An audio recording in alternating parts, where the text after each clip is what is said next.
The traffic light glowed red, holding back the crowd of pedestrians waiting impatiently for the signal to change. Among them stood a young man absorbed in the screen of his phone, his expression twisted with irritation as he read the messages. Someone reminded him that today was June's birthday. He replied that he already had plans, but they insisted he at least bring a gift. At last, the light flicked green, releasing the crowd across the road. Even as he walked, a nearby chat asked where he was. He told them to go without him. One friend even offered to buy him food, but he refused. Caught in the tide of people, the young man bumped shoulders hard with an older passerby. The man snapped at him to watch where he was going, and the boy apologized quietly. He sighed to himself, thinking the day was already bad enough without strangers crashing into him. He tried to remember what June liked so he could choose a gift, but before he could gather his thoughts, a deafening roar rolled across the area. People stopped and looked around in confusion. Someone wondered out loud if it was an earthquake. Then lightning, massive beyond imagination, tore down from the sky. The crowd froze in disbelief. From the point of impact, a shock wave burst outward, sweeping away everything in its path. Panic erupted, cars exploded, buildings collapsed, and people sprinted forward, leaping over debris. Another colossal bolt struck a nearby building, and it too began to crumble as shattered glass blasted outward. Screams filled the air. People ran in every direction, trying to escape the falling wreckage, but not everyone managed to get away.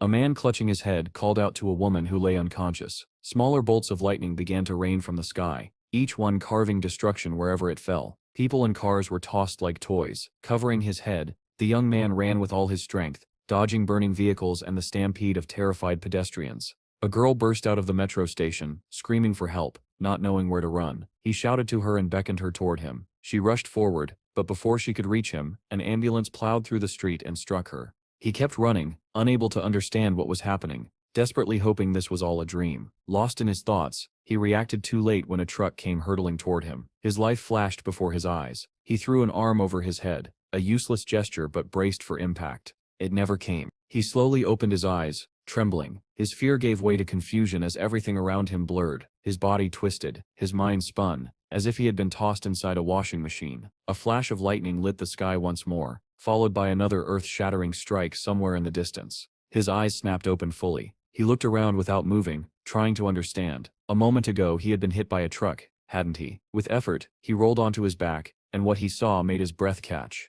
Above him hung two moons, one blue and one red. Enormous griffin-like birds soared across the sky. Naked and lying on unfamiliar ground, he could only stare in disbelief. Then came a terrible roar. He scrambled to his feet and turned toward the sound. As he stepped closer, his jaw clenched in shock. A massive bear was roaring furiously, foam flying from its mouth, while a pack of wolves circled it. Two wolves clamped onto its paw, and others crouched, ready to strike. Eyes wide, he watched the violent struggle, until suddenly the scene shattered. Instead of the bear, a doctor in a white coat stood before him, calmly writing in a notebook. The doctor repeated his question. Had the boy really awakened on another planet with two moons and witnessed wolves attacking a bear? Realizing how absurd it sounded, the young man lowered his eyes and said nothing. Jotting down the answer, the doctor asked the next logical question. How had he managed to return from that other world? The boy understood the question perfectly, but he had no idea how to answer. The wolves tore into the bear with brutal precision, sinking their fangs into its neck and ripping away chunks of flesh. Under the relentless assault, the bear's massive body lifted off the ground before crashing back down with a roar that sent stones flying in every direction. The pack moved as one. The largest wolves charged forward while the smaller ones stayed behind, surrounding the fallen bear and tearing it apart. Hidden between the rocks, our hero watched in terrified silence. He was so focused on the carnage that he failed to notice a snow-white wolf cub sneaking up behind him. The cub stared at him with calm curiosity, showing neither threat nor friendliness. Panic surged through him, and he cursed inwardly as fear filled his eyes. He bolted. Running with everything he had, he leapt over rocks as dust clouds burst beneath his feet. Dawn crept across the sky, painting it orange, but he could not slow down. His lungs burned, sweat stung his eyes, and every breath felt like fire. Still, he ran. Then, without warning, a translucent message appeared before his eyes, visible only to him. It read, "Your physique has increased by 1. He stared at it in confusion, unable to understand what it meant. Distracted, he never noticed the rock jutting from the ground until his foot caught on it. He stumbled and fell, straight onto a slope. Instead of hitting the ground once, he tumbled down the hill, crashing through bushes before finally dropping off a small ledge and landing headfirst into thick grass. He lay there coughing uncontrollably, tears and sweat dripping onto the earth. When he finally caught his breath, he wondered whether the strange sounds he heard were real or just illusions from exhaustion. Then something caught his eye. Bushes around him were heavy with red fruit, shaped like a cross between tomatoes and apples. His stomach growled loudly. One fruit lay on the ground, ants crawling across its skin. Seeing the insects unharmed, he reasoned the fruit probably wasn't poisonous. Kneeling, he grabbed one and bit into it hungrily. But midway through chewing, he froze. Something was watching him. He felt the gaze before he saw it. The grass rustled, and a deep rumbling sound rolled out from the shadows. Then a single massive red eye appeared, a vertical slit pupil staring straight at him. Terror pinned him in place. A giant snake with shimmering blue scales lunged from the grass, jaws wide. Paralyzed by shock, he stared into its eyes, accepting his fate. But before the snake could strike, a huge frog burst out of nowhere, clamping its jaws around the snake's throat. The two creatures tumbled away, the frog dragging the writhing serpent with it. Our hero sat frozen, fruit still in hand, listening to the grotesque sounds of the frog devouring the snake. He hiccuped, finally closed his mouth, and told himself this world was insane, or perhaps he was the insane one. Rain began to pour, drenching the strange forest. Water slid down enormous leaves, collecting in a puddle before dripping in a narrow stream. Perched on a tree branch, a makeshift cloth tied around his hips, our hero leaned back against the trunk and opened his mouth to catch the water. He drank greedily. 67 days had passed since he arrived in this alien world. Below him, the same wolf pack still prowled, tracking him without rest. He watched them with weary resignation, knowing they could catch him at any moment. But wolves were only one of the dangers. He needed a safer place. Night fell again, and the two familiar moons lit the sky. A year passed. Now stronger and more resilient, he discovered a giant bunch of bananas, each one as large as he was. With great effort, he tore a single banana free. It slipped from his grasp, but he caught it before it fell. Another message appeared. Your strength has increased by 1. Feeling the truth of it in his muscles, he hauled the enormous fruit onto the branch. While eating, he reflected on how he had managed to survive, or perhaps simply adapt to the madness around him. Below, the white wolf cub stood beneath the tree. It had been following him persistently for months. With cheeks stuffed full of banana, he realized he had almost grown accustomed to its presence. He might even miss it when it wandered out of sight. A warm stream of liquid suddenly slid down his back. Startled, he looked upward and immediately cursed under his breath. At the top of the tree sat a massive gorilla, baring its teeth as it began to descend with startling speed. Drool sprayed from its mouth as it lunged downward, swinging its enormous fists. Our hero tensed, watching the creature surge toward him. With one mighty blow, both fists slammed into the branch where he sat, shattering it into splinters. But he reacted in time, grabbing the hanging liana with one hand, while still managing to keep hold of his banana with the other. Dangling in the air, he cast an indifferent glance at the gorilla and muttered that perhaps she'd get lucky next time. But luck wasn't on her side. The branch she landed on snapped beneath her weight, sending her plummeting. The white wolf cub below watched wide-eyed as the giant body fell and landed right beside him. The impact blasted rocks and branches outward, and the cub was thrown back by the shockwave. Still clinging to the liana, our hero noticed the wolf cub's injury. A branch had pierced its paw. Before he could react, the gorilla, astonishingly still alive, slammed a massive hand into the ground and pushed herself upright. Her attention shifted from him to the cub. The wolf bristled, refusing to retreat even as the gorilla growled, lowering her gaze to him. She raised a massive fist. The blow sent the cub flying with a pained whine. Then something blurred through the air. Our hero, having let go of the liana, launched himself toward the gorilla. He landed on her back, and gripping his makeshift stick, drove it into her eye. Blood gushed as she roared in agony. But she was far from defeated. With both hands she grabbed him by the shoulders and hurled him like a rag doll. He slammed into the cliffside, the impact knocking the air out of him. Struggling to breathe, he managed to see the white cub scrambling to its feet and running. The gorilla charged again, flattening everything in her path. He stared at her through pain-blurred vision, bitterness curling his lips. He muttered that it had been foolish to get into this fight at all. The memory shattered as the doctor's voice cut through. Why had he done it? Why risk himself? Our hero sighed and replied that he could not keep running forever. Constant escape solved nothing. The doctor stared, unsure how to respond. Then the boy smiled faintly and added that wherever one went, there was always a ruler. In the memory, he sat slumped against a tree, unable to move. The gorilla thundered toward him, ready to crush his skull, until a massive white wolf launched from the side, jaws snapping for the gorilla's throat. Stunned,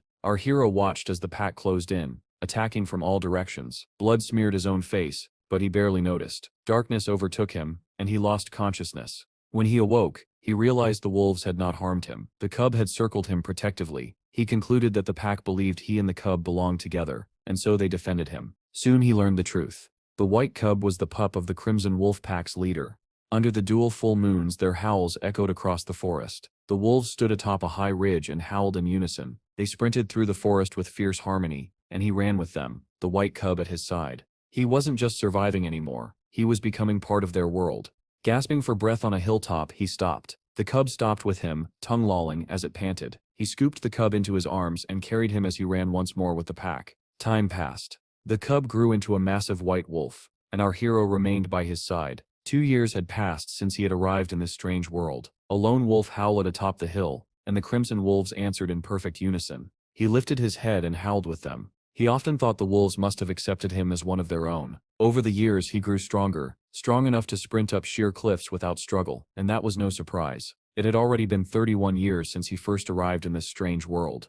A giant snake suddenly burst from the rocks below and slithered rapidly uphill after him, but he had anticipated this. Drawing his knife, he muttered that even after all this time he still had no idea how to escape this world. He had never found the slightest trace of civilization. With one swift motion, he slashed the snake open from its jaws almost to its tail. The wolves below leapt in to finish the job, tearing apart the rest of the creature. Soon after, they hunted a boar. Running alongside the wolves, he felt fully integrated into the pack, participating in their endless battles for territory. He swung from the vines while watching the wolves chase the boar. Then he leapt, letting out a hunting roar. Mid-air, he released the liana, drew his knife, and plunged down onto the boar's head. The blade slid in effortlessly. A flock of birds burst into the cloudless blue sky as he stood atop a hill. Realizing 120 years had passed, he was certain now he was the only human on this planet. He remembered mourning fallen wolves. He had made countless furry companions and lost just as many. Sitting on the cliff with a blood-soaked knife, he realized he no longer knew how long he had been here. Centuries had passed. He did not understand how he was still alive.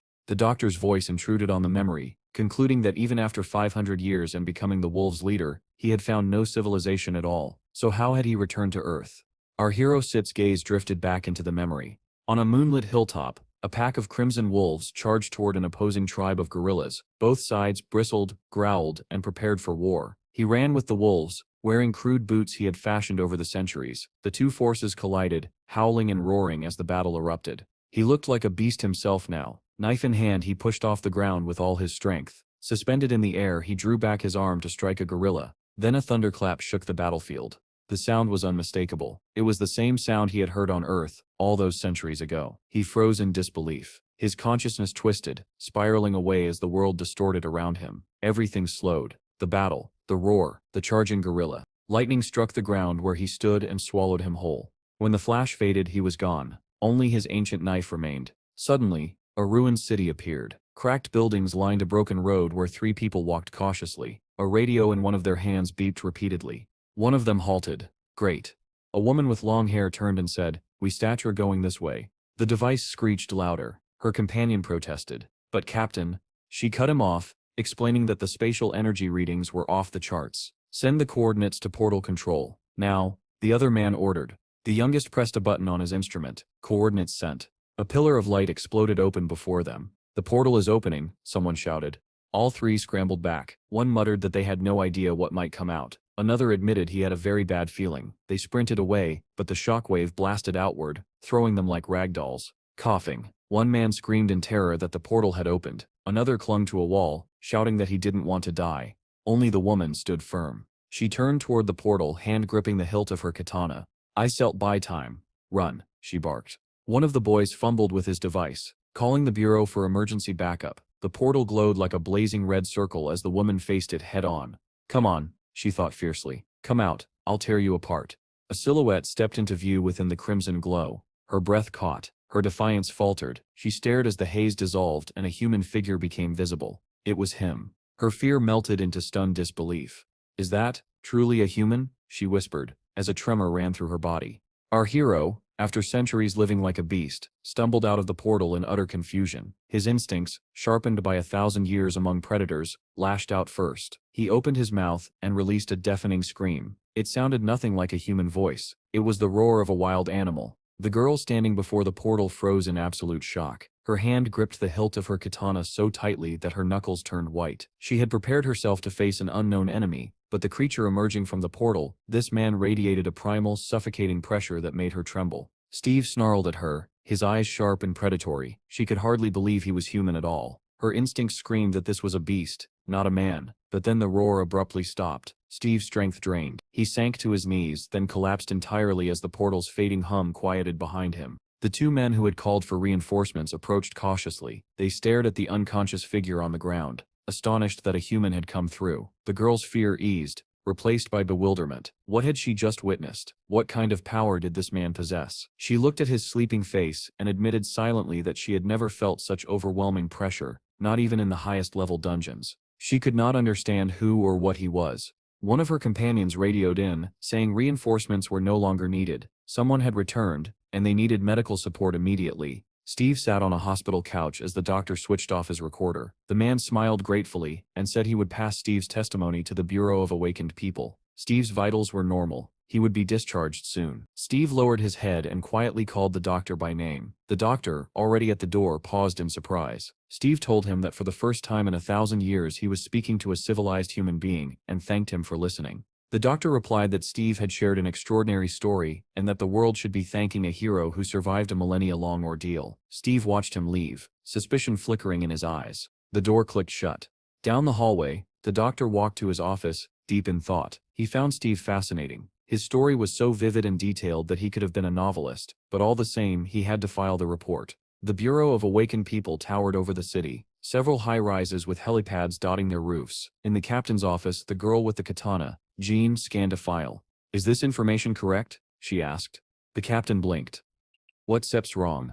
"This says he sits rank F." The captain nodded. "A rare case. If he were rank E, the state would grant us benefits." John frowned. "Rank 5 means he sits basically an ordinary civilian. Someone like that shouldn't sit even be able to cross a portal." "Are you certain this isn't an error?" "Maybe he was lucky," the captain suggested. "Or hiding. He could have stumbled across a return stone by accident." He handed her a tablet. "Here." The Dr. Sip's report from the hospital. The diagnosis listed post-traumatic stress disorder and a prescription for antidepressants. Jean Sip's eyes narrowed at a specific line. "He exhibits wolf-like behavior." She remembered the man emerging from the portal, that overwhelming pressure, those wild eyes. At the time, she had trusted her instincts. Now she wondered if she had imagined it. Everything seemed too surreal. "This is his file," she confirmed. "Yes." Regardless of the details, the captain said, "We still treat him as a returned." Jean requested permission to deliver the documents personally. The captain stared, confused why she insisted, but she simply replied, "I need to see it with my own eyes." Though years had passed, the hospital looked the same as any other. Steve lay on his bed, thinking, 2 weeks since his return. 2 weeks in a world he once belonged to, yet now felt alien. He had long wished for this day, but now that he was here, he didn't know what to do. A nurse entered with a food tray, telling him it was time to eat. His stomach growled loudly. Only now did he realize he was starving. The dishes looked delicious, and he decided survival came first. A knock sounded. The door opened immediately, and Jean stepped inside. She stopped cold. Steve was squatting on the couch, eating like a feral animal. No cutlery, no restraint, just raw instinct guiding his movements. When he glanced at her, it was only briefly, as if assessing a presence near his food. Jan managed to greet him. Steve paused mid-bite and muttered, "That smell, that blonde hair." He crouched beside her, sniffing lightly. "You seem familiar." Jean stiffened. "I stepped the first person you saw when you returned." She remembered how he looked emerging from the portal, a predator. Even now, watching him devour food, she questioned her instincts. Was he dangerous, or simply broken? Steve licked the tray clean and set it aside. "The food is good." Then he asked, "What is this Bureau of Awakened you mentioned?" Jean blinked. "Why are you speaking so casually to me?" Steve stared in confusion, then replied simply, "I seppen 1,000 years older than you." Jean remembered the doctor's diagnosis, wolf-like behavior, and looked away. Reminding herself that Steve was technically still a patient, she placed the papers before him and explained that the Bureau of Awakened People existed to help individuals like him adapt. Everything he needed to know was written in the document. All he had to do was read carefully and sign the consent form. Steve picked up the pen and immediately sniffed it. Jean stared at him. "Why do you keep sniffing everything?" He replied, almost offended. 1,000 years have passed, and you still use pens." Jean snapped, "Sign it. Don't draw with it." He apologized softly and added, "Usups is still the same as you were 1,000 years ago." She muttered a curse, called him a Neanderthal, and thinking he really was just an idiot, pointed once again to where he needed to sign. While she waited, she noticed him doodling instead, sketching a wolf on the corner of the page. Slightly embarrassed to interrupt, she asked, "Did you learn to draw there?" "I already knew how," he replied. "And did you learn anything else?" she pressed. Magic, voodoo, martial arts? He blinked at her. I lived in the forest to survive. Jean finished the sentence for him, annoyed. So you spent 10 years running for your life. Steve stopped drawing. 10 years? What are you talking about? To become a real returnee, someone who can pass through the portal, you need to kill monsters and absorb their spatial energy, but you probably just stumbled onto a travel stone. She sighed. I misread the situation. Steve repeated in disbelief. 10? I wasn't set in the jungle for 10 years. I was there for 1,000. John Sepp's voice rose. Stop joking. You Steph been gone since 2015. It's Sepp's 2025. 10 years. Steve snatched the documents, flipping through them frantically. The dates were there. Clear. Undeniable. Only 10 years had passed on Earth. He felt the world tilt beneath him. Jan tossed him a card. Your awakened ID. Half of your medical expenses will be subsidized, so read the documents, and when you recover, go back to your family. She left without waiting for a reply. Steve stared at the closed door. Family.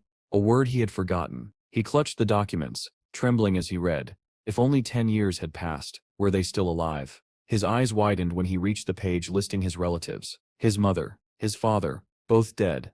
The words echoed in the empty room. He whispered it again, hollowly. They Sept are gone. Hands shaking, he flipped through the document, until he found his younger brother's name. Chad, alive. Steve surged to his feet and ran from the room. He only had one thought. Find Chad. Nurses called after him, but he didn't stop. He burst into the doctor's office and shouted for Dr. Baldy. The nurse scolded him, but Baldy only looked up, startled. Then he smiled kindly. What Sep's wrong? Steve stood firmly. I need your help. My brother is alive. I have to find him. Please discharge me. The doctor folded his hands calmly. You stir healthy enough to return to society, but why not wait until your brother comes to visit? He stir calm. You don't understand, Steve insisted. I stem not here to ask permission. Baldy chuckled at his defiant tone. Is that so? He paused, running a finger down the crease of his trousers as he considered something.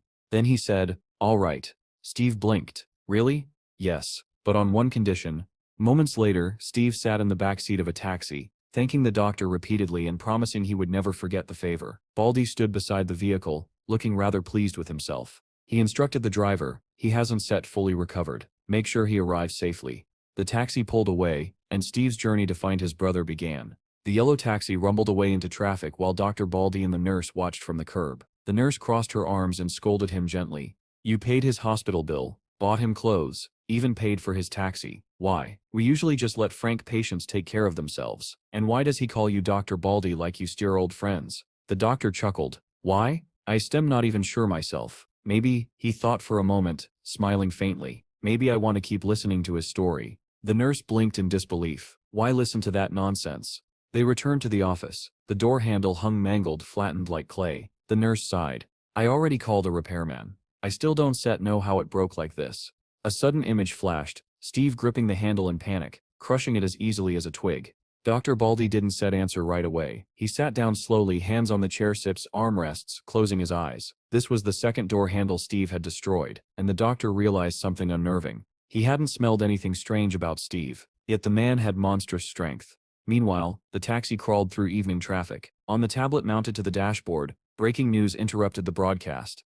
A reporter announced that due to miscalculating a portal's appearance time, monsters had emerged into an unprotected field. The screen showed a towering, nightmarish creature with rows of teeth, and a second twisting mouth growing from within the first. The ministry had deployed the army and air force. The situation was contained in 50 minutes, but at a heavy cost. 2 tanks destroyed, 12 soldiers and awakened dead. The broadcast ended, replaced by the flashy intro to a fighting show. League of Zoom, a televised battle club for awakened warriors. 2 C-rank fighters appeared on screen. The commentator said the winner would challenge the world's second-ranked warrior. Steve watched quietly, not understanding any of it. The driver, however, was thrilled. Look at that footwork. If I were awakened, I set quit this taxi job and join a guild. Steve asked calmly. Are there hunting grounds here too? The driver nearly swerved. Hunting grounds? What, did you hit your head that hard? Steve didn't argue. He only said, just explain it without beating around the bush. So the driver did. 10 years ago, the day of the great catastrophe, portals opened all over the world, monsters poured in, helicopters tried to shoot them down, but it didn't matter. 10% of humanity died that day. Steve Sepp's chest tightened. Since then, the driver continued, the military can handle everything, so mercenaries awakened fight the monsters instead. They get licenses, get paid, join guilds. Steve asked, How does one get a mercenary license?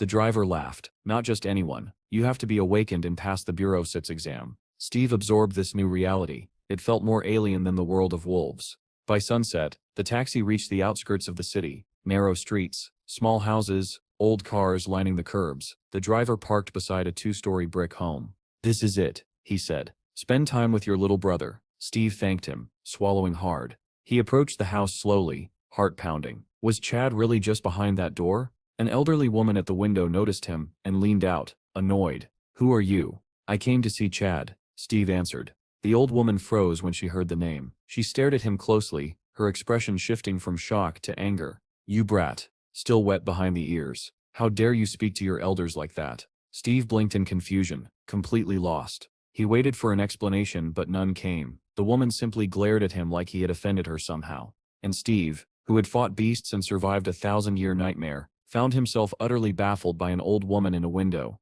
The old woman snapped that no Chad lived here and barked at Steve to leave immediately. She slammed the window shut, leaving him standing on the doorstep in pure confusion. Maybe he was at the wrong house. But then he heard shouting inside. "Those creditors keep coming here. I'm sick of it." And a child Sip's trembling voice answered, "Has that scary man come back?" Steve froze. A child afraid of a loan collector? His confusion deepened as he listened. The old woman soothed the child, saying the man hadn't returned yet. Steve couldn't understand how this world supposedly civilized could terrify a child who had done nothing wrong. He approached the front door. Inside, the old woman muttered that the boy's father worked non-stop, yet their debts only grew. The child asked, "Is Daddy drowning in debt?" And the woman quickly hushed him, telling him to keep eating. A mailbox hung crookedly beside the door, stuffed full of envelopes. Steve took one out. The name on it, Chad. The sender, a debt collection agency. Steve Sepp's stomach tightened. Chad, a debtor? He stepped away, unwilling to trouble the old woman further. As he walked down the street, he mulled over what he'd learned. In the wild world, strength was law, but here, money was strength. And without it, even a child suffered. His fists clenched. He needed power, real power, if he was going to survive in this world and help his brother. Lost in heavy thoughts, he arrived at the Bureau of the Awakened. He entered without issue, and approached the scanning terminal. When he placed his ID card down, a message appeared. "Does not match." A bored receptionist at the checkpoint looked up. "Your mercenary application was rejected. You don't meet the requirements." Steve frowned. "But I sep an awakened Frank." "Oh, you start rank F, alright," she said, "but you don't have enough awakening points." "I just came out of the portal 2 weeks ago," he insisted. She laughed. "Normal people can go through portals, they be ripped apart." "I felt that pain before," Steve murmured. "Leave the fantasies at home," she sighed. "Go to school or earn points in the field, then come back when you are properly awakened." Steve drifted toward the reward wall, reading the poster, goblins. $500 each. He read it twice, not understanding what goblins they meant. Exhausted, he stared blankly. He needed answers, and money. From above, the city looked divided, tall walls carved through every district. He remembered asking a taxi driver about them earlier. "Oh yeah," the driver said, "they surround the whole city. Check the Maps app."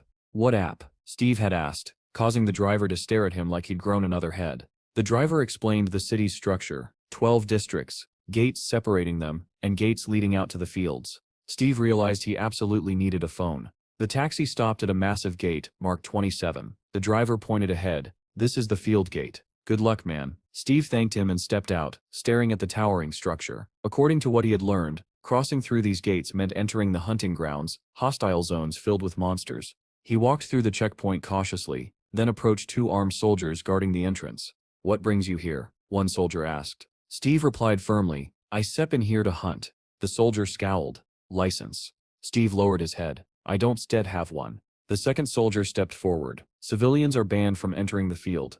But before anything else could be said, a loud commotion erupted from the entrance. "Close the gate," someone shouted. "It's too late," another voice yelled. An SUV blasted out of the field, smashing through barriers. A grotesque creature clung to the driver's neck, its fangs buried deep. The vehicle swerved violently, flipping and slamming into a concrete wall with bone-shattering force. A soldier grabbed his radio, screaming, calling Special Squad. "We have a breach." The others advanced slowly toward the overturned vehicle in a tight formation, weapons raised. The commanding officer barked orders to establish a line. Something inside the SUV twitched. The soldiers held their breath. Steve stood behind them watching the scene unfold, yet compared to the horrors he had survived for centuries, he felt a familiar deadly calm settling over him. Something was coming out. The soldiers steadied their rifles as something inside the overturned SUV began to move. "Take aim," the commanding officer shouted. A massive green hand, bleeding, clawed, and inhuman, smashed through the shattered window. Then the creature pulled itself out, its long fangs glinting as it growled. "Fire!" The soldiers unleashed a deafening barrage. Explosions of gunfire echoed through the gate as dozens of bullets tore into the creature. It screeched, shaking under the impact, its body shredded with holes before collapsing atop the wreckage. "Cease fire. All clear. Call an ambulance." Only then did one soldier notice something strange. "Where steps that guy? The one who came in a taxi? The crazy one? He ran away. Must have been scared." But Steve hadn't set run from fear. He had slipped through the gate. He walked slowly down the broken road, whispering to himself, "Is this really a field?" He closed his eyes and let his senses open. He could smell everything, hear everything. The field was alive, and he felt all of it. He climbed a rubble-covered hill, staring at the ruined buildings stretching across the horizon. The sun painted the sky orange as it set behind the shattered silhouettes of a fallen city. Darkness soon followed, and he stood still beneath it, feeling a familiar comfort. Night. A world he understood. He stepped forward off the cliff without hesitation. His body plummeted. His eyes closed. Now, the hunt begins. He landed hard, one knee striking the asphalt. Dust exploded around him. The ground cracked beneath the force, yet he rose smoothly, ignoring the damage. Hand to the ground. Leaning forward, he lunged. The pavement detonated beneath his feet as he surged ahead. So fast he became a blur. The dust trail behind him was the only sign of his passage. He leapt upward, ascending the height of an entire building. But midway, something felt wrong. His breath faltered. His strength dipped. He barely managed to grab the edge of the roof. Panting, he pulled himself up and wondered if returning to Earth had weakened him. Under the full moon's glow, he stood at the rooftop edge, hands tucked in his pockets. Concentrating, he sniffed the air. Something answered. He turned his head toward it. He jumped off the building, landing lightly, then sprinted toward the source of the scent, the same building he had noticed earlier from atop the hill. Inside that crumbling structure, a white wolf, its fur stained crimson with blood, was cornered. 3 monsters surrounded it, their eyes gleaming with triumph. The largest growled deeply, savoring its imminent kill. But the wolf refused to bow. It pressed itself against the wall, snarling defiantly. Steve approached quietly, step by step. The wolf met his gaze. "Do you want help?" he asked silently. And in the wolf's eyes he saw the answer. Yes. The monsters lunged. Steve smirked. He rushed forward with a speed that blurred his outline. "You're all my prey now," he growled. His fist connected with the first monster's skull. Crack. And it dropped instantly, its head splitting open like a crushed watermelon. Suddenly, a glowing message materialized before his eyes. "Searching for your class. Searching for your class. System error." More windows popped up, multiplying rapidly. "What?" Steve muttered. "System error?" He waved dismissively. "Delete." And they vanished instantly. Along with his distraction went the monster's patience. A pack surrounded him, teeth bared. One monster charged. Steve struck once. Its teeth shattered into powder. Another lunged. Steve slammed a fist into its skull and sent it flying. The third tried to flee, scrambling up the wall in terror, but a sound behind it made it turn. Steve was already there. He grabbed its head with one hand, stopping it cold, and hurled it down. The creature hit the ground with a heavy broken gasp. The battlefield fell silent, except for Steve's steady breathing and the soft growl of the white wolf behind him. The hunt had only just begun.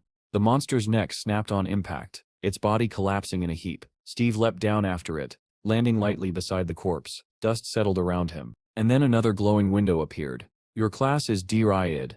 Resetting statistics. Impossible. Failed to obtain new abilities. Fatal error." Steve stared at the last message, his eyes widening. He remembered this error hundreds of years ago in the jungle. When his constitution reached its maximum, the system had stopped increasing it. No matter how much he trained or fought, he never received another improvement message. And now he realized something else. Statuses existed on Earth too. "Maybe that's why I feel weaker," he muttered. Another window blinked into existence. "Access to store. Open." "A store?" Steve whispered, stunned. He pressed the button. A new interface appeared. Velk points. 7.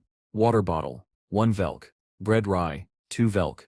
"That's it?" Steve groaned. Still, he chose water and bread. A bottle and bun materialized in front of him, hovering in midair before dropping softly at his feet. A faint whine snapped him out of his thoughts.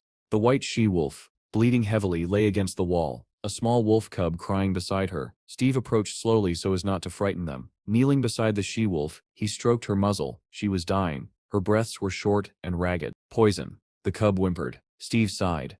I didn't come here to be a babysitter, he said softly. Talk to me. But the she-wolf could no longer respond. Her eyes fluttered shut.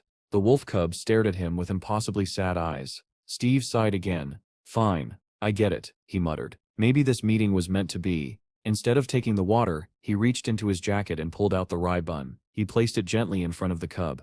Eat. While the cub ate, Steve returned to the battlefield. 7 dead monsters. He counted them all. A car would have been useful, he said with a tired exhale. The sun rose over the ruined city, painting the world gold. Steve stood with his eyes closed, soaking in the warmth. Later, he sat beneath a large tree. The cub slept curled in his lap. Before him lay the freshly covered grave of the she-wolf. He stroked the pup's back. It's time to go. At gate 27, chaos erupted. Cars were backed up. Drivers argued with soldiers about quarantine procedures. Suddenly, everyone fell silent. Heads turned.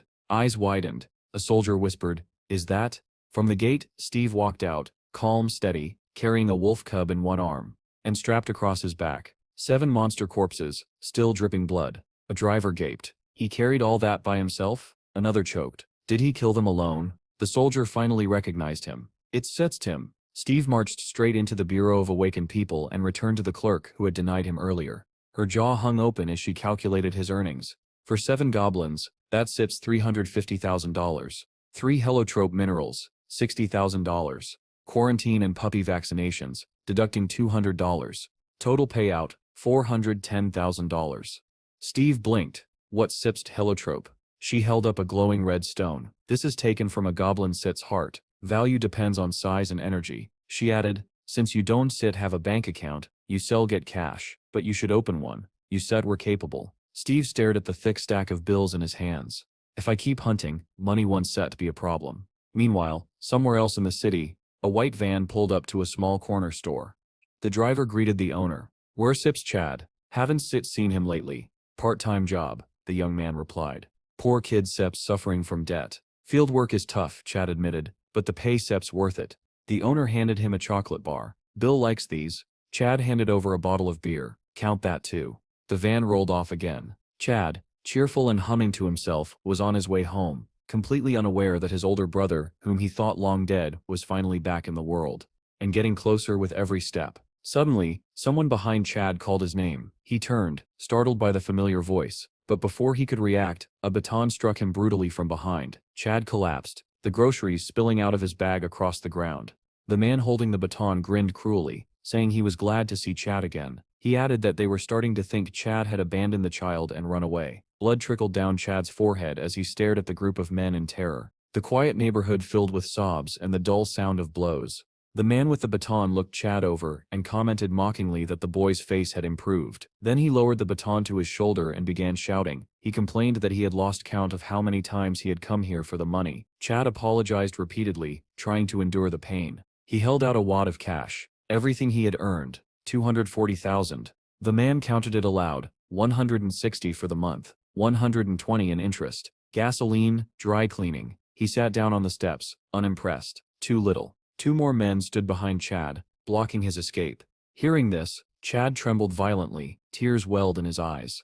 I get the rest, I swear. 3 days, please. I get it in 3 days. The man struck him again. And do you know how much interest builds in 3 days? He raised the baton once more. If you lie to me again, he never finished the sentence. A voice cut through the street like a blade. Hey, freak. Everyone turned. Steve approached with calm, steady steps, and beside him padded a small white wolf cub. The man frowned and demanded to know who he was, but Chad had already recognized him. His breath caught. His eyes widened. His voice broke. Big, brother. Steve's face was carved in stone. No smile, no softness, only a cold, controlled fury burning behind his eyes. He saw only one thing, his little brother on the ground. Chad rose shakily from his knees, unable to believe who stood before him. The bandit stared between them, confused. Steve took one step, then another. He stopped before Chad, knelt down, and looked him directly in the eyes. Chad, he whispered with a tenderness that contradicted his intimidating presence. Is it really you? Chad stared back at him, overwhelmed. The only word he could form was brother, and with that single word old memories resurfaced, memories Chad had buried long ago. He remembered being beaten by 4 bullies at school. One searched his pockets while another mocked him. Chad pleaded that he had nothing left. The boys didn't believe him. He looked up then, and saw Steve walking by holding bags of trash. "Steve," Chad screamed. "Help me." The bullies turned in surprise, but Steve only walked past them toward the dumpsters. He didn't even glance at his brother. He simply threw away the trash and walked back, ignoring Chad as he begged. The bullies resumed beating him, telling him that real friends were supposed to help with money. Chad cried through the pain, watching Steve walk away. His brother had abandoned him once, and Chad never forgot that feeling. Later, when the red domes appeared over the city and monsters began crawling out, Chad was home watching the news. The broadcast was interrupted by a violent knock at the door. Chad ran in fear, thinking, "Mom?" But it wasn't his mother. It was his aunt and uncle. They said they couldn't reach his parents and asked where Steve was.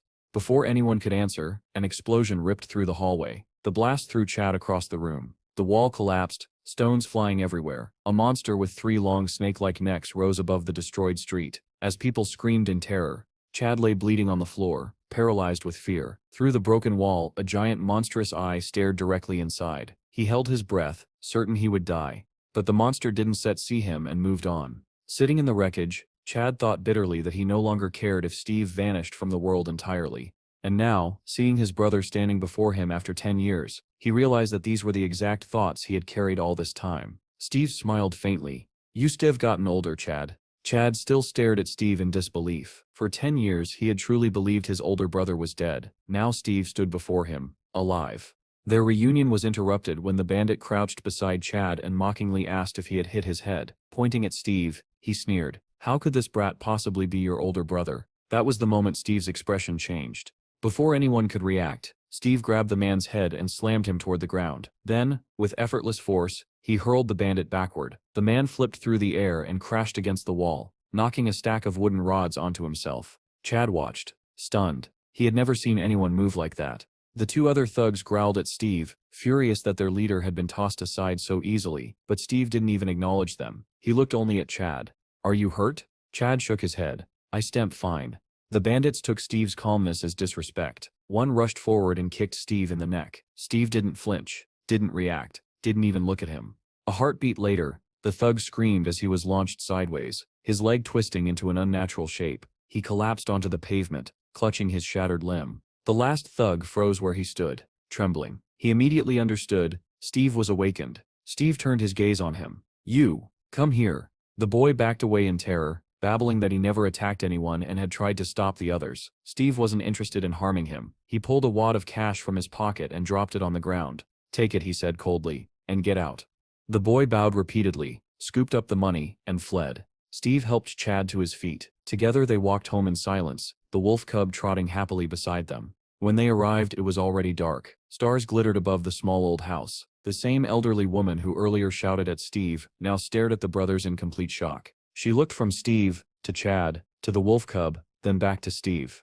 Is this really your older brother?" she whispered. Chad grinned and nodded. "Yeah, it's Steve." Steve handed her a bag. "This is beef." Suspicious, the woman opened it. Fresh, good quality meat filled the bag. Her eyes widened before she muttered a quiet curse under her breath. She sighed and ushered them inside. "You should have told me sooner you had family." The boy fell asleep waiting. Inside, Bill, the little boy, slept on the floor. The wolf cub immediately padded over, sniffing his hair curiously. Steve knelt beside him. "Is he your son?" "His name is Bill," Chad said softly. "He sets everything to me." "What about his mother?" Chad's smile faded. "She chose a different life." "It's my fault." The wolf cub gently licked Bill's head, comforting him even in sleep. Steve watched them both with sadness. "Let's get a drink," he suggested quietly. Chad accepted. Later, in a small diner, the brothers clinked glasses. Neon lights reflected off the table. Chad still couldn't believe Steve had returned, and returned stronger than any awakened he had ever seen on TV. Steve Sepp's tone shifted seriously. "How much do you still owe?" Chad hesitated. "About $5,000. Steve grinned. That amount didn't worry him anymore. "I can cover that, now that I have a job." Chad blinked. "A job? What job?"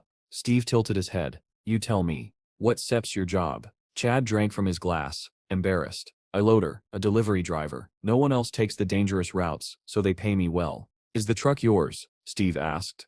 "No, it belonged to the old lady Sepp's son. She lends it to me." "And what does her son do now?" Chad Stett's face darkened. "He died during a delivery. She took care of his boy Bill, like her own. She saved us." Before Steve could respond, Bill woke up back home. The wolf cub licked his face, making him giggle. He ran into the kitchen with the pup in his arms. Daddy. Chad turned, smiling brightly. You. Star awake. Bill stared curiously at Steve. Who sets that? That Sep's your uncle, Chad said proudly. Bill shyly waved.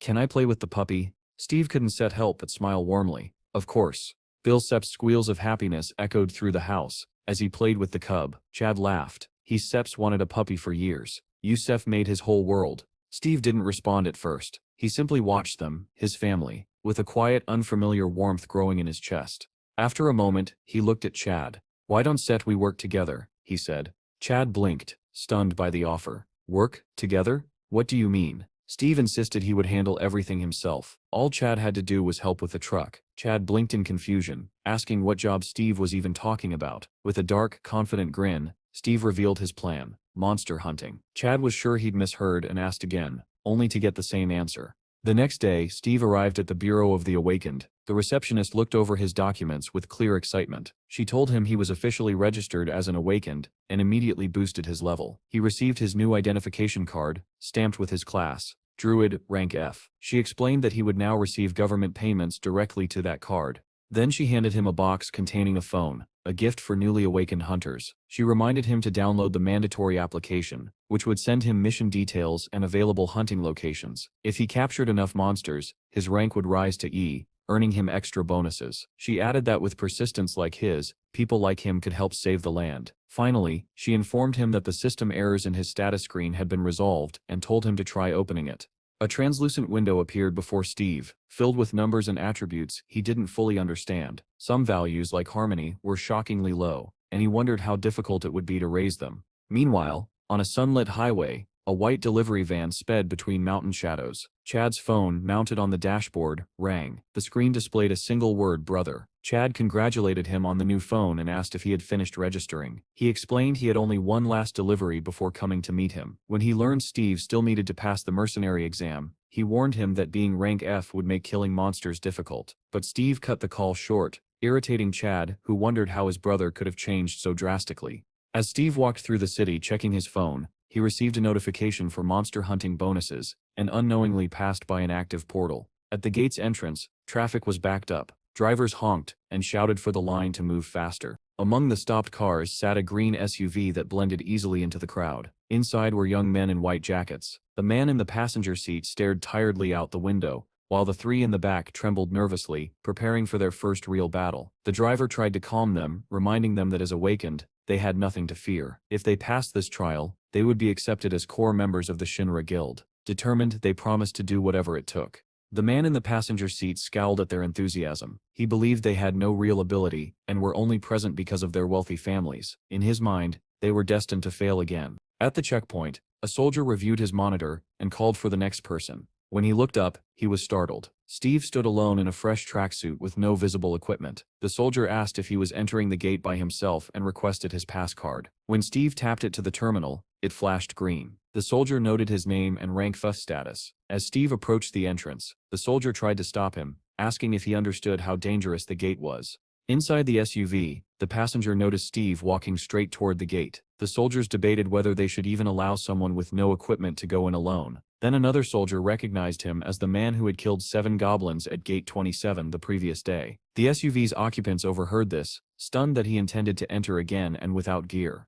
Once the system unfroze, the soldier waved the SUV forward. The man in the passenger seat abruptly ordered the driver to chase Steve, startling him, but the driver obeyed, accelerating through the gate. They turned the same corner Steve had taken, but as the SUV screeched to a stop, the men stared in disbelief. The path ahead was empty. Steve had vanished completely. The driver looked around in confusion, trying to understand how someone they were seconds away from catching had disappeared without a trace. The man watching from the shadows wore a sinister smile, convinced he had found an easy target. But at that very moment, Steve was already sprinting through the forest, kicking up clouds of dust with every long, powerful stride. When he finally slowed to a stop, he planted one foot forward, bent over with his hands on his hips, and tried to catch his breath. The run told him everything he needed to know. His body truly had weakened. Opening his status menu only confirmed it. If he wanted to survive, training was unavoidable. Then he heard something ahead. Steve straightened, focusing on the faint noise. Voices. Human voices. One snarled, "Come on, attack, coward." Another shouted back, Do you want to die? From the sound of metal clashing, Steve guessed they were sword fighting. He glanced left, pinpointing the direction, and a predatory smile crept across his face. This wasn't monsters fighting. This was a clash between awakened. He couldn't resist watching. A scream cut through the forest as a severed hand, still gripping a sword, sailed through the air trailing blood. Someone roared, "Attack!" Steve broke into a run and climbed onto the top of a ruined building overlooking the scene. Below, chaos unfolded. 3 men in green uniforms were surrounded by a group of rough-looking bandits dressed in brown, while one bandit barked threats, demanding they drop their possessions and leave. The men in green clearly didn't want to fight. Steve watched silently, noting their trembling stances and unwillingness to engage. A blue pickup truck suddenly pulled up beside the confrontation. A large, muscular man stepped out and planted his foot in the dirt. "Why is it taking so long to deal with them?" he demanded. The boys in green froze when they saw him. Someone whispered his name, Shiek, the notorious C-rank robber, with a 400 million bounty on his head. That number caught Steve's attention. 400 million. Even he couldn't pretend that wasn't impressive. The bandits mocked the green uniformed boys, saying they should have surrendered earlier. Now it was too late. Sheikh rubbed his hands together and smirked, introducing himself and daring anyone brave enough to catch him. The boys in green panicked, realizing the stories were true. One even begged to leave everything behind if they'd be allowed to walk away. Sheikh dashed forward without warning. Too late. That's not fun anymore. One of the green uniformed boys tried to stop him, voice full of terror, insisting they didn't care about their belongings anymore. Before Sheikh could strike, a figure dropped from above. Steve landed between the two groups with a heavy thud, hands still buried casually in his pockets. Dust billowed around him. Everyone froze. Sheikh, the boys in green, even the bandits in brown. Steve stepped forward as the dust settled. Sheikh asked who he thought he was. An angel descending from heaven, but Steve ignored the taunt. He pointed at him and asked only one thing. Is the bounty really 400 million? Towering over him, Sheikh demanded to know who he was. Steve replied with a cold seriousness, I just need the money. The bandits recoiled, dumbfounded. The boys in green stared at him as if he'd lost his mind. Shang burst out laughing, delighted by the absurdity. With a sneer, he asked if Steve actually thought he was from the commission. Steve didn't answer. He simply stared. Then Sheikh's eyes glowed red. He told Steve that anyone who looked into his eyes for 5 seconds would be unable to move. Steve stood frozen in shock as his own body began to glow a faint shade of red. He couldn't understand what was happening. One of the boys in green recognized the technique and went pale with fear. Sheikh chuckled, confident his ability had worked, and ordered the green uniformed boys to seize Steve. Cautiously, the boys approached him. Why did you interfere? They demanded. Behind them the bandits stood ready, though far less certain. But then something impossible happened. Steve moved. In one swift motion, he struck Sheikh. Everyone froze. The bandits gaped. The boys in green stared wide-eyed. No one understood how Steve had broken the immobilization skill. And the most shocked of all was Sheikh himself, unable to comprehend how this newcomer, this rank theft nobody, had just landed a blow on him. Steve tightened his other fist, preparing to strike again. His lips curled into a feral, animalistic grin. That's just magic, he said, as if dismissing Sheikh's ability entirely. Sheikh flinched at his tone, staring at Steve in disbelief. Teeth clenched. You're funny, Steve added, raising his fist as his eyes glowed bright blue. Sheikh's own red eyes widened in fear. He tried to regain control, roaring, Stop. His eyes flashed red. To everyone's surprise, Steve's body froze. His fist halted mere centimeters from Sheikh's face. With a smug smile, Sheikh taunted him, claiming he wasn't so simple after all. Drawing a knife from his belt, he swung it, and advised Steve never to let his guard down. But before the blade even reached its target, Sheikh's nose smashed against Steve's rising knee. The knife tumbled from his hands. What else can you do besides that pathetic trick? Steve asked, almost disappointed. Anything more interesting? He threw a punch at Sheikh's face. The man tried to trigger his magic again, starting the incantation, but never finished it. Steve silenced him with a brutal hook, knocking out several teeth. A second blow crashed into Sheikh's solar plexus, forcing the air from his lungs. The final kick struck his ribs, folding him over. Steve grabbed Sheikh's jacket, and with a single decisive movement, flipped the large man over his shoulder. Sheikh crashed through a nearby window, shattering the glass and scattering shards across the ground. Breathing evenly, a faint smile on his lips, Steve said, Too easy. The men in green stared in disbelief, unable to comprehend how Steve had taken down Sheikh so effortlessly. With Sheikh unconscious, Steve turned to the brown-clad bandits holding their swords out defensively. Are you planning to attack? He asked. They vigorously shook their heads, insisting it was all a misunderstanding. Steve ordered them to gather together,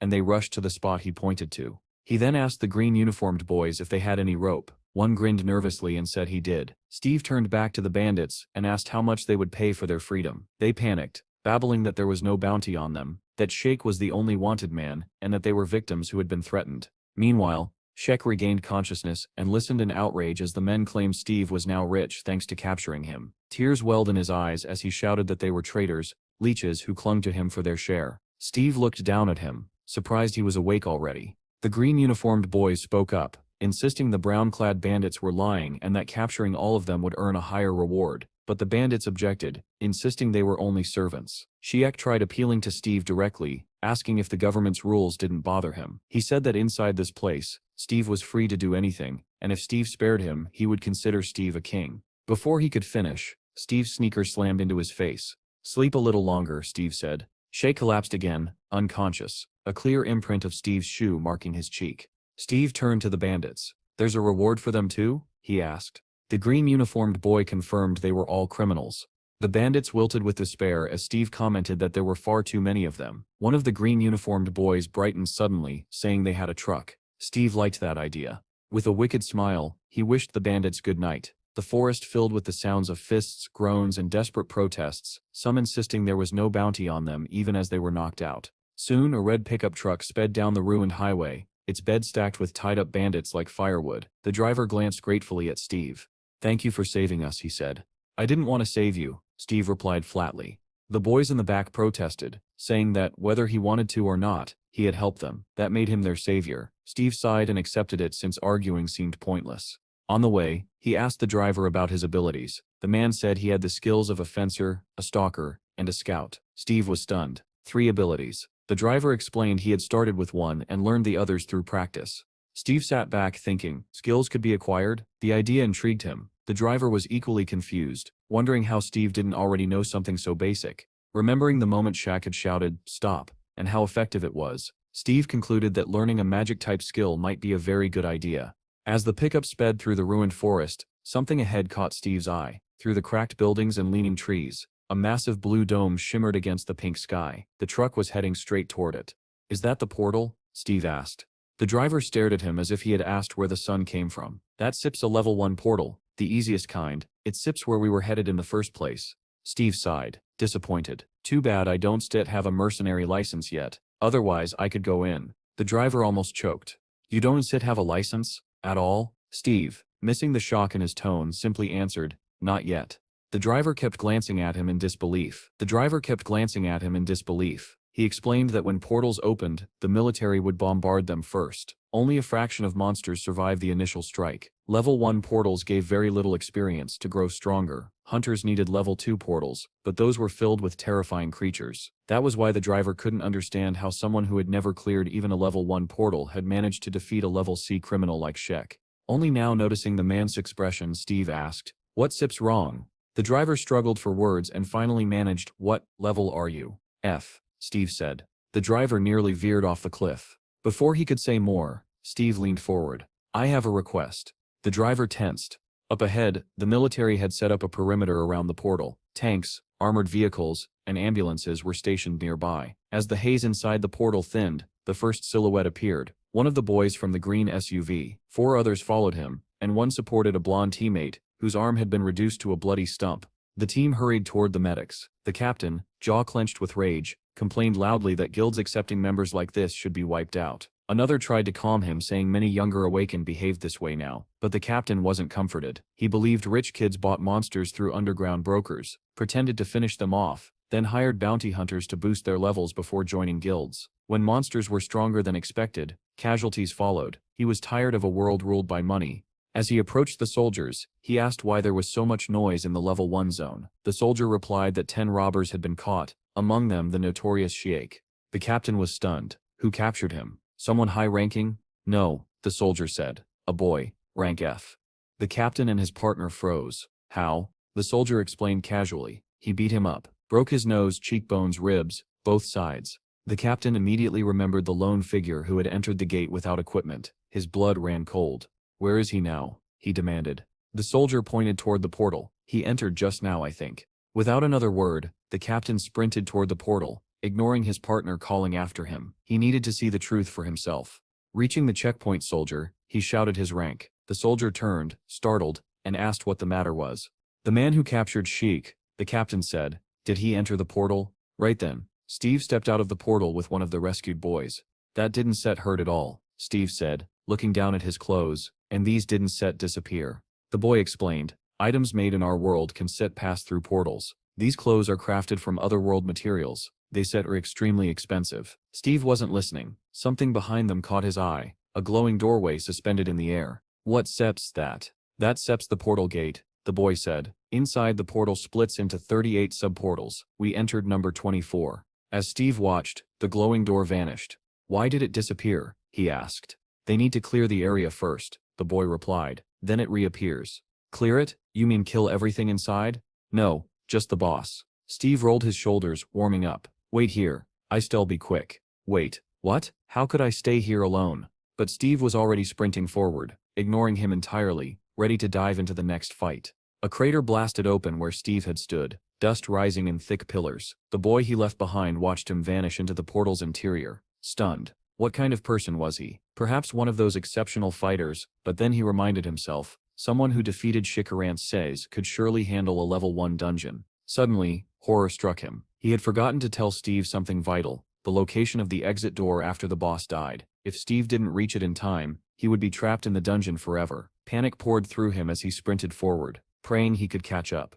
Meanwhile, at the portal control booth, a soldier stared at his monitor reading door 24 closed. He reported the update to the captain. The captain cursed loudly. Steve was sealed inside. Inside portal number 24. A faint fog drifted through the forest. 3 goblin-like monsters patrolled between the trees, weapons raised. One heard a noise and spun around with a growl, only to have its head crushed by a single punch. The second monster was struck in the gut and flung sideways. The third collapsed when Steve drove a blow into its stomach, dropping its knife. Steve picked the weapon up, examining it with mild interest. Pretty good, he muttered. He crouched beside one corpse and stabbed the knife into its chest. Even behind his bandana, the rot smell of monsters filled his nose. He retrieved a red mana stone from the creature and studied it.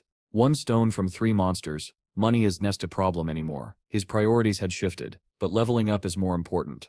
The boy finally reached the battlefield and stared at the heap of slain monsters. How many had Steve already cut down? His eyes glowed white as he activated his tracking skill and located Steve's direction. Steve, meanwhile, was examining his status screen. He had enough points to buy 2 skills, Beast Taming and Tree Spirit Summoning. He opened the description for Beast Taming, but 2 monsters crashed down on him from above. Steve sensed them instantly. He spun, smashing one in the face with his fist and striking the other with his elbow. Both monsters spiraled away through the air. A new notification appeared. Achievements, 545, breaking another monster sip's jaw. Steve grinned. He leveled up again, but then a red error message flashed. Irrecoverable error. Additional synchronization initiated. Again, Steve groaned. But this time, after the glitch, his stats increased. His level rose by 1. He unlocked the skill menu. Tree Spirit Summoning, 100 points. I'll take it. A bright orb appeared before him, glowing softly. Inside floated a tiny winged creature, a fairy-like being Steve vaguely remembered seeing near the jungle before, thinking it was a firefly. Tree Spirit, he said, find the remaining goblins. The spirit darted off and hovered, projecting a beam of light into the soil. It read the memories of trees and plants, but slowly, its level was low. Steve browsed the remaining skills and bought reconnaissance with the rest of his points. Kneeling, he placed his hand on the ground. White light filled his eyes. Tracking. The information came, but it was all about the dead. Then, something deeper in the forest caught his attention. Not goblins. Something bigger. Something hostile. He grinned. Without hesitation, he bolted toward the sound. After sprinting across the forest, Steve climbed a small rise and scanned the clearing. Below, the boy who had followed him was pinned against the ground. A massive goblin, twice the size of the others, was about to drive a spear into him. Steve appeared beside him in an instant. "What are you doing here?" he asked calmly, as if they weren't seconds away from disaster. The boy's eyes widened with relief the moment Steve appeared. A massive goblin hovered over him, its knife descending toward his face. Steve frowned. "I told you to wait for me." The boy trembled, clearing his throat. I was attacked." Obviously, he muttered in a helpless plea for help. Steve smiled faintly. "Yeah, I see that." The knife crept closer, grazing the boy's skin. He screamed as the blade nearly touched him. At that exact moment, the goblin sensed danger and spun around. It barely managed to lift its shield, just in time to block Steve's brutal kick. The shield saved its life, but not its balance. The force hurled the monster several meters sideways. The goblin staggered up, refusing to surrender. shield raised as it prepared to counterattack. It never got the chance. Steve's kick shot upward, smashing into its jaw. Bone cracked loudly, and the creature flew backward into a boulder. Stones shattered around it. Steve didn't set pause. He sprinted after it. Bleeding heavily, the goblin bared its teeth in desperation. Steve leaped high, raising the stolen knife overhead, and drove it down into the creature's chest. A notification flashed. Level up. Plus 120 experience. Steve chuckled. Generous today. Behind him, the boy stared, stunned by Steve's effortless brutality. Steve turned. So, will the exit door open now? The boy snapped out of his daze. Yes. Of course. Right on cue, the door reappeared. The two stepped through and returned to their world. Soldiers noticed them immediately. Hey, isn't that the guy who caught Shiek? One asked. Yeah. The other replied. The captain set's been looking for him. He glanced at the monitor, then laughed in disbelief. No way he cleared it that fast. The rescued boy thanked Steve and returned to his group. Steve simply nodded. Good work. Feeling hungry, he headed toward the storage room to retrieve his belongings. The captain approached him, an imposing man with a sharp expression. Good to meet you, he said. I Stemp Morris, commander of the 27th Attack Squad. Steve blinked. Who? Morris smiled and introduced himself again, handing over a business card for Sillig Guild. Then he invited Steve to talk. They sat in a diner, sipping coffee. Sillig is a top guild, Morris said proudly. You Stet have excellent opportunities to grow. Steve calmly shook his head. Not interested. Morris stared at him, baffled. No one refused invitations from major guilds. He tried again, leaning forward. If you Citra already committed somewhere else, we can offer formal transfer terms, very generous ones. No. Steve took another sip of coffee. Morris sists patience frayed. Sillig is ranked 4th nationally. That is not a low standing. Whatever you want, the guild can match. Steve set his cup down sharply, smiling wearily. I just don't want to work for anybody. Morris froze, unable to respond. He had never met someone so strong yet so uninterested in power or prestige. With the conversation over, Steve stood and left. Steve arrived at his younger brother's house, but no one was inside. He looked around. Guess they steer out. He climbed to the roof, lay back on a table, and basked in the warm sunlight. Maybe Chad and his son were spending time together. The thought made him smile. An elderly woman climbed up with a basket of laundry balanced on her head. What are you doing lazing around in the middle of the day? She scolded. Steve grinned. Perfect weather for a nap, Granny. Wanna join? She huffed. Can sit you see I sit been busy hanging laundry. Steve stood and began helping her. She supervised, occasionally correcting his technique. After a moment, she became strangely serious. Are you really Chad Sit's older brother? Yes, Steve said, still hanging clothes. Her face brightened. Amazing. You actually grew up? Steve pretended to be offended. I've grown up plenty. You rascal, she laughed. Steve couldn't help smiling back. The old woman shook a sheet, her voice softer now. She said it would have been strange if Steve hadn't changed. After all, monsters had attacked, people had died, and the world itself had turned upside down. Then, thoughtful and worried, she added that since he had returned after 10 years, he needed to take care of himself so as not to cause Chad grief. Steve realized she wasn't worried about him. She was worried about his brother. He gave her a grateful smile. I Stemp fine. I one set die that easily. Those who say that, she replied dryly, are the first to die. Chad and his son Bill came home just then, greeting the old woman on the stairs. When she told them Steve was on the roof, they hurried up, Bill rushing ahead with the puppy. Steve placed an envelope on the table. Chad held it, confused. What sep's this? $40,000, Steve said casually. Pay off all your debts. Chad opened the envelope, stunned. Where did you get this kind of money? Steve only smiled. Go pay it off. Then let's Sets have dinner. Chad Stitt's eyes grew misty. How can I repay you? Steve looked at Bill rolling around with the puppy. I don't need anything, just come back soon. Chad turned away, wiping tears, murmuring that he understood. Steve suddenly called out in a conspiratorial tone. Chad turned, still sniffling. Pick up some meat and booze on the way? Chad laughed through his tears. I get everything. Watch Bill for me. Steve agreed. While Bill played with the wolf cub on the roof, Steve opened his status menu. Object detected. Assign name. He turned to the boy. What should we name him? Pecky, Bill answered immediately. Steve repeated it. Pecky? Yeah, that sip's good. He confirmed the name. A window appeared. Pecky. Level 1. Combat power. 3. Steve threw a ball, and Pecky shot forward at incredible speed, startling Bill. The boy praised him, calling him back, and Pecky returned wagging his tail happily. As the sun set, the two lay down on the table, exhausted. Bill murmured, Why is Dad taking so long? Steve stared downward. He should be here by now. He noticed Chad's truck had arrived in the parking lot, but Chad wasn't coming out. Let's go meet him, Steve said. Bill sprinted ahead and called out joyfully to his father's silhouette, but as they got closer, their smiles died. Chad was soaked in blood, it dripped from his head, nose and mouth. Bill froze. Dad? Chad swayed, barely staying upright. He whispered his son's name before collapsing. Bill screamed and ran to him. Steve froze in shock. Then something in him snapped. Bill's desperate cries pulled him back, and anger surged through him like fire. Across the city, in a dim shop on the first floor of an old apartment block, a sign hung, "Trust interest-free loans. Instant approval." Inside, men in suits played cards while another worked at a computer. "How's betting this week?" the computer operator asked. His partner listed numbers. They discussed match results. Male versus Jorans, the insane upset from last time, the guild beyond the horizon, and the gambler's expectations. Then a noise outside. Everyone fell silent. "What's going on out there?" the man at the computer barked. Two men went to check.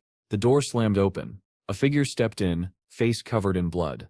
They stared at him. "It seems," the man said shakily, "Yusuf got a problem." A hand clamped over his head from behind. He screamed as he was yanked backward. His body vanished from the doorway, flung like a rag doll into the darkness. Panic erupted. "What the hell was that? Is someone attacking us?" "This is an intrusion." Two men rushed forward, only to have the wounded man's body suddenly drop on top of them, smashing them into a table and scattering cards everywhere. The remaining men grabbed weapons, shouting at the unseen attacker to show himself. Then, slowly, a silhouette filled the doorway. Only the eyes were visible. Glowing blue. Steve stepped into the loan office like a storm breaking through a wall. Literally, he tore the front door off its hinges with one hand and lifted it above his head. The suited men stared in terror. "Psycho," one yelled. The door flew at them the next instant, smashing into bodies and furniture alike. Men toppled like toys. Windows shattered. Glass rained across the room and the office dissolved into chaos. Steve didn't slow. He tore through desks, overturned chairs, and slammed anyone who stood into the floor. His foot came down on one man's face, blood pooling from the crushed nose. The man at the computer trembled, unable to look away from the carnage. He and his assistant watched as Steve approached with cold fury. "Who is this guy?" the man whispered. I think he sips awakened," the assistant stammered, "and I think I sip seen him before." He never finished. Steve kicked the table they sat at, sending both men crashing backward with screams. One howled that his leg was pinned under the heavy wood. Steve swept the monitor and keyboard aside, climbed onto the table, crouched down and asked, voice low and dangerous, "Are you Mr. Scott?"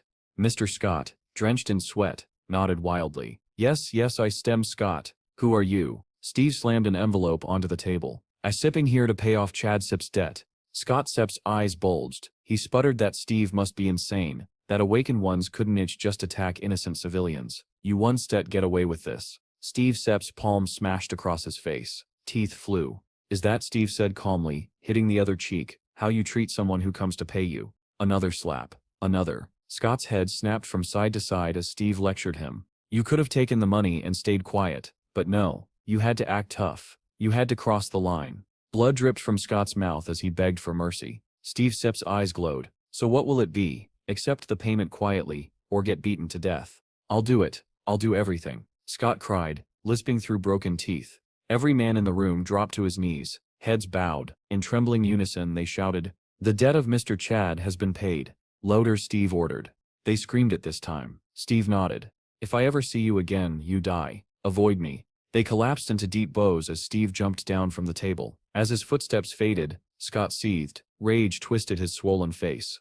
One of the men peeked up. "He set's gone." Scott grinned despite the blood. "Does Steve really think he has no connections? Those two are dead already." Morris entered another office where two analysts sat. He told the manager it was urgent. The kid at the computer asked what he needed. "Pull up a profile," Morris said. Steve Sepp's information appeared on screen. "He sets a top-level newcomer," Morris said. The kid blinked. "Rank F. Registered today and still top level?" "Exactly. Impressive. Isn't said it." But when they attempted to access classified details, the screen flashed. "Access denied." Both stared at it. "Why would his file be locked?" the kid asked. "Try digging illegally," Morris said. The kid rummaged through hidden systems, bypassing firewalls. Finally, got it. They read Steve's history and stared in disbelief. He sets really level F. And missing for 10 years. Why is all this sealed? They scrolled to his combat data. The kid choked. "What kind of bread and water is this?" "What?" Morris demanded. The kid pointed at the entry. "It says he beat Sheck using only bread and water." They both imagined Steve throwing buns and water bottles at the giant criminal while Sheik begged him to stop. Suspicious, the kid muttered. 10 years gone. Restricted data. Maybe he sips a government agent. Or a hunter, Morris said, eyes narrowing. Either way, Steve Yinning was far from ordinary, and the world was just beginning to notice. The man in the office didn't want to accept the boy's conclusion that Steve might actually be a government agent, but the boy smirked, saying that at this point it was almost guaranteed. He had already dug up everything he could about Steve, and Morris realized that Steve's cold, distant demeanor now made more sense. With a sigh, Morris suggested they go out for coffee, though his mind still churned. Why would an agent get involved in something like this? He didn't have an answer. He merely asked the boy to keep watching Steve. The boy insisted Morris surrender instead, completely misunderstanding the captain's intentions. Morris snapped back that he only wanted Steve monitored for unusual activity, but the boy stubbornly refused to understand, thinking Morris was trying to hide something. Steve arrived at the hospital. Chad sat by the window, head wrapped in bandages, but smiling when he saw him. Steve placed a pile of fast food on the table. "Why did you buy so much again?" Chad asked. "It'll help you recover faster." Steve shrugged. Chad chuckled and said the bandages would come off tomorrow. He asked if Steve's exam was also the next day. "Yeah. If you pass and join a guild, it'll be great," Chad said hopefully. Steve closed his eyes. In the jungle, he had been the king of the forest, living by his own strength, not relying on others. Could he really join a guild and live under someone else's authority again? Chad sensed his hesitation. "Want me to research guilds for you?" "No need," Steve said. "I'm planning to start my own guild." Chad stared at him. "You stared creating one? Not joining?" Steve just nodded. The day of the exam. The exam was held at the Bureau of the Awakened. Jean, the blonde swordswoman with a katana, was walking through the corridor when the department head called her name. He immediately launched into frustration. 2 riots in your district this week. If a portal had opened, the entire city would have been wiped out. Jane wasn't surprised. "Can't you handle anything without me?" His anger turned to pleading. "Please. I am dealing with portals every morning. I am exhausted." "Write a resignation letter," Jean said dryly. The man pretended not to hear her. Then he suddenly snapped again. "Why are you destroying perfectly good swords?" "Again, I just can't focus lately," she answered calmly. "I've had enough of your stories," he shouted, shoving a paper into her hands. She looked at it and scowled. "You sending me out again? I wanted to rest today." "You're not the only one suffering. And it's not your first mission," he complained. Jean sighed heavily and turned away. "I've had enough."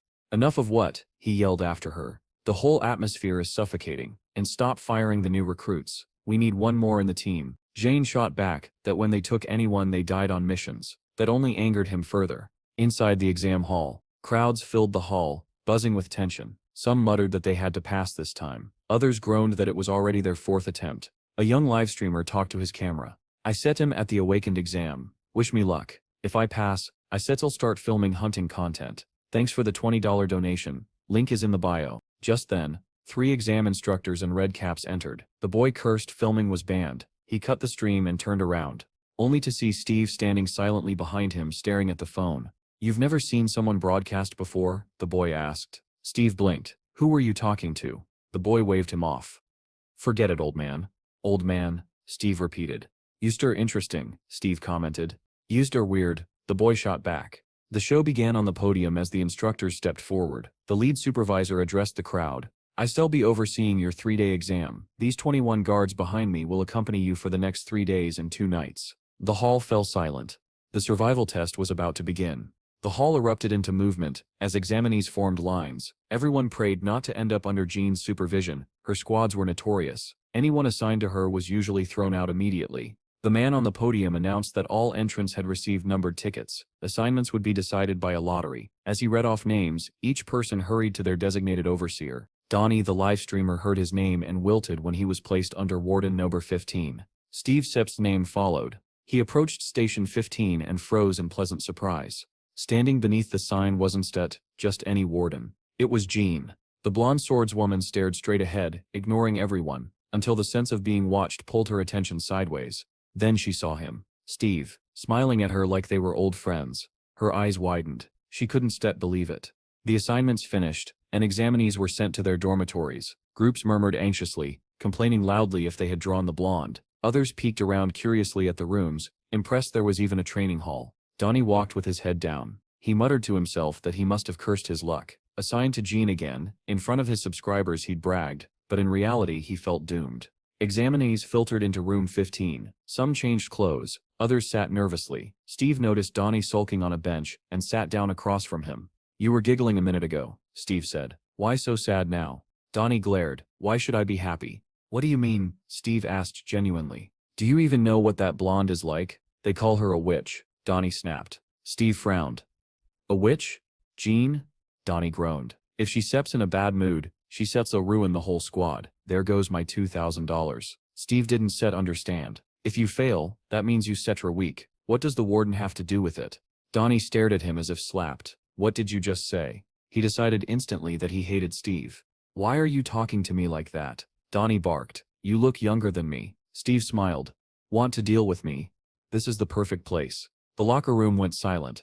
Donnie shot to his feet. "You think I septum weak? Are you serious?"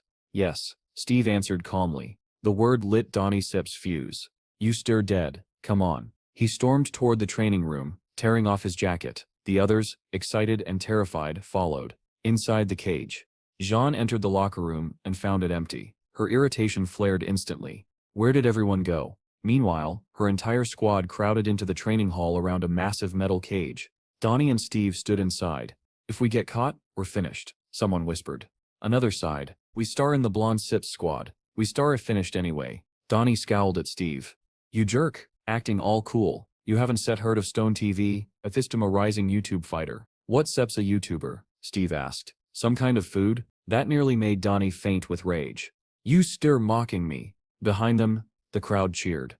"Go Donnie, get him." Donnie threw a series of flashy punches at the air. "Straightening out idiots like you is my hobby. I've got tons of views on my exam videos." Steve listened quietly, expression unreadable, and then said, "Interesting." Donnie Sepp's vein popped. "Stop talking nonsense, you psycho." He lunged. "Take this." He swung at Steve Sepp's face with everything he had, and Steve didn't move an inch. Then, "Enough." The voice cracked through the air like thunder. Everyone turned. Jan stood there, eyes cold as winter. Donnie swallowed hard. "Blonde witch. Out," she barked. Every examinee exploded out of the training room as if chased by demons. "We stir dead. We stir so dead." Jean strode toward the cage, glaring. "Do you idiots want to be eliminated on the first day?" Donnie forced a smile. No, of course not. Just stretching." Jean cut him off. "Then let's get rid of one of you immediately." Both boys froze. A sinister smile curved on her lips. "Whoever loses is expelled. Begin." Silence shattered into panic. The fight, now official, was about to start. Donnie forced a shaky grin. She's insane, he thought. But Steve understood the order perfectly, and had absolutely no objection to carrying it out. Donnie puffed up his chest and glared. "You asked for this." Donnie set cry afterward. Steve smiled warmly. "I actually feel sorry for you." "Shut up and move already," Donnie shouted, swinging a wild punch. He never finished. Steve's fist slammed into Donnie's face faster than anyone could follow. The boy collapsed flat on the mat, unconscious in a single hit. Silence. Steve kept his fists raised, expression calm. Jean's eyes widened. She had expected Donnie to lose, but not like that. She looked sharply at Steve, instantly convinced he was the instigator. She remembered him from the portal, the strange smell, the unsettling sense of familiarity. From day one, he had irritated her. But Steve only tilted his head and asked, "What about you, want to try too?" Jean blinked. "What?" "If you want," he repeated, "you can come up here." Understanding dawned and fury followed. Steve offered a deal. If he won, she wouldn't expel Donnie. John stared at him as if he were an idiot. Impossible. Still, she removed her katana, set it aside and stepped into the cage. She moved like someone born in battle. Tilting her head, she asked, "Are you unusual?" Steve blinked.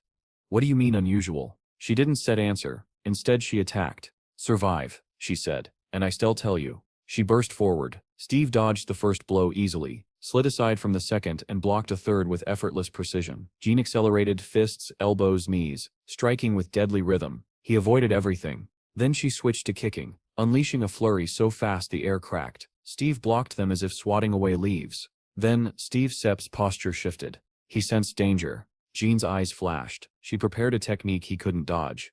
"If you win," she whispered, "you can ask for something else." She flipped backward through the air and kicked Steve full force in the chest. He flew across the cage, limp, showing no sign of life. She landed lightly. Something felt wrong. She turned her head toward the trajectory, only to hear a voice above. "You stir stronger than you look." Steve had landed on the bars instead of crashing into them. Jane Sepp's breath caught. How did he withstand that?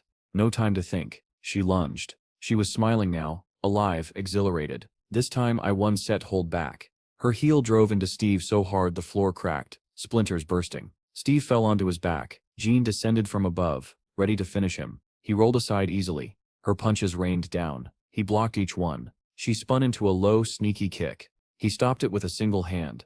Then he crouched, one hand blocking, the other curling into a fist. He smiled, waiting for his moment. He struck. Jean barely had time to curse. A blue glow erupted around her torso, a barrier formed by her awakened ability. Steve's fist smashed into it. The shield shattered like glass, sparks flying in every direction. She was thrown to the floor. Blue lightning like sparks danced around her as she struggled up, stunned. He broke my shield. Steve was already raising his fist again. My turn. John sat on the ground, staring at him. You Stetcher insane. But Steve only shouted with bright-eyed excitement. This is fun. A mischievous smile tugged at her lips. You really are unusual. My intuition was right. Steve didn't understand. He just blinked at her, confused, fist still raised to attack. She suddenly stood straight, extended her hand toward him, palm out. Her expression was serious. I lose, she said. Steve froze. Why? It was just getting fun. But Jean had made her decision, and the entire squad would soon learn why. Jean let out a long exhale and said the fight had to end. Not because she couldn't continue, but because the room was far too small to use real skills. Next time, she added, we shall fight somewhere with more space. Steve nodded with a sad little smile, genuinely disappointed. He hadn't planned to continue the fight anyway. Jean growled in irritation. Say whatever you want. I already admitted defeat. Steve looked at her curiously. Are there many strong women like you in this world? I don't think so, she answered. Steve Sepp's eyes lit up with satisfaction. Then I choose you, he said. Please bear my child. Jean froze. What did you just say? Steve repeated the offer calmly, as if it were the most natural thing in the world. A slap cracked through the cage so loudly that Donnie woke up on the floor. John marched out, muttering curses, glaring daggers at Steve. Donnie blinked in confusion. Why was Steve getting hit? Why was he lying on the floor? Slowly, memory returned. The first punch, the instant defeat, the threat of expulsion. He collapsed to his knees. How humiliating, thrown out before even taking the exam. Then he noticed Steve walking past and glared at him. You feel better after humiliating me? Donnie snapped through tears. Steve gave him a gentle smile. You didn't lose. Donnie blinked. What? From above, unseen by the students, a surveillance camera quietly recorded everything. In another room, the man with glasses stared at the footage, stunned. Did Jean really lose? Back in the training room, Steve told Donnie, go on, and walked away. But Jean said the loser gets kicked out. How am I supposed to stay? Donnie shouted after him. I asked her not to kick you out. Steve replied simply. Donnie stared blankly, his cheeks still swollen. What? Why did she hit you then? He added. Steve only shrugged. None of your business. He kept walking, leaving Donnie behind in dazed confusion. Then a thought struck Donnie. Did they agree that I could stay if Steve survived her strike? Tears welled up, his face twisted with gratitude. That man, he's a real man. He burst into tears. Brother. Wiping his eyes, he ran after him. Let's go together. Suddenly a voice echoed through the speakers. Awaken Steve Yinin, report to the Warden Sip's office. Both boys froze. Is that your name? Donnie asked. Seems like it, Steve replied. Steve knocked, entered, and sat across from the man who had just witnessed the entire fight footage.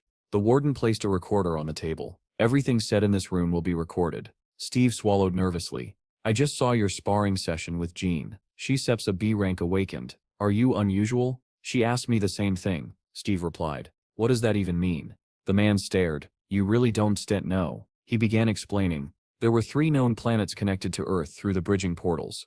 Aruka, a peaceful world of elves and dwarves, where Earthlings learned magic, crafting, and artifact making. Kushan, a divided world where the Man tribes and the Chungwan people battled for dominance. If the portal opened in Man territory, war. If it opened elsewhere, exchange. Midul, home to warlike orcs and terrifying monsters. When a portal opened there, battles erupted instantly. People who return with powers from these worlds, he continued, cannot be measured by normal awakened rankings. We call them unusuals. Steve listened with polite boredom. When the explanation ended, he said, that Sep's all pretty complicated.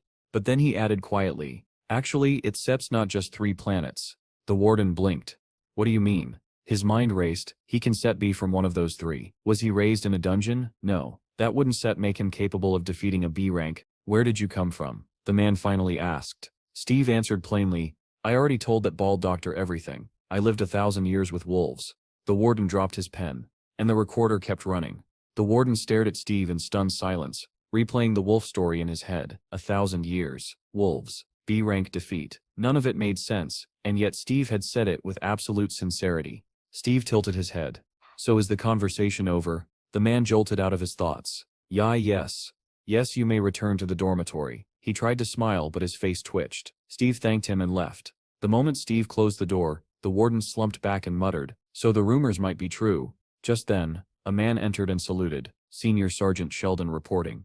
The warden instructed Sheldon to take over as Warden 15. Sheldon blinked. Jan isn't set coming? The warden clicked his tongue. She ran away. Ran away? How? The warden adjusted his glasses. Because Steve is in Team 15. Sheldon stiffened. He was ordered to keep a close watch on Steve during the entire exam and file a detailed report afterward. A voice echoed through the dormitory. All examinees, put on your uniforms and assemble at the stadium. Groans erupted. It begins.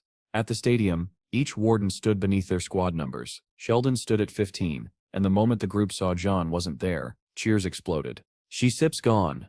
Thank the heavens. Sheldon replaced the witch. Sheldon introduced himself with a grin, and announced today's tests. Run 100 meters, in 9 seconds. Complete 40 triathlons in 1 hour. Easy, right? The group erupted in complaints. That sip's unfair. People have different builds. Not everyone is a sprinter. Nearby, a chubby girl finished the 100 meters in 13 seconds. Eliminated, the warden declared. I am a healer. Lower the bar. Monsters won't slow down for healers, he replied. Then he called, Group 15, Donnie, to the start. Donnie swaggered forward. 9 seconds, child's play. His teammates panicked, but Donnie grinned and flashed a victory sign at Steve. The whistle blew. Donnie exploded forward, feet kicking up dust. He crossed the finish line triumphantly. 8 seconds, Sheldon read. Passed. Donnie cheered, until Sheldon called the next name. Steve Yaning. Steve stepped up calmly, set his feet on the blocks, and stared down the track. Donnie yelled, Let's go, brother, while the rest watched nervously. The whistle blew, and Steve vanished. All they saw was a shockwave of dust exploding behind him. The finish line sensor beeped before anyone could register what had happened. Donnie Sip's jaw dropped. He Sips not human. Inside the administration office, a phone rang. The warden picked it up. Sergeant Sheldon Sip's voice came through. Sir, Steve passed. His results are beyond shocking. Sending video now. The warden tensed. What about journalists? Sheldon turned, and froze. Journalists were already alive with excitement. Cameras aimed at Steve like hunters spotting prey. A phone rang again. A woman answered. Returnee Management Bureau. This is Manager Kim. This is Major Swan, the caller said. ISEP sent you 2 videos. Please review immediately. She opened them. Steve's run captured in full detail. Her eyes widened. What? What is this? On screen, Steve's figure tore across the track at impossible speed. The Major Sep's voice echoed through the phone. Seems the doctor wasn't lying after all. Manager Kim bit her lip. If this man is truly unusual, if his answers were real, then Steve may be a returnee from a 4th unknown planet. She slammed her hand down. Stop all journalists. Block all access immediately. The assistant checked his phone. Too late. There's Sep's already an article about Steve Sep's record-breaking run. Shut it down, she snapped. Clear every article. But outside it was too late. Journalists surrounded Steve like bees around nectar, cameras flashing, microphones shoved toward him. Just one comment. Sir, how did you run that fast? Please give us a moment of your time. Are you the returnee from the unknown planet? They piled closer and closer, and Steve stood at the center of the storm, as calm as ever. Steve stared blankly at the wall of shouting journalists, unable to understand why they were screaming his name. He didn't say a single word, he simply blinked, confused. Meanwhile, Manager Kim was piecing everything together. The timing of the portal incident, the unexplained energy dispersion, the chaos at the center. If Steve had crossed a 4th unknown world without a protective suit, the system would indeed have registered him as F rank. That meant every strange error in his data matched the theory. It also meant her department would gain full authority over him. But before she could strategize further, a squad of security guards stormed into the stadium and began dragging journalists away. They blocked every passage, ignoring the reporters' desperate pleas for interviews. Inside the cafeteria, the examinees gathered at tables, buzzing about how Steve had drawn such media attention. Behind the frosted windows, journalists hammered at the glass, shouting questions. Steve didn't care. He calmly devoured a mountain of food while Donnie stared with sparkling admiration. Of course, Donnie thought, I couldn't have been knocked out by some normal kid. I should Seth recorded that fight. Steve caught Donnie staring. What are you looking at? Finished eating? Donnie jumped. I stroll get you something to drink. You story probably thirsty. As Steve polished off the last of his enormous lunch, Donnie hurried away thinking, just looking at the way he eats, you can tell he's built differently. Back in the locker room, Steve sprawled across a bench. Donnie sat opposite, scanning the half-empty rows of lockers. So many people failed already, Donnie muttered. Then he gasped, remembering something. Steve sat up. What is it? The next exam is a dungeon. It seems better to go in a big group. I hope they redistribute squads. Steve lay back down and closed his eyes. It sets fine, I don't need anyone. Donnie nearly applauded. He seems so confident. And he has every right to be, he thought. Yeah, but dungeons are unpredictable. Different skills help. Steve answered, that sips, and cut himself off, suddenly switching topics. When we first met, you were talking to yourself on your phone. What was that? That, YouTube. Steve sat up. What is YouTube? Donnie stared. You really are from the mountains, aren't you? You could say that, Steve replied. To demonstrate, Donnie showed him his phone. This is YouTube. This number is subscribers. This one is views. Steve pointed to a particular video with hundreds of thousands of views. What is that?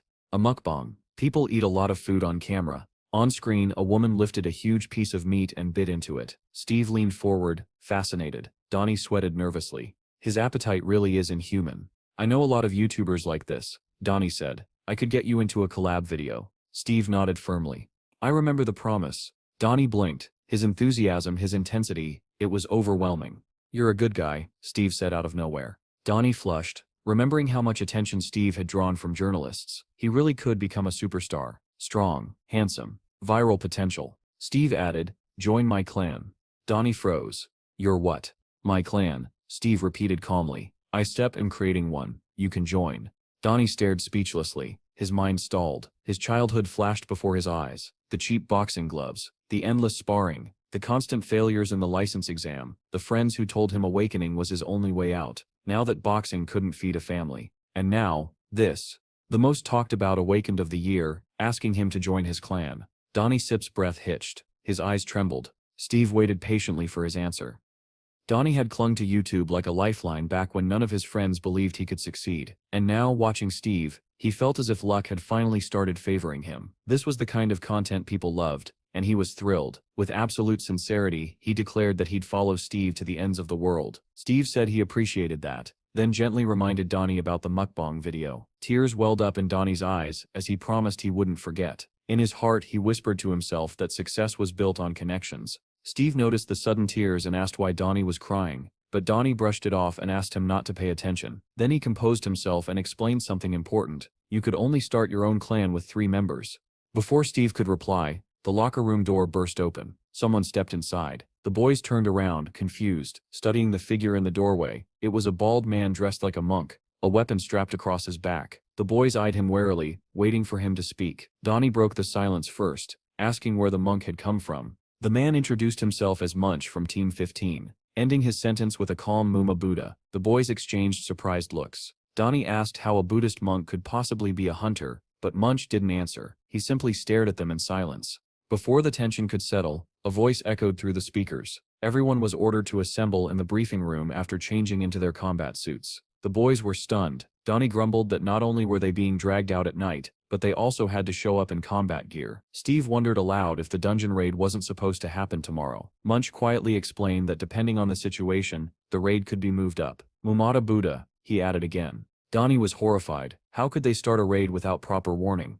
In the briefing room, the head warden announced that it was time to begin. The major stepped forward and explained that their test would take place inside a dungeon located at the 5th station, currently under the supervision of the Phoenix Guild. When Steve asked about the guild, Donnie explained that although the Phoenix Guild wasn't among the top elites, it was still quite respectable. But Steve focused on something else. He asked what under surveillance meant. Donnie was baffled by the question and finally became convinced that Steve truly wasn't from around here. He explained that the state couldn't manage all the portals that appeared and disappeared daily, so it hired private clans to guard them. When a clan signed a contract with the government, it became a guild. The more dungeons a guild managed, the more people it attracted. Steve summarized it simply. It was like a hunting game where the state earned money. Donnie confirmed it. Hearing this, Steve thought about his own desire to form a clan. He missed the feeling of being part of a pack. He even joked that maybe he could rule an entire state someday.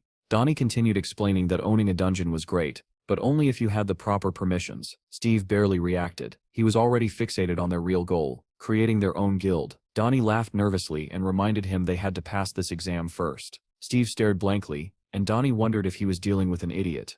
The Major resumed the briefing. On the screen appeared an image of the dungeon abandoned for 15 days, level 1, and structured like a labyrinth. He explained that weaker monsters meant less danger, but also meant a greater abundance of spatial energy. The raid briefing officially began. Donnie swallowed hard. The problem with labyrinth dungeons wasn't the monsters, it was getting lost. One wrong move and you were trapped. Clutching his head, he muttered that he could really use an intelligence-type skill right about now. Steve overheard and casually revealed that he had such a skill. Donnie was thrilled for a moment, then froze. The exam hadn't even begun, and Steve already had a skill worth more than 20,000. A dangerous thought crossed his mind. What if Steve was actually rich? Meanwhile, Munch sat quietly, lost in his own thoughts. Donnie turned to him next and asked what his awakened skill was. Munch hesitated, debating whether he should speak. Finally, he answered with just a single word, but that one word drew him deep into his own memory. He remembered the temple, the Buddha statue, and the Tibetan bowl in his hands. He had been meditating, producing a resonant sound that echoed through the hall, but the sound had drawn something else. Monsters began gathering outside, dozens, then hundreds. Another monk had rushed in, shouting for him to stop immediately. Confused, Munch had asked what was happening, but the man only yelled for him and the other monks to escape. Behind the monk, a monstrous creature emerged, ready to strike. Munch's mind snapped back to the present when the Major announced that the briefing was over. Donnie whispered to Steve that something was seriously wrong with this guy. The Major laid out the final instructions. They would proceed to the target point, engage the monsters under guard supervision, and read the manual carefully. He wished them luck, and the buses rolled out. They soon arrived at the portal, glowing with blue light while a helicopter hovered above. Guards hurried the boys along, warning them that anyone who wasn't prepared would not make it out alive. The warden checked on Team 15, and Donnie leaned toward Steve, advising him to secure his gear properly. Sheldon told them that once they entered the dungeon, they could act freely and pretend he wasn't even there. But he also warned them that even if the team performed well, they could still be left behind because the exam was based on individual scores. Donnie grew uneasy. With only 3 people on their team, he asked if Sheldon would help them if something went wrong. Sheldon just gave a knowing smile, said nothing, and told them to keep moving. When they stepped off the bus, Steve asked Donnie why he looked so nervous. Donnie forced a guilty smile and insisted he wasn't scared, though he failed to finish his sentence. Even Munch, the monk, remained calm as he asked the warden whether he could use his personal weapon. The warden confirmed that he could, and the boys headed out. Donnie was stunned. This was only an exam, yet the monk already carried a weapon made of dimensional matter. At the portal, the guard directed the 14th team inside, then told Team 15 to proceed through the right entrance. Sheldon smiled with satisfaction and ordered them forward. As they stepped into the portal, the warden announced that their team had officially entered. Steve took the lead, which made Donnie panic. Why was he walking in front? It was dangerous. Donnie hurried to warn him but instantly regretted speaking. Making noise before reaching the safe zone would lower his score. Suddenly, a skeletal monster in a robe lunged out from the side. Steve didn't flinch. With a single blow, he shattered the monster's skull. Donnie said the creature must have been attracted by his own scream, but at least they took it down. Impressed, he declared Steve perfect. As expected, Donnie then asked if Steve would use his recon skill if anything else went wrong. Before Steve could answer, a soft click echoed through the hall. A tile under Munch's foot began glowing. Donnie recognized it instantly. He opened his mouth to explain, but he didn't even finish the word trap before a storm of arrows came raining down. Munch reacted immediately. He reached behind him, grabbed his weapon, and began deflecting arrows with incredible speed. The moment triggered another memory back at the temple, when his meditative chant had drawn a horde of monsters. The military had responded with missiles, and his mentor, badly wounded, had fought desperately to protect him. Munch had begged for forgiveness, believing the catastrophe was his fault. The missiles wiped out the monsters, and the temple along with them. Back in the present, Munch continued deflecting arrows with that same weapon he had carried ever since. Donnie watched in awe, praising his skill. Then another click sounded. A second tile lit up bright white. The floor beneath the boys dissolved, sending all 3 plummeting downward. They hit the bottom hard. Steve and Munch landed on their feet, but Donnie lay in a heap of rubble, groaning loudly. He stared blankly at the ceiling, mourning the fate of his ambitions, but then a growl echoed from deeper within the tunnel. Donnie jumped up, horrified, and declared that they must be cursed magnets for monsters. Munch apologized, explaining that his monk abilities naturally attracted them. Donnie froze. His skill attracted monsters? Steve, on the other hand, was delighted. To him, this was perfect. Now he wouldn't even have to go looking for enemies. He stared ahead with a calm smile and said it was even better this way. He was too lazy to hunt them one by one. Munch stared at him, stunned. Steve suddenly leapt upward, flipping effortlessly through the air as though weightless. Donnie gasped and wondered aloud if Steve was even human. Standing atop the rocks, Steve told Munch that he liked him and invited him to join the clan. Munch blinked, unsure he'd heard correctly. Meanwhile, the sound of dozens of approaching monsters filled the tunnel. Steve turned to face them, eyes narrowing. He activated his reconnaissance skill, and a blue glow flickered across his pupils. Instantly he located the primary target, a skeleton draped in a red robe. In a single burst of inhuman speed, Steve sprinted toward it. Donnie stared at the horde in horror, convinced they were doomed. Just then, a long staff crashed down in front of him. It was Munch's. From above, the monk shouted for Donnie to grab it.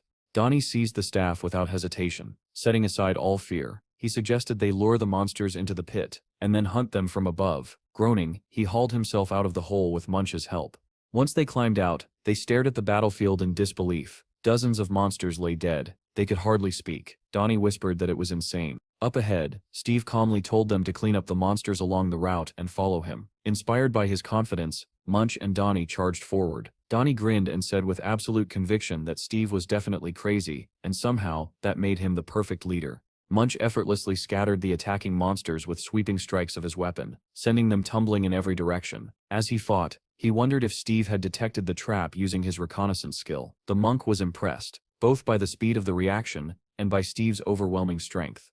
One of the monsters crept toward Steve from behind, crawling along the wall. Steve defeated the creature in front of him, then turned toward the faint sound behind him. The skeletal monster didn't get the chance to reach him. Munch's staff shot through the air and buried itself in the creature's neck, all while Donnie shouted encouragement. Steve finished the job with a single kick that sent bones flying across the stone floor. Far away, at the observation headquarters, a soldier suddenly reported that a team was exiting the dungeon. His partner was confused. Only 30 minutes had passed. Major Swan approached, explaining that teams were usually allotted 5 hours. He asked which team it was. Watching the footage of the boys walking out of the portal, the soldier replied that it was Team 15 and that their vitals looked normal. Swan immediately called Sergeant Sheldon, demanding to know why the boys were already returning. Sheldon, who had been monitoring them, casually explained that they were done. He added that it was hard to gauge level 1 stats from the footage, but even so, Steve's performance was exceptional. Meanwhile, the city street buzzed with activity. People strolled, rushed, talked,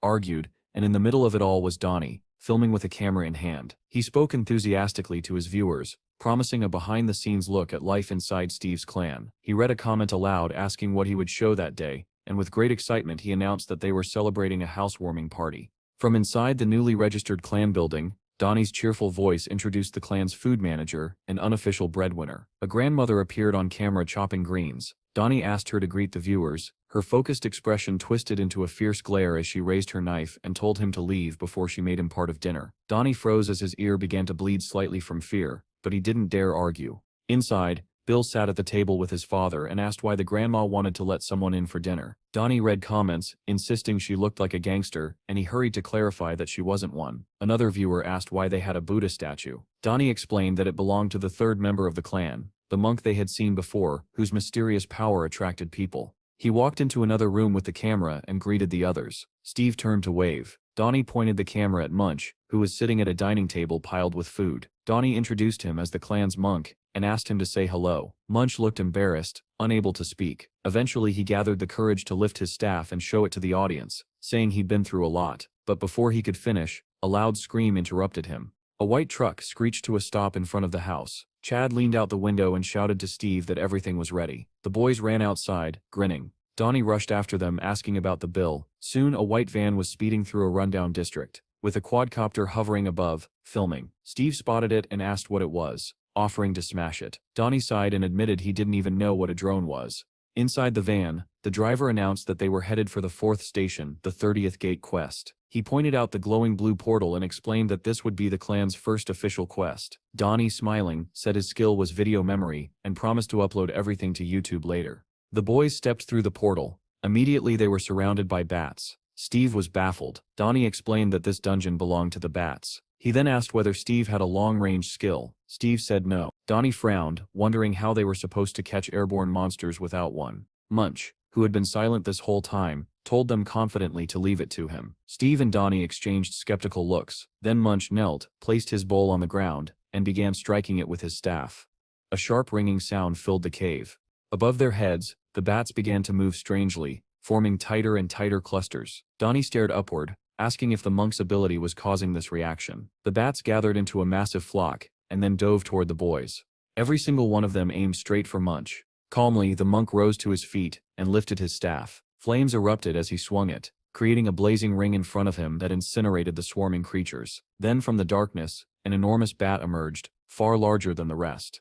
Donnie shouted with exhilaration that they had finally reached the dungeon's final challenge. Steve struck the giant bat with a single decisive blow, slicing the creature cleanly in half. As the remaining bats fell, Donnie exhaled in satisfaction and declared the mission complete. Seated atop a mountain of monster corpses, Steve quietly noted that the door ahead had opened. They should hurry. Donnie, still thrilled, said he would record everything. Back at headquarters, a young man approached a girl who was staring wearily at her monitor. He reported that they had examined all 4 headquarters stations, capable of completing 20 missions per day, and now Steve's clan had gone so far as to incinerate a nearby dungeon. Reading the storm of comments under Donnie's latest video, the girl clutched her head, frustrated. They had barely imposed an embargo, and yet Steve's clan already had a streamer broadcasting everything. The young man added that the video had jumped to 3rd place in trending and asked if they needed to step in. The girl replied that she was aware of its popularity, but then something on the screen caught her eye. It was a clip of a fight, a Russian fighter, known as the Bear, squaring off against a mysterious figure called Hero. The video claimed Hero had defeated him with a special move, and was now naming his next opponent. The next challenger, a tall dark-haired man, looked powerful, confident, and strangely unusual. The clip posed a question: what would happen if the authorities were forced to intervene, and what if this opponent marked the beginning of Hero's reappearance? Suddenly the girl rose from her seat and told the young man to prepare for contact with Steve. Grabbing her jacket with determination, she announced that she would handle the meeting personally. The market square bustled with life, vendors shouting, customers bargaining, children running between stalls. Steve, Donnie, and Chad sat together at a cafe table. Chad asked if Munch was joining them. Donnie confirmed he was, though he wondered aloud where the monk had disappeared to since there were no temples nearby. Chad explained that Munch was living in the city with the surviving monks from his temple. Donnie complained that without Munch their efficiency dropped dramatically. Chad suggested taking a day off since their clan's progress had been extraordinary. Donnie lit up at the idea. Chad added that their capital had already reached 80,000. Donnie cheered again. He had earned 2,000 simply collecting stones, and now they could enter 2nd-level dungeons. Steve raised an eyebrow at Donnie's proud grin. Donnie proudly looked at his monitor, admiring the reward he'd earned. Next to his name, Steve noticed Donnie's rank and profession displayed on the screen. Steve folded his arms, thinking to himself that he had spent only 3,000 on skills, and already surpassed most people. With that in mind, he smiled and agreed today would be a day off. Chad shut his laptop and said he planned to take his son and grandma to the park. Steve's eye caught a sign beside him that read "No information." The grandmother entered carrying food for the puppy, and the same message appeared next to her. But next to Pecky, the puppy, there was detailed information on level and power. Steve wondered if dogs could awaken too. After thinking it over, Steve called his younger brother. The boy answered in surprise, saying he had been repairing his old car lately, but it was expensive and difficult. Steve smiled and suggested that he simply buy a new one. The boy's eyes lit up immediately. With a sly grin, Steve agreed to help. He called Pecky as well, and the puppy's tail wagged furiously. At the dealership, the manager presented a blue Hyundai Dragon. Chad's face glowed with excitement. Every mercenary dreamed of owning one. The manager explained that it ran on heliotrope fuel and cost 80 million, making it the best machine on the market. Steve asked his brother if he liked it. The answer was immediate. Of course, Steve told the manager he would pay in cash, and asked if they could take the car immediately. Soon the brand new blue car shot through the ruins of the city. Chad was ecstatic, declaring that the vehicle was incomparable to his old van. Steve agreed, saying even the passenger seat felt incredible. He added that he should have bought something like this sooner. Chad finally asked why they were headed toward the 4th station, entrance 23, an area that had been closed for a long time. Steve grew serious. He explained that a long time ago Chell had told him he couldn't awaken because he had no money. Chad's smile faded. He looked at Steve, confused, not understanding where the conversation was headed. With that same steady seriousness, Steve replied, "He sets'll awaken today." Chad froze when he heard Steve's words. Sweat broke across his face as the blue car continued down the ruined road, passing collapsed buildings overgrown with grass. His hands trembled on the steering wheel, fear and panic rising in waves, but he kept driving. He didn't dare say anything. Suddenly, Pecky, who had been quiet in the back seat, bristled and let out a low growl. Steve smiled faintly and asked the pup whether he could smell goblins. Chad's voice trembled as he insisted he wasn't ready, begging Steve to leave before anything happened. But Steve ignored him. He stepped out of the car, saying he'd be back soon and instructing Chad to wait. Panicking, Chad lunged toward the door and begged him not to go. but the only thing left where Steve had stood was swirling dust. Steve had already vanished into the rain. Chad stared at the empty air, overwhelmed. His brother's speed was unbelievable. Meanwhile, at the instant loan office, Steve and Chad's video had caused quite a stir. The employees had watched the YouTube clip over and over. One asked if that really was Steve. Another confirmed it, adding that he was now a growing internet star. The supervisor growled that someone like Steve couldn't be measured or controlled. The men argued about how dangerous this made him. Finally, the man at the computer ordered a list of cooperating guilds. The other replied that if this was Station 4, then the job would fall to Mr. Vincent, a mercenary known for removing debtors without hesitation. He'd already taken care of 6. The supervisor smirked darkly and commanded them to call Vincent and pay him whatever he asked. Thunderclouds rolled across the sky, gathering into a storm that promised violence. Rain caught Chad's grandmother as she shopped with his son. She urged the child to hurry. Then a black car slid to a stop in front of her, blocking the road. 3 people in black suits stepped out, 2 men and a woman. The woman approached, flashed an ID, introduced herself as part of the bureau, and asked where they could find Steve. The grandmother said nothing. She simply stared at the badge in silence. The same storm hammered down on Chad, still waiting in the new car while rain smeared the windows. He muttered that he couldn't see anything, and that Steve had been gone for 30 minutes. Once again, Pecky growled at something ahead. Then the head of a giant goblin slammed into the car door window, shocking Chad into a scream. The monster's body slid down the glass, leaving only a clawed hand and harsh breathing visible. The car door suddenly swung open. It was Steve, telling Chad to get out. Chad stumbled out, still shaking but calmed slightly when he saw his brother standing there. The wounded goblin lay on the ground, growling and trying to rise. The monster lunged at Chad. The boy screamed and shielded himself with his arms. A knife dropped onto the wet pavement, the metallic clatter echoing through the empty street. Steve turned to Chad and ordered him to follow and kill the monsters. Chad picked up the knife with trembling hands and begged Steve to stop. Steve turned sharply and demanded to know what was wrong. Stammering, Chad asked if he truly had to awaken now. But Steve was unyielding. "If you are weak," he said, "and you one set survive, then kill." Chad lowered his head in despair. There was no arguing with him. Suddenly the goblin sprang upward again, jaws wide. Little Pecky stood between them, baring his teeth and ready to fight. Before Chad could react, Steve commanded, "Pecky, bite."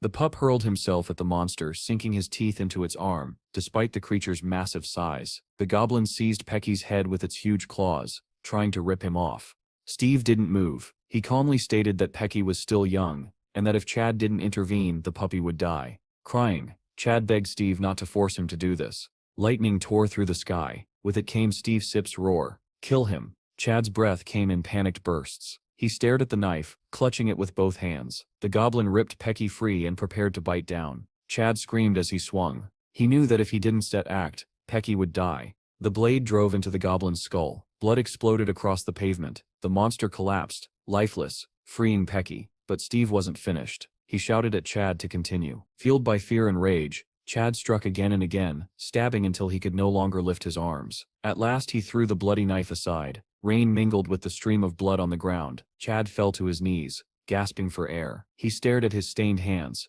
trembling, horrified by what he had done. Steve stepped in front of him, towering over him, and ordered him to hold the blade again. Tears ran down Chad's face as he shook his head, saying he couldn't. But Steve refused to relent. "If you don't set kill," he said coldly, "they will kill you." Pecky suddenly leapt forward, growling with a ferocity Chad had never heard from him before. Chad's eyes widened in fear as he realized the puppy was growling at another monster creeping toward them through the rain. Steve's voice came cold and emotionless. He told Chad to kill the monsters quickly. They didn't have much time. Without looking back, Steve turned and walked away, abandoning his younger brother in the storm. Chad called after him, voice trembling, but Steve didn't stop. A memory hit Chad like a punch. Years ago he had been bullied by older kids, beaten and mocked, while Steve walked past with his head down, pretending not to see. Back then, as now, Chad had reached out for him, begging him not to leave. And just like the past, Steve kept walking. In the present, the rain blurred Chad's vision, but not enough to hide Steve's disappearing silhouette. Tears streamed down Chad's cheeks, and he called for his brother again, knowing he would not turn back. Then something changed. The fear on Chad's face hardened into determination, and his trembling gaze sharpened. He no longer called for Steve. Chad reached down and picked up the blood-soaked dagger he had thrown earlier. The goblin facing him growled, snapping its teeth, ready to kill him. Moving like someone in a trance, Chad slowly rose, gripping the dagger tightly. He whispered to himself, not to anyone else, that Steve had always been like this. Lightning split the sky, and Chad burst forward with a scream. He He drove the knife into the goblin's skull with such force that the blade pierced through the other side. His eyes snapped wide open, glowing red, while he hissed at the monster to shut up. The goblin shrieked, but Chad only shoved the knife deeper into its mouth, unaffected by the blood spraying across his face. There was no fear left in him, only pure, burning hatred. He pressed harder, shouting for the monster to be quiet. The blade burst out of the back of the goblin's head, splitting its skull in half in a fountain of blood. But Chad wasn't done. He leaned over the corpse screaming "Die!" as he stabbed the dead body again and again, slashing wildly until the ground was painted red. At last he stopped, panting, the rain mixing with the blood on his hands. Lightning flashed again, revealing Chad's deranged smile as he raised the dagger. He looked unhinged, almost joyful.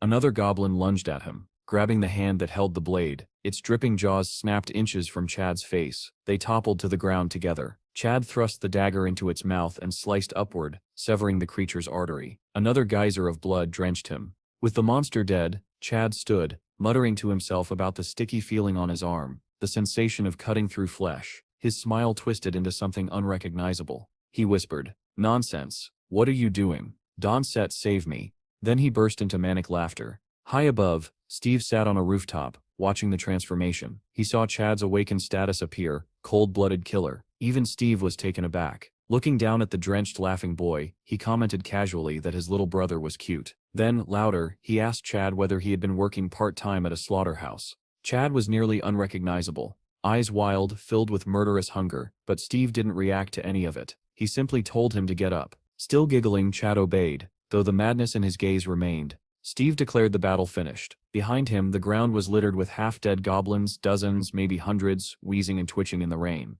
After clearing the monsters, the brothers headed to the Bureau of the Awakened. They approached the front desk. Steve looking annoyed, Chad drenched entirely in blood. The receptionist stared in disbelief before asking why they were there. Steve pointed at Chad and said he had just awakened. The receptionist instructed that Chad needed a shower, then a quarantine check, and finally a strength measurement test on the 3rd floor. As they climbed the stairs, Chad asked what the measuring room was. Steve explained that there was a device that measured physical strength. If the number exceeded 100, Chad would be officially registered as an awakened fighter. Steve added he had scored 96 last time and failed. Chad didn't believe him. Inside the measuring room, Chad lay on the device wearing a special suit. The machine activated and displayed 111. The examiner told him he was eligible to proceed to the Hall of Ability Manifestation. The doctor then turned to Steve and asked if he wanted to test his strength as well. Steve agreed and lay down on the device Chad had just used. Steve closed his eyes as the machine hummed around him, measuring his strength. Suddenly a strange vision flashed before him. Countless eyes watching him, and a message saying someone was observing him, yet large parts of the information were hidden. When he opened his eyes, the number 189 glowed on the screen, but even that impressive score didn't shake him as much as the eerie vision he'd just experienced. The doctor examined the readings and murmured that the rumors were true. Steve's strength was rising at an impossible rate, and soon he would reach level E. Steve wasn't interested. Instead, he asked who created the machine. The doctor laughed at the odd question, saying it was built by scientists. Steve frowned and asked again which scientists specifically, but the man only chuckled. Downstairs, the receptionist handed Chad an awakened ID card inside a small box containing a phone. She explained the phone was a gift and that he'd scored high enough to qualify as a mercenary. Steve congratulated him, and Chad shyly thanked him. Steve asked whether Chad had seen anything unusual during the test. Chad shook his head. He'd seen nothing. Steve assumed it meant he was simply too sensitive. He then asked what Chad's awakened skill was. Chad lowered his head, clearly disappointed, and muttered, "Decapitation." Before Steve could comment, a familiar blonde woman passed by with several subordinates around her. Steve immediately noticed and ran after her, calling out with cheerful excitement, "Blondie!" Her subordinates froze, shocked. One demanded to know who dared address their leader like that and whether he had a death wish. Another recognized Steve, and suddenly all of them realized who he was. With an innocent smile, Steve apologized casually for his earlier words, explaining that he wasn't used to speaking with civilized people, but the woman cut him off, saying she understood, and suggested they never meet again. She walked off with her group. Her subordinates gossiped while following her, saying something had to be going on between the two of them. One even joked she was practically getting married, while another insisted Steve would be the one to save them all. Jean snapped at them to hurry, and they immediately picked up the pace. Steve watched her leave, muttering that it was a shame she had the temper of a shrew. A black car sat parked outside the building labeled Steve's Clan. Inside, Grandma and Melissa, the same blonde, sat together at the table. They clinked glasses, almost spilling their drinks. Melissa tasted the strawberry liquor with delight, saying it was perfect. Grandma grinned, explaining that young people always loved it, though her son-in-law had begged for it for 10 years and never managed to try any. Melissa finished the drink and declared passionately that she wished all monsters would die. Grandma praised her for speaking beautifully. Then Melissa tasted the dumpling soup, calling it the best she'd ever had. Grandma nodded, saying it paired perfectly with the drink. Melissa glanced at the door, noting that Steve was late. At that moment, Grandma announced that he had finally arrived. Steve and Chad walked into the room, surprised to see Grandma and Melissa sharing drinks. Bill ran over joyfully, excited that his dad and Pecky were back. He jumped into Chad's arms, asking why he took so long. Chad asked if he'd had fun while they were gone. While father and son talked, Melissa approached Steve. He tensed and asked who she was, but he already saw her name and rank displayed above her, rank A2. She introduced herself as Melissa, a manager from the Bureau of Awakened Repatriate Administration. Steve asked why she had come, and she said she wanted to make a deal with him. Steve blinked, unprepared for that answer, and asked what she meant. Melissa leaned closer and asked if he knew the official name for a repatriate. Steve admitted he had no idea. She explained that repatriates like him were officially called coordinators. The title surprised him, yet it intrigued him. She then asked whether he had returned through a red portal. Steve said he had. Melissa explained that a red portal meant the repatriate had fulfilled the condition for safe return. Steve didn't understand, so she continued a portal that turned red would appear again and would work both ways. Steve asked where it would appear. Melissa raised her finger and pointed directly at him. Steve stared back, confused. Melissa clarified, the portal appears next to the coordinator. In this case, next to you. Steve rubbed his chin thoughtfully. Memories of the wolf pack he had lived with for 10,000 years flickered through his mind. He wondered if he could see them again. Melissa continued, their administration believed Steve's portal led to what they were calling a fourth new planet. If their theory was correct, their country would possess the only planetary portal to this fourth world. Steve didn't care about politics. He only cared about one thing. When will the portal appear? Melissa answered calmly, in 99 days. Steve asked Melissa directly what she wanted from him. She replied calmly that until the portal opened, Steve would be forbidden from leaving the country. Steve wasn't expecting such a restriction, and demanded to know why. Melissa didn't sugarcoat it. She said they couldn't allow him to become the second hero. Steve frowned. He didn't recognize the name. He asked who Hero was. Melissa stared at him, surprised he didn't know the story. She explained that Hero was the strongest awakened in the world, rank 1, and he had once been a citizen of their country. Steve asked what that meant. Melissa explained that in the early days of the disaster, the government had detained many repatriates due to the unknown risks. Hero, who had returned as a rank B, escaped confinement. The portal to planet Kachun, now located in another country, was created by him. If Steve activated a portal while abroad, the dimensional industry could collapse, and their country would face catastrophic losses. Steve quietly processed everything. Then, with typical bluntness, he asked the only thing that mattered to him, so what do I get in return?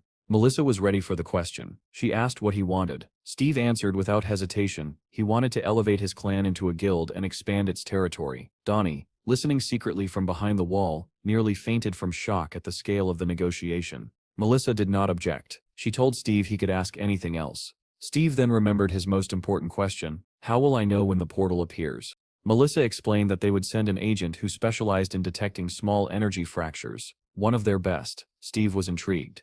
Meanwhile, elsewhere in the bureau, Jean was training furiously in the gym, still angry about Steve's earlier comment that they should have children together. She punched the bag with so much force that its stuffing exploded out. Her colleagues watched in disbelief, wondering what had triggered her this time. Jean muttered that he should have been charged with harassment. Melissa appeared beside her and calmly asked who she planned to charge. Jean dismissed the question, saying she was simply in a bad mood. Melissa asked when she wasn't. Jean snapped at her to stop stalling and explain why she was here. Melissa handed her a mission file. Jean read it, and began trembling with anger. She demanded why she had been chosen. Melissa answered without hesitation, she was picked because she was a professional. Jean asked again, louder. Melissa replied because she was the best. Jean glared at her, wishing she could overturn the assignment by sheer force of will. Melissa asked what Jean thought would happen once the portal opened. Jean had already seen the footage, and answered quietly that hell would break loose.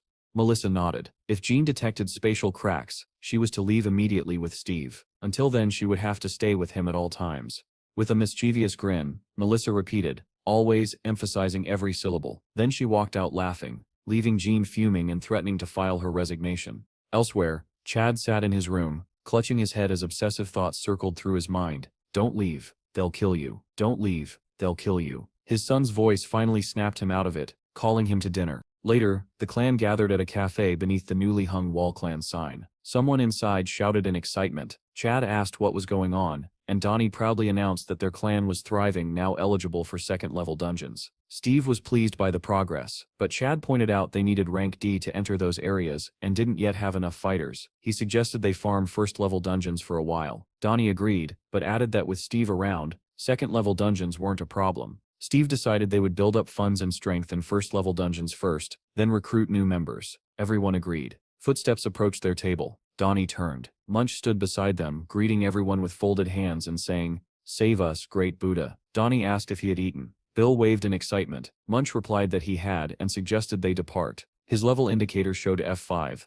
At the dungeon entrance, traffic was backed up. Cars honking, people yelling. Many teams crowded near the portal, eager and energetic. In the bustling crowd, one man recognized Steve's group and called out to them. The four entered the dungeon together, with Chad taking up the rear. The man greeted Steve warmly. Steve shook his hand, and the man happily said he'd heard all about the creation of Steve's clan. The adventure continued. Steve asked Jim what happened to the teammates he'd been with last time. For a moment, Jim's smile faded and a rigid seriousness crossed his face. He hesitated, deciding how much to say, then forced a smile again and claimed everything was fine. Steve pressed further, asking why he was alone. But before Jim could answer, his new teammates called out that it was time to enter the portal. Avoiding the question, Jim excused himself and promised to contact Steve later. Steve waved and said he'd wait. Munch asked who the man was. Steve replied that Jim was a friend he'd met in a previous dungeon. The four stepped into the portal together, their bodies engulfed in a blue glow. All of them were filled with enthusiasm and ready for battle. None of them noticed the figure watching from a distance, the mercenary Vincent observing Steve's clan with sharp interest.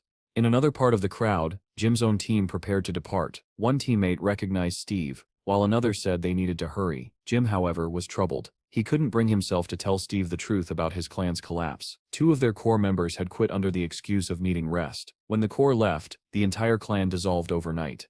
Null clans were easy to form, but just as easy to break. The stress of killing and nearly being killed had shattered his former partners. They might never return to mercenary work at all. Entering the portal, Jim's captain called him to the vanguard, hoping he could carry the team. In this world, clanless mercenaries formed temporary one-day parties to clear dungeons. Some of them forged bonds and eventually rebuilt new clans. Jim hadn't given up. He vowed to start again. Meanwhile, a motorcycle sped through the city. Jean rode it, crimson suit gleaming in the wind. She reported that she had left Steve's clan headquarters and heard they went into a dungeon in the morning. Melissa replied that she would send the coordinates to her. When Jean received the location on her helmet display, she accelerated toward the site, her long hair whipping behind her. Inside the dungeon, Steve's team fought fiercely. Monsters flew in all directions, as Munch unleashed a powerful spell. A dragon, glowing blue, surged across the battlefield, his brand new summoned spell Dragon Chase. Nearby, Chad slashed through enemies with his knife. Donnie narrated proudly, explaining that he recently earned a clan nickname, Bounty Hunter, and his new skill, Chase. Donnie warned Chad to look behind him. A monster dove at Chad from above. Chad reacted instantly, thrusting his blade upward and tearing open the creature's belly. A feral smile spread across Chad's face, one dangerously close to a beast's grin. Donnie saw it and wondered in fear if Chad actually enjoyed the killing. Up above, Steve watched the battlefield with satisfaction as his teammates handled the monster horde together. Not far away, another team wasn't so lucky. A series of explosions ripped through the forest. One reckless mage hurled fireballs at a swarm of frogs, giant monsters with long red tongues, without caring that his own teammates were caught in the blast. Jin fell, injured, cursing the mage for nearly killing him.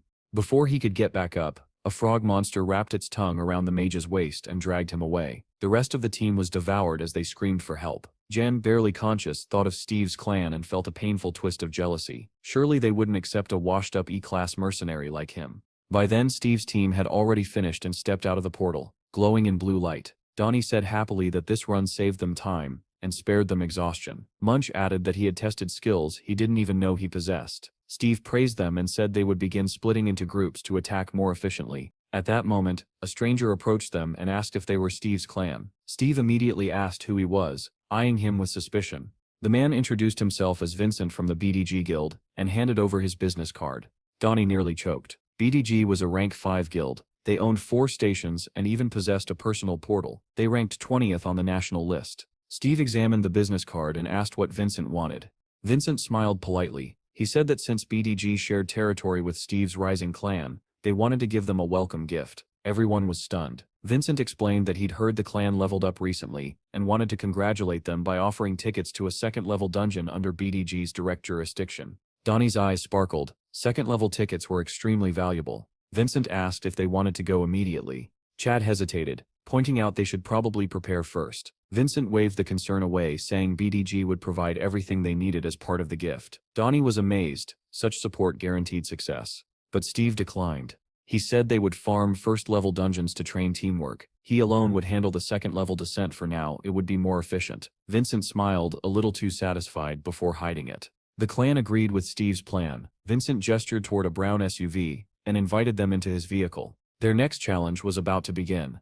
The SUV rumbled toward the dungeon entrance, passing destroyed buildings tangled with overgrown vines. Vincent radioed ahead, saying they would use entrance #47. The operator confirmed they were cleared to enter immediately. Steve noticed the empty surroundings and commented that there were no mercenaries nearby. Vincent agreed, explaining that this portal had appeared only recently. He had taken care of all the arrangements, so Steve could step inside without delay. Steve said it was very kind. Vincent smiled and replied that if Steve's clan continued using BDG portals in the future, they would consider it a favor repaid. Steve, after a moment of thought, said the two guilds were indeed neighbors. When they arrived, Vincent asked a worker if everything was ready. The worker nodded and handed Steve a backpack filled with supplies. Steve slung it over his shoulder, turned to Vincent, and said that if he came back alive, they'd have lunch together. Vincent waved and promised they would share a drink when he returned. Steve pressed a switch on his suit. A helmet materialized around his head. With steady confidence, he stepped into the portal, swallowed by blue light. Vincent's expression twisted into a satisfied whistle. The smile froze when he heard the roar of a motorcycle behind him. A woman in a red suit skidded to a stop. She yanked off her helmet. Sheen. She demanded to know whether the person who entered the portal was Steve. Vincent confirmed it and asked who she was. Jean didn't bother answering. She sprinted toward the portal and declared she was going in after him as a member of Steve's clan. Vincent shrugged and told her to go ahead. As she disappeared into the blue glow, Vincent remembered a conversation with a creditor. He had quoted a fee of $2 billion to handle both Steve and the girl. The creditor complained it was too expensive. It wasn't even murder. Vincent argued that killing Steve wasn't simple work. A public figure brought public consequences, risks, costs. Jean, unaware of any of this, entered the portal boldly. Earlier that day, she had arrived at Steve's headquarters and asked the others where Steve was. Chad explained that he'd gone into a dungeon. Jan jumped on her motorcycle immediately and followed the SUV. Melissa watched everything remotely via monitor feeds. When Jan asked why she had to chase after him, Melissa said she needed to observe Steve's skills personally. Jan protested. She wasn't even suited up, but Melissa reminded her about the bracelet. Jan snarled that she treasured her equipment. Melissa coolly said she'd double her bonus. Jan cursed and stormed into the portal. Inside, Steve had already arrived. He stood still, noting how different the atmosphere felt here. The portal flashed again behind him. Before he could turn, Jean Sepp's furious voice pierced the cavern. Dawn Sepp, turn around. Stay still. Steve obeyed, facing forward while glancing sideways at the portal. Jean pressed her bracelet. A dark substance spread across her hand, forming a combat suit over her body. She muttered angrily about her terrible mood. She swore she'd demand triple pay for this assignment. Then she noticed Steve staring directly at her the entire time. Outraged, she screamed that she told him not to look, and called him a pervert. Steve flushed and insisted he was just admiring her bracelet. Did it have inventory functions? Jean's face turned red. She demanded to know how long he had been looking. Her rank, B8, appeared beside her. Steve suddenly remembered something. On the day he returned from the other world, she had seen him naked too. He grinned smugly and said they were even now. Jean snapped that she hadn't seen him by choice back then. Steve changed the subject and asked why she had come. His first guess was, "Did you want to fight me?" Jean said Melissa had sent someone to monitor him. Steve remembered and said Melissa promised to send a professional. Jean, flustered, admitted that she was that professional. Steve raised an eyebrow and said, "It doesn't seem like it." John bristled and said she rushed here in casual clothes because she didn't want to be late. Steve told her seriously. Dawn Sepp interfere. Jan replied she wouldn't. She was only an observer. Then, something pulsed through her nerves. A warning. She said they had company. Steve turned and a lumbering monster came into view. A giant orc in a loincloth, holding an axe. Its aura alone was far stronger than any creature from earlier dungeons. It didn't charge immediately. It watched. Jan whispered that this orc was incredibly strong. She said Steve was extremely unlucky to meet an orc boss at the very start of a second-level dungeon. But Steve remained unfazed. "There are 4 of them," he said. Jan Sepp's head whipped toward him. "What?" Roars erupted around them from every direction. The ground trembled as more orcs approached. Jan stared at Steve in disbelief. This can set be real. Not in a second-level dungeon. Steve smiled. Second-level dungeon? That sip's what you sip are calling it? John froze. What? What do you mean? Their situation was about to become much worse. Steve asked Jean if she hadn't felt the abnormality when passing through the portal. Was she truly a pro? Jean bristled with irritation and tried to excuse herself, saying the disruption was because of the bracelet. Steve stepped forward, preparing to sprint. He told her to stay out of his hunt. The next instant, he shot forward with such explosive speed that the ground cracked apart beneath him. The shockwave knocked Jean off balance. Shielding her face, she stared in disbelief. What kind of insane speed is that? Steve appeared in front of the nearest orc, and struck its chest with a powerful blow. As the orc staggered back, dazed, Steve spun, seized the axe from its hands, and prepared his next strike. The creature dropped to one knee, rubbing its head. But the echoes of approaching orcs grew louder from every direction. Steve swung the axe. The orc's skull split cleanly in half. Another orc charged forward, enraged by the death of its kin. Steve swung again, driving the axe through its body and unleashing a fountain of blood. Yet another orc barreled toward him. Steve leapt onto a rock, sprinted along its edge, and the monster ran below, searching for him. After a short sprint, Steve launched himself off the cliff toward a tangle of vines. Grabbing them mid-air, he watched the orc scanning around in confusion below. Steve released the vine and dropped straight behind the creature, unseen.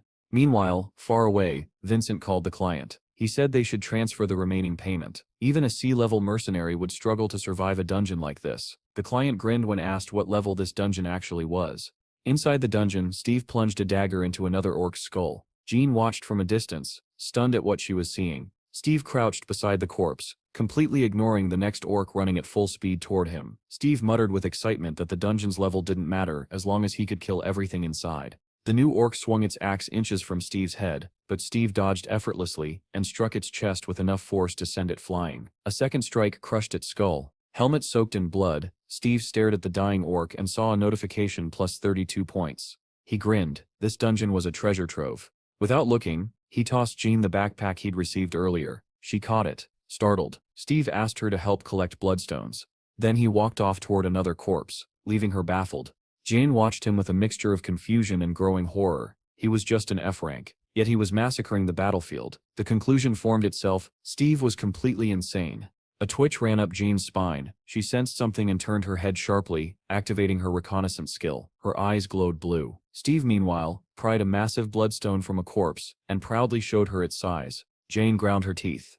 Not now. Steve blinked, confused, and asked why. Jean threw the backpack to the ground and said that even if he killed 4 orc bosses, the portal still wouldn't open. The bag only contained stones. Steve began stuffing bloodstones inside, saying that in that case, he'd put them all there. Jean rubbed her head in frustration, wondering what exactly was wrong with this man. Unable to take it anymore, she snapped. This is a 4th level dungeon. If the difficulty were any higher, even together we wouldn't get out alive. Steve froze. So Vincent had sent him into a 4th level dungeon for free. Jane watched him, horrified. Half of what she'd said had flown over his head. Steve, delighted, shouted that if he survived, he would definitely pay for Vincent's dinner. Jane stared at him like he was out of his mind.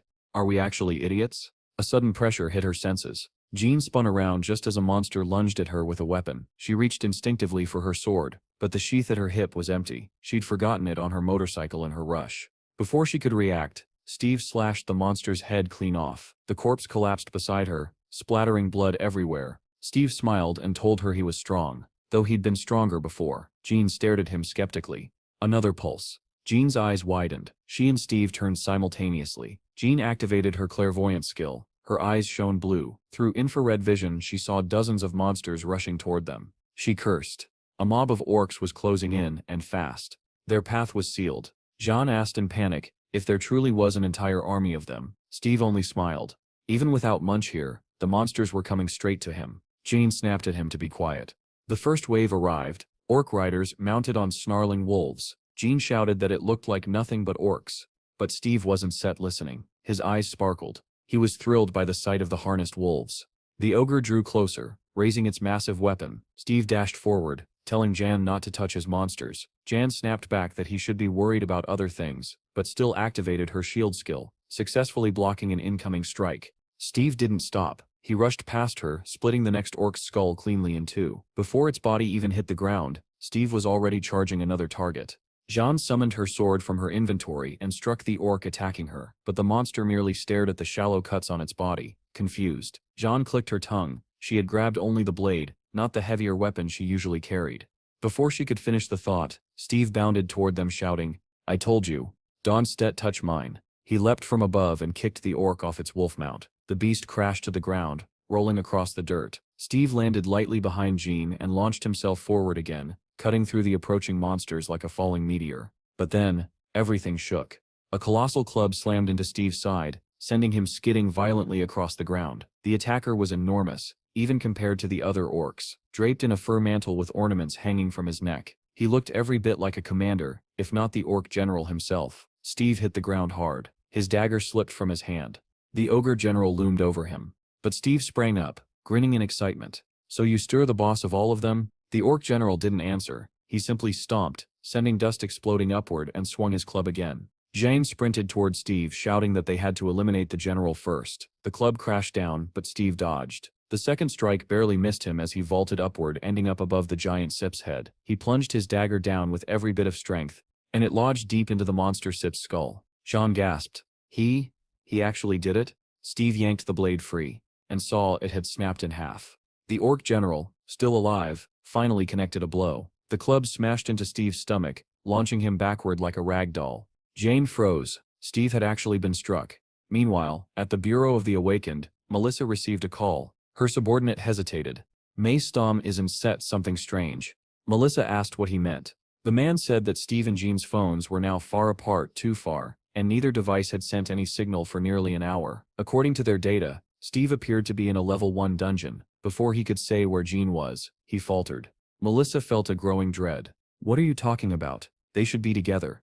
Elsewhere, Steve's clan returned to their truck to rest. Donnie peeked into the SUV and saw Steve's phone still lying on the seat. Jean's phone, still on her motorcycle, rang endlessly. Melissa, unable to reach her, ordered her subordinate to check again. Where were they? He swallowed and answered. "I found Jean in a 5th-level dungeon." Melissa's stomach dropped. She remembered Jean forcing her way into the portal. Was it worth risking so much for this mission? She steadied herself and demanded to know who managed that dungeon. The subordinate replied, "It belonged to the DGB Guild," and sent their details. Melissa immediately ordered a full history of all entries into 5th-level dungeons, then told him to connect her to the guild leader immediately. Back inside the dungeon, Steve crashed into a stone wall and slumped, dazed. More monsters surged forward, growling with weapons raised. Jean screamed his name and sprinted toward him, but Steve didn't respond. Then a voice echoed in Steve Sepp's mind. "Get up." His eyes snapped open. He saw the mob of monsters rushing at him, and his grin returned. This is getting fun. He dug his hands into the ground, sprung upward, and grabbed the nearest monster. With a twist of his body, he hurled it into another orc. Both tumbled away. Steve snatched 2 axes from the ground and leapt into the air, hurling them with immense force. They spun through the air and buried themselves in 2 orc skulls. Those 2 fell instantly. But the rest kept advancing, undeterred.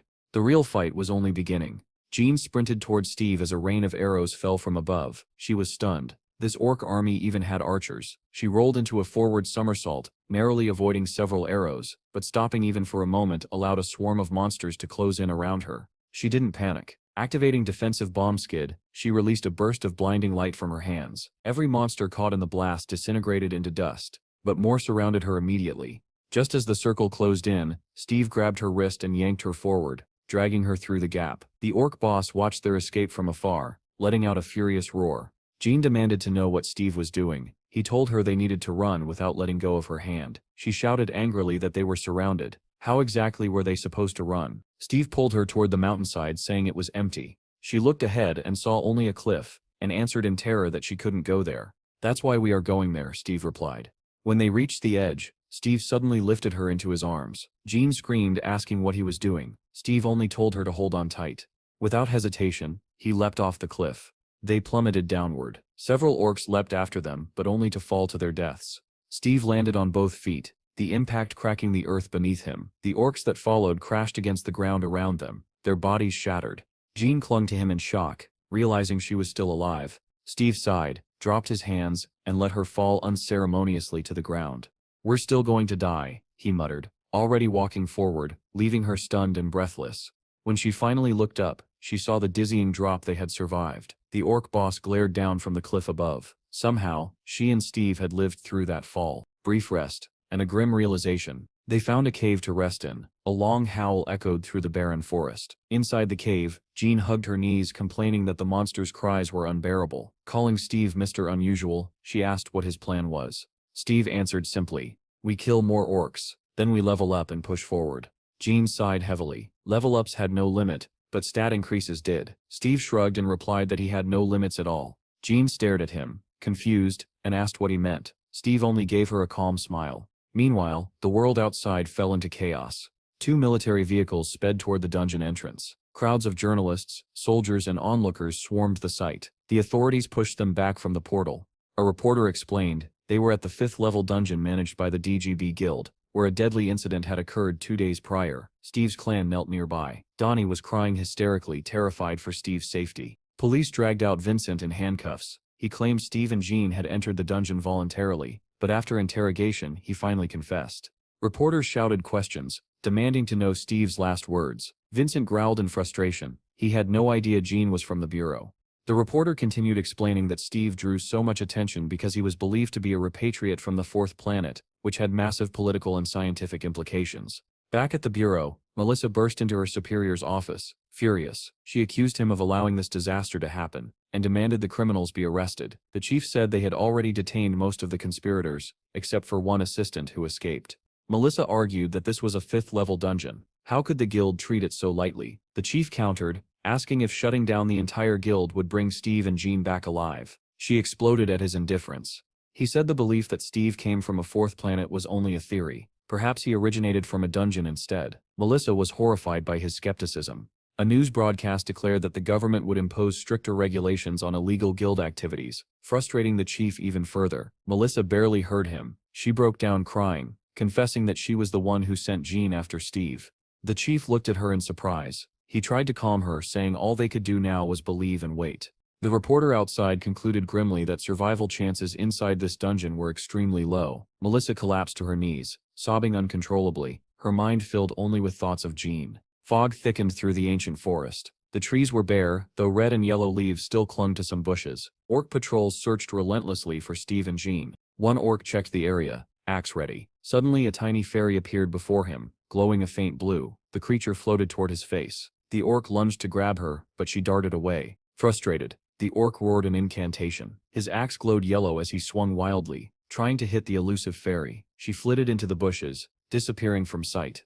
The orc growled, stepping forward, and Steve's blade dropped from above, splitting his head cleanly in two. Steve wiped the blood from his face and grinned. 3 more to kill. Then I level up. Jane used clairvoyance, her eyes glowing in blue infrared. She saw another orc hiding roughly 100 meters ahead. She relayed the information to Steve, who was already poised to sprint.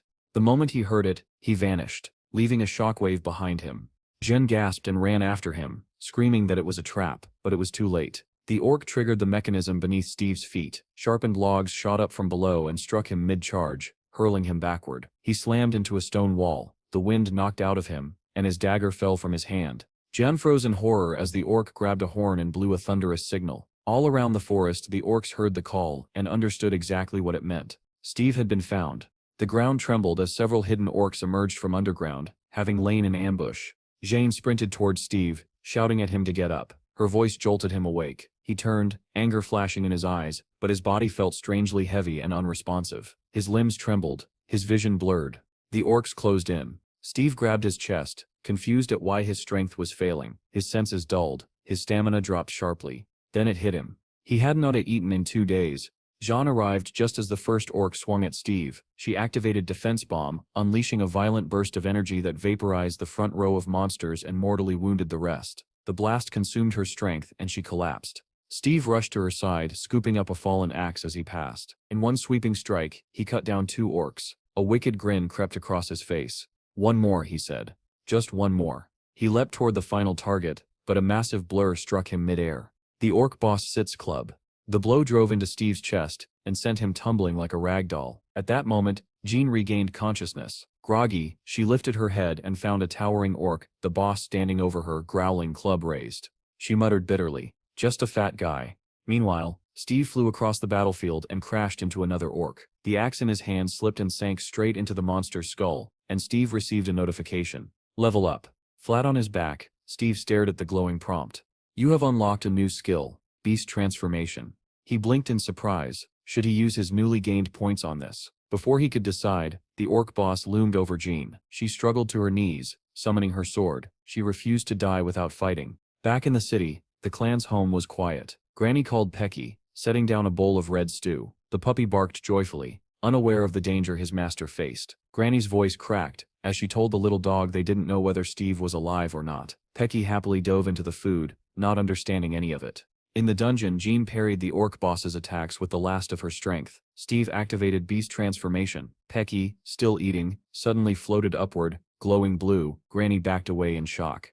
Black smoke poured from Steve's back. Jean dodged a massive swing by leaping into the air. Steve's face distorted, elongating into a snarling fanged shape. Smoke wrapped around his body. John desperately tried to buy time, but the orc boss held overwhelming power. His swings were effortless. The smoke cleared. Steve Sepp's black fur changed to snow white. Jean misstepped. The orc boss struck her full force, sending her flying. Her sword clattered across the stone floor as she hit the ground helplessly. The orc boss charged toward her. She curled up, bracing for death. Something massive landed between them. A white-furred half-wolf clad in black armor slammed its claw into the orc boss, pinning him to the ground. Jean stared, stunned. The creature was as large as the orc boss, and effortlessly overpowering him. Steve unleashed a barrage of strikes, pounding the orc's head until it was nothing but pulp. Even after the monster stopped moving, Steve kept hammering, driving the corpse deeper into the earth. Jan could only watch in horrified awe.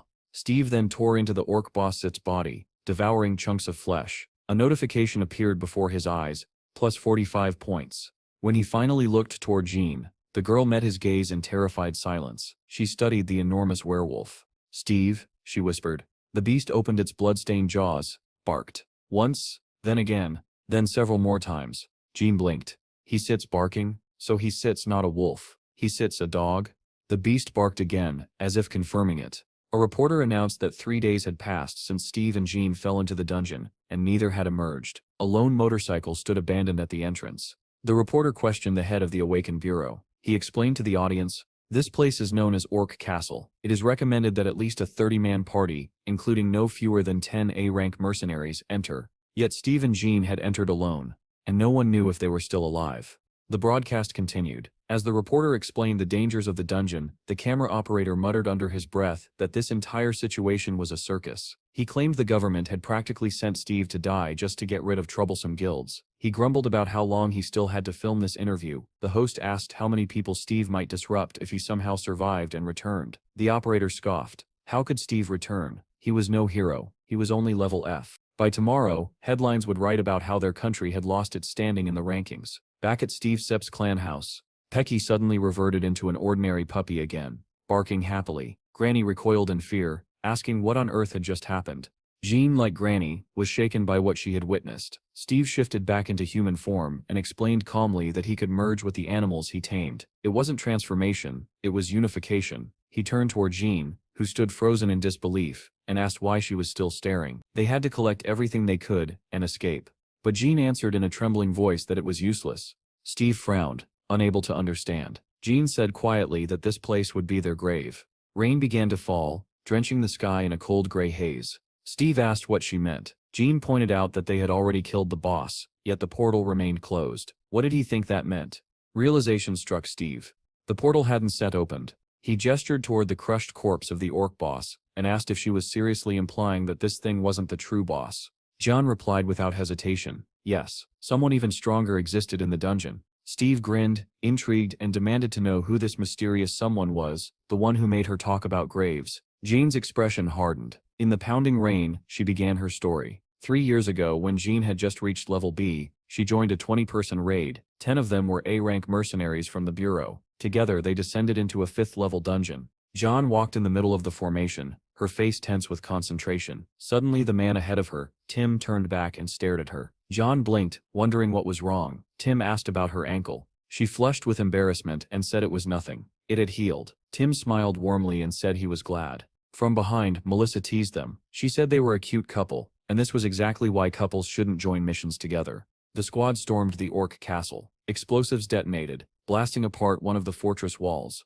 A horde of orcs charged out, racing toward them. An officer barked orders to push toward the tower. He assigned Melissa to defend the right flank at 3 o'clock. Melissa unleashed a flaming spell, turning dozens of orcs to ash. She shouted that the flank was secure. Another mercenary yelled that the defenses were weakening at 4 o'clock. He tried to report his position, but an orc struck him before he could finish. Jean picked up his call and screamed that they needed backup. Melissa sprinted toward Jean, demanding she hold out a bit longer, but Jean was knocked off her feet. She hit the ground hard, crying out in pain. A massive orc approached her, teeth bared, weapon raised. Jean froze, paralyzed in terror. Before the killing blow landed, Tim hurled a spell that turned the orcs surrounding her into stone dust. Melissa arrived moments later, blasting through the orcs with fireballs and clearing the path. Explosions erupted everywhere. But the orcs kept coming. Melissa shouted at Jean and Tim to look at the 2 o'clock direction. They turned and saw another squad of orcs rushing toward them. Tim smiled reassuringly and told Jean to keep moving. Jean tried to warn him, her voice trembling, but Tim grabbed her hand and pulled her along, saying they could talk once outside. But something felt wrong. Jean sensed a presence, a crushing pressure watching them. Then she saw it. A towering orc with 3 eyes appeared in the distance.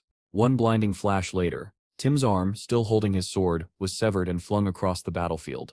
Jane tumbled forward, barely catching herself before falling flat. She lifted her head just as a sword stabbed the ground inches from her stomach. Chaos erupted.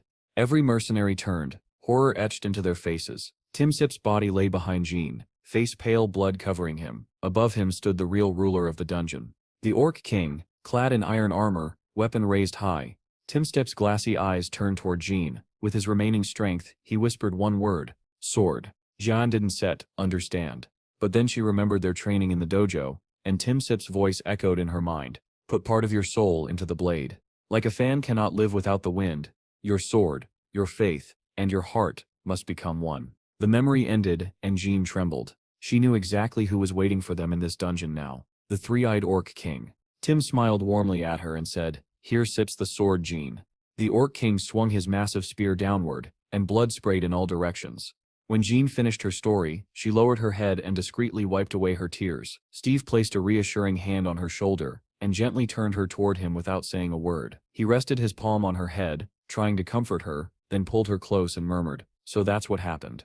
Outside, far from the dungeon, the sword Jean had left behind on her motorcycle suddenly began to glow. Heat radiated from the blade and white smoke curled into the air as if the weapon itself mourned. On a live broadcast, Donnie sobbed uncontrollably, mourning Steve and shouting that he couldn't imagine life without him. Commentators argued heatedly over what had occurred. Some refused to believe Steve was dead, others insisted that even he couldn't survive a 5th-level dungeon. Still others loudly wished for him to slay every last orc and return triumphantly.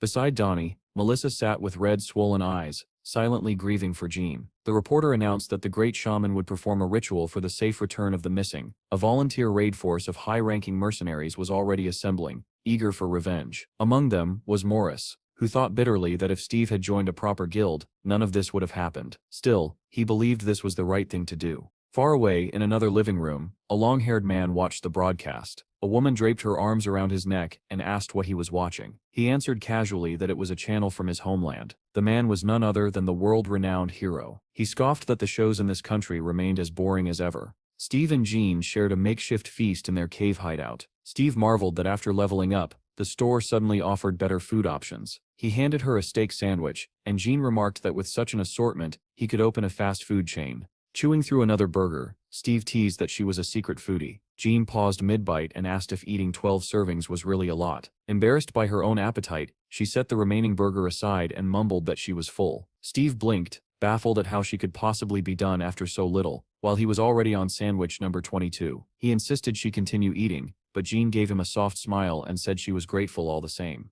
The glow of the campfire dimmed and was replaced by drifting fireflies. Steve asked if she had truly been the one who took up Tim's sword and defeated the Orc King back then. Jan answered with sorrow that she had lost consciousness. When she awoke in a hospital, she learned the Orc King had only been defeated after 2 elderly A-rank mercenaries sacrificed their lives. His power was like the combined force of 5 Orc chieftains at once. Steve nodded grimly. "So there steps an Orc like that here. Where is he?" Jane replied that the Orc King resided inside the Orc Castle, more than a kilometer away. As she spoke, the tiny fairy who had scouted for them earlier fluttered into the cave. It whispered something in Steve's ear, and he broke into a satisfied grin. "I found the fortress," he said. Jen Sip's eyes widened.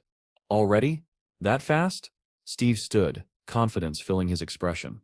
"Let's go." Jean hesitated. "And the plan?" Steve Sip's smile hardened. "Find and kill." Jane let out a tired laugh, saying she would have smacked him for that answer if she had the strength. Chaos erupted within the orc castle. Roars echoed across the wooden battlements as the drawbridge lowered over the moat. Dozens of orc warriors thundered out on armored wolves. Then Steve burst from the bushes in the form of Taki, the great wolf, Jean gripping his mane tightly as she rode on his back. They sprinted at full speed toward the still open gate.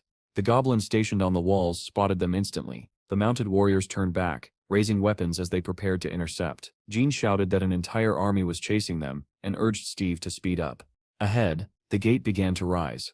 Archers atop the walls knocked their arrows. A hail of arrows rained down, but Jean's shield spell blossomed like a dome, deflecting every projectile. They reached the half-closed gate. Jean screamed for Steve to jump. He leaped upward, catching the rising gate just in time, pulling them both through while the pursuing warriors stayed behind. But inside the walls, another battalion waited. Jan hurled a defensive bomb spell. A burst of light exploded outward, blowing apart the front line of orcs and clearing a path. Steve dashed through, dodging the survivors. Straight to the center, Jean shouted. Hold on tight, Steve told her silently. He surged forward, the shockwave knocking aside any orcs behind them. Running parallel to the wall, he used the stone as a ramp. Jean tightened her grip on his mane as several orcs leaped down from above. One collided with her, knocking her off Steve's back. Jean plummeted but twisted midair and grabbed hold of a nearby platform's edge. She hauled herself onto it just as a mob of orcs charged toward her. She didn't hesitate. Her sword materialized in a burst of blue lightning, illuminating her stance as she prepared to fight again. Steve continued running up the wall, while the orcs below could only watch and snarl helplessly. At the very top of the spire stood a solitary throne, exposed to the open air, with no walls surrounding it. Seated upon it was the three-eyed orc king. His eyes, once closed, snapped open as he sensed an approaching presence. Rising from his throne with regal menace, the monster strode toward the edge to see what had disturbed him. At that instant, Steve burst forth. With jaws spread wide and fangs gleaming, he lunged at the orc king, clamping down on his throat and savagely tearing at his neck. The impact sent both of them tumbling from the tower. As they fell, the massive body of the orc king was impaled upon a towering spire below, his chest pierced clean through. A message flashed before Steve's eyes, informing him that his level had increased. Fragments of stone broke loose from the shattered tower and rained down like hail upon the orcs gathered beneath. Suddenly, a violent explosion erupted from another tower. The orcs turned in alarm as bodies were flung into the air. Orcs and Jin were hurled toward the ground, and amid the chaos, the girl thought in despair that this might truly be how she died.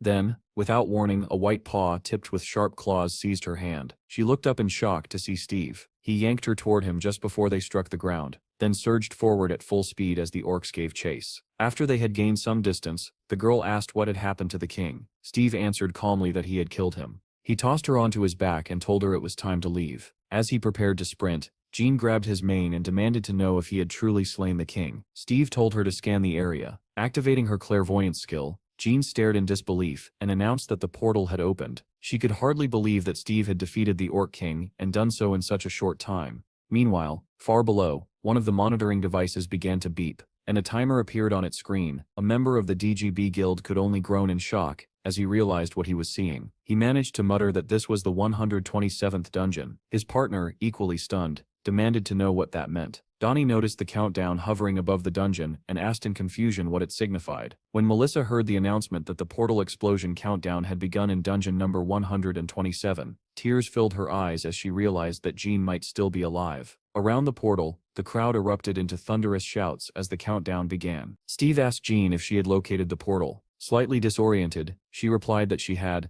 Regaining her focus, she reported that it was at 11 o'clock, 700 meters from the castle, with only 10 minutes remaining before the explosion. They surged forward at once, but the orcs were relentless and quickly closed the distance. Suddenly, Steve veered around a corner, catching a familiar scent. Jean demanded to know where he was going and warned that they did not have time for detours. Steve did not answer. He charged into a pen where a pack of wolves was confined and activated his taming skill, a sharp grin spreading across his fanged face. Jean cried out in disbelief, asking what he was doing and why he was taming them. At the command, the wolves froze, staring at him in stunned obedience. Steve turned and sprinted back toward the portal, ordering the wolves to follow. They leapt over the pens and ran after him without hesitation. Glancing back, Jean asked if he truly intended to take them along. Steve replied that he did, because from now on they were one family. This maneuver allowed the orcs to cut ahead, blocking their path. Jean observed that they were surrounded, as she had anticipated. Just then, a fairy fluttered up to Steve and whispered urgently into his ear. Steve relayed that there was a hidden passage nearby. Jean, surprised,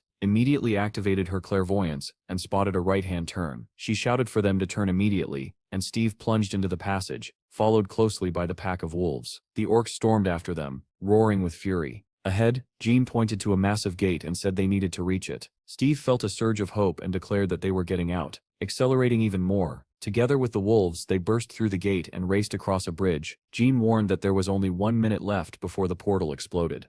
At that moment, a glowing blue door appeared before them. Overjoyed, Jean cried out that the portal was right there. She then shouted that only 23 seconds remained before it closed. From behind, one of the pursuers hurled a spear. Jean sensed the danger and turned just as Steve charged forward, unaware that the spear struck her squarely in the back. The impact sent her tumbling to the ground as the orcs rushed closer. The wolves had already vanished into the portal when Steve turned and realized that Jean had fallen. The spear had pierced her backpack, spilling stones that scattered across the ground and struck the approaching monsters as she struggled to rise. Steve wheeled around and sprinted toward her, rising onto his hind legs as he ran. Jean tried to stand, but her strength failed her. She lowered her head, accepting what she believed to be the end. Seeing Steve charging toward her, she shouted for him to stay away, but he did not slow down. He only ran faster, closing the distance with every stride. Jean screamed once more, desperately begging Steve to stay away. Instead, Steve seized the spear that had struck her down. An orc had already reached Jean and raised its weapon, preparing to deliver the final blow. Steve was faster. With a powerful throw, he drove the spear straight into the orc's chest, knocking it violently off its mount. On the other side of the portal, a reporter announced that only 8 seconds remained before the explosion. The crowd gathered around the portal began counting down together. Donnie and Melissa continued to cry as they waited, while an operator muttered that the situation looked grim. He added that the audience rating had reached 60%, and if the pair returned alive, it would become an unprecedented sensation. Steve rushed to Jean's side and lifted her up, carefully supporting her head. Weakly, she told him that only 4 seconds remained before the explosion, calling out to him by name. Steve's body seemed to glow faintly as he mentally urged her to hold on tighter. Another orc charged toward them and swung its axe. In the very next instant, the space where Steve and Jean had been was empty. A violent shockwave burst outward, hurling the attacking orc backward. The countdown reached 0. The crowd fell silent, unable to believe that no one had emerged. Near the portal, the orcs watched as its blue glow shifted to yellow. Moments later, the portal detonated. Orcs standing nearby were torn apart by the blast, and the survivors fled in panic. The presenter announced that the countdown had ended and that the spectators were frozen in stunned anticipation. Steve and Jean were nowhere to be seen. Then sudden flashes of lightning burst from the portal, igniting excitement among the onlookers. The first figures to emerge were wolves. Shouts erupted from the crowd as the entire pack poured out, one after another, leaving everyone staring in stunned silence. Immediately after them, 2 figures shot out of the portal at bullet-like speed. The viewers could barely discern who had appeared, unsure whether they had even seen a human form. Military personnel and reporters rushed toward the impact site. A crater had been blasted into the ground, and at its center lay Steve, clutching Jean tightly in his arms. The crowd exploded with cheers, shouting that they had survived and wondering how such a miracle was possible. The wolves joined the uproar, lifting their heads and howling loudly. Ambulances sped toward the scene as the presenter declared that a miracle had occurred. 2 people had escaped a 5th-level dungeon after nearly 5 days inside. Later, in an office, Melissa showed the gathered group photographs taken at the scene and explained that Steve and Jean had been transported to the hospital. When asked why they looked so battered, she replied that the conditions inside the dungeon had been far from ideal. She then displayed an article reporting the miraculous return, claiming that an F-level individual had cleared a 5th-level dungeon. Someone asked whether Hero had challenged him. The boss laughed nervously and remarked that the article was deliberately provocative. Melissa said irritably that someone had leaked the information, adding sarcastically that they had done an excellent job. The boss replied that their responsibility was to act, not to hunt down whoever was responsible, and suggested moving forward. Melissa continued, explaining that news of Steve's survival had spread rapidly, drawing members of various organizations into the country, all attempting to reach him. The boss cursed angrily, calling them shameless opportunists. Melissa displayed photographs of several men, identifying them by name and affiliation. When the chief saw one of the images, his expression darkened as he recognized a particularly notorious agent. Melissa confirmed that he had arrived as well, adding that he was the same man who had lured Hero away previously. The boss stated that their priority was to secure Steve and asked if there was any way to do so without using a contract. A doctor who had spoken with Steve after his return explained that Steve's family was already present and that he would not abandon them. The boss asked in disbelief whether Steve truly valued family over money. The doctor replied that Steve had lived with wolves for nearly 1,000 years and deeply missed his family. The chief added that when Steve returned to Earth, he missed the wolves just as much, making him difficult to understand. The doctor concluded that the most important thing to Steve was being with his family, which was entirely understandable. He suggested providing Steve with a place to live alongside them and leaving him undisturbed. Under those conditions, Steve would not oppose the government. The chief agreed and asked whether they should act regarding the foreign agents. Melissa brought up an image of an abandoned house near the city. Confused, the boss asked why she was showing it. Melissa suggested giving the area to Steve and assigning personnel to monitor it, noting that its isolation would make it safe even if a portal were to open. The boss remarked that the house looked decent, though it required repairs, and then asked about Jean. Melissa replied that Jean was among the best in her field. When the boss asked whether she was awake, Melissa answered seriously that Jean was still undergoing treatment at the hospital. Irritated, the boss asked whether she was truly spending her time writing reports about Steve and relaxing instead of focusing on the situation. Melissa displayed a single phrase on the monitor and remarked that some people were already saying the same thing about Steve, calling him a scumbag. The chief's expression hardened, and he immediately issued an order to begin work. The scene shifted to a roaring arena where the crowd was in an uproar. The host stepped forward, greeting all SPFC fans with boundless energy. Dressed in a bright, eye-catching outfit, he declared into the microphone that this was the greatest competition on Earth, and that the long-awaited main event, the Match of Champions, was finally about to begin. The audience erupted, boys and girls shouting, waving their arms, and screaming themselves hoarse. In the darkness, the silhouette of a man appeared. He wore a cloak, and his long hair was tied back into a ponytail. Standing beneath a blazing spotlight, the host announced that the champions would now be introduced. A massive screen lit up, displaying the figure of a man as the presenter proclaimed that he was ranked #1 in the world, 211 victories, champion among all 45 SPFC divisions. The host shouted that he was the strongest man alive, and the hope of humanity. Continuing the introduction, the presenter added that he was an extraordinary SS-level fighter, the strongest magical swordsman. The long-haired man appeared clearly on the screen, dressed in a classic black suit. Black smoke gathered around his hands as the host called out his name, Hero. At the sound of it, the crowd exploded into thunderous applause. The smoke in Hero's hand condensed into a sword, and as if responding to the cheers, the blade ignited with black flames. Among the spectators, a long-haired girl watched the scene intently. As the host continued speaking, Hero leapt down from the pedestal, his body engulfed in black fire. Someone in the crowd exclaimed that this was the famous Phoenix Flame. Another voice expressed surprise that Hero intended to end the fight with a single sword, especially since he was facing male. Hero landed in the ring with tremendous force, cracks spreading across the floor beneath his feet. The host announced that he had officially entered the ring. Hero stood silently, unmoved by the deafening cheers, showing no reaction to the screaming fans. The presenter commented that Hero had appeared with his signature Phoenix Flame. The host then began introducing the second participant, a man-machine Class C, a rising star with 13 victories, ranked 32nd, the Russian brown bear, Mikhail. Mikhail appeared on the podium and was greeted by the crowd. He easily jumped down into the ring, the ground cracking beneath him as well. The presenter announced that he too had entered the ring. Male immediately charged forward, the weapons in his hands beginning to glow. Wearing a vicious grin, he told Hero that this would be the end for him. The weapons continued to charge as Male leapt into the air and slammed them down where Hero had been standing. Stone fragments flew in all directions, and Male was forced backward by the shockwave, raising his arms to shield himself from the dust. Seeing that Hero had dodged, Male cursed him as a little rat and opened fire. The host announced that Male had begun mana shooting. Shrapnel struck even the fence, yet Hero weaved through the barrage with astonishing speed. Spotting the next attack, the presenter shouted that Male was using a mana bazooka. A blast of terrifying power tore through the arena, obliterating everything in its path. Hero evaded it once again and closed the distance. The host exclaimed excitedly that Hero's sword strikes were landing, forcing Male to respond with frantic mana shots. Hero attacked again, but Male barely managed to block. Cracks spread across Male's weapon, and his breathing grew ragged. Hero gave him no chance to recover and pressed the assault, leaving Male with no choice but to defend. Suddenly a blade extended from Male's weapon, and he slashed at Hero, but the attack was effortlessly avoided. In an instant, Hero appeared behind him, both swords raised. Moving with blinding speed, Hero struck Mikhail repeatedly. When Male finally halted, he realized his entire body was bound in steel chains.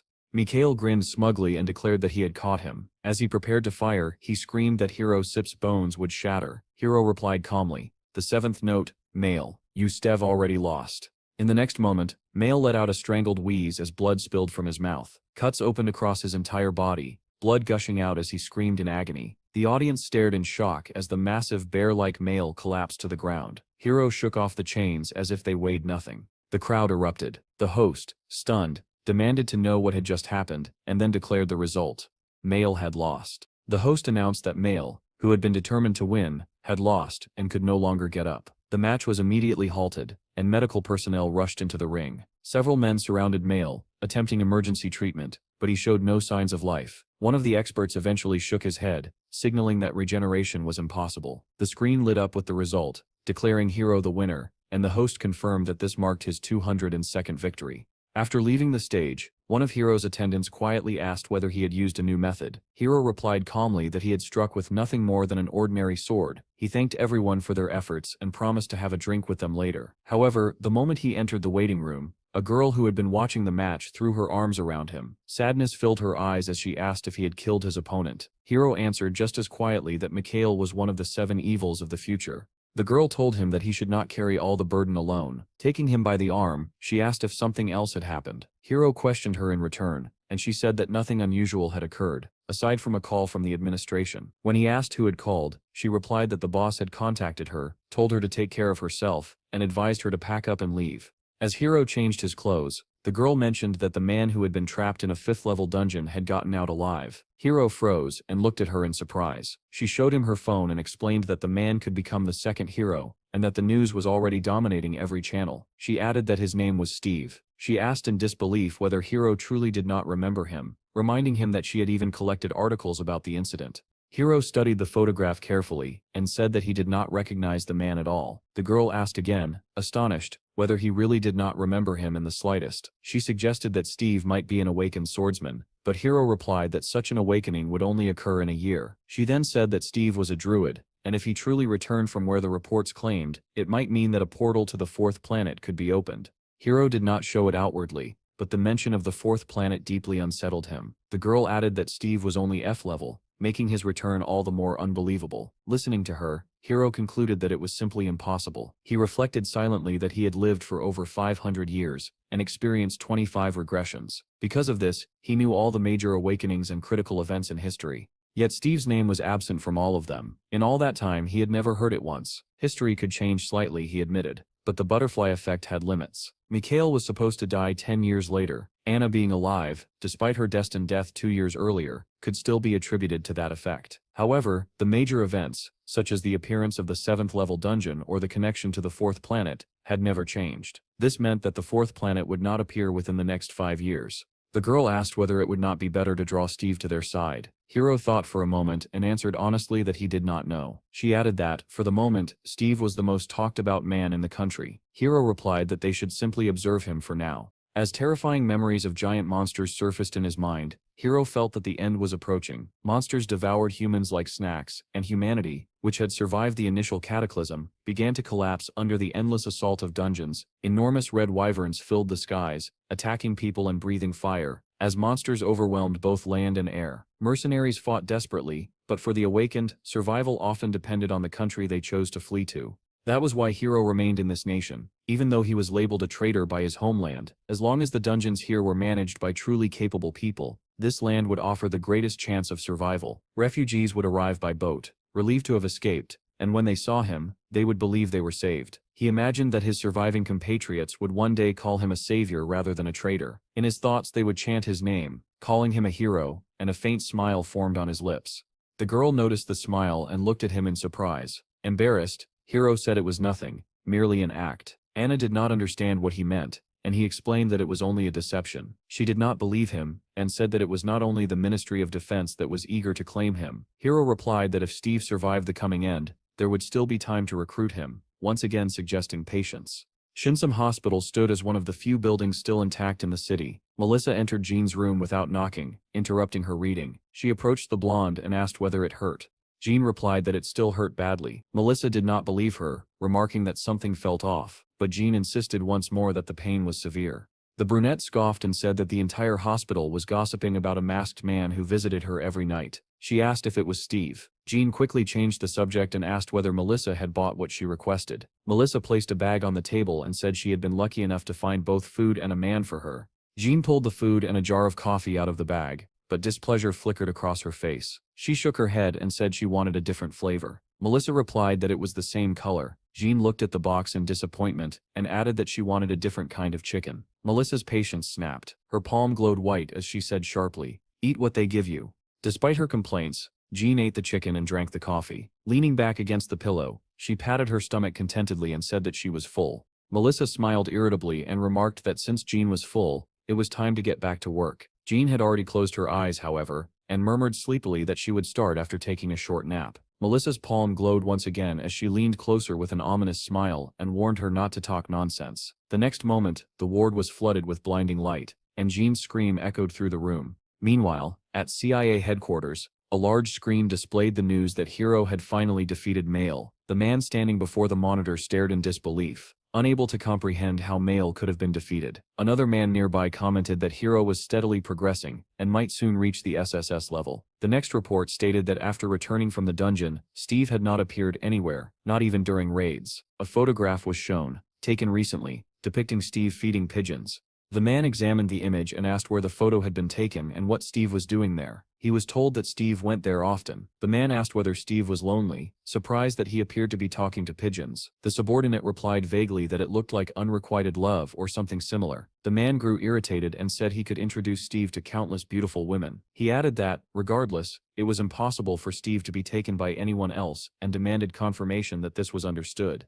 The subordinate replied that earlier that morning, a special group had already been dispatched to the country where Steve lived. He hesitated and added uneasily that the sky was currently unstable. The man frowned, not understanding what he meant, and asked him to explain. High above, a massive airliner cut through the clouds beneath an azure sky. Inside, a girl sat beside her mother, staring eagerly out the window. Suddenly, she tugged at her mother's sleeve and pointed, saying a beautiful bird was flying outside. The woman looked up from her reading and peered through the window. Curiosity quickly turned to terror as she saw a red monster with a fanged maw gliding alongside the plane. It was a small wyvern, circling the aircraft as if playing. Other passengers noticed it as well, and gathered near the windows, murmuring in confusion at the strange sight. Two men among them immediately recognized the danger. One whispered that it was a wyvern, and the other added that even a small one was deadly. One of them said that this meant the wyvern dungeon had opened, and that it needed to be reported as soon as they landed. His words cut off abruptly when an enormous wyvern, larger than the airplane itself, appeared outside the window. It rose alongside the aircraft, opened its jaws and unleashed a torrent of fire. The plane ignited instantly, its structure beginning to melt. Having finished its attack, the wyvern flew onward, joining a swarm of monsters that darkened the sky. Soon after, the news reported that an explosion had occurred at the wyvern dungeon and that countless monsters had escaped. At the same time, two SUVs drove along a dirt road. Someone asked whether they had truly entered the wilderness. Chad, who was driving, replied that they had, but Donnie sounded doubtful, and soon others began to question it as well. Donnie stared ahead nervously and asked Steve whether the building in front of them was a cursed house. Steve saw nothing unusual. Donnie pointed at the two-story structure ahead, and Munch let out a heavy sigh. As they approached, someone exclaimed that the house really did look cursed. Ivy covered its walls, the windows were cracked, and a raven perched ominously on the roof. After getting out of the vehicles, everyone complained loudly, saying the place did not even look suitable for spending a single night. Donnie asked whether there was any internet reception, while Jean said in fear that she thought she had seen a ghost on the second floor. The group groaned at the idea of sleeping there, convinced the building would collapse the moment they stepped inside. Jean continued insisting that there was a ghost, prompting Jean to angrily tell Melissa that she could not live in a place like this. Melissa told her to quiet down and then turned to Steve, asking whether they were disappointed because they had expected something better. She smiled broadly and said that restoration work would begin the next day. Steve replied calmly that he did not need any repairs. He said he liked everything just the way it was, and asked if he could move in immediately. Jean grabbed him by the jacket and tugged him closer, demanding to know if he had gone mad. Melissa interrupted, remarking that people with wild instincts often had a unique perspective, and suggested that they mark the territory. Steve did not understand at first, but the girls explained that they could do whatever they wanted within their territory. Steve liked the idea, and his hand began to glow. Fireflies gathered around him as everyone else watched in weary silence. Melissa asked in surprise what was happening, and Jean replied calmly that it was the tree spirit. The stream of fireflies pulsed, growing and shrinking, until tiny fairies emerged and scattered in every direction. Melissa asked what he was doing, and Jean answered that she had told him to mark the territory. The little fairies spread out along the perimeter, tossing seeds into the ground. Shoots sprouted instantly, and trees began to grow at an astonishing speed. The members of Steve's group stared in awe. Chad muttered that massive trees had appeared in the blink of an eye. Someone said in disbelief that they now had a fence. When the spirits finally returned, Steve announced that the work was done. He said the territory extended roughly a kilometer from the house. Melissa laughed nervously and said it was wonderful. Stepping closer, she declared that the area would be designated as Steve's guild territory, and that everything within it belonged to them. Steve replied that aside from the restriction on traveling abroad, everything sounded fine. Melissa immediately stated that the restriction was non-negotiable. She added that their first priority was Steve's family. Jean snorted quietly at the remark, though Steve did not notice and said he was satisfied. Melissa nodded and said that in that case he needed to sign a contract. She handed him a stack of papers and a pen. Jean stepped in and warned that it needed to be read carefully, but Melissa pushed her aside and pointed to where Steve should sign.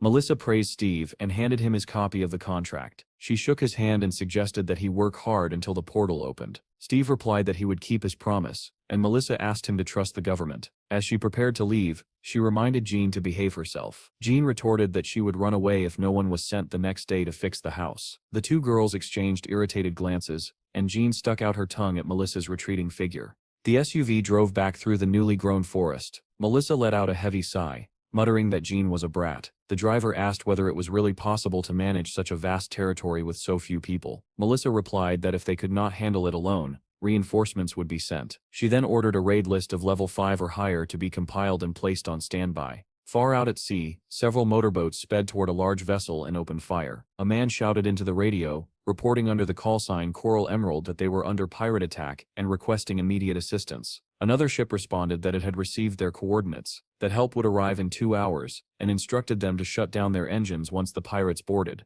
The pirates drew close and began climbing onto the ship. A soldier reported that they were already on board and that their numbers were increasing. The captain ordered the engines shut down, all power cut, and the crew to gather in the staff compartment. Suddenly, the ship lurched violently, and the crew struggled to stay on their feet. In horror, they watched as something from the sea scattered the pirate boats in all directions. The next instant, a massive tentacle surged upward toward the ship.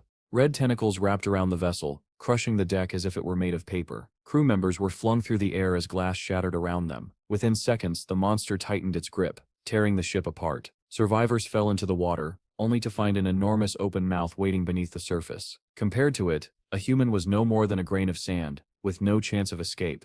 As the tentacled monster dragged the wreckage to the ocean floor, another creature, resembling a shark with multiple tails, swam past and rejoined a massive school of similar beasts. Not long after, a relief ship and a helicopter arrived at the scene. They reported that despite patrolling a 10-mile radius, no trace of the vessel could be found. Moments later, that ship met the same fate, as tentacles rose from the depths and wrapped around it.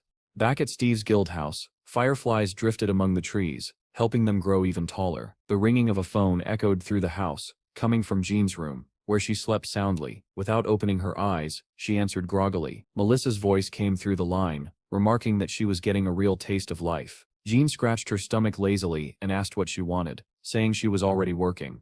Melissa demanded to know whether Jean was with Steve or not. Jean murmured that she did not know, still half asleep. Melissa lost her temper and shouted that the sun was already up, and Jean still refused to get out of bed. Jean glared at the phone as if her annoyance could travel through it, then hung up. After making herself some coffee, Jean stepped out onto the balcony and looked at the towering trees. Sipping from her mug, she thought about how much Steve had planted. Overnight, the tree nearest the house had grown several times taller than the building itself, surrounded by drifting fireflies. Nearby, Steve watched over the pack of wolves while opening his system interface. He assigned names to them, choosing food-related titles. Each wolf displayed an energy level and information about where it had been tamed. Reading one status warning that excessive energy could lead to a loss of sanity, Steve paused thoughtfully, realizing that reckless leveling could be dangerous. At that moment, Jean approached and asked what he was doing. Steve explained that he was naming new members. Jean looked surprised and asked if he meant the wolves. Yawning, she said he should have woken her and asked why he had gone out alone. Pico, now noticeably larger, ran over to them. Jean commented on how fast he was growing, and asked about the younger wolves. Steve replied that they had gone out for breakfast, and were probably near the dungeon. Jean praised their diligence, especially in such heat. Steve gestured toward the forest and asked her if she wanted to take a walk. Jean tilted her head in surprise and asked him again. In the next instant, Steve transformed into a massive white beast and extended a paw toward her. Jean jumped onto his back without hesitation, and Steve told her that he wanted to show her something. Smiling, she teased him, asking whether he really intended to boast about his achievements, but Steve ignored the question and simply told her to hold on tighter. In his beast form, Steve surged forward at tremendous speed. Jean struggled to keep her balance and shouted for him to slow down. The wolves sprinted after them, trying desperately to keep up, while Jean screamed that she had lost her shoes. Not far away, within the forest where Steve's guild had settled, several journalists had set up tents. When they heard the wolves howling, one of them complained that there was nothing worth filming here and added that the heat was unbearable. Another grumbled that his company had sent him here for a story, yet he had not seen his salary in over a month. Turning to the others, he asked whether any of them had been in this forest before. One colleague pointed towards several cameras and said they belonged to the military police, adding grimly that before the police arrived, they might all be eaten by wolves. Someone else remarked that it was impossible to predict when a portal would open, which was why not only journalists, but also influential figures, had been banned from entering the area. Suddenly the SUV Steve had bought for Chad appeared on the road. The journalists immediately recognized it as Steve's car and began searching for him excitedly. The vehicle sped past them without stopping. Chad commented that even the scorching heat could not stop journalists, while Donnie wondered aloud whose channel was getting more attention, his or Steve's. Scrolling through the comments, he saw some viewers discussing Steve, astonished that he was only F level, while others were still arguing about the battle between hero and male. Donnie suddenly gasped, startling Chad, but when asked what was wrong, he awkwardly claimed it was nothing. In truth, Donnie was staring at the screen as donations from several major countries poured in, totaling 4 billion. He noticed that most of the funds were coming from Europe and hesitated, unsure whether to tell Steve. At that moment, the SUV pulled alongside a pack of wolves, led by Steve. Donnie shouted in surprise. Jean spotted the car and waved enthusiastically from Steve's back. Donnie waved back and jokingly called her his brother's wife, shocking Chad with the remark. Jean immediately clenched her fist and shot Donnie an angry glare. Donnie only grinned and said that they used the same toilet, ate together, and slept under the same roof. He then looked resentfully at Jean riding Steve and complained that he had never been allowed to ride like that. Steve suddenly accelerated, overtaking the SUV and leaving the two men stunned. Donnie laughed and urged Chad to push harder. Chad replied confidently that they would not lose. He shifted into sport mode and floored the accelerator. The car surged forward, briefly overtaking the wolf. Donnie shouted that the loser would buy dinner, and joked that moving at the speed of light was against the rules. All at once, Jean sensed something and excitedly called out to Steve. Steve remained calm and asked whether she felt it too. Jean's eyes glowed blue as she confirmed that a crack had been detected within a 200-meter radius. Her thoughts drifted back to a conversation in the hospital, when Steve had quietly approached her. Exhausted at the time, she had still asked him what planet he came from. Looking out the window without turning back, Steve had replied that he was from the planet of the animal kingdom. Jean had asked whether there was truly nothing there but animals. Steve had answered that, in hindsight, it was a beautiful and romantic place, saturated with more than 700 times the energy of Earth. Jean had been stunned by the figure. Steve had continued, explaining that it was a realm of eternal survival, where the struggle for dominance never ceased, and that anyone who ruled had to be at least U-class. Even after becoming their leader, he still believed he needed to accept their challenges.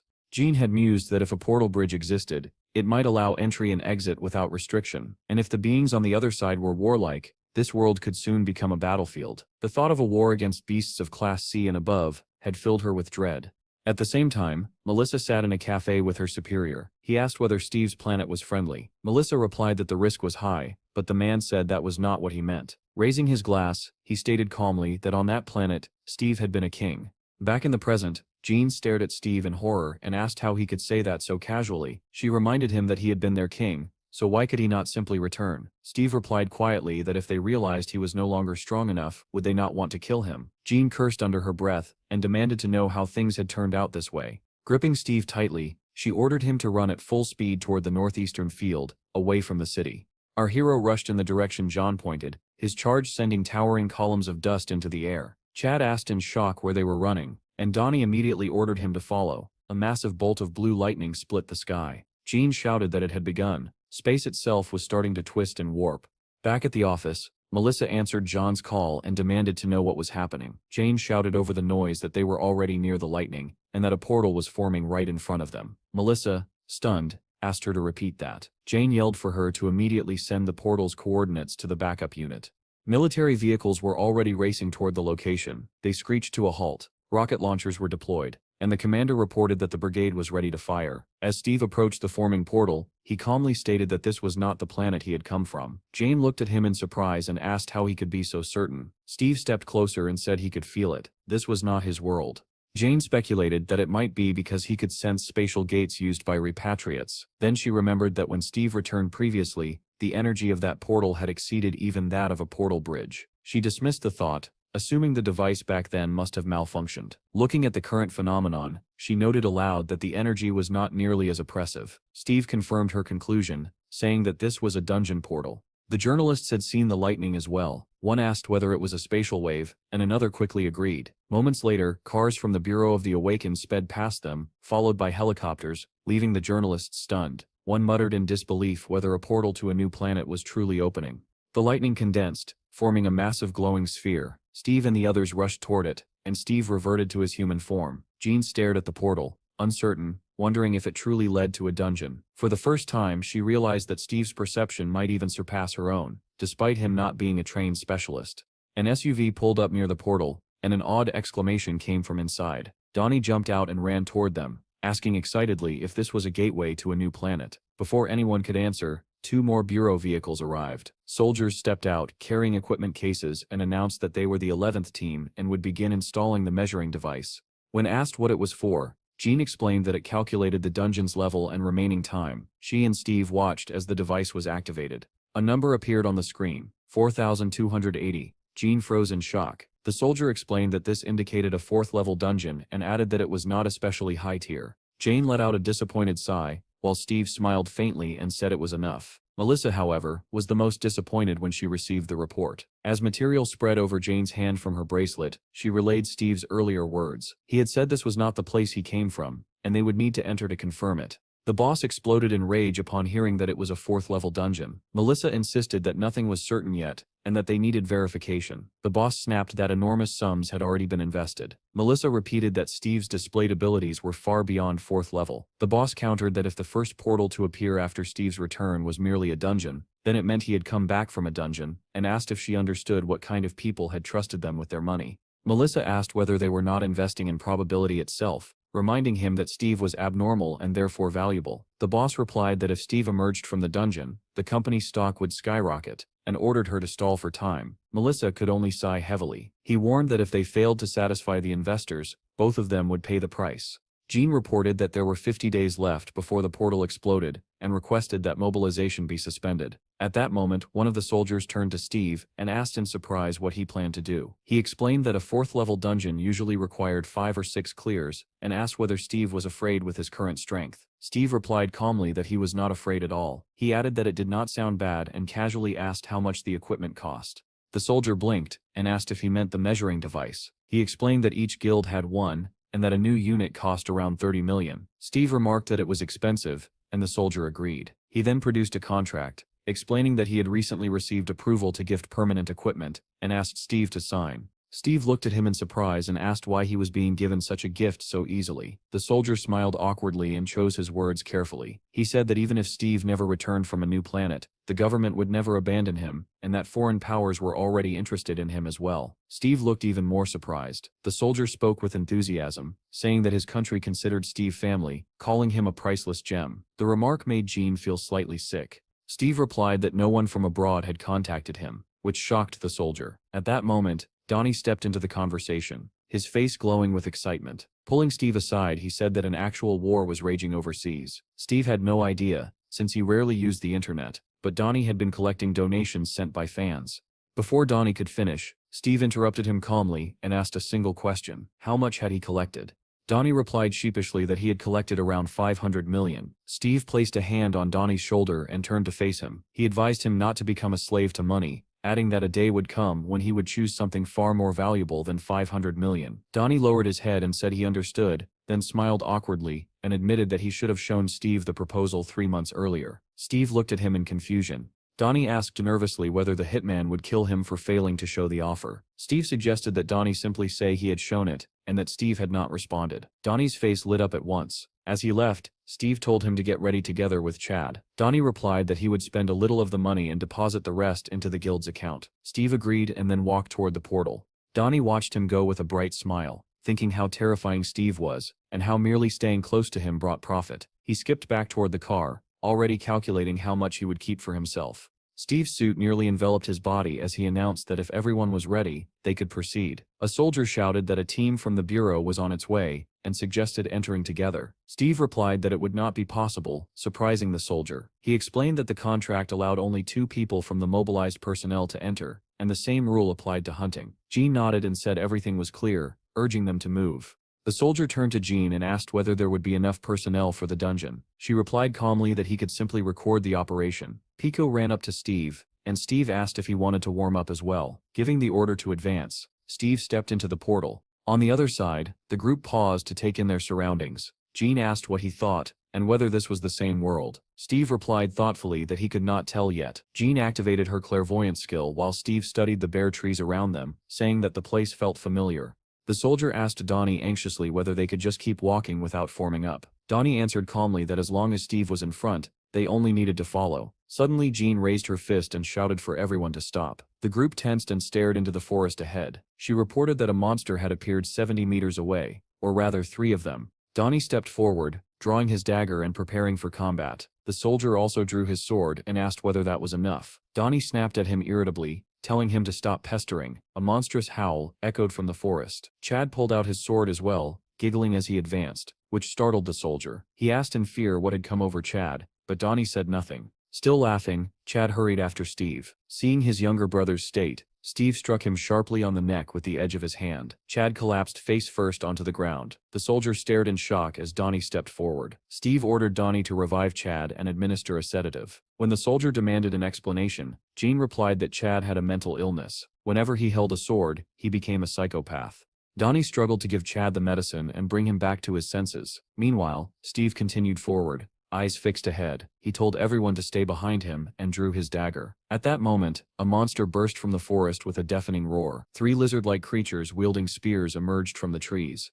Donnie shouted that they were lizardmen, and Jean ordered everyone to defend themselves. Steve charged forward, his dagger glowing brightly. The soldier's eyes glowed red as he announced that he had begun recording. The 3 monsters attacked at once. Steve severed the first monster's head with a single strike. He sliced the second cleanly in half, as though it were paper. The third was stabbed through the stomach. Steve stopped, having finished them all, and received a message informing him that he had gained 84 experience points. The rest of the group formed a defensive circle, staring in disbelief at Steve, who had already ended the fight. The soldier wondered in shock whether such speed could really exist. Steve instructed Donnie and Chad to collect the trophies. Donnie obeyed immediately, while Chad continued to chuckle. He butchered the corpses with savage enthusiasm, splattering blood everywhere, including onto Donnie. The soldier remarked in disbelief that Chad had seemed normal until he picked up a weapon. Jean snapped at him to move faster. Steve warned the 2 of them that next time they would need to manage themselves and told them to focus. As they extracted blood crystals from the monsters, the boys nodded in agreement.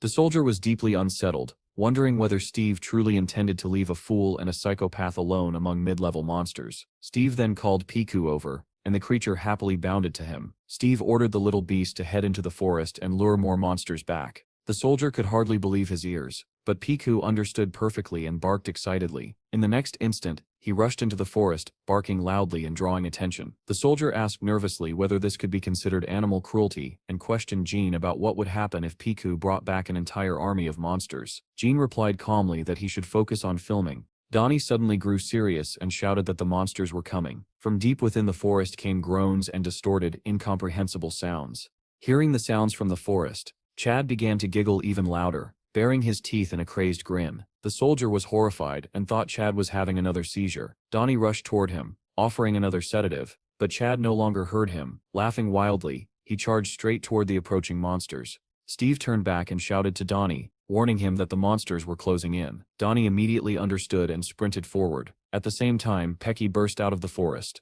While the growls of the monsters grew louder, Chad suddenly hurled his dagger forward, startling Steve. A spear flew right after the puppy. It slammed into the ground beside Pecky, making him bark furiously, while Chad's dagger struck one of the charging monsters squarely in the head. The lizard creature collapsed instantly. Another monster shouted something in its own language as it prepared to strike, but Chad was already rushing toward it, gripping 2 shining daggers. He closed the distance in a blink, slashing as the monster raised its spear. Steve arrived at that moment, knocking aside the arm holding the weapon. While Steve restrained it, Chad delivered a clean blow to the lizard's head. Beside them, Pecky sank his teeth into the monster, his jaws strengthening as his level rose. Suddenly, the soldier shouted in terror, warning of danger nearby. A massive tooth-filled maw opened beside Chad as he focused on killing yet another monster. Steve and Chad turned just in time to see lightning tear through the creature's head. Donnie stood in the distance, holding a sniper rifle and providing cover. He fired again, piercing the monster with multiple shots. Chad screamed and slashed twice, carving deep wounds into its body. The next second,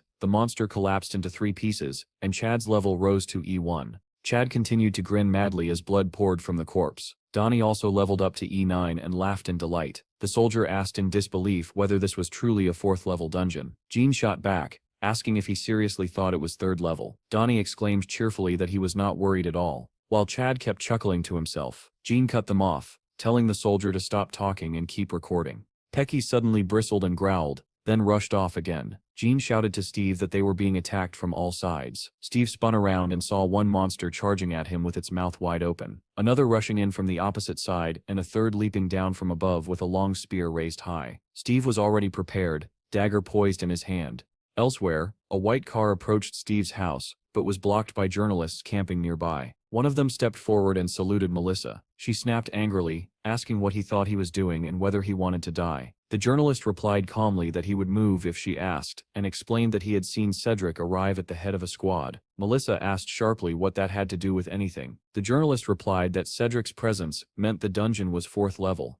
Melissa said nothing, fixing him with a cold stare that spoke louder than words. The journalist quickly dispersed the crowd so the car could pass, waved politely, and thanked her. When the others asked what she had said, he replied that it was a 4th level dungeon, and that they should prepare. Inside the car, the driver asked whether this information was secret. Melissa asked why that mattered, and then questioned what was more important to them, Steve's life or the money. The driver hesitated before answering Steve. Melissa nodded and said that was enough. She added that once Steve was officially recorded as having returned from a dungeon, those parasites would stop bothering her. When the driver asked nervously whether everything would be fine, given what the boss had said, Melissa replied that this was exactly why they needed to find a loophole. Meanwhile, Squad 13 assembled at the portal and reported that they were ready. A tall, muscular man with white hair inspected them carefully and asked if everyone was fully equipped. They answered in unison that they were. Smiling broadly, the man said that it was time to have some fun. At that moment, an employee ran over and announced that they had been ordered to wait. Cedric scowled and demanded an explanation.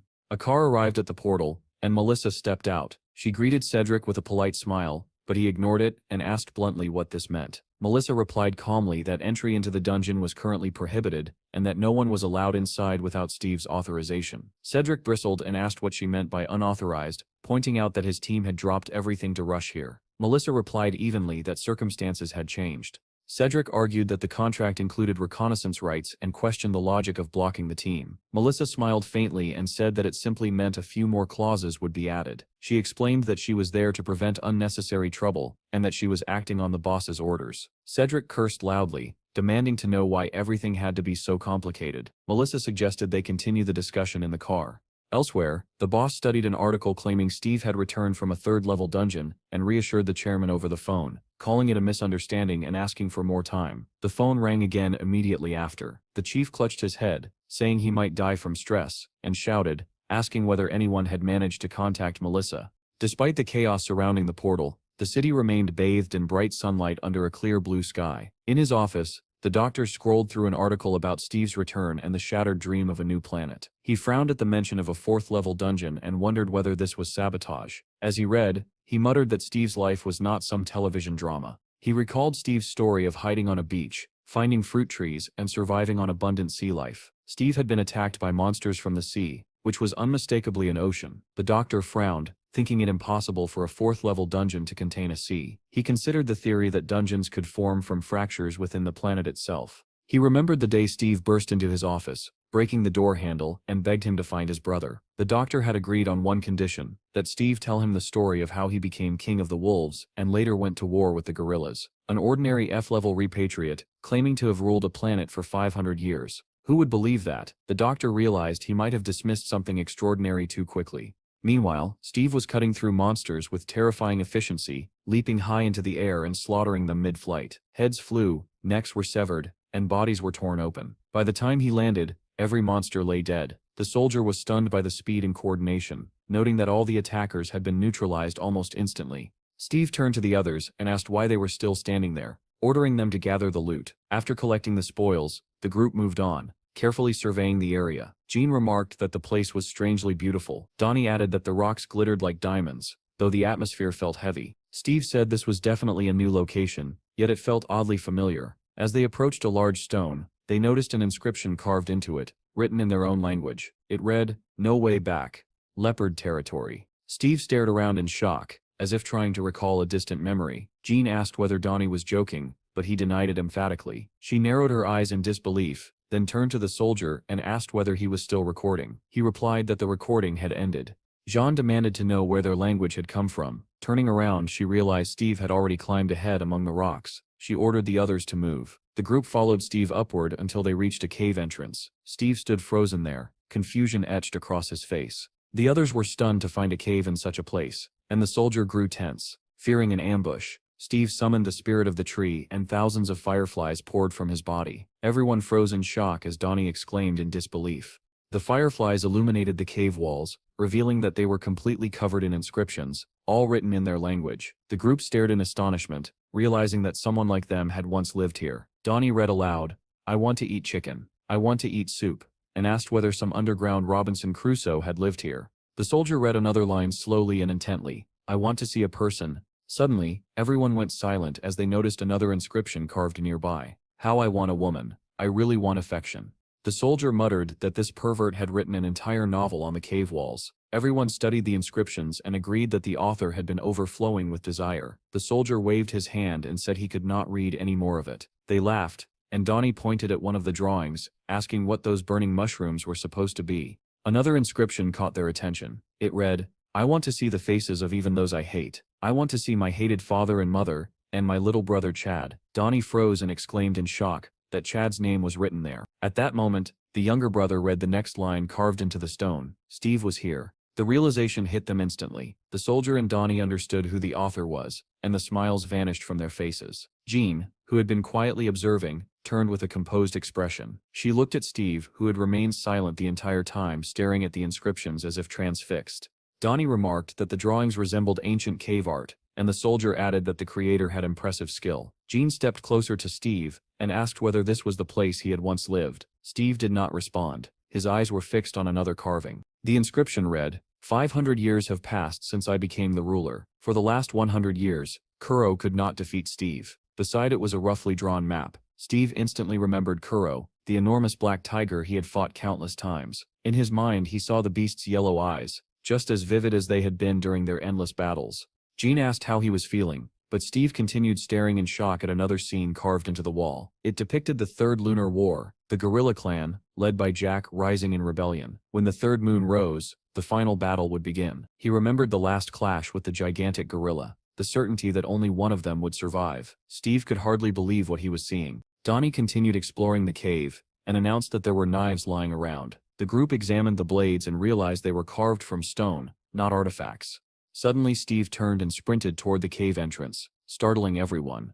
Donnie shouted after him, asking where he was going. Jean immediately chased after him, trying to stop him or at least keep up. Donnie yelled that Steve must be offended because the soldier had laughed at the drawings, but the soldier protested that they had all laughed together. Steve ran straight up the steep cliff, moving with impossible speed. He reached the mountain's peak and looked around, stunned. He could not believe his eyes and struggled to understand what had happened to the land. Jane climbed up after him and called his name. Catching her breath, she asked what he saw and whether this was the place he once lived. Steve answered slowly that it seemed to be, but something was terribly wrong. Jane pressed him to explain. Steve pointed in one direction and said there used to be a snow-covered mountain there. He pointed another way and said fruit trees once stood there. Then he gestured toward the fog-shrouded distance and said that there had been a sea there. Jean was genuinely shocked at the mention of a sea existing inside a dungeon. Steve explained that it was called the Sea of Roar, and that it was extremely dangerous. Jean could not believe that such a thing could exist in a fourth-level dungeon. She asked about the writing on the walls, whether he had left it himself. Steve nodded and said they were his notes, his attempts to remember civilization. He had written them while hiding from beasts, and even after changing habitats, he always returned to this cave to write more. Jean asked whether the lizardmen had existed back then. Steve replied that they had not. She then asked about his animal companions. Steve stared into the distance and quietly repeated her words. My friends. He said this was leopard territory and that they would never abandon it because of some lizardmen. Jean pointed toward the fog beyond the mountains and said that past that point was the end of the dungeon, an ordinary dead end. Steve was deeply shaken. He could not believe that where a vast sea once existed, there was now nothing. Suddenly, a noise echoed from below. Jean shouted that lizardmen were approaching. She activated her clairvoyant skill and reported that they were closing in. Counting quickly, she said there were more than 80 of them. The others climbed up toward the peak where Steve and Jean stood. Donnie said that if they were not together, they would all die. Jean shouted that 102 lizardmen were advancing. Furious that they were attacking all at once, she drew her sword. At the very bottom stood an enormous red lizard. Jean shouted that it was the Lizard King. The creature snarled, baring its teeth, and on its head was something like an animal skull mask. When Steve looked closely, his heart sank. The skull looked unmistakably like that of a leopard. Without warning, Steve told Jean to stay with the others. Before she could respond, he leapt from the mountaintop, shocking everyone. Jean screamed down at him, asking what he was doing, but there was no reply. At the same moment, far away in the city, an old woman fed a pigeon, smiling as she asked whether it was enjoying the food. Suddenly, the bird began to glow blue, lightning crackling around it, leaving the woman frozen in astonishment. Back in the dungeon, Jean stared in disbelief as Steve transformed in midair. Massive wings burst from his back, and he flew toward the advancing monsters. The Lizard King swung his enormous spear, hurling it at Steve. The weapon missed, slicing through the air as Steve descended and stopped directly before the king. Pecky began to glow as well, lightning dancing around him just as it had around the pigeon. In the next instant, Steve transformed into a massive white beast, baring his fangs. He seized the Lizard King by the throat, and together they plummeted down the mountainside. They crashed into the forest below with an impact like an explosion. Jean watched in shock and muttered that Steve was a psychopath. The others reached the peak moments later. Donnie said awkwardly that no matter how embarrassing it was, Steve should not have jumped like that. Chad stared in disbelief and asked whether that had really been his brother. Donnie added that it looked like Steve had taken a hard fall, which made Jean snap at him, shouting that Steve was fine. While they argued, the horde of lizardmen drew closer. Jean shouted that the enemies were only 30 meters away, and ordered everyone to prepare for battle. The soldier hefted a massive rock and yelled that he was ready. Donnie raised his rifle, aimed it at the advancing monsters, and shouted for them to come on. Chad picked up a rock as well, but his attention remained fixed on his brother and the reckless leap he had taken. Donnie opened fire, cutting down the advancing lizardmen and sending several tumbling off the cliff. Below, Steve was locked in battle with the Lizard King. He smashed his elbow into the creature's jaw, followed by a crushing punch that made the monster's eyes bulge. Steve unleashed a relentless barrage of blows, beating the Lizard King into a bloody wreck. He bared his fangs and let out a furious growl. Grabbing the half-dead monster by the neck, Steve shook him violently, trying to force him back to consciousness. He tore the mask from the creature's face and flung it aside. Digging his claws deep into the lizard's flesh, Steve demanded to know where the leopards had gone. The monster did not answer. Instead, with what little strength remained, it clenched its fist and weakly struck Steve on the head. That feeble blow only enraged him further. Steve snarled, baring his teeth as the ground around them began to tremble. Wind howled violently as he rose onto his hind legs. Without releasing his grip on the Lizard King, Steve shot into the sky, leaving a streak of blue light behind him. On the mountain above, the others continued hurling stones at the lizardmen scrambling upward. There seemed to be no end to them. One boulder knocked a monster down, but two more immediately took its place. Donnie kept firing, screaming for them all to die. Under the combined barrage of bullets and rocks, some enemies fell, but it was impossible to stop them all. The soldier suddenly asked whether melee weapons might be more effective than ranged ones. Donnie replied grimly that firepower had its limits, and that efficiency dropped sharply depending on level. It was a hopeless situation. Jan gripped two swords and shouted at the others to focus and hold their ground. Chad drew his daggers, a manic grin spreading across his face as laughter escaped him once more. Donnie shouted that Chad had lost control again and warned that they could not let him charge forward.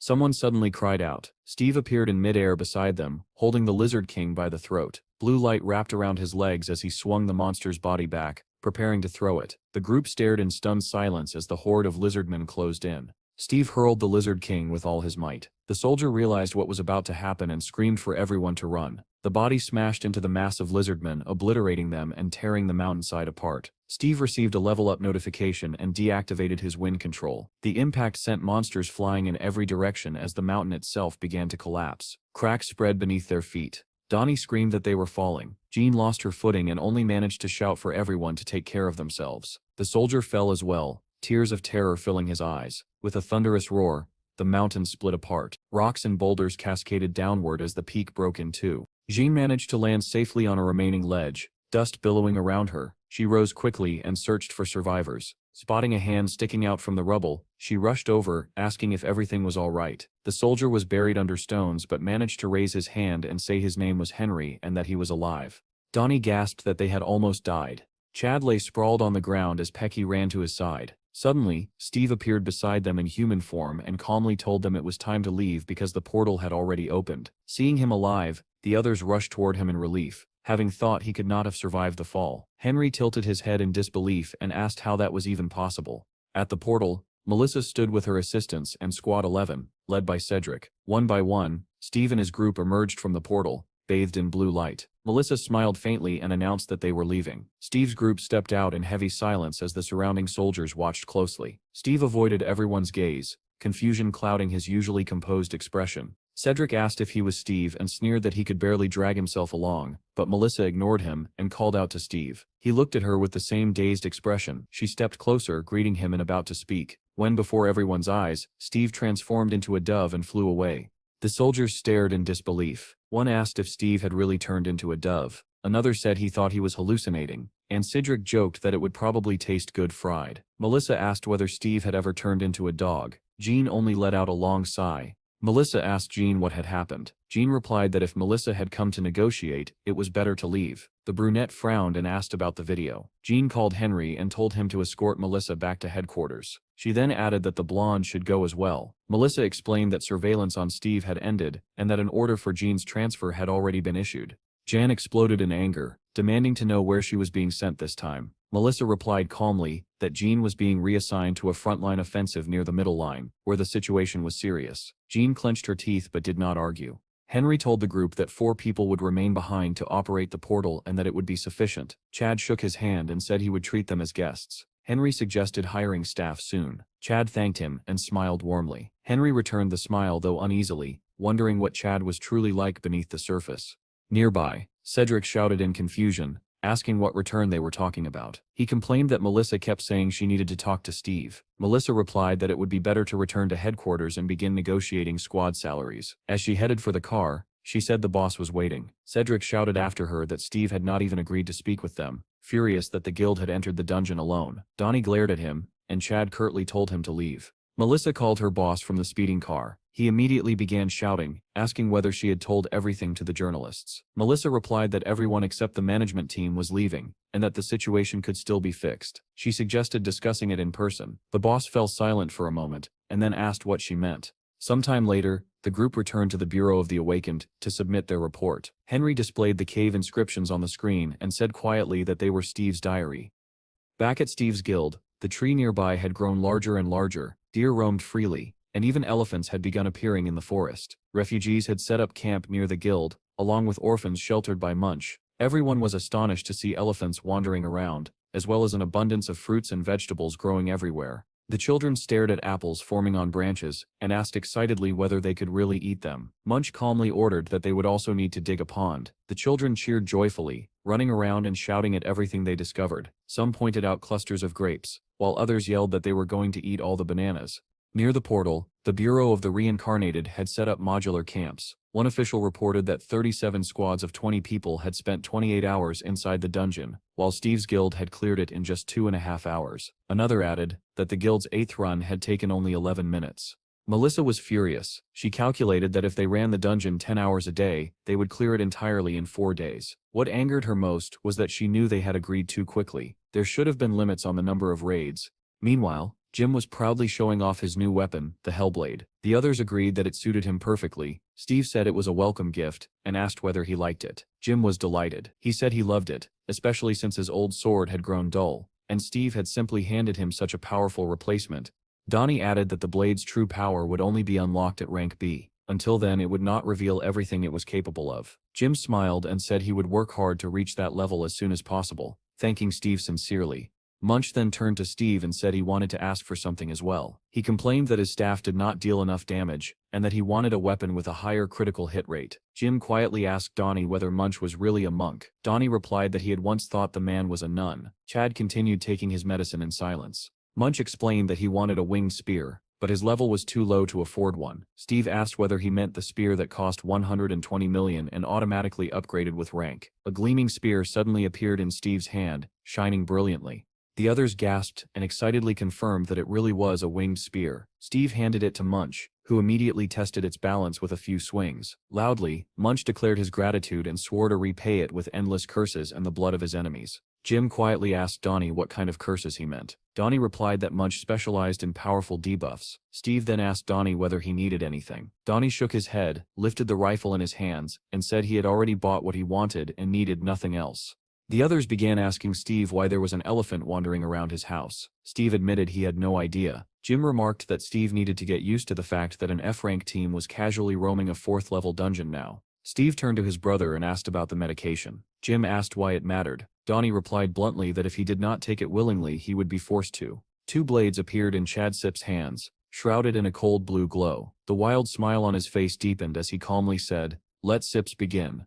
Elsewhere, Hiro was still waiting for an answer to his question about why he could not return to his home country. Anna explained that all air travel had been suspended. Hiro frowned, saying this was the first he had heard of it, and asked what had happened. Anna handed him a tablet and showed him the news. The report described how a wyvern nest had been destroyed, and a passenger plane had been shot down shortly afterward. She added that it was not only air routes that were affected, sea routes had also been shut down, and another article detailed a ship that had mysteriously gone missing. Hiro stared at the screen in disbelief. In his mind he questioned why the wyverns had broken out so early. At that moment his phone rang. It was the minister, and his tone was urgent. The minister said Hiro's group needed to depart immediately because a 7th level dungeon had just opened. Hiro could hardly believe what he was hearing. A 7th level dungeon was not supposed to open yet.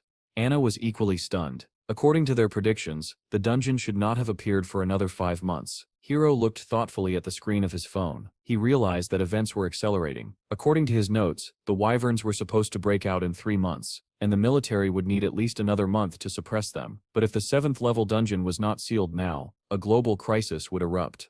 Everything was becoming tangled and chaotic. If things continued at this pace, he would not have enough time to prepare. There was only one explanation. Steve. He must have returned from the future. If that were true, then the people around him could all become exceptional beings. Hiro thought of the time stone. There was only one. Had Steve gone back 20 years as well? Or had he come from a different timeline entirely? If so, Steve might know about Hiro and his future plans. Hiro clenched his fist. He could no longer ignore Steve. He had to meet him as soon as possible, and if Steve's goals conflicted with his own, then for the sake of humanity, Hiro would have to eliminate him. Turning to Anna, Hiro said that they would head to the 7th level dungeon first. Anna nodded and said she would continue gathering information about Steve.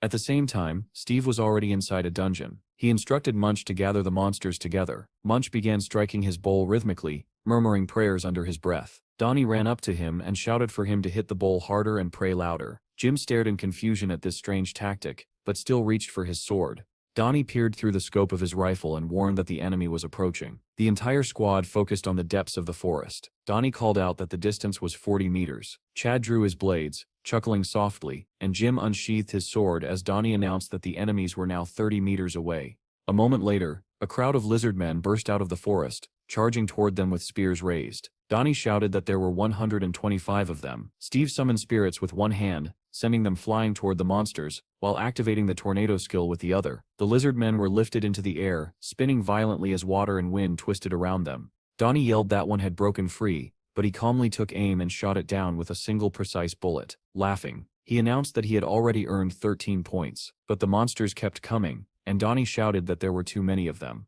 At that moment, Munch activated his Dragon Break skill. A massive blue dragon surged upward, lifting the horde into the sky. As the monsters began to fall back down, Chad rushed forward, plunging into the fray. Donnie turned to Jim and snapped at him, asking why he was standing there like a pillar instead of hunting. Jim had indeed frozen, but Donnie's shouts snapped him out of it. The lizard men regrouped, glaring at them as they prepared to attack again. Donnie fired continuously, yelling for them to die, while Chad slashed through the monsters, severing arms and limbs. Suddenly, one lizard man slipped through and rushed Donnie, thrusting a spear toward his head. Jim reacted instantly. He sliced the spear in half and beheaded the monster in a single motion. Donnie grinned and thanked him, then turned just in time to see Jim finishing off another monster in shock. When a third charged at them, Jim focused and cleanly severed its head as well. Donnie was astonished. The Hellblade was far more effective than he had imagined. Watching Jim fight, he felt as though the man had reached a completely different level. Jim himself recalled his past. when he had applied to a major guild and attended an interview at the Scylla Guild. No other guild would have sent an E-rank swordsman into a 4th-tier dungeon. With a satisfied smile, he realized that Steve's guild was different. Suddenly, a massive lizard man appeared beside him and roared directly into his face. Seeing the mask on its head, Jim instantly recognized it as the Lizard King. At that moment, Chad struck from behind, severing one of the monster's arms. Jim gathered all his strength at the tip of his blade and cried out as he swung. A flurry of slashes followed. The Lizard King's body exploded into pieces, shocking everyone present. Blood poured from the decapitated corpse as it collapsed. Jim stood there in disbelief. He could not believe that he had killed the Lizard King so easily. Donnie, however, let out a sorrowful complaint. He asked why they had to kill it so quickly, lamenting that now all the blood crystals would be wasted. It took Gene a moment to understand what Donnie meant, but when it clicked, he smiled awkwardly and apologized, saying he had gotten carried away. A portal opened beside them, and a voice announced that there were 5 minutes left before it closed. Steve ordered everyone to leave. The group obediently headed toward the portal. Donnie kept glancing back at the corpses, muttering that there were at least 400 million stones left behind. Chad told him to forget it, reminding him that they could come back later. Donnie said he was craving fish pies and suggested that Chad should have some too. Amid their chatter, no one noticed that Munch had slowed down. Sweat trickled down his face as pain flared in his bitten leg. Elsewhere, another team was conducting cleanup operations in the dungeon. At headquarters, a soldier asked Group 2 for a status report. They replied that Sector 3 had been explored by 30%, and added that if Steve had discovered anything important, he would have already marked it. The soldier added that they had checked all the cave drawings and were now moving on to the next sector. Suddenly, a report came in from headquarters. One of the operators said that 6 targets had been detected moving 70 meters away. At 4 o'clock, Cedric heard the information and calmly acknowledged it. He dispatched 2 soldiers with orders to eliminate the targets quietly and retrieve the blood crystals immediately. Cedric then contacted the base and asked for the current location of the Lizard King. The response came quickly. The reconnaissance team had spotted it moving through Sector 12. Cedric acknowledged the report, set down his coffee mug with a heavy sigh, and wondered how long it would take to find anything truly valuable if they continued clearing the dungeon at such a slow pace. Just then, a strange sound echoed nearby. One of the soldiers turned his head sharply, asking what was happening. Another report came in, stating that 8 lizard men were approaching the base from 70 meters out. The soldier remained calm, clearly prepared for an attack, and asked whether the monsters had been spotted visually. He glanced toward the bushes, where a red dot glowed faintly. Holding a remote control in his hand, he muttered that if they came any closer, he would turn them into minced meat. At that moment, something sticky dripped down onto his face. He froze, then slowly looked up. Sitting on the ceiling above him was the Lizard King itself, baring its teeth as it stared down at the soldiers. Elsewhere, Cedric's squad was efficiently cutting down lizard men and extracting blood crystals. Suddenly, Cedric sensed something wrong. He turned sharply toward headquarters and demanded to know what had happened. A frantic transmission crackled through the radio, reporting that the base was under attack, and that all units were to immediately switch to defensive mode. Almost simultaneously, a violent explosion rocked the area. Cedric cursed under his breath and sprinted toward the blast, his squad charging after him. More lizard men rushed in from the sides, and Cedric swung his axe without hesitation. He cut through the monsters effortlessly as he pushed forward, shouting for everyone to hurry back to the base. They had to make it in time. Above them, helicopters and drones from Group 707 circled the landing zone. Another wave of infected approached the soldiers. One man reported that the necroils seemed to be retreating, while another shouted that a helicopter needed to evacuate the wounded immediately. The soldiers opened fire relentlessly, trying to prevent the infected from escaping and shooting down everything in their path. Valentine told Jean that they had received an SOS signal mid-mission and had arrived just in time. Jean replied that they had been planning to join forces with the SDS group anyway. Valentine added that the entire SDS was already mobilized, since they were simultaneously handling multiple 5th-level dungeons. Suddenly, everyone looked up. A blazing fireball streaked through the sky and slammed into one of the helicopters. The aircraft exploded, breaking apart in midair and raining debris down below. Shock rippled through the soldiers. Moments later, an enormous monster emerged from the trees, hurling fireballs in all directions. Back at the Capitol's defense headquarters, a soldier finished playing the footage on a darkened screen and told Melissa that the recording ended there. He explained that it was the last transmission sent by a soldier with a data relay skill. Melissa frowned and said that, in the end, they had learned nothing new. The soldier replied that a full report would only be available once the area was completely cleared. Melissa's expression darkened. She demanded to know why the squads had changed their route and ended up in that location. The soldier began to explain that if the instructors deemed it a mistake, but Melissa cut him off, shouting angrily. She demanded to know who had given the order to enter the Necrel Red Zone, Her voice trembled with fury as she said that if that idiot came back alive, she would kill him herself. She tried calling again, but only heard the automated message saying that the subscriber's device was turned off. Melissa let out a long, weary sigh and muttered aloud why Jean always seemed to be dragged into disasters like this. Unseen by her, the phone she was calling lay shattered in a pool of blood. Inside the dungeon, the base had been completely destroyed. Equipment lay overturned and splattered with blood. A soldier missing one arm was thrown violently out of the field headquarters building, barely suppressing a scream. The Lizard King charged after him and easily caught up, pinning the wounded man's head to the ground with a massive claw. The soldier, however, had been waiting for this moment. With a twisted grin, he pressed a red button on the remote in his hand. The Lizard King sensed danger and turned its head, just as the soldier whispered for it to die quickly. In the next instant, flames engulfed the monster's entire body. It began to disintegrate, collapsing into ash and scorched remains. Cedric and his squad finally reached the base and froze in shock at the sight of the Lizard King's severed head. One of the soldiers reported that a portal had appeared 120 meters away, with 10 minutes remaining before it closed. Cedric clenched his jaw in anger, calling the entire situation a disgrace, especially for an operation under the capital's defense command. Elsewhere, Melissa was driving when she received a call through her headset. A soldier reported that the first group had returned. 2 were dead, and 2 more were critically injured. Melissa was stunned by the casualty count, and asked how such losses could occur in a 4th-level dungeon. The sergeant explained that they had split into 2 teams for cleanup and reconnaissance. He added that they planned to go back in again after 2 hours. Melissa told him to make them wait while she searched for reinforcements and asked what the other groups were doing. The reply was that all other squads were currently engaged in raids. She asked whether they had recovered any valuable items. The soldier said they were fully occupied defending the base and had no additional reports. He added that they had confirmed a time discrepancy. Group 1 had spent 48 hours inside the dungeon, while only 24 hours had passed outside.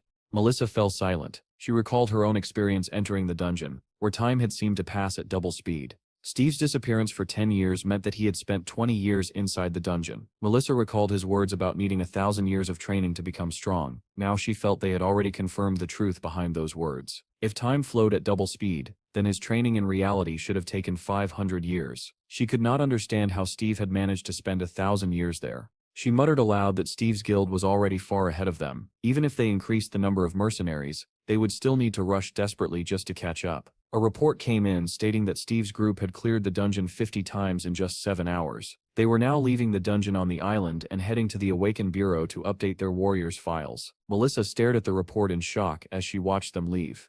Meanwhile, Chad was driving, and his level rose to E0. The others were asleep in the back seat, their levels having increased as well. Donnie reached E1, Munch reached D0, and Jim reached D2. Steve turned to Jim and asked whether he was tired. Embarrassed, Jim replied that everything felt unreal, like a dream. Steve was surprised and asked what he meant. Jim admitted sheepishly that he had been sitting idle for 14 years. He had never entered 3rd or 4th level dungeons before, yet today he had entered a 4th level dungeon 50 times. Even the lizard men he killed in droves were as strong as the bosses from the 1st and 2nd levels. After 3 years of grinding, he had barely reached rank E, but in Steve's guild he rose to rank D in a single day. If he had joined the Scylla guild, he would not even have had time to complete the training. "Isn't this a dream?" Jim asked, blushing. Steve seriously offered to pinch him, but Jim quickly declined. The car arrived at the Awakened Bureau, and Chad shouted for everyone to wake up. Steve told the groggy group to finish quickly so they could go eat lobsters afterward. Inside the energy measurement room, lightning flashed as before, and faint eyes seemed to peer out from within it. Steve kept hearing voices from the machine, and felt that the louder it became, the clearer the voices sounded. He remembered Melissa mentioning that the device had been created by an English scientist and that she would inform him when a meeting could be arranged. Steve felt a strong urge to fly to England to meet the man. Donnie glanced at Steve's results and remarked that his numbers were far higher than C rank, so he did not understand why Steve had only been assigned that rank. Still, he congratulated him. Steve was startled by the realization that they had only just discovered his level, which meant he was the only one capable of seeing other people's levels. He approached an employee and asked who had created their internal interface. Donnie said in surprise that it seemed to appear automatically after awakening. The employee replied that it was more of an internal myth. They called it the Godstone. After the Great Disaster, this object had been discovered and had led to the development of spatial engineering. Donnie said he thought he had heard of it before, and Steve asked what the Godstone actually was. The employee explained that after the Great Disaster, a red stone covered in inscriptions had appeared somewhere in Europe. After its emergence, all European awakened individuals gained access to the interface. Survivors believed the stone was a divine message, engraved with covenants. After deciphering those covenants, fragments of the stone were distributed across the world. Thanks to them, awakened individuals could use the interface. One fragment of the Godstone was embedded in the Bureau's computer processor, allowing them to regulate and control the awakened interface. The group was stunned by the explanation. They admitted they had never heard any of this before. Steve asked what had been deciphered so far, and the scientist replied that it included the fundamentals of the dungeon world, leveling systems, and the use of spatial energy. Steve quietly wondered whether all of this was part of some divine plan. After leaving the office, the group excitedly discussed everything they had learned. Steve asked how one might meet God, and Donnie casually replied that it was probably after death. Steve mused aloud whether it was possible to create an awakened person by inscribing something with atomic energy during a raid, but Donnie dismissed it as fiction, saying special conditions were required for awakening. Steve changed the subject and congratulated everyone on leveling up. Jim was still muttering that it felt unreal, and Steve asked how many times he planned to repeat that. Chad announced that he had reached level 0, stunning the others. Steve then asked his brother whether he remembered the orc dungeon, and Chad asked whether Steve really wanted to go there again. Steve replied that now that he had leveled up, he was strong enough to tame even more wolves. It was time to expand the family again. Donnie asked what they should do next, and Steve instructed them to go on raids with Jim so he could gain experience faster and build teamwork. Jim thanked him, calling him captain, and said it felt good to raid with Steve. Donnie cheerfully added that, since their levels had increased, their government subsidies would also rise. Chad questioned why they even needed those payments when they had already developed so much in the dungeon. Donnie paused, then admitted he had a point. They were already rich. Munch estimated that they had earned about 5 billion, and Donnie added that they had also collected a large number of blood crystals. Chad turned to Jim and said he had forgotten to explain something. The guild took half of the income, and the remaining half was divided among the raid participants. Jim was shocked when he saw that 500 million had been transferred to him. He protested that he had not done much. Donnie laughed and said that Steve was just a very generous person, but Jim still found the terms hard to accept. Suddenly, Steve loudly announced that he was hungry and told everyone to go eat lobsters. At that exact moment, Donnie grabbed his head and screamed that he had forgotten something. The others stared at him in surprise and asked what was wrong. Tears welled up in Donnie's eyes as he said that it looked like he was going to be killed. The group was stunned and asked why. Sometime later, they arrived in Cleveland, where crowds were growing and a portal shimmered in the distance. The group gathered around Donnie's laptop. Jim was shocked by the amount of money displayed, and Chad froze when he saw who the transfers were from. Donnie sobbed and said the money was most likely sent by the Yakuza. Chad asked what business the Yakuza could possibly have with a returning hunter. Donnie explained that, judging by the messages, they were interested in Steve's ability to grow plants. Vast areas of cultivated land had been destroyed. Most food now came from the planet Aruka, and Steve's skill could solve any country's food crisis. Donnie smiled weakly and said that as long as they stayed close to Steve, no crisis would be frightening. Steve asked why Donnie thought he would be killed. Donnie explained that they had sent the money because they wanted to talk. If he did not show up within 2 days, they would kill him. Steve said calmly that he had already made it clear he would not meet them. Donnie replied that they never backed down, and that he himself had once sent them a drunk message, claiming that Steve did not have enough money to meet them. Jim clicked his tongue in shock. Steve calmly asked what was needed. Donnie begged him to record a video message for the sponsors, otherwise, they would do something terrible to him. Steve immediately agreed. Donnie jumped up and bowed deeply, thanking Steve and promising to donate all the money for the benefit of the guild. With tears in his eyes, he added that it would even be worth renaming the channel to Steve's Guild. Our hero said they should finish this quickly and go eat lobsters. The others immediately supported him, admitting that they were already starving. Donnie set up the camera and started recording. He greeted the audience, introduced himself, then pulled Steve into the frame and introduced him as the man they had been waiting for all this time. He said that Steve personally wanted to say a few words to the sponsor. After that, Donnie stepped out of the frame, leaving Steve alone. Steve looked straight into the camera and said bluntly, without any preamble, "I'm not going anywhere." With that, he turned away and added that it was over. Now it was time to eat lobsters. Donnie stood there in a daze and asked if that was really all. The others were just as confused. Jim said that Steve had gotten straight to the point, while Munch urged everyone to hurry up because he was hungry. At that moment, Donnie's phone buzzed. He read the message aloud. If Steve did not want to go to them, then they would come themselves. They asked whether Steve was fine with that. The group turned in surprise. Donnie said that they were prepared to meet Steve here and wanted a serious discussion. Steve replied casually that he did not mind. As they were leaving, he added that if they truly wanted to come, who was going to stop them?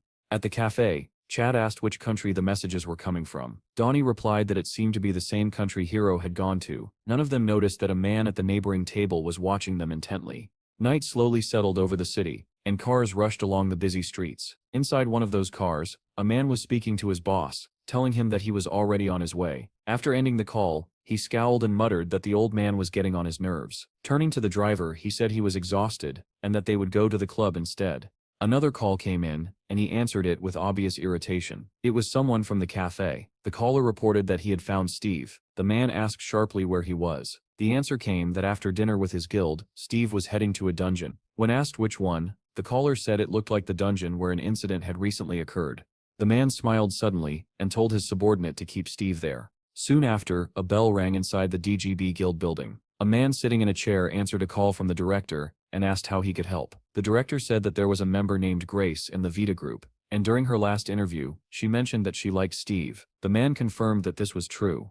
The director continued, saying that they were about to release a new song, and that this time he wanted to make use of a scandal to create a stir. The man frowned and asked whether this was really about black PR. Without answering, the director told the driver to turn around because they needed to pick up a client. The car swerved sharply and sped off. Another call came in. The man answered and greeted the caller as the chairman. The chairman immediately shouted at him, calling him a little freak, and demanding to know why he was not there yet. The man replied that he was currently focused on work with the State Security Department group, and asked why his father was swearing at him. The chairman yelled again, accusing him of plotting something behind his back. He ordered him to drive straight to him and warned that if he stopped anywhere else, he would not live. The man calmly replied that there was no need to worry. After all, he was his son, and also the deputy of the State Security Department Corporation. He promised that this time he would definitely do something beneficial for the corporation.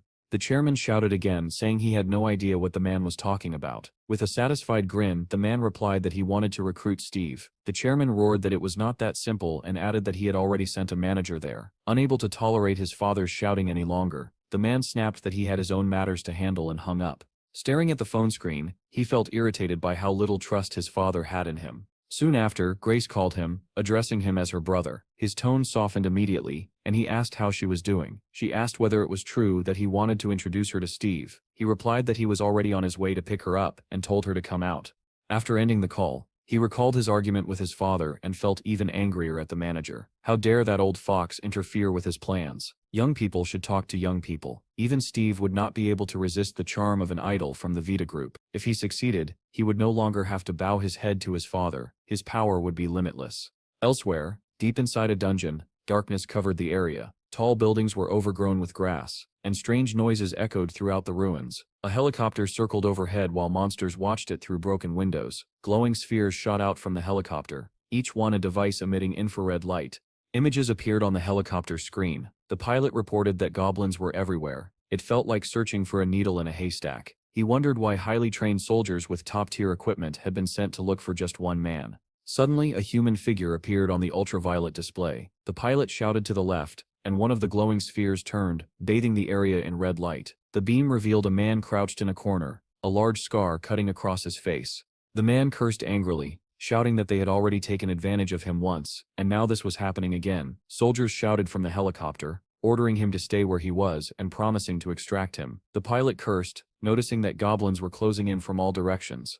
At that moment, a goblin's face appeared right in front of the scarred man. One pilot shouted to accelerate and save him. The man fired wildly with his pistol, screaming in terror. After killing the closest goblins, he bolted sideways, trying to escape. The goblins chased him relentlessly and quickly closed the distance. Outside the window, the helicopter drew closer to his position. The man ran with all his strength, but a goblin caught up and swung its axe. He turned and fired again, forcing it back, then ran up a staircase, continuing to shoot to keep them from following. Misfortune struck. He stumbled and fell hard onto the floor. The gun flew from his hand and skidded away. Before he could even stand up, a goblin lunged at him, jaws wide open. In the next instant, the goblin's head exploded from a gunshot. Glass shattered as a squad of soldiers burst through the windows of the building, storming into the room where the chase had reached its climax. The captain announced that it was a State Security Department unit, and ordered his men to surround the target. The scarred man realized there was nowhere left to run and cursed furiously. At the same time, a black car sped through the city streets. The phone rang, displaying Group X. The man inside answered and heard the familiar voices of his former team. They reported that the target had been successfully captured. The man smiled and praised their work, ordering them to send the target to storage. Elsewhere, the director was berating a manager, demanding to know what he had done. The manager replied angrily that he had only been following orders, explaining that he had been told to detain Steve until the director arrived. He recalled the moment Steve had walked toward the portal amid shocked cries, heading in alone. The manager had called out to him, handed him a business card, and introduced himself as a representative of the DGB company, but Steve never listened. He stepped into the portal, his figure blurring and vanishing in an instant. The manager apologized repeatedly, saying Steve had disappeared before he could even finish speaking. The director turned away, saying he did not want to hear any excuses. He asked how long it had taken them to clean up last time. The manager replied that 2 people had done it in 4 days. The director grimaced and said it would take him 8 days alone. He muttered that Steve must be insane, going alone into a 5th-level dungeon. At that moment, the car window lowered, and a girl asked when she would be able to see Steve. The director closed his eyes, turned his back to her, and muttered something about trouble he did not need. Meanwhile, Steve was already deep inside the dungeon, standing atop a mountain of goblin corpses. He calmly studied their traits. He had gained all the druid points available, but he still needed more experience. Just as he was thinking this, he felt movement beneath his feet. Smiling broadly, he asked if anyone was still alive and activated his search skill. A single goblin lit up within the corpse pile, somehow still alive. Steve rushed forward without hesitation and brought his axe down. The strike crushed not only the goblin but several bodies around it. Steve retrieved the bloodstone and saw the notification. He had gained 23 experience points, exactly what he needed. The stone vanished from his hand and instantly appeared in the guild's main account. With enough points accumulated, the interface offered to open a hunting ground for 5,000 points. Steve accepted. A map appeared, asking him to select a location. Zooming in, he discovered an area labeled Steve's Land. He selected it, and the system confirmed the hunting ground had been successfully established. He then opened the information panel on his tamed creatures. The capacity was 100. So far he had tamed 24, one of which was marked as a hybrid. Steve raised an eyebrow, and guessed that this referred to P.E.K.K.A. Another squad of orcs was approaching. The interface prompted him to assign a summoning command. The orcs charged forward, roaring and swinging their weapons, but Steve barely paid them any attention. He calmly raised his hand toward them. A blue glow spread across his palm as he said, "Summon beasts." Lightning and radiant rays burst forth, illuminating the battlefield. Even so, the orcs continued rushing forward fearlessly. From the blue light, the outline of a wolf's jaws emerged, rows of sharp teeth gleaming. One by one, wolves appeared on the battlefield. Steve smiled in satisfaction. The entire wolf pack surged forward, crashing into the orcs, while a dove circled overhead as if calmly observing the fight. Steve followed behind the wolves, dagger in hand, his expression relaxed. He smiled and said that today he would fill all 100 slots. Elsewhere, music thundered through a club, as young people danced wildly. The director, however, complained that the mood felt strangely gloomy and ordered that more girls be invited. The manager called again, and the director answered irritably. What he heard made him scoff. He accused the manager of being drunk. How could Steve have returned from the dungeon in just 2 hours? When the manager added that Steve had gone back into the dungeon again, the director was even more incredulous. According to the saleswoman, this was already the 2nd time. That meant Steve had cleared the dungeon in about 2 hours. The director dismissed it as nonsense, deciding the manager had completely lost his mind. Grace was looking at her tablet when the director called her. She looked up in surprise and asked if he meant right now. Back in the dungeon, Steve was enjoying himself, cutting orcs down one after another. Suddenly he noticed a volley of arrows raining down toward the wolves. He ordered them to return. Blue portals opened, and the wolves leapt through them. The arrows struck the orcs instead, who screamed in agony as they tried to flee. Steve leapt backward, and shot into the air. 2 white wings spread behind him. As the orcs shouted in their own language, Steve flew straight toward the archers. Circling above them, he dove and activated the tornado skill. Shimmering funnels of wind lifted the archers, and spun them helplessly. Then Steve sensed something else. From above, a massive presence descended rapidly. He rushed toward the landing point as the tornado continued tearing through the battlefield. The Orc King slammed into the ground, just as Steve arrived. Steve muttered that it was time for the Grey Wolves and summoned one. In an instant, his form transformed into a massive white wolf. The Orc King shouted something in his language, but Steve barked back that he did not understand and slammed his fist into the monster's face. The Orc King was hurled backward. Steve triggered the tornado again, lifting the Orc King into the air. In wolf form, he leapt upward, caught up to the rising body, and struck it with all his strength. The Orc King plummeted downward, smashing into the ground in a cloud of dust. Steve landed atop the fallen monster and delivered the final blow. A notification rang out. His level had increased, and he gained 238 experience points. A portal opened 500 meters away, with 15 minutes before it closed. Steve darted aside as the remaining orcs began recovering from the tornado. He sprinted past the wolf pack and activated the taming skill. The orcs finally regained their senses and gave chase, but Steve and his newly tamed wolves were already racing toward the portal. One by one, the wolves leapt into the small portals. Steve opened along the way. Steve himself entered the portal. When he emerged, he was back in human form. He noted that the side effects were far milder than when he transformed into P.E.K.K.A. Checking the interface, he saw that he had tamed 88 wolves. One more run would let him fill all the remaining slots and raise his hunting level further. Suddenly, a girl wearing a cap appeared in front of him. Steve stopped in surprise and asked what she wanted. She introduced herself as Grace and asked if he was Steve. Onlookers immediately recognized her, and murmurs spread through the crowd. People whispered excitedly, speculating whether the two were dating. The manager quickly called the director, announcing that they had finally met. The director asked eagerly whether they had managed to catch Steve. The manager replied that Grace was making progress, and that Steve was responding to her. The director laughed in satisfaction, saying that of course he would respond. He was a man after all. Grace took Steve by the arm, and the manager exclaimed that they were heading to a cafe. The director said nothing else was to be expected from her and told him to keep watching closely. The man in the car shouted for the driver to speed up, and the vehicle surged forward. Meanwhile, Steve was busier than ever. When the director finally arrived, he asked in disbelief where Steve had gone. Grace sat at the table, crying softly. Between sobs, she said she had come here with him. Steve calmly replied that he only wanted to wet his throat and had left immediately. The director screamed in disbelief. How could this happen? And Grace broke down in tears once more.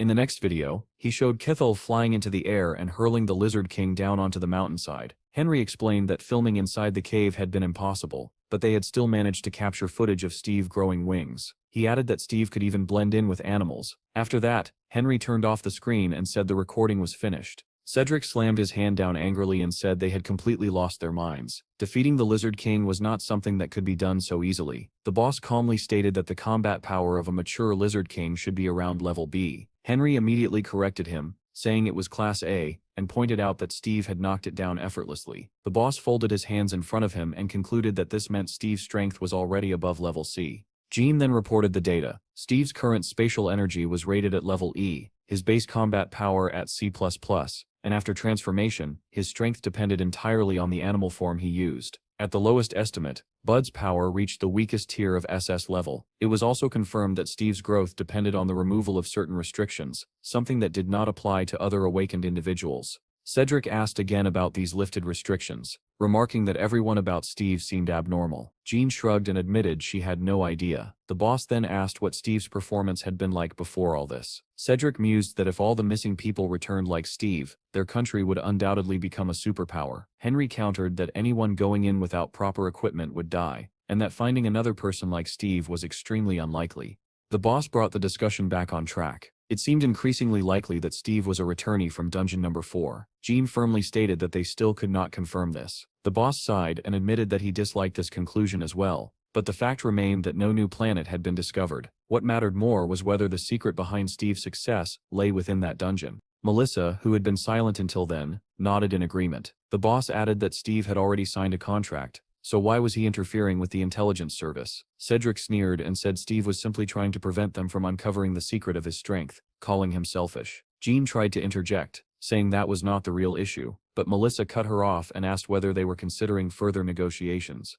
The boss bristled and demanded to know what other negotiations there could possibly be, given how many they had already held. Melissa only smiled, and attempted to explain her thoughts, but the boss refused to listen, repeatedly asking what she was getting at. Jean suddenly stormed out of the room like a bullet, shouting that everyone was an idiot, and ranting about secrets of power and strength. At that moment, Melissa finally laid out her plan and asked whether it was not tempting. Cedric said that if they staffed the riot squad with personnel at sea level and above, he would personally take charge of the search, solving the chief's problems at once. The boss smiled in satisfaction and said that even if Cedric took all the loot, it would still be immensely profitable. Cedric added that the bonus would be 780% of the salary. The boss waved it off, saying that if everything went smoothly, it would be a mere trifle. The boss then asked Melissa what they should offer Steve in exchange for unlimited access to the dungeon. She replied vaguely, saying they needed to give back what was left. The boss frowned, confused, and asked again what exactly was left. Far outside the city, surrounded by neatly kept gardens, stood a small house. Munch walked ahead while several boys followed him, asking whether they were going to pick tomatoes.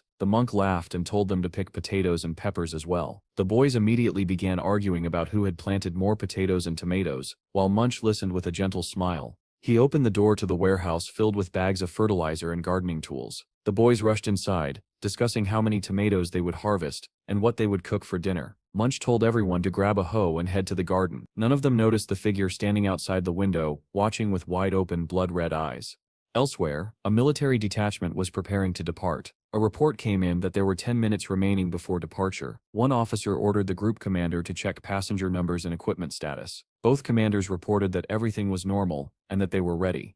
A soldier called out to Team 11, but Jean did not respond, her eyes fixed on her phone. Another soldier called her again, and she looked up in confusion. Realization dawned on her, and she quickly reported that Team 11 was ready. Satisfied, the officer gave the order to begin the operation. Military vehicles and tanks rolled forward toward their destination. Inside one of the vehicles, Jean continued staring at her phone, letting out a heavy sigh. A soldier remarked that nearby dungeons were exploding one after another, and that it was pure hell, then asked why no detection team had been sent to the front lines. Jean replied coldly that they should write their wills and send them to their families, while the signal still existed. The soldiers were irritated by her answer, and demanded to know why she would say something like that. Back at Steve's guild house, the place no longer felt haunted. Granny, Bill, and Pi were running around, having just stolen the laundry. Steve himself was asleep on a pile of grass that looked more like a nest, completely unaware of Jean calling his name. In the next room, Donnie frowned, thinking Steve had slept far too long, which was unlike him. He glanced at his laptop, assuming that now everyone knew Steve was not from a new planet. The sponsorship would stop.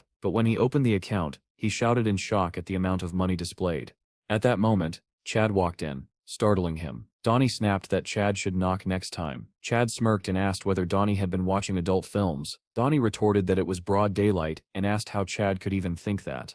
Chad then asked whether Munch had called. Donnie said no. Chad looked worried, saying he could not reach him and feared something had happened. Donnie remained calm and replied that Munch was probably enjoying himself with the kids. He then noticed the bag in Chad's hand and asked what it was. Chad explained that Grandma felt weak, so he had bought her some medicine. Donnie laughed and joked that it sounded like Steve's fiancée. Chad then asked whether Donnie thought Steve had been sleeping too long. He said he was just about to wake him up. At that moment, Steve had already awakened and was sitting on the floor, lost in thought about what had happened inside the dungeon. He had believed that when the portal opened he would see his friends again, but the world he returned to felt like nothing more than a grain of sand. He remembered that he had not encountered any old companions there, only infected monsters. His thoughts drifted to the family of red wolves and the joy they shared while hunting together. He recalled the massive black tiger, Kuro, with whom he had fought countless battles over territory. He also remembered Jack, the giant gorilla. It was in the midst of that fierce battle that Steve had returned to Earth. Smiling faintly, he wondered where they all were now, where they had gone, and whether they had truly fled to other places after being frightened away by the great snake. Our hero stopped his thoughts with a quiet resolve. No matter what, if fate had truly bound them together, they would meet again sooner or later. Just then, Chad entered the room. Seeing that Steve was already awake, he invited him to lunch. Steve readily agreed, adding that while he had been asleep, he had not even realized how hungry he was. At that moment, his phone rang again. The screen displayed the name Lundy, but Steve did not hear it and left the room. The boys soon gathered around the table. As they sat down, Steve casually asked where Blondie had gone, since she loved eating lobster. The others froze in surprise. Something suddenly dawned on Donnie, and he stared at Steve as if he were seeing him for the first time. Steve noticed the look, and asked in confusion what was wrong. Donnie narrowed his eyes and asked whether Steve truly did not know the girl's name. Steve was puzzled and replied, "Isn't her name Blondie?" Donnie could hardly believe he was serious, and said that her name was actually Jean. Steve clearly heard the name for the first time, and Donnie asked in disbelief whether they had ever met before. Steve grew even more confused and asked what Donnie was talking about. Donnie blurted out that they had met and even talked about having children. He immediately stared at Steve in shock, deciding that the only things inside Steve's head were hunting and reproduction. Seeing the awkward silence, Chad quickly changed the subject. He explained that Jean had gone to the region on a mission. Chad continued, saying that Jean had been unable to contact Steve and had called him instead, asking that someone be brought into the guild. Steve frowned at the proposal and asked whether it was really necessary. Chad replied that it was unavoidable. They needed someone to operate the measuring equipment, because they had no idea where or how the portal might erupt. Steve turned to Donnie and asked whether he had anyone suitable in mind. Donnie hesitated, then said that perhaps one of his friends from boxing, or even someone he followed on YouTube, might respond. He added that there was no one like Steve, then remembered that Steve himself had only just returned. While biting into the lobster shell, Steve asked whether there was any news from Munch. Chad looked surprised and said that Munch was not answering either. He added that the monks had taken the children from the orphanage and should already be in the city. Donnie dialed Munch's number as well, shook his head, and said that it was not like him to ignore calls. Meanwhile, military vehicles rushed through the ruined city toward their destination. Inside one of the cars, the soldiers heard an announcement stating that they were entering the red zone of Necroville and were ordered to turn off all communication devices. Jean held her phone tightly as the others discussed the mysterious red zone that did not even exist on the official maps. She tried one last time to reach Steve, failed, and pressed the power button. The screen went black.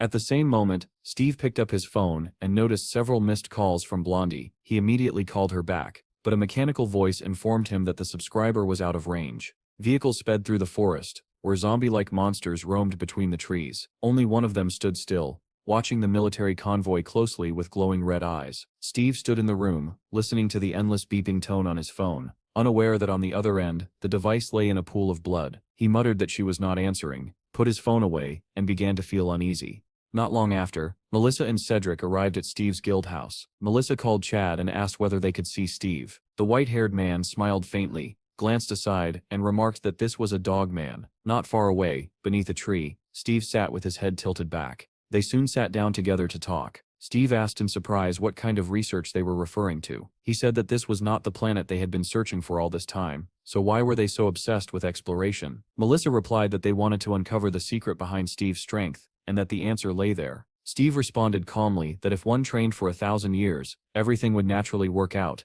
and asked why they could not believe that. Cedric frowned and told him not to behave that way in front of his fellow countrymen. He explained that it was not simply curiosity, but a matter of stopping a national crisis. Cedric went on to explain that the number of 6th-level dungeons was increasing, while the time needed to clear them was shrinking. The number of infected people had risen sharply, and food shortages were becoming severe. Training high-level individuals like Steve had become a matter of survival. Steve caught the word infected and asked what kind of infection it was. Cedric explained that after the cataclysm, an unknown virus had begun spreading among people living underground. Those infected did not die but instead attacked and infected humans and animals alike. They were called necroils, creatures resembling zombies with red eyes. Melissa showed a map, pointing out the red dots that marked their zones. If those areas expanded, it would become increasingly difficult to block dungeon breakthroughs. She added that it was believed the virus originated from portals, but the infection rate was so high that response times were dangerously insufficient. After listening carefully, Steve said that in exchange for permission to explore the dungeon freely and hunt without limits, he wanted 2 gifts. Melissa replied that the first would be raising Steve's guild to level 5. Steve asked whether that meant they could enter 5th-level dungeons, and she confirmed it. Melissa narrowed her eyes slightly and asked whether it was not attractive. Steve did not respond immediately, and instead asked what the second gift was. Melissa said that the second gift would be territory. Steve was genuinely surprised. She spread out a map, pointing to an area north of their current territory, and asked whether it would suffice. Steve studied the map and said that since it was farmland, it had already been abandoned. He asked whether they were talking about protecting the city from the west. Melissa explained that aside from a few towns, the land had been abandoned and turned into empty fields. Those who remained after the cataclysm had moved in search of safety, and the cities no longer had enough space to accommodate them. Steve smiled and asked whether they truly wanted to settle those people there. Melissa replied that if people moved in, they could restore the city, clear dungeons, and cultivate the fields. If the guild gained recognition for managing attacks, the profits would be substantial. For now, they could rely on modular facilities to prepare, and if a long-duration portal opened, the guild would strike it rich. Steve found these prospects appealing, and said that the conditions were not bad. He then asked about the current situation in the neighboring country. Cedric replied that most of the cataclysm's victims were there. A coup had taken place, the system had collapsed, and survivors now lived in scattered groups. The situation was completely out of control, and it was only a matter of time before they fled south. The 3 of them fell into a heavy silence, faint, calculating smiles on their faces. Steve wondered whether he was being lied to, or whether he himself was the one deceiving them. After a moment of thought, he nodded and said that everything was fine, then agreed to sign the contract. Melissa was clearly pleased with his answer and said that he had made the right choice. Steve then asked whether the requirement to remain in the country for 100 days had been lifted. Melissa nodded and confirmed that it was true. As he signed the contract, Steve added that he wanted to make 2 additional requests. First, he wanted to meet the scientist who had developed the spatial energy meter. Second, he wanted help locating Munch. Melissa was surprised by the request, and Steve explained that the monk had disappeared and was no longer answering calls. Melissa said she understood and assured him that both tasks would be easy to handle. Cedric, who had remained silent until then, finally stood up with a satisfied smile and said that he would begin the operation at once. Inside the towering headquarters of the Sela Guild, several people were seated near the recruitment office. Among them was Jim. He reflected that this guild was one of the largest and most influential. Recruitment only happened twice a year, and many mercenaries never even passed the preliminary screening. Sela Guild was known as a harsh proving ground, but those who were accepted received tremendous support. Jim had seized this opportunity because his own guild had already disbanded. When he received the message saying he had passed the test, he felt that all those years wandering between small clans had not been in vain. Still, as he waited, he grew increasingly nervous. He knew this was not the end. Out of the 50 candidates who reached the final stage, only 10 would be chosen. He clenched his fists and reminded himself not to lose confidence. This might be his only chance. His thoughts were interrupted by another message. He stared at the screen in shock. Inside the room, one of the committee members dismissed the candidates, saying they could leave for now. An elderly man scoffed, claiming that this batch was extremely poor, and that only criminals had shown up. Another added that even a child could have done better. Morris, however, pointed at a questionnaire and said that one swordsman was not bad. The document was Jim's evaluation. After reviewing it, the committee members all agreed that he was indeed promising. The old man expressed surprise that Jim had only reached level E after 3 years. Morris countered that he could still be promoted and even offered to personally train him. The order was given to call in the next group. The attendant stepped into the corridor and called for candidates numbered 46 through 50. However, when they entered, there were only 4 people standing before the committee. The attendant frowned and asked why there were only 4. Morris immediately asked where Jim was. One of the candidates replied that Jim had suddenly run out. In truth, Jim had received a message that read, "If you want to join my guild, come to the specified address in the city of Cleveland." Without a moment's hesitation, Jim sprinted out of the building. There was no need to think twice. The message was from the Savior himself, the most talked about man in the entire country. Meanwhile, military vehicles continued pushing through the red zone, passing clusters of Necroville-infected creatures. The driver glanced at the monitoring screens, then turned to tell the sergeant to look. The sergeant laughed coldly, remarking that those monsters were said to have experience, yet they scattered in panic. The driver said that nothing was clear yet and suggested eliminating them the same way the sergeant had once wiped out 2,000 enemies. The sergeant shook his head and ordered them to stay on the planned route, warning that any deviation would prevent them from reaching their destination on time. Suddenly the driver fell silent and called out to the sergeant. Something was blocking the road ahead. The sergeant tensed instantly and cursed under his breath, as he demanded to know what it was. As the vehicles drew closer, they saw several infected creatures devouring the carcass of a massive bear. The headlights illuminated the scene and one of the infected turned around, glaring at the convoy with glowing red eyes. The sergeant said they would turn them to dust with a protean missile. The driver hesitated, warning that it would alert everything nearby, but the sergeant insisted they had no time. Just ahead lay an active combat zone. The driver said nothing more and pressed a button on the dashboard. A rocket launcher unfolded from the roof of the vehicle. The sergeant gave the firing order, and 4 missiles streaked into the mass of infected. The creatures barely had time to react before the explosions tore them apart. The tanks surged forward, crushing bodies beneath their treads. The surviving infected let out furious growls, drawing even more monsters from the surrounding area. The tanks readied their weapons as the horde rushed forward, howling and clawing as they tried to catch the vehicles.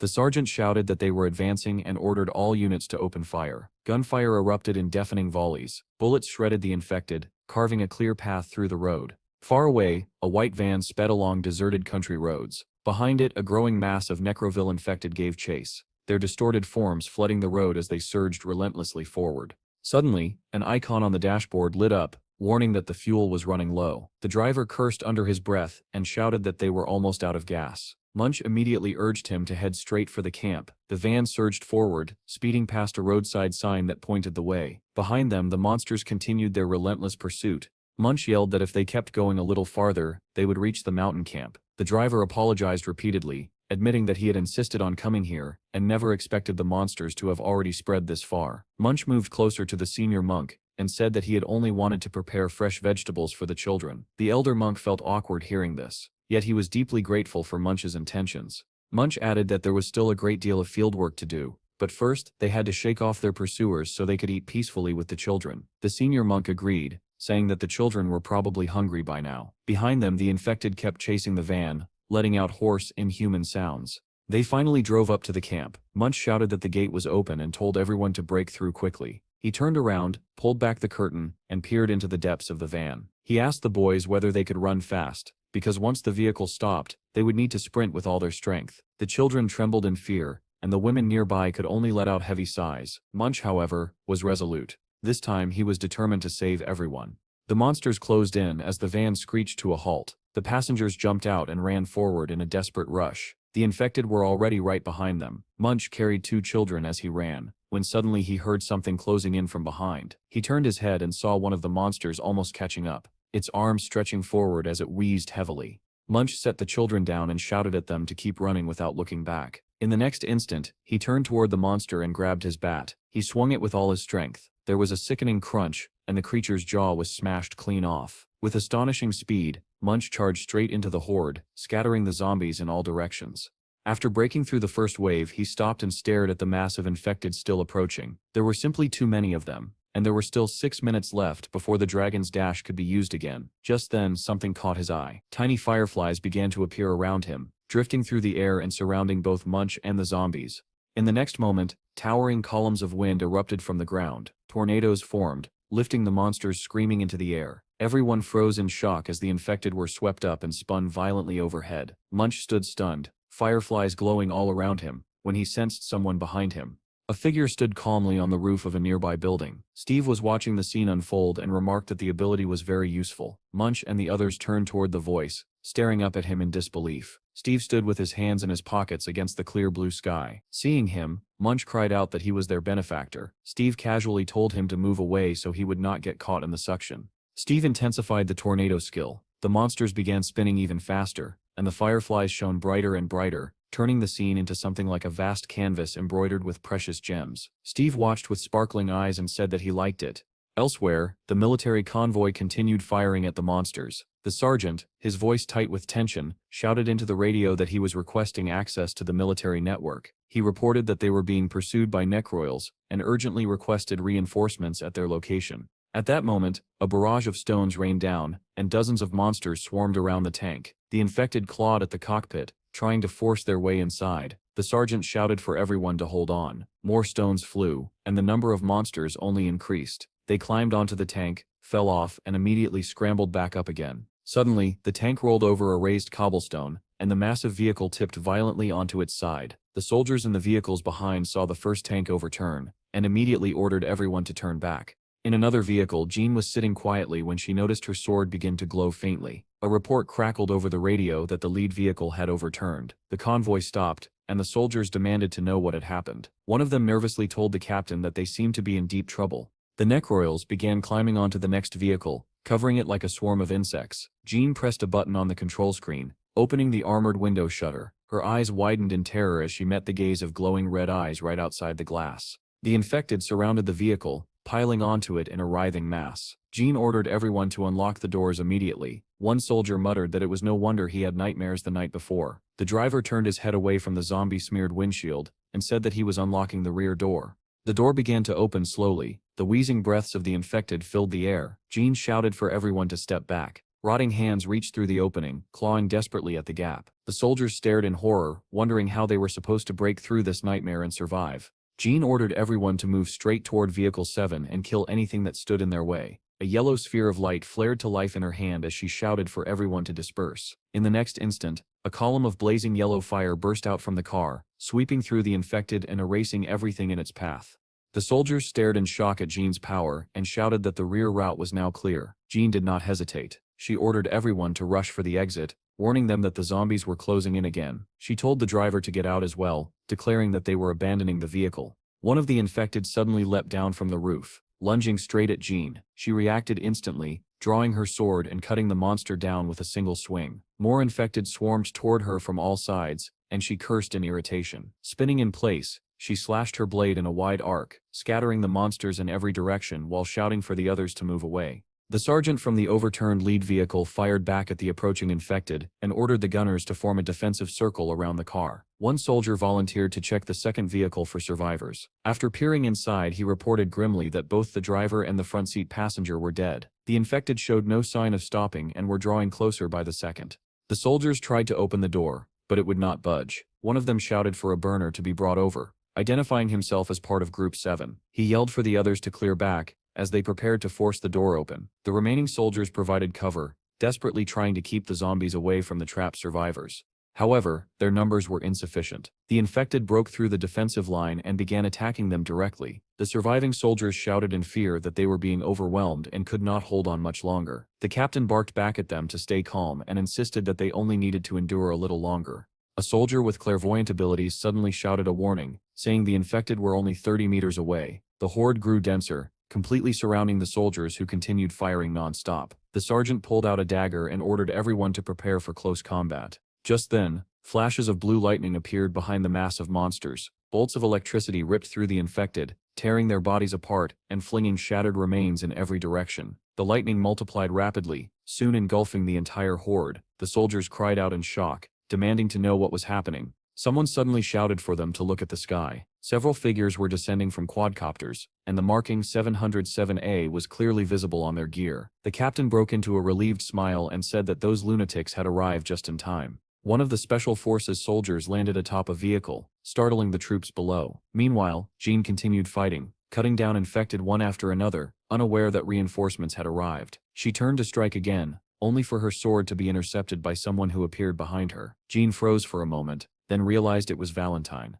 The soldier who had landed on the car announced that he would handle the rest and activated a device mounted on his back. Valentine placed a hand on Jean's head and pulled her close, calling out loudly, "Shield." At the same time, the soldier atop the vehicle opened fire, launching massive red orbs from his weapon. The glowing spheres flew toward the approaching infected without immediately exploding. Then the soldier shouted, "Fire." The orbs detonated simultaneously, ripping the monsters apart in a chain of violent explosions. Flesh, rock, and shattered trees were hurled into the air. At the very center of the devastation, Jean and Valentine remained unharmed. Soon, everything in the area where the monsters had stood was burning or exploding. Drones and helicopters circled overhead, attempting to contact the soldiers on the ground. They requested a head count once the wounded and dead were tallied. Suddenly, one of the helicopter pilots reported that an unknown object was approaching them at extreme speed.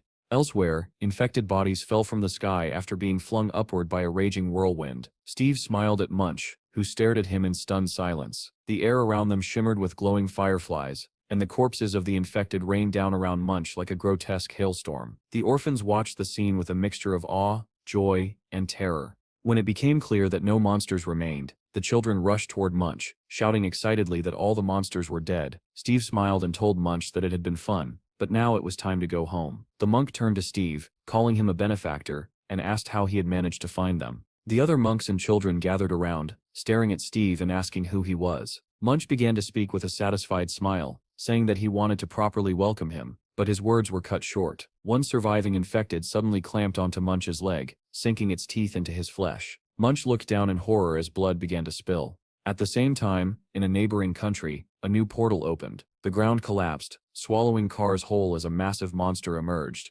triggering widespread panic. A fleeing woman stumbled and fell, and the stroller carrying her sleeping child rolled away. It was stopped just in time by Hiro, who arrived at the portal's edge. The residents erupted in cheers, shouting his name in relief as he stepped forward. Men dressed in black suits, swords in hand, quickly surrounded the monster. The creature raised its head and unleashed several fireballs. One of the men activated a stealth skill, black flames wrapping around his swords. A fireball suddenly flew toward him and exploded nearby. The monster continued hurling fireballs, blasting apart everything in its surroundings. Yet where one black-clad fighter had stood, several more appeared. Someone shouted in disbelief that they were clones. While the clones distracted the monster, Hiro closed the distance and cut straight through its body. His movements were smooth and precise, as if he already knew exactly where to strike next. He unleashed a rapid series of slashes, carving the monster into multiple pieces that tumbled to the ground. The creature collapsed completely, its massive body breaking apart. The people who witnessed the victory erupted in cheers, shouting the name of their hero again and again. They cried out that it was Hiro's team, and that they had saved them once more. Military vehicles raced toward the portal as news broadcasts reported that a giant monster had emerged and caused massive destruction, but that heavy casualties had been avoided thanks to Hiro's team. Anna praised Hiro for a job well done and asked what he was looking at as he stood silently, gazing ahead. The girl said that the video was about Steve and asked whether Hiro, the druid she had been talking about, remembered him. With a faint smile, Hiro asked what was wrong with Steve this time, wondering whether he had gotten himself stuck somewhere again. The girl replied that he had just returned from a dungeon. Hiro watched the story with mild indulgence. He had been through similar experiences himself, and saw no reason to make such a fuss. Then something caught his attention, and he asked her to scroll down. She stopped at a general photo labeled as an in-depth analysis of Steve's guild. Hiro stared at the image in disbelief, because he recognized one of the boys immediately. The girl asked whether Hiro recognized anyone in the photo. Hiro sat frozen, shock flooding his mind. That boy was the eighth evil. He was certain of it. The child must have recently lost his father and ended up in an orphanage. That explained why Hiro had wanted to kill him before. That boy was supposed to be a terrifying villain. The eighth evil. Why was he here? Another face in the photo caught his eye. It was a newcomer named Jim, introduced as a new member of the guild. Hiro remembered him clearly as a hellish swordsman. He also recognized Monk,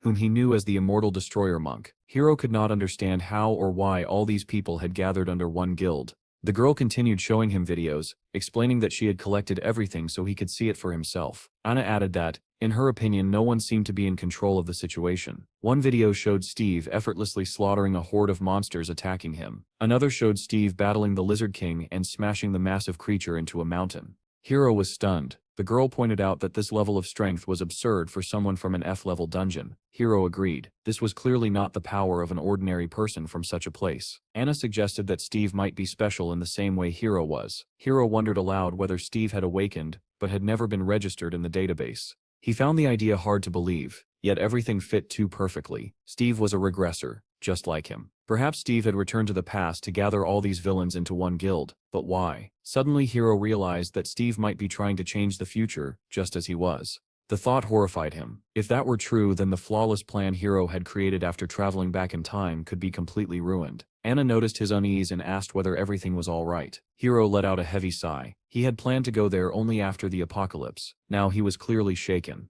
When the girl asked what was wrong, Hiro replied solemnly that he needed to return to his home country. He said he had to speak with Steve. Anna immediately responded that it was impossible at the moment, and Hiro asked why in surprise. Suddenly, Grace shouted that Steve had rejected her because she was weak, and that he did not like weak people. However, the director misunderstood her words and immediately asked whether she had used illegal substances. The girl jumped up from her chair, slammed her hands on the table, and shouted that she had not. Without looking back, she turned around and walked toward the exit, declaring that she would throw everything to hell and that she would become a hunter as well. The director then asked the manager what had really happened. The manager calmly relayed Steve's words, explaining that Steve believed his girlfriend should be strong. Hearing this, the director began to panic and muttered that everything was going wrong. The manager tried to reassure him, saying that there were suitable awakened women within their clan. The director asked who he was referring to, and the manager replied that, for example, the red-haired woman was rank A and extremely strong. This only angered the director further. He demanded to know where the manager had developed such thoughts, and abruptly asked where Steve was now. The manager answered that Steve had gone back into the portal. The director grabbed his head in frustration, realizing that nothing was going according to plan. At that moment, the manager pointed behind the director and said that Steve had already come out. Their hero was standing beside the portal, studying something on an interface that only he could see. Steve smiled faintly as he looked ahead, while the director stared in disbelief. Only a few minutes had passed. The director rushed toward Steve, saying that this time they could not let him go. He ran as fast as he could, calling out Steve's name. Steve stopped and asked what they needed. The director replied that they needed to talk, and reached into his inner jacket pocket, trying to introduce himself. However, Steve did not listen. Without saying a single word, he turned and stepped into the portal again. The director froze and asked in shock whether Steve had simply ignored him. The manager confirmed that he apparently had. Losing his temper, the director began cursing Steve and moved as if to follow him into the portal. But the manager quickly stopped him. The director shouted, asking if he had seen how Steve ignored him,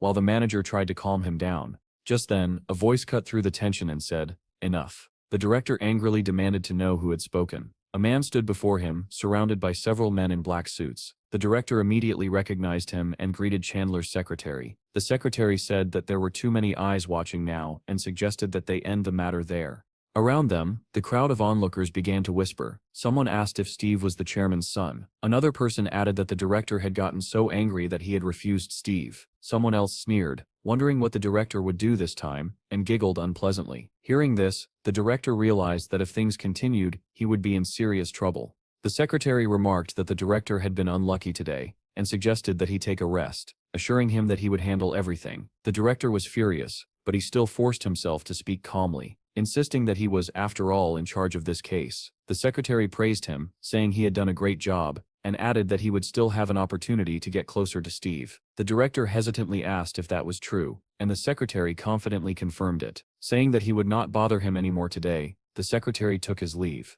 As he walked away, the director muttered angrily that he was already fed up with that freak. Meanwhile, Chandler contacted the chairman and reported that he was waiting at the entrance to the dungeon. The chairman asked whether his son Howard had caused any trouble. Chandler replied that what mattered more were Steve's dungeon clearing abilities, which had far exceeded all expectations. The chairman was pleased and said that this was exactly why they invested so much money in him. At that moment, Steve emerged from the dungeon once more, surprising Chandler, who was still on the phone. Steve immediately began studying his interface again. He had finally tamed 100 animals, and at the second level of hunting, he would be able to control 200. After reviewing everything, he formed a plan of action and decided that it was time to rest and eat. Steve did not even notice that several people were standing in front of him, hidden behind his interface. Chandler greeted him, and Steve replied that he seemed to be in high demand today. The man introduced himself as the secretary of the State Security Department. Steve remarked that it seemed this guild was running the dungeon, and the secretary confirmed that it was. The secretary explained that he had come to apologize for an incident that had happened earlier. Steve did not immediately understand which incident he meant, and asked again.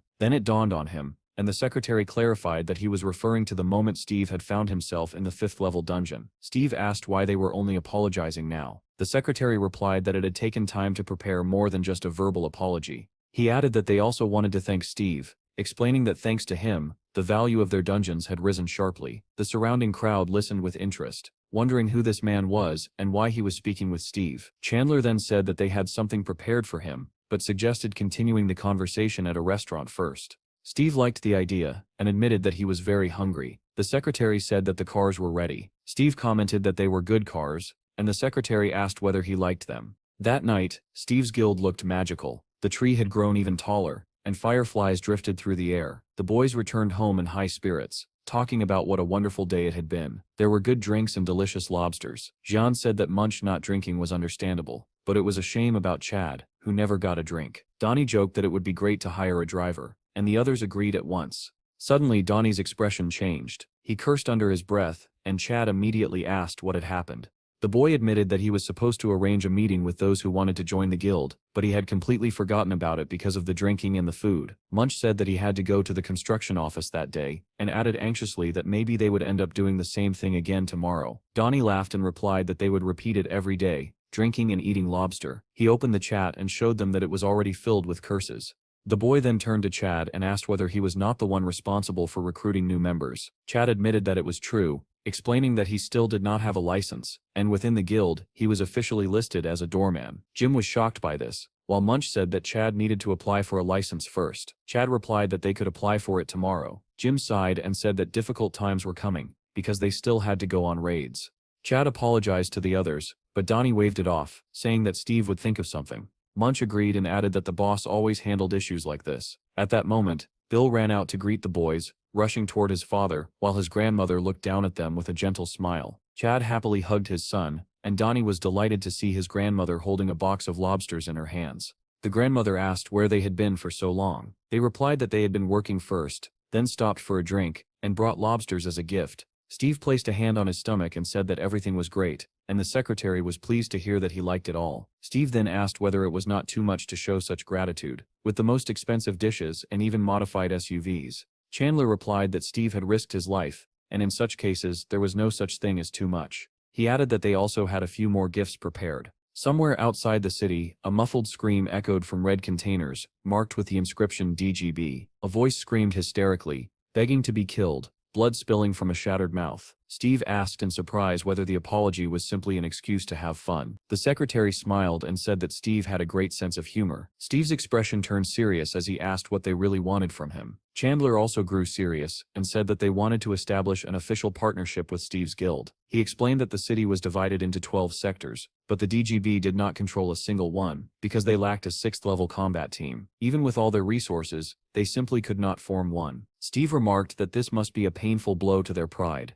and the secretary agreed, saying it was especially true for CEOs. Steve apologized and said that he had no intention of becoming a representative of one of the sectors, but the secretary quickly clarified that this was not what he was offering. With a conspiratorial smile, Chandler said that together with Steve's guild, they wanted to open a 13th sector. He explained that all sectors were built around 6th-level guilds, but now they were struggling to handle the increasing number of 6th-level dungeons. Because of this, residents were becoming uneasy. But what would happen if a 13th sector appeared? A place where people would not be in constant danger. People would flock there, and housing prices would skyrocket. Chandler added that they were confident Steve's guild could be the one to give people hope. Chandler then asked whether Steve's guild perhaps had problems they were struggling to solve. Steve admitted that his guild lacked capital, workers, and experience. All they could really do was enter dungeons. Chandler responded that his organization would handle management, government relations, and everything else. Steve pointed out that while they had capital and experience, they lacked strength. The secretary replied that they saw immense potential in Steve's guild,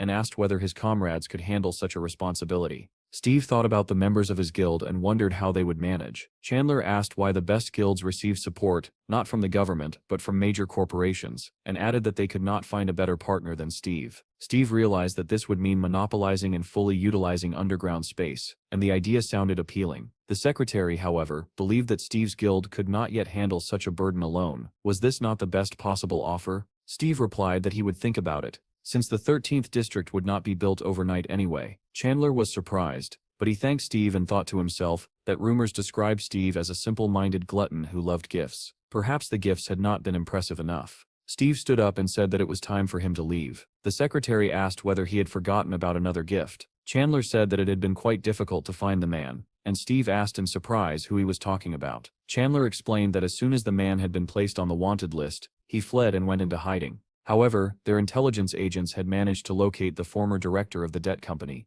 Steve was startled by the mention of that person. The secretary explained that they had officially declared him dead during the arrest, and that he was now completely under their control. Steve said that the man had caused great harm to many people and told the secretary to deal with him. However, he saw fit. Chandler was surprised by this response. Steve added that the man was going to die sooner or later anyway, so there was no need to waste effort on him. The secretary asked whether Steve wanted to meet the man after all the suffering he had caused. Steve replied that this was too much even for him and suggested throwing the man back into a dungeon instead. Suddenly Steve had an idea and asked them to wait.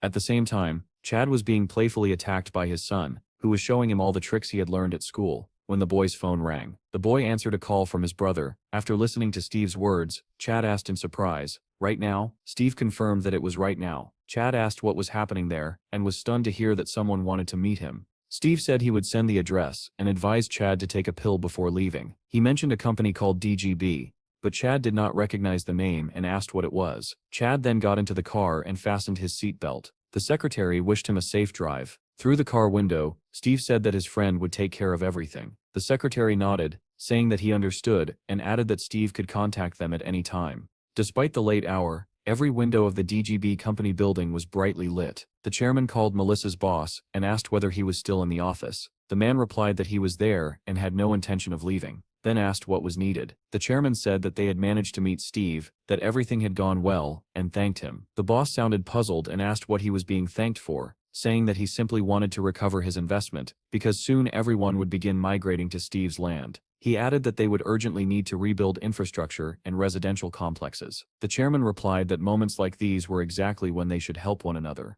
Meanwhile, Chad had already arrived at the correct address. He was met by two men who, just to be safe, verified his identity and confirmed that he was indeed Chad. One of them then led him toward a container and told him to follow. From inside the container came screams and curses. The man inside shouted that he was starving, swore violently, and promised to kill everyone once he got out. Suddenly, the door opened slightly and his tone changed at once. He began shouting that he did not mean it, begging for forgiveness and claiming that he was only very hungry. Chad stepped inside the container. The man froze in shock and asked who was there. When he recognized Chad, an evil smile spread across his face. Chad quietly greeted him and asked what he was doing there. The man replied that he had been told someone wanted to meet him. He said he was the same as always, and asked whether Chad's friend had come with him. Chad answered that he had not. Hearing this, the man smiled with clear satisfaction. The man then asked what Chad wanted. In a serious tone, he said that he wanted to apologize. He explained that on the day he beat Chad, his friend had beaten up the collectors, and in the chaos, he had simply lost his temper. Chad said that he understood,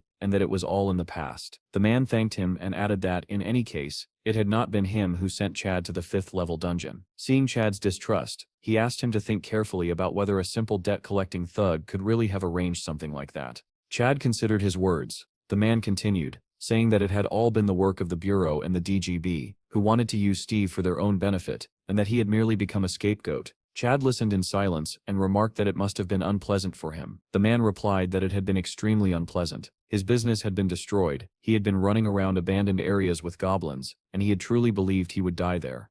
Chad said that it was all very sad and asked whether that was all. If so, he would leave. The man suddenly became frightened and asked whether Chad could help him get out. He reminded him that he had given him money and had even helped Bill's mother find a job. He stopped abruptly, lowered his head and said that he had forgotten because she had asked him not to tell Chad about it.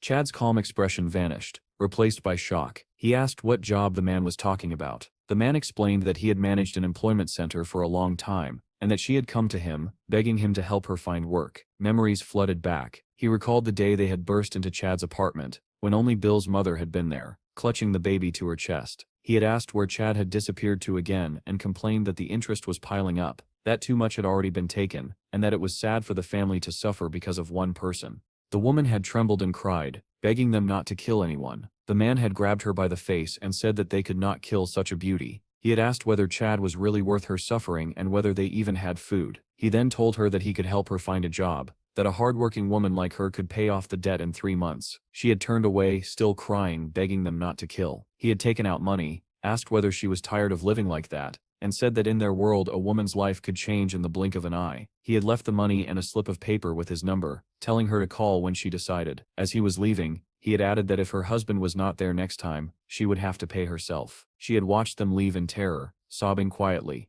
After hearing the story, Chad asked in disbelief whether she had come to his office after that. The man said that she had come when Chad went missing, begging him desperately to help her find work. Holding Bill in his arms, Chad found himself unable to speak, but the pain in his eyes said more than words ever could. He remembered coming home one day, hearing his son cry and finding a note. It said that she was tired of living like this with him and asked him not to look for her anymore. Through clenched teeth, Chad asked whether the man knew where she was now. The man said that if Chad let him go, he would show him where she lived. Chad's heart pounded wildly in his chest, but he had already made his decision. Elsewhere, Steve was riding in a car, staring at the image of the beaten man on his phone, when he received a message from Melissa. Dr. Toddler was ready to meet in England. Steve was overjoyed by the news and said that he finally had an answer. He remembered Melissa's story about how the force-measuring device and the blood crystal generator had sparked an era of discovery. Steve hoped that he might finally understand what kind of rift it was, what planet the boy had ended up on, and perhaps even find his brothers. Eager to share the news, Steve dialed a number, but the answering machine informed him that the subscriber's device was switched off. Steve turned to the driver and said that they needed to change their route. When the driver asked where they were going, Steve replied that they needed to return to the DGB container. Meanwhile, the blue SUV drove away, and the man with the scar on his face shouted for everyone to go to hell. He continued to curse loudly, then suddenly turned around and thanked Chad. Chad replied simply, "You stirt welcome." The blue SUV moved along the indicated route, cutting through the city's night streets. When the car finally stopped where the man had directed them, Chad said that they had arrived. The man stretched lazily and said that he had slept well, adding that the car was impressive. With a sly squint, he remarked that Chad seemed to be doing well. Chad ignored the comment entirely and asked where Bill's mother was. The man replied that his people would bring Chad to her soon. "Here they come," he said, pointing toward a group approaching the car. He shouted cheerfully to the bandits surrounding them, calling them brothers. Leaning out of the window, he waved and asked whether they had settled in yet. The bandits recognized him immediately and shouted that he was the boss. Some sounded shocked that he was still alive. One of them said they had already assumed he was dead, and the man laughed, replying that he had almost been. Another bandit peered through the window and asked who the kid was. Someone in the crowd recognized Chad and asked if it was really him. The name stirred the group, and they began loudly discussing him, calling him an idiot while marveling at his nice car. The scarred man said that he was looking for his wife and asked for help. One of the bandits leaned closer and asked if he truly meant his wife, saying that her name was UTA. Chad was told to get out of the car because she was in this building. Chad stepped forward, and behind him followed a crowd of bandits holding axes and bats. One of them shoved him from behind, mocking him and asking what he was so afraid of. Chad stumbled as he entered the building, almost falling. Laughter echoed behind him, and someone joked that he must be eager to see his wife. Another voice ordered the lights to be turned on.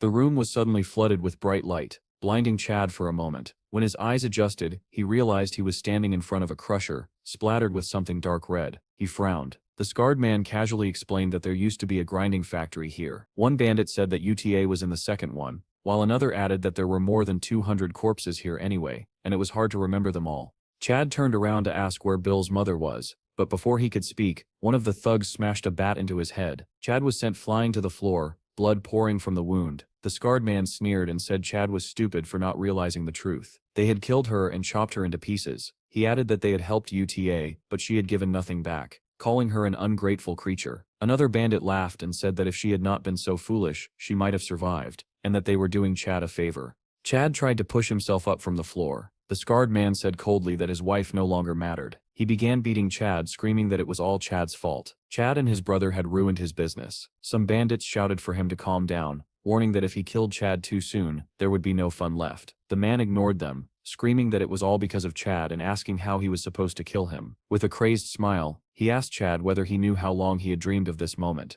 Chad did not answer. He coughed violently and was mocked as a stubborn bastard. Someone suggested pouring water on him if he passed out. Chad's thoughts drifted, and he remembered his childhood, when he used to say he would kill everyone while playing games. Back then, he believed his problems would disappear after school. As an adult, he was still playing games, still wishing death on others. He imagined himself killing enemies in virtual worlds, thinking that the only escape from his miserable life was inside a game. Only UTA had ever treated him with kindness. She had been the first to ask him out, yet even after their child was born, he had not changed. He continued venting his anger through video games, while his wife and son slept nearby. Now he realized how he had tormented UTA with endless bitterness, and how worthless he had been. A bandit turned on the grinder and shouted that everything was ready. The scarred man told Chad to get up, saying he was tired of beating him and that he would soon be reunited with his wife. Chad thought that if he could see her again, he would beg for another chance. The man said they would do to Chad what they had done to her, break his knees and slowly lower him into the grinder. He turned to a bandit holding a sledgehammer and told him to begin,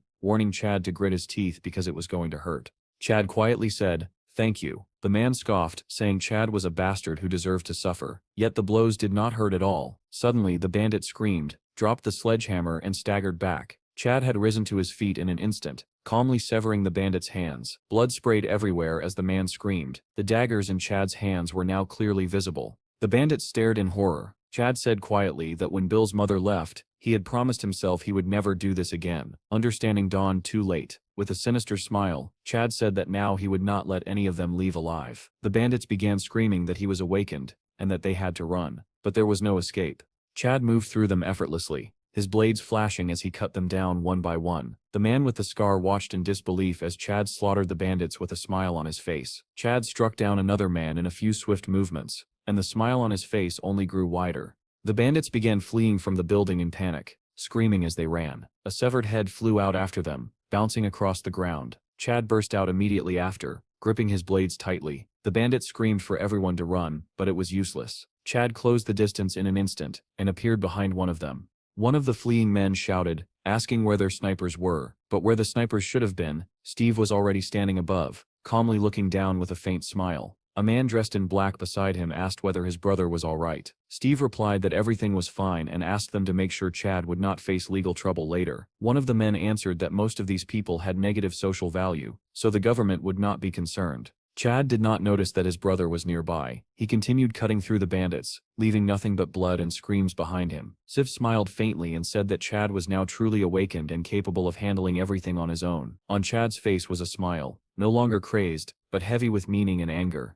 Later, the news reported that despite numerous underground breaches, the entire area was becoming safer thanks to the intervention of special military forces. However, many citizens believed that guilds were struggling to cope with the increasing number of dungeons. For now, though, residents could hear the soldiers celebrating their victories. A special unit, Group 707, appeared on screen. Among them was Jean. The broadcast stated that thanks to their actions, the cleanup team had successfully returned. In the live footage, Jean was seen walking safely beside the red-haired girl. Melissa watched the report and scolded Jean aloud, calling him an idiot for not calling her. As the broadcast continued, it mentioned a scandal forming around Grace, who had recently released a new song. A photo appeared showing Grace talking with Steve, and the host asked whether viewers recognized the man beside her. Jean happened to be passing by when the segment aired and stopped to watch. At that moment, Grace became furious on screen and openly insulted Steve. Meanwhile, Cedric emerged from a portal, muttering curses under his breath. A soldier reported that 12 teams had been dispatched to retrieve items, but none had found the treasure that was rumored to exist. Melissa listened silently, her thoughts drifting to the past. She remembered Steve once saying that all they needed was to train for 1,000 years. Then she recalled Cedric's words at the meeting, claiming that Steve simply did not want to reveal his secret.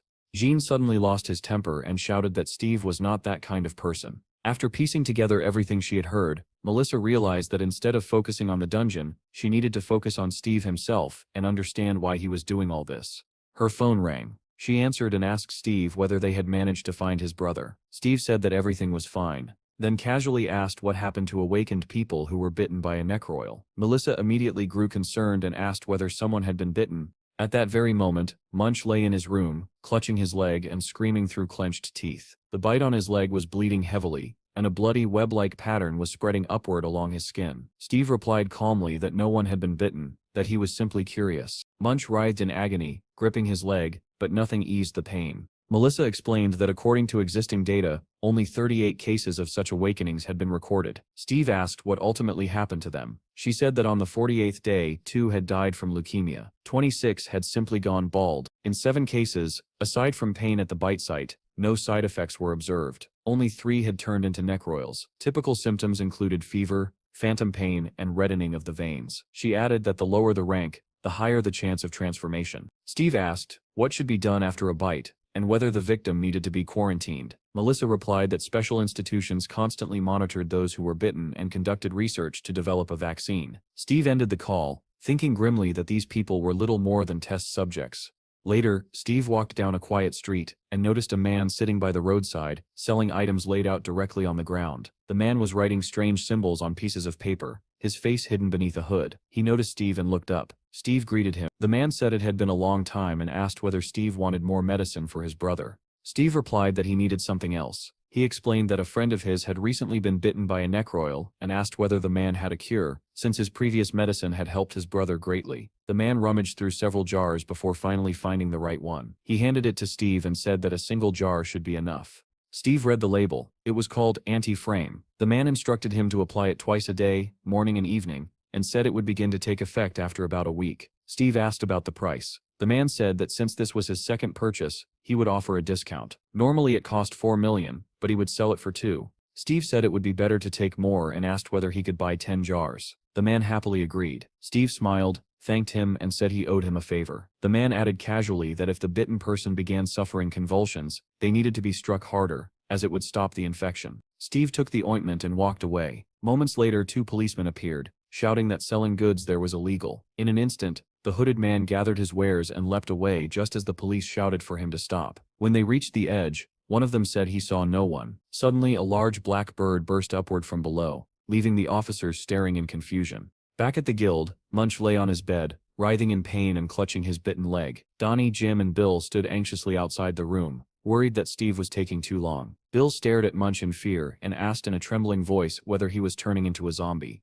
Donnie said that it certainly looked like he was. He picked up his phone and hesitated, asking whether he really had to kill him as his finger hovered over the screen. Jim asked what he was holding. Donnie replied that it was the ultimate superweapon and clarified that if he pressed the button, Munch would die. Before anyone could stop him, Bill pressed the button. A blinding light burst from the phone as a super bright flashlight turned on. Donnie put the phone away and all of them froze, staring at Munch. Nothing had changed. Bill asked in disappointment why nothing had happened. Jim looked terrified, and Donnie laughed, admitting that he was just joking. Bill said calmly that he had thought 100 spears would fall on Munch and was disappointed that nothing happened. Suddenly Bill stretched out his hands and shouted as if casting a spell, telling Munch to come back and not become a zombie. Just then, Granny's voice echoed from downstairs, calling everyone to dinner and warning that the soup would get cold. At that moment, Munch, who had been lying motionless, suddenly sat up and grabbed his head. Bill pointed in shock and shouted that Mr. Monk had stood up. Jim asked nervously whether he was really turning into a monster. Donnie replied that he was probably just hungry. A voice suddenly came from behind them asking what they were doing there. The boys turned around at the same time and saw Steve standing in the doorway, holding a green jar. Panic swept through them, and they rushed aside, afraid of Munch. Red veins crept toward Munch's eyes just as Steve struck him hard on the head. Elsewhere, a reporter was broadcasting live from the city where a 7th-level dungeon had just been cleared. The entire world was watching. It had been 10 days and 11 hours since Hiro and his team of 10 had entered the dungeon. Many residents had taken to the streets, gathering together and praying for the safe return of the heroic group. Suddenly, a silhouette appeared in the portal, and the crowd erupted with excitement. People shouted joyfully that they were coming out and called Hiro's name. The reporter announced that Hiro's battle group had emerged from the dungeon. It was a moment of great importance for all of humanity, proof that their main force of warriors had successfully completed the mission. As the crowd applauded, reporters shouted that Hiro's team had saved the city. Then, one by one, the fighters behind Hiro began to collapse. Medics immediately rushed forward to help them. Moments later, Hiro himself fell to his knees, stunning everyone present. The reporter wondered aloud whether the battle had truly been that brutal. Hiro then collapsed completely, losing consciousness. The reporter announced in horror that 7 members of the combat team had not returned.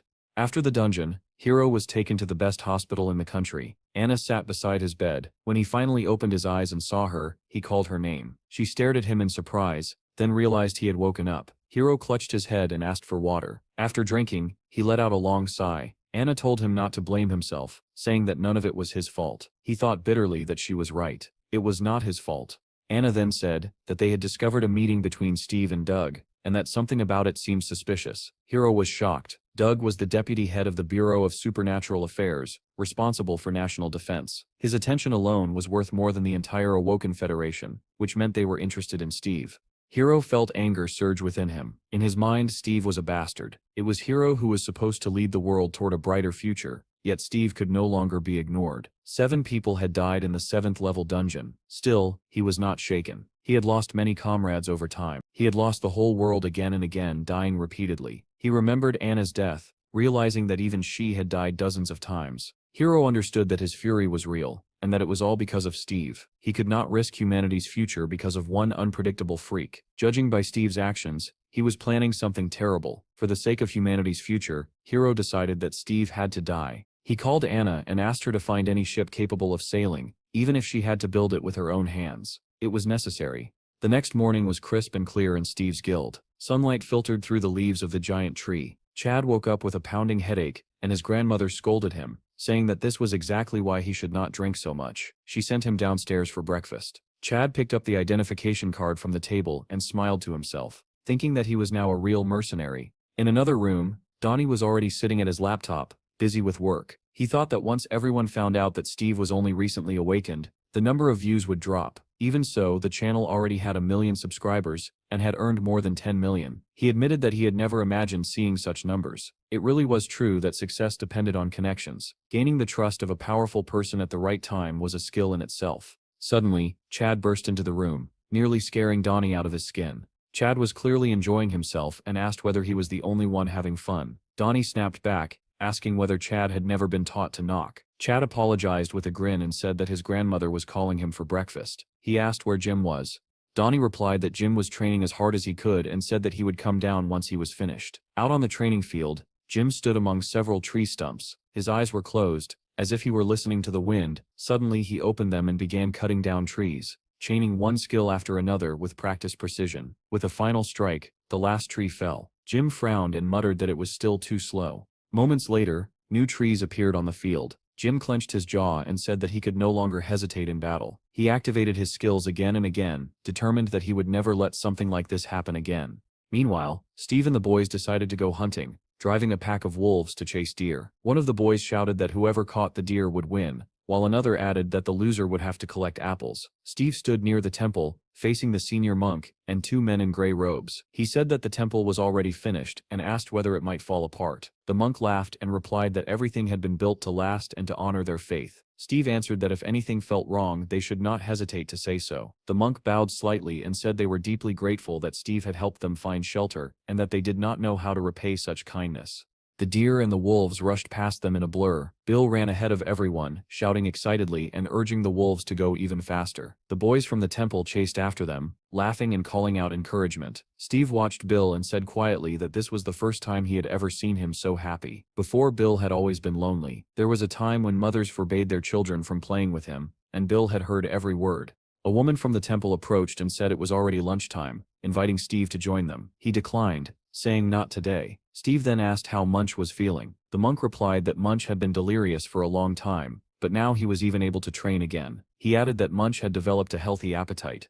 Munch stood alone, staring at himself in the mirror, studying the scar around his red eye. He remembered the past, when he had been mocked as a bald macaque, orphaned at a young age. He had been bullied and laughed at by other children. When he realized he was different, he built a wall around himself and shut everyone out. Then the master had taken him in and invited him to live at the temple. Years later, that same master had been killed when goblins attacked and burned the temple. Munch told Steve that when the master died and the temple was destroyed, He felt true hatred for the first time. He admitted that it was then he began to kill. He slaughtered goblins one after another in a frenzy, showing no mercy, hunting them down even in the most hidden places. He said he had committed that sin of his own free will, and did not care where he would go after death. He only wanted to extinguish the burning fury inside him. In his rage, Munch had imagined many things. It felt as though someone was speaking to him, but in truth, it was his own voice telling him that if he truly did not care, he would have died in the dungeon long ago. Turning to Steve, Munch said that Steve had saved him again, calming his hatred by restoring the temple. Suddenly, Munch spoke in a serious tone, saying that he now had a different goal. Steve and the others listened closely, not understanding what he meant. At that moment, Munch summoned a winged spear inside the room, destroying everything around it. The boys jumped back in shock, stunned by the sudden outburst. With a sinister smile, Munch said that for the sake of all those who were oppressed, he would go through hell for them. Jim looked confused and said he did not understand what Munch was talking about. Donnie muttered that now they had two crazy people. From downstairs came the sound of an old woman charging upward with a knife, shouting, asking who dared draw a weapon inside the house. Before anyone could stop him, Munch leapt through the window, shattering it completely. Later, before anyone could catch up, Munch stood alone, staring at his reflection again, listening to someone call his name to come eat. Suddenly he slammed his head into the mirror, and a mad smile spread across his face. That night the full moon hung in the sky, casting a silver trail across the surface of the sea as waves crashed against the rocky shore. A small ship raced across the water. Hiro and Anna stood at the stern. When the vessel reached land, Anna said they had arrived. People were already waiting on the shore, and the women said they would continue the journey by car. Hiro stood silently, staring ahead, thinking that he was following the druid's path. Back at Steve's guild, the boys were discussing whether the monk had returned yet. One said that he had probably been dealt with by the old lady, and another joked that it was not surprising, since he had broken the window. Chad said that the secretary had called, explaining that the city plan had been finalized based on his work. Tomorrow they would receive the map and begin designing the detailed layout of the city. Steve told Chad to keep an eye on them to make sure they did not try anything suspicious. While chewing his breakfast, Jim asked where Steve was planning to go. Steve replied that he was heading to England to meet Dr. Toddler. Donnie shook his head and said that there was currently no way to get there. Steve asked why, and Donnie explained that all air traffic and sea routes had been closed. Steve asked what had happened. Jim said there had been a chain of dungeon breakthroughs, with wyverns taking over the skies and some unknown monster dominating the seas. Steve stiffened and asked for more details. Donnie showed him a video report featuring the wyverns, followed by another report about a giant octopus that could not even be tracked. Chad asked thoughtfully whether Steve could not simply fly himself. Steve replied that he could turn into a pigeon, but only for about 10 minutes. Chad pointed out that it would not be enough to reach England. Steve sighed deeply and said that he had never imagined a day would come when he truly needed powerful wings. He asked how long the situation might last. Jim replied that the National Army was already engaged in extermination efforts, but it would still take at least a month. Steve was shocked by this. Then Donnie suddenly said that there might be another way to get to England. He explained that Steve would need a golden eagle, or rather, an awakened golden eagle. Steve was surprised and asked where such a creature could be found. Donnie said it was possible in a certain closed area. When Steve asked why there, Donnie explained that there was a channel where a man was surviving in the wild, and the northern part of that territory was a paradise for wild animals. One of the videos showed massive awakened beasts, and among them was a golden eagle. Not long after, the blue SUV was already speeding down the road, and someone inside the car exclaimed in disbelief, "Seriously, damn."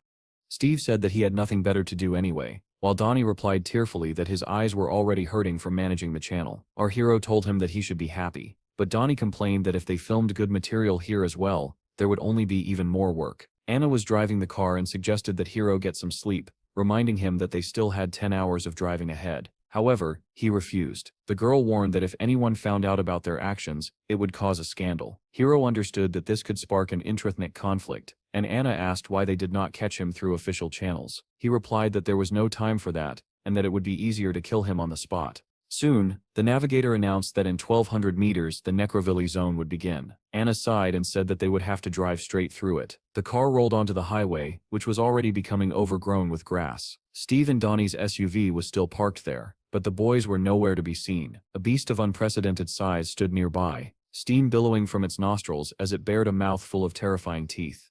In front of Donnie stood a boar of enormous size, glaring at him with obvious hostility. Steve's voice sounded in his head, asking how he felt. Donnie, trembling, replied that it looked very strong. Steve pressed him for more details, and Donnie added that it clearly did not like people. Our hero liked this answer, and decided that he wanted and needed to tame it. Suddenly the boar lunged at Donnie, Panicking, the boy ran forward and scrambled up a nearby tree. The boar crashed into the trunk head-on, and the impact made the tree sway violently. Donnie shouted for Steve to save him, but at that moment, the boar struck again with its tusks, and the tree began to fall. Donnie tumbled down with it as the boar rushed toward him. He fell onto his back and screamed for help with his eyes tightly shut, only to feel something dripping onto his cheek. When Donnie opened his eyes, he saw a giant rabbit with glowing red eyes standing behind him. Terrified, he began crawling forward. Ahead of him, the boar and Steve were already standing side by side. Realizing that none of the animals were attacking, Donnie asked cautiously whether they were going to eat him. Steve replied that it did not seem that way. Donnie lowered his head in relief, and let out a heavy breath.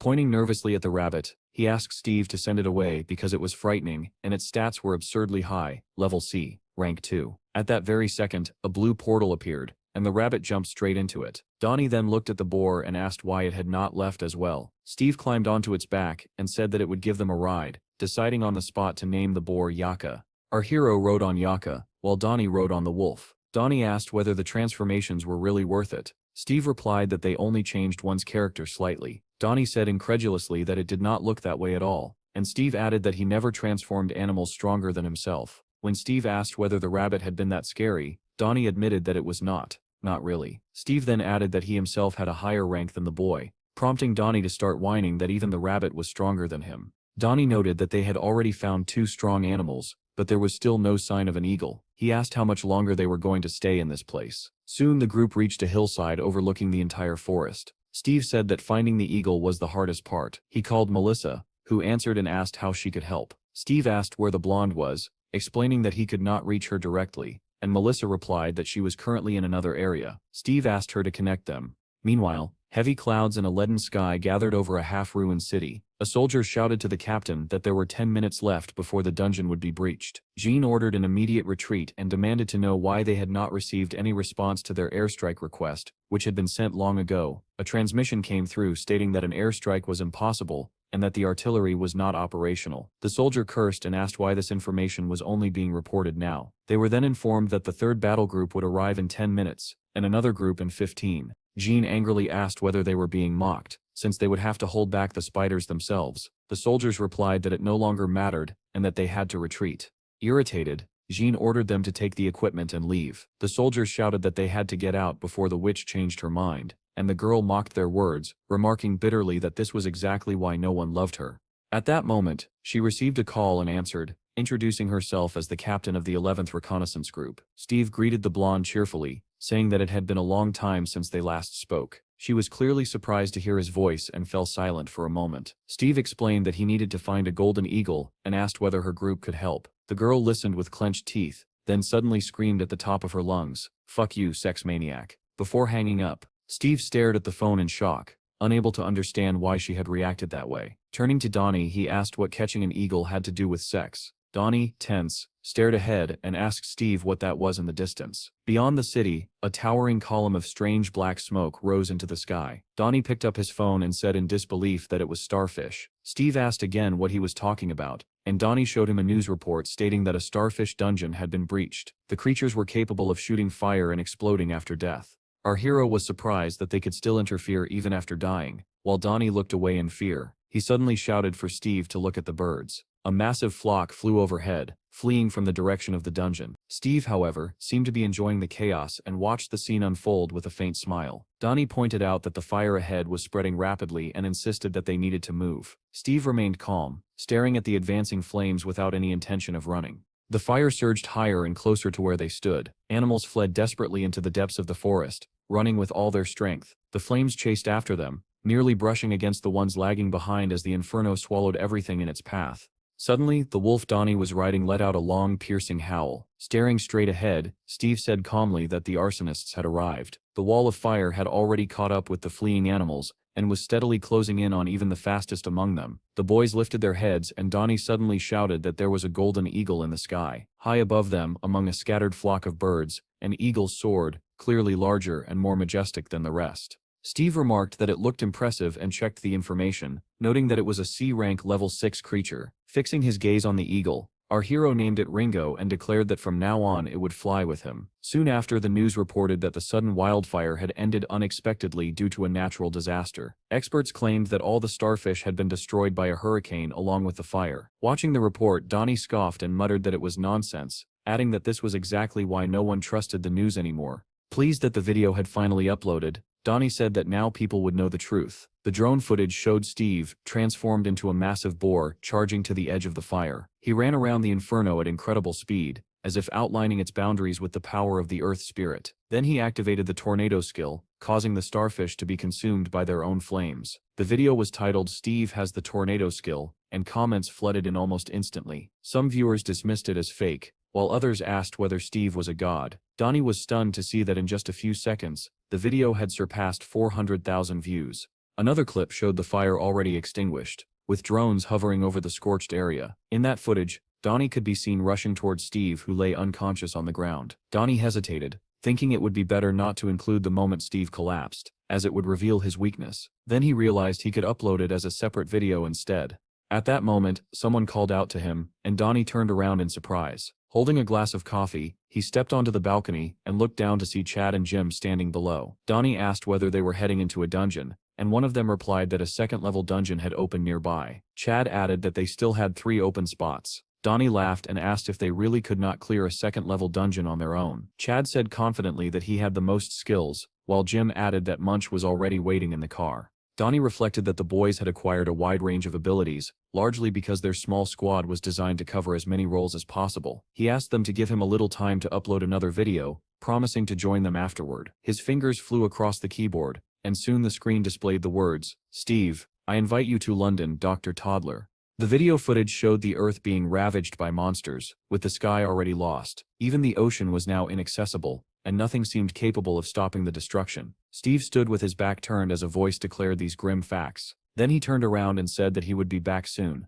asking someone to keep an eye on the house. In the next frame, massive wings sprouted from his back, and he took off into the sky. The caption read that his adventure continued. The final shots showed Steve flying forward, and Donnie, delighted with the result, decided that it could easily be turned into a full-fledged film. The video spread rapidly across the internet, and was soon being watched in a large motel. Anna carefully watched the clip. Donnie had just uploaded and frowned at the mention of London. Hero stepped out of the shower, drying his hair, and asked what was wrong. Anna replied tensely that it looked like Steve was no longer in the country. She showed him the video, and Hero irritably demanded to know why Steve had fled to London. He reasoned that if Steve truly came from a more distant future, then he already knew all of Hero's plans in advance. Hero concluded that Steve was deliberately avoiding him and staying on guard. If that was the case, then he was not yet ready to meet Hero, and Hero would have to catch him before he completed his preparations. Anna said they could not simply wait for Steve to return. Hero smiled ominously and said that he would drag this freak into the light. When Anna asked how he planned to do that, he replied without hesitation that he would provoke him. Unaware of any of this, Steve flew toward London in the form of an eagle. He thought that he could not possibly fly any faster, and worried that at this pace he would never reach his destination. Opening the interface, he was surprised to see the usage limit on Ringo. At the same time, a number of new fire skills unlocked, prompting Steve to wonder why they were so expensive. Suddenly, the system displayed a warning that there were only 60 seconds left until the transformation ended. Elsewhere in the forest, between towering trees, the sounds of a chase echoed through the air. A bull charged forward, with 2 men on motorcycles pursuing it closely. One of them shouted not to waste bullets and to aim properly. The other complained that he had already shot the bull 3 times, yet it was still running. They were in danger of running out of fuel. He told Uncle John to get closer and urged him to take the shot. As the motorcycle closed in, the man aimed and said that this would be the end. He fired, and the bullet struck the bull's leg, making it cry out in pain. Even so, the bull did not fall, and continued running. Frustrated, the man asked whether he really needed to empty a machine gun into the animal. Suddenly, the boy called out to his uncle, and pointed at something falling from the sky. Right in front of the bull, something slammed into the ground in a flash of lightning. The impact sent the bull flying backward as stones scattered in all directions. The men rode forward cautiously, scanning their surroundings, and stopped near a crater formed by whatever had fallen. The boy asked what had come down from above, and the uncle replied that it did not matter, as long as they could take the bull. Then a loud scream erupted from the pit, making both of them tense instantly. The boy asked what that sound was, and a blinding light suddenly flared within the crater. The uncle asked in horror what it could be. As lightning flashed repeatedly, the light grew brighter and larger, and the scream grew more intense. The boy asked whether a human could scream like that. and the man replied grimly that it might be some alien creature imitating a human voice. Suddenly, a human hand emerged from the hole, lightning still crackling across it. Uncle John instantly pulled out a knife, ready to defend himself, and both of them stared in tense silence, waiting to see what would appear next. A moment later, Steve climbed out of the crater, clutching his head and muttering that he thought he was going to die like that. He groaned in pain, and Uncle John asked warily whether he was really human. Despite Steve insisting that he obviously was, Steve introduced himself by name and asked who they were. The young man introduced himself as Alvin, and immediately asked how Steve had survived falling from such a height. Steve replied that it had hurt like hell and then asked where they were now. Alvin named the area, mentioning that a river was nearby and that they were still within Steve's own country. He added that Steve sounded like a southerner and asked why he had fallen out of the sky. Steve laughed and said that first he had been flying, and then he fell. Judging by his words and the fact that he was not seriously injured, Alvin concluded that Steve must be a very strong awakened one. Steve hesitated, unsure how to respond, then admitted that he really was strong. Uncle John still held the knife at the ready, and asked whether Steve was alone or traveling with friends. Steve answered that he had friends, but he was on his own at the moment. The uncle said that they would not detain him. They explained that they had been chasing a bull, and that it should be somewhere nearby. Alvin looked around and said it could not have gone far. Steve thought about where he had fallen and wondered whether he had been flying in the right direction at all. He slipped his hands into his pockets, then absent-mindedly asked where his phone could have gone when he realized it was missing. Without thinking, he activated his clairvoyant skill to search for it. The phone was lying in the bushes nearby, but when he picked it up, he said irritably that it was broken. Meanwhile, the men found the bull, which had been thrown quite far by the impact. They doubted whether it was even alive. Uncle John was shocked that the bull had survived so many bullets, only to be killed instantly by a single blow from Steve. Alvin asked whether they would have to cut it up on the spot to carry it back. His uncle replied that they would spend the whole day skinning it, and would also have to fight off wild animals while doing so. Pulling out his knife, the uncle added that if they did not bring the bull back, the villagers would starve. At that moment, Steve suddenly appeared on a rock behind them and called out. He asked whether they had a blood crystal phone, since his own was broken. Alvin started to say that there was one in the village, but his uncle cut him off sharply. He warned that there were women and children in the village, and questioned how they could bring such an awakened one there. Realizing that he had spoken too freely, Alvin quickly apologized. While they were talking, Steve walked over to the bull, and lifted it over his head with effortless ease. The men were stunned by his strength. Steve then offered to carry the bull in exchange for the phone. They stepped aside to whisper among themselves. Alvin remarked that Steve was incredibly strong, and his uncle added that bullets would not even slow him down. Alvin suggested that they should take the bull back to the village first. Otherwise, the villagers would have nothing to eat. His uncle reminded him grimly of what awakened ones had done to their village the previous year, when they had been welcomed as nomads, only to return later with companions and slaughter everyone. Steve asked what they were talking about and whether they were leaving. The men replied that they were already heading back and told him to follow them. They mounted the motorcycle, the engine roared to life, and Steve began walking behind them with the bull in his arms. Uncle John told Alvin to hold on tight and said that Steve would not be able to keep up while carrying the bull, adding regretfully that they would have to abandon it. He twisted the throttle, and the motorcycle shot forward at high speed, leaving Steve behind.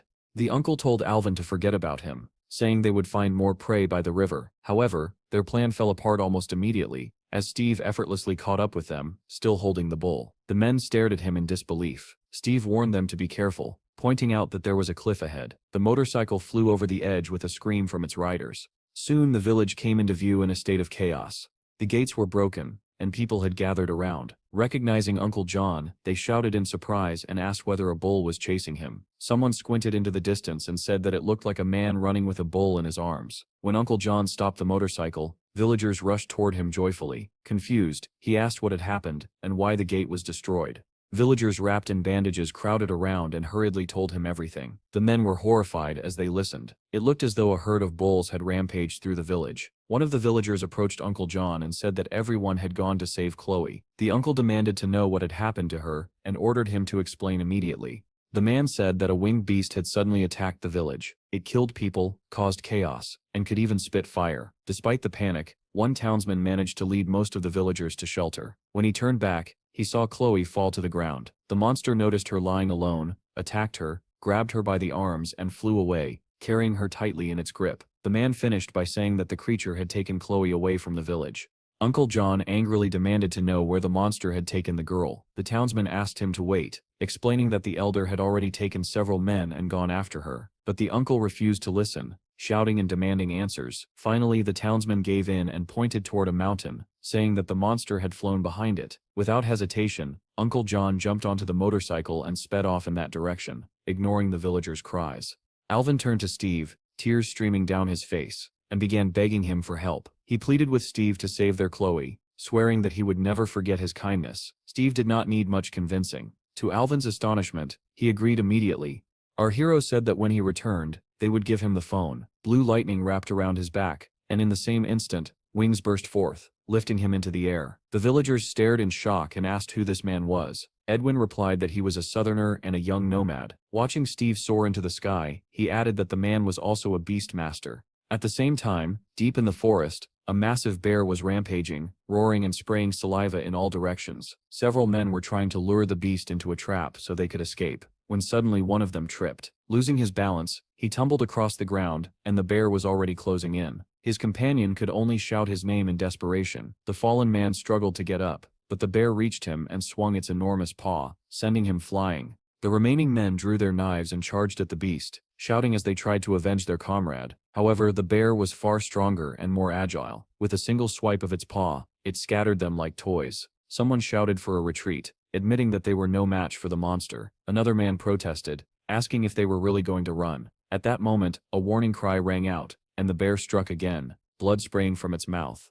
One of the men said grimly that at this rate, they would all die. There was no point in trying to save Chloe anymore. Too much time had passed, and the flying creature had probably already eaten her. Of all the awakened villagers, only 4 remained. They could not afford to lose anyone else. As the bear swung its paw once more, a claw nearly crushed one man's head, and he stared at it in sheer terror. Suddenly something slammed into the bear at incredible speed, hurling it aside. It was Steve, in the form of an eagle, who struck the bear squarely in the face and sent it flying. The men froze in shock, unable to comprehend what they were seeing. Staring at Steve's wings and the faintly shimmering aura around him, they asked in unison who he was. Someone muttered that he was a man, though at first he had looked like an eagle. Steve replied that Alvin had asked him for a favor and demanded to know where Chloe was. One of the men answered that the flying creature had taken her to its nest, somewhere on the mountain. He added that the bear had attacked them by surprise. Nearby, the injured men were rubbing their bruises. A bottle suddenly appeared in Steve's hand, and he said that since people had been badly hurt, they should use the potion. One of the men accepted it reverently, and said that such a potion was extremely valuable. Steve was still asking for more precise directions when the bear suddenly appeared behind him. Without even taking his hands out of his pockets, Steve kicked the bear so hard that it was sent flying backward. Following up, he spun around and punched the beast upward in the jaw,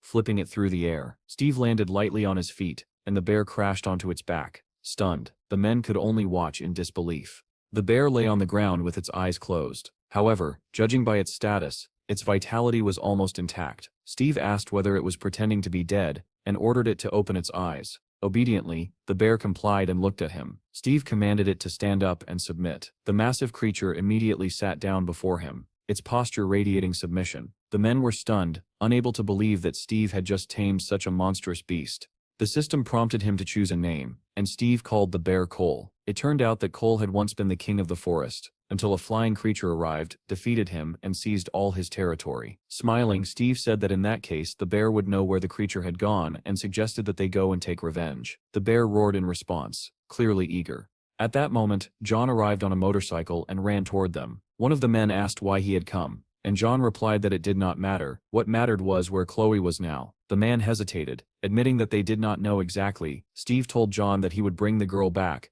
but in return, John had to keep his promise. Only then did John notice Steve properly, and he was shocked to see what was happening. Steve surged forward and told Cole to lead the way. The men remained behind, staring in disbelief as Steve and the massive bear charged off together. Suddenly, Steve's entire body glowed blue, lightning wrapping around him once more. In the next instant, wings appeared on his back, and he soared into the sky. The men watched in awe, realizing that he could not only tame beasts, but also transform into them. John dropped to his knees, watching Steve disappear into the distance. He clasped his hands together and prayed that Steve would be able to save Chloe. From a nearby cave came the sounds of chewing. A winged monster sat atop a mountain of bones, gripping a half-eaten deer in its claws. In the corner beside the pile of bones, a young girl crouched, crying and calling for her father in terror. The sound of her voice drew the monster's attention, and it turned toward her with a low growl, spraying saliva and blood. Chloe shrank back in fear, covering her face.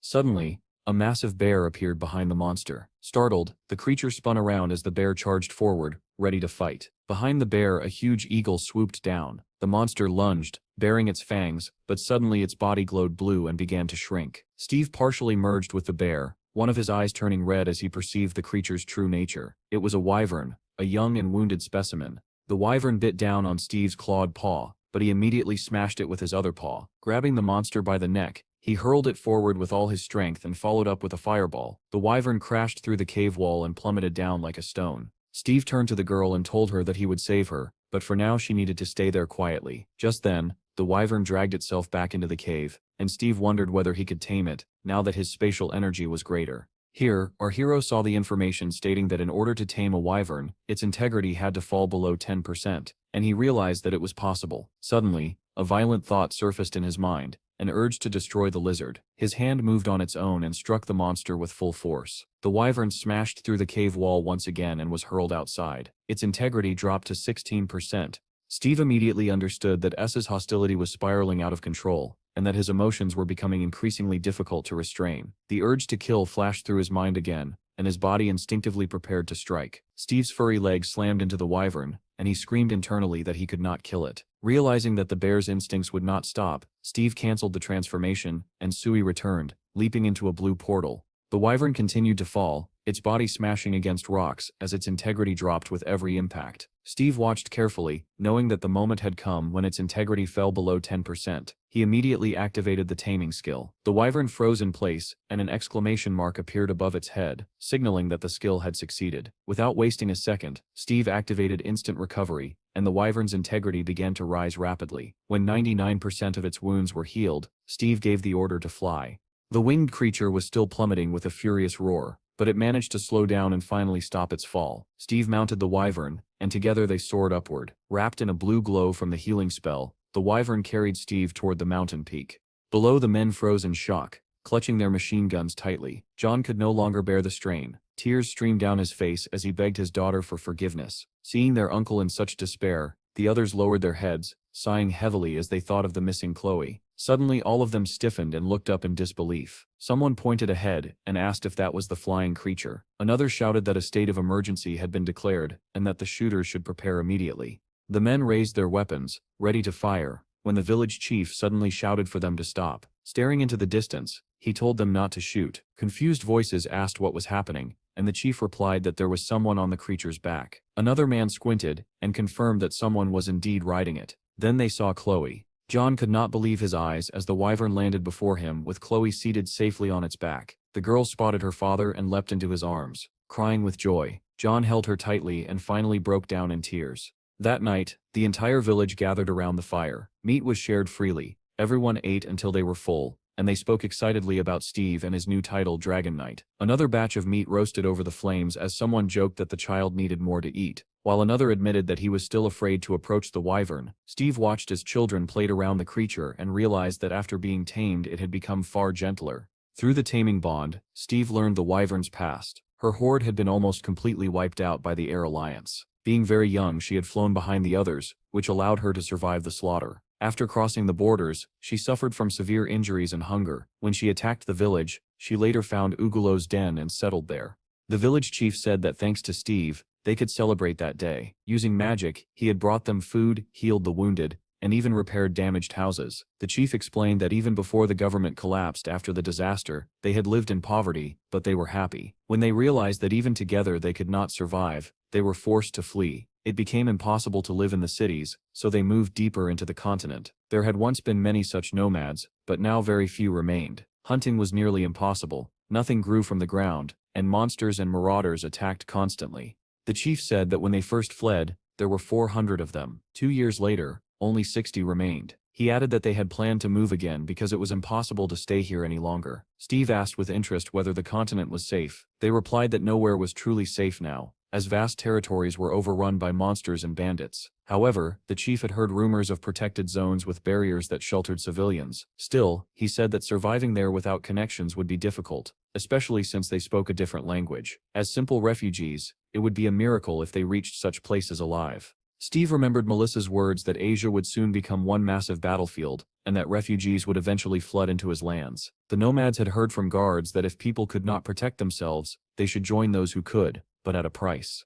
The chief stood up and said that everyone was already drunk, suggesting that they spend the night there. He mentioned that they had prepared a room for Steve on the second floor. Alvin added apologetically that it was a bit shabby, but suitable for rest. Steve declined, saying that it was not worth it, and that he needed to leave. The chief worried that it was already late, but Steve reassured him that it was no problem. The man agreed, adding that they had already delayed their savior long enough. Steve modestly replied that it was nothing of the sort. The chief asked Alvin to bring the blood crystal phone from his room, and Alvin hurried off. All the villagers gathered to see Steve off, and behind him, the wyvern was already prepared to take flight. Steve accepted the phone and confirmed that navigation and satellite communication were working, adding that he was heading off for a good cause. The chief told him not to thank them, as it was Steve who had saved the village. Suddenly Steve's hand began to glow, and a sphere of lightning formed in his palm. The villagers watched in awe, amazed that he was using magic again. In the next moment, dozens of blood crystals poured out of his hand. The men stared at the glittering pile in shock, fully aware of its immense value. As he turned to leave, Steve said that he hoped the crystals would help them as well, and bid them farewell. The villagers said goodbye with deep gratitude, wishing him a successful journey. Steve waved back, saying that they would meet again. The wyvern leapt into the sky, and Steve shouted that they were now heading to England. John held Chloe's hand, and together they watched our hero disappear into the distance. Elsewhere, a news presenter greeted viewers and announced a breaking bulletin. Reports confirmed that a horde of wyverns had been destroyed by the Air Force Alliance, and that earlier that morning, the Air Force had encountered yet another wyvern. However, it was soon reported that the last wyvern had been ridden by an awakened one. Viewers erupted in excitement, celebrating the appearance of an unknown dragon knight. The broadcast switched, and the program Quick Report went live. The screen showed the remains of a destroyed bridge where a massive breach had opened. From the portal, two enormous fire ants emerged, turning the area into living hell. Suddenly, something rushed onto the bridge, and the presenter urgently asked the cameraman to switch focus. The footage clearly showed a long-haired man wielding two swords. The presenters immediately recognized him as Hero and were stunned, questioning what he was doing in a neighboring country. They began debating whether it was truly Hero or just someone who looked like him. Soon after, the news confirmed that the awakened #1 hero had suddenly appeared on a bridge in a neighboring nation. Alongside the Scylla Guild, which had arrived on the scene, he fought and destroyed the monsters for 10 intense minutes. The commentators were sharply divided. Some praised Hero's actions, while others branded him a traitor. Meanwhile, another report stated that the Dragon Knight had supported troops during a Scorpion Purge, and that high-ranking awakened summoners were now gathering there. Everyone was asking the same question: who was this Dragon Knight? Soon after, yet another report announced that the Dragon Knight had once again supported military forces, this time helping them eliminate a group of ogres. As more information came in, it finally became clear that the Dragon Knight was Steve. Commentators erupted with praise, calling him a god, sharing details about his abilities, and even suggesting that Hero should surrender the title of #1 to him. Then came breaking news. The #1 hero, Hero himself, had publicly accused Steve. The host explained that Hero's sudden statement, combined with his unexpected appearance in the country he had once abandoned, had caused an uproar and invited viewers to watch the interview together. Reporters asked Hero why he was blaming Steve, and why he had returned in the first place. Hero replied that he had come personally to announce that Steve, whom people were calling the God of Wind and a legendary tamer, was nothing but a fraud. Journalists pressed him for details, demanding to know why he was calling Steve a liar. Hero claimed that Steve had fled the country the moment he learned that Hero was coming, out of fear that his lies would be exposed. A reporter asked whether Hero was suggesting that Steve's true abilities were exaggerated, and that all his videos were staged. Hero answered that Steve was merely a tamer whose abilities had never been professionally evaluated, and that the government was simply using him to make money. Another reporter noted that it sounded like a personal conflict, and asked whether Hero had a message for Steve. Staring directly into the camera, Hero asked whether Steve could see him and declared that if Steve wanted to prove him wrong, he would be waiting at the SPFC station. Elsewhere, Donnie sipped coffee from a glass and stared at the news in disbelief. He exclaimed that the media was already flooded with Hero's claims that he could deal with Steve using just one hand, and that he had openly challenged him to a fight. Another article claimed that the world-famous Steve had shown a friendly attitude toward the Russian president. Watching this, Chad asked in confusion how Steve had ended up in Russia when he was supposed to be on his way to England. Just then, Chad received a call and answered, saying that it was Steve's guild, and that Chad was speaking. When the caller asked about Steve's whereabouts, Chad admitted that he could not reach him either. Donnie asked whether it was the bureau director calling again, and Chad grimly confirmed it. Donnie was surprised that the director called every day, and Chad replied that sometimes he called every hour. Donnie remarked that just a couple of months ago he could not even look the director in the eye, yet now the man called them daily. They discussed how nothing of value had been found in the dungeons, and how Steve's recent actions had shocked everyone. A gloomy Cedric complained, and his colleague advised him to stop chasing cash and focus on collecting loot. Donnie said that Steve was really needed right now, and Chad asked what the issue was this time. The article they were reading stated that 7th-level dungeons were appearing more frequently. Residents were worried and hoped that Steve's guild would take responsibility for the 13th district. Chad added that lately many people wanted to move into that newly formed area of the city. Donnie remarked that the world needed a firm hand and that it should be used. Chad grumbled that the principal had told him the exact same thing, which surprised Donnie. The director had said that once the area was officially recognized, they would have to defend the land, while the bureau would handle taxes and the closure of simple dungeons. Donnie was taken aback by this, and asked what Chad had told the director. Chad replied that they were still considering it, prompting Donnie to say that they should have agreed immediately. The bureau wanted them to team up with a special unit whenever dungeons appeared. Chad admitted that while his brother was away, he could not make such a decision alone. He was not confident that they could manage the creation of an entire district and deal with 7th-level dungeons. Donnie reasoned that if they became a special squad, people's attitude toward them would change completely. However, it would also mean risking their lives far more often. And for now, that was unnecessary. He glanced at a photo of Steve standing beside the president, with a painted wyvern behind them. The world felt completely chaotic, with Hiro's accusations, the creation of the 13th district, and Steve's current whereabouts unknown. Donnie asked Chad if they still could not get in touch with Steve, and Chad confirmed that they could not. At that very moment, in a ruined city far away, a lone car drove through the deserted streets. The man behind the wheel of a red car nervously called out to Steve by name, asking if he could see him and adding that he was already heading to the meeting point. Steve replied, asking whether it was the man in the red car. The gray-haired driver confirmed that it was him and said, "Welcome to London." He then asked whether Steve could see the 3 stone golems chasing his car. Steve answered calmly that he would take care of it. The man thanked him sincerely. Steve descended on his wyvern, watching as the 3 golems thundered after the car. The nearest one swung its massive arm, smashing the ground beside the vehicle and shattering the earth into fragments. In the next instant, a huge fireball slammed into one of the golems, blasting it off its feet. The massive creature was hurled aside, crashing into a building and bringing it down with the impact.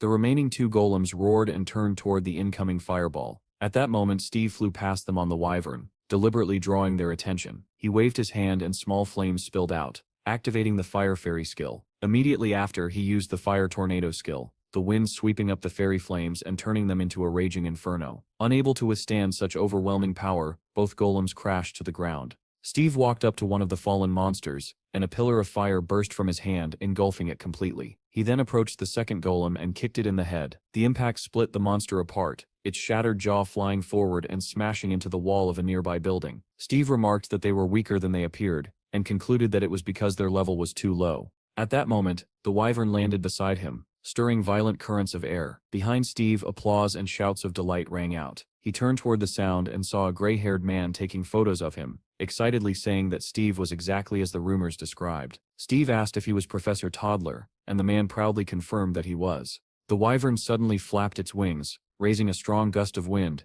and the professor looked at it in amazement. He asked if this was the famous wyvern. Steve replied that the Russians had suggested painting it to distinguish it from other wyverns. The professor said that even witnessing the Dragon Knight for a short time was enough to feel his presence, and sincerely thanked Steve for saving him. Steve responded that the translation of his words worked perfectly, and remarked that the professor must be using a good translator. The man showed him the device and said that as soon as he learned about the meeting, he bought the most expensive translation tool available. Looking around at the ruined surroundings, Steve asked whether this really was London, since everything appeared destroyed. The professor replied that England was not doing well at the moment, and that London was in a particularly terrible state. He added that when the sun disappeared, things only became worse. Steve said he understood, and the professor suggested they leave. Steve opened a portal and ordered Byron, as he called the wyvern, to return. The wyvern slowly entered the portal, and the professor watched in fascination. He remarked that it was a summoning portal for beasts, and looked ahead in surprise. On the other side of the portal, Byron began to emerge among a pack of wolves. Workers nearby stared in fear as the enormous wyvern fully passed through the portal, which then closed,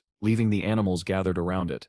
Suddenly, the wyvern let out a low growl and the pack of wolves answered with their own howls. Watching the animals, someone muttered that it was probably the same wyvern from the news, while another joked that there was a farm of domesticated animals somewhere and that they were all cute there. Meanwhile, the red car sped forward, and the professor said he never imagined he would see such a scene in person. He added that if such a massive wyvern could pass through the portal, then the level there must be at least 3. Steve replied that he was well aware. The professor smiled and said that of course Steve was aware, since he was currently the main subject of the news. He added that he had been waiting for their meeting, and was very glad it had finally happened. Steve, however, did not share his enthusiasm and thought that it sounded like the man wanted to experiment on him. The car passed rows of destroyed houses and headed toward the coast, where enormous monsters swam through the river. Steve asked whether the professor's laboratory was in London. The man replied that London no longer existed, and that New Dover was now the capital of England, where his laboratory was located. Steve asked why they had not arranged to meet there instead. The professor explained that he had come here to collect materials, mentioning that there had recently been a massive bombing and that many blood crystal samples were now scattered throughout the area. The professor went on to say that he was researching the creation of instant teleportation stations that would function like portals for animals. He explained that monster portals operated in the same way during breakthroughs. Excitedly, he asked whether it was not wonderful to imagine a future where humanity could move freely without being blocked by monsters. Steve was not particularly enthusiastic and replied that it sounded good.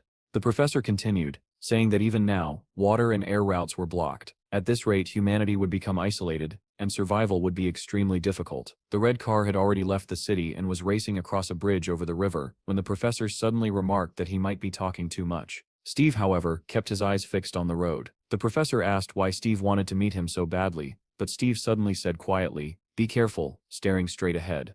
At that instant, the bridge split apart, as if something had struck it from below. A massive whale burst through the structure with its snout, sending the car flying backward. The professor clutched the steering wheel and screamed in terror that it was a whale. Steve saw not only the whale, but also its C2 level and the fact that its integrity was only 18%. Suddenly, a gigantic shark emerged from the water, with writhing tentacles visible nearby. The professor did not release the steering wheel, even as the car was hurled through the air, and shouted in disbelief that it was a megalodon monster. Beneath the shattered bridge, an epic battle erupted between the colossal whale and the megalodon. The car bounced violently, shot upward, then plummeted down. The professor screamed that they were going to crash. In the next moment, the car slammed into the water, followed by the whale. Military forces were already rushing toward the battle site, some in helicopters and others on waterboards. A voice from a helicopter reported that a small vehicle had been hit and ordered attempts to evacuate civilians.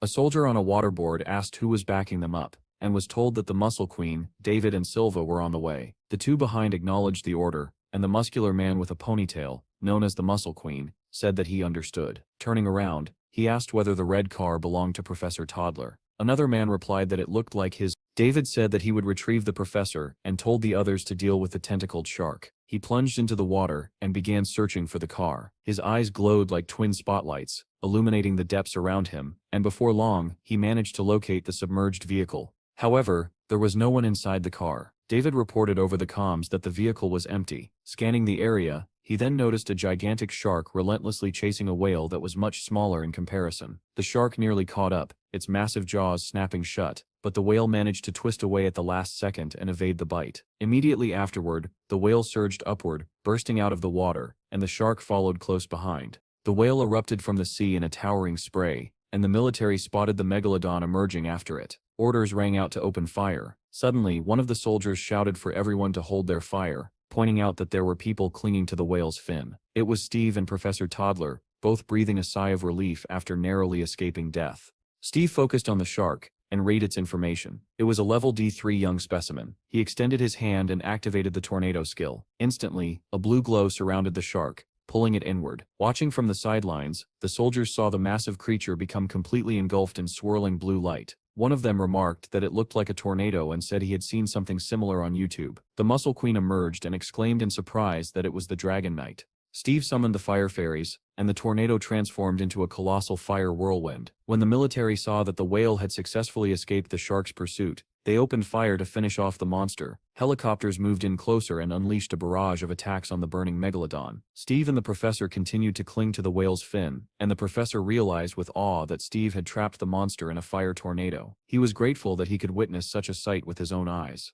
As the battle concluded, Steve quietly asked the whale whether it felt relieved to finally avenge its mother. The whale did not respond, but it cast a grateful glance at Steve before diving back into the depths. A soldier shouted that the megalodon was falling as the enormous flame-wreathed body plummeted. The moment it slammed into the ground, Steve felt his level increase, and his water attribute skill was cancelled. Later, the scene shifted to a small house perched near a cliff, bathed in bright sunlight. Mugs of coffee and plates of cookies rested on a table. The professor asked whether Steve had slept well, and Steve replied that he had slept wonderfully. Gazing at the sea far below the cliff, Steve remarked that it was a beautiful place, and the professor agreed. Not far away, a whale leapt from the water, sending up waves and spray. The professor commented that blue whales were struggling these days due to frequent monster attacks, but that this one had been lucky to encounter them. Steve smiled and said that honestly, the town really did feel like the end of the world. The professor explained that English forces had been pushed back by monsters for a long time now. With no places left to retreat, the country was in the process of constructing impenetrable walls.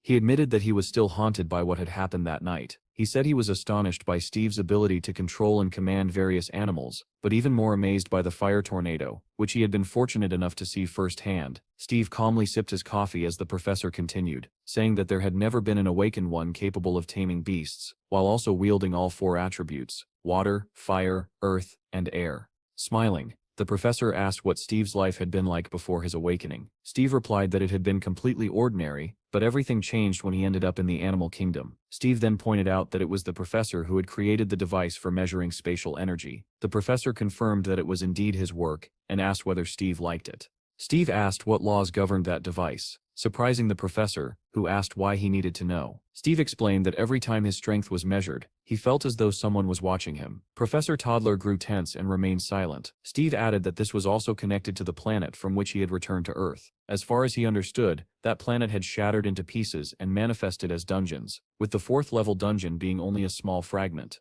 He continued, saying that instead of friendly animals, the place was now inhabited by lizardmen he had never seen before. He asked what had happened to his comrades, why he himself had not aged a single day in 1,000 years, and who exactly was observing him whenever his energy was measured. The professor listened carefully and finally said that everything Steve had said was true. He explained that all of Steve's questions, his sudden interest in language and writing, and even his return were connected. They opened a hatch in the floor and descended a set of stairs. The professor said that his laboratory was below. Steve remarked that it was quite deep, and the professor replied that it had been built to withstand even a nuclear explosion. Although it was his personal lab, it officially belonged to the government, and Steve was the first outsider ever allowed inside.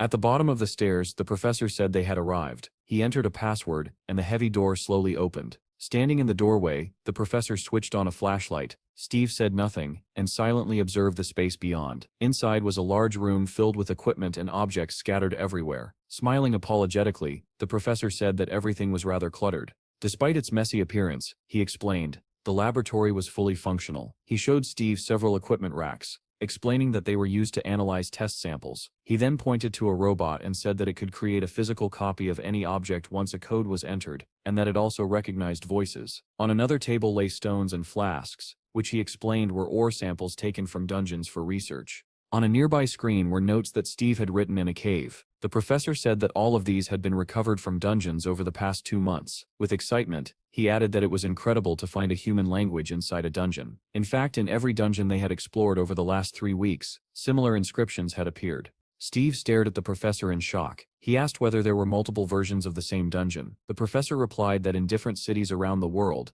dungeons of varying levels had appeared. In total, 8 such locations had opened globally, ranging from the 2nd to the 5th level. Steve asked whether they were all at different levels, and the professor confirmed that they were, and that they had emerged at different times. Steve remembered Melissa's words, that dungeons tended to open near awakened ones. Perhaps the key was that these were not fragments of a planet, but copies in the form of dungeons. He asked whether the planet had shattered and been duplicated. The professor replied that this was the most logical theory. Steve then asked what had happened to the animals that once lived there. The professor admitted that this question intrigued him as well, and said that this was precisely why he had wanted to speak with Steve.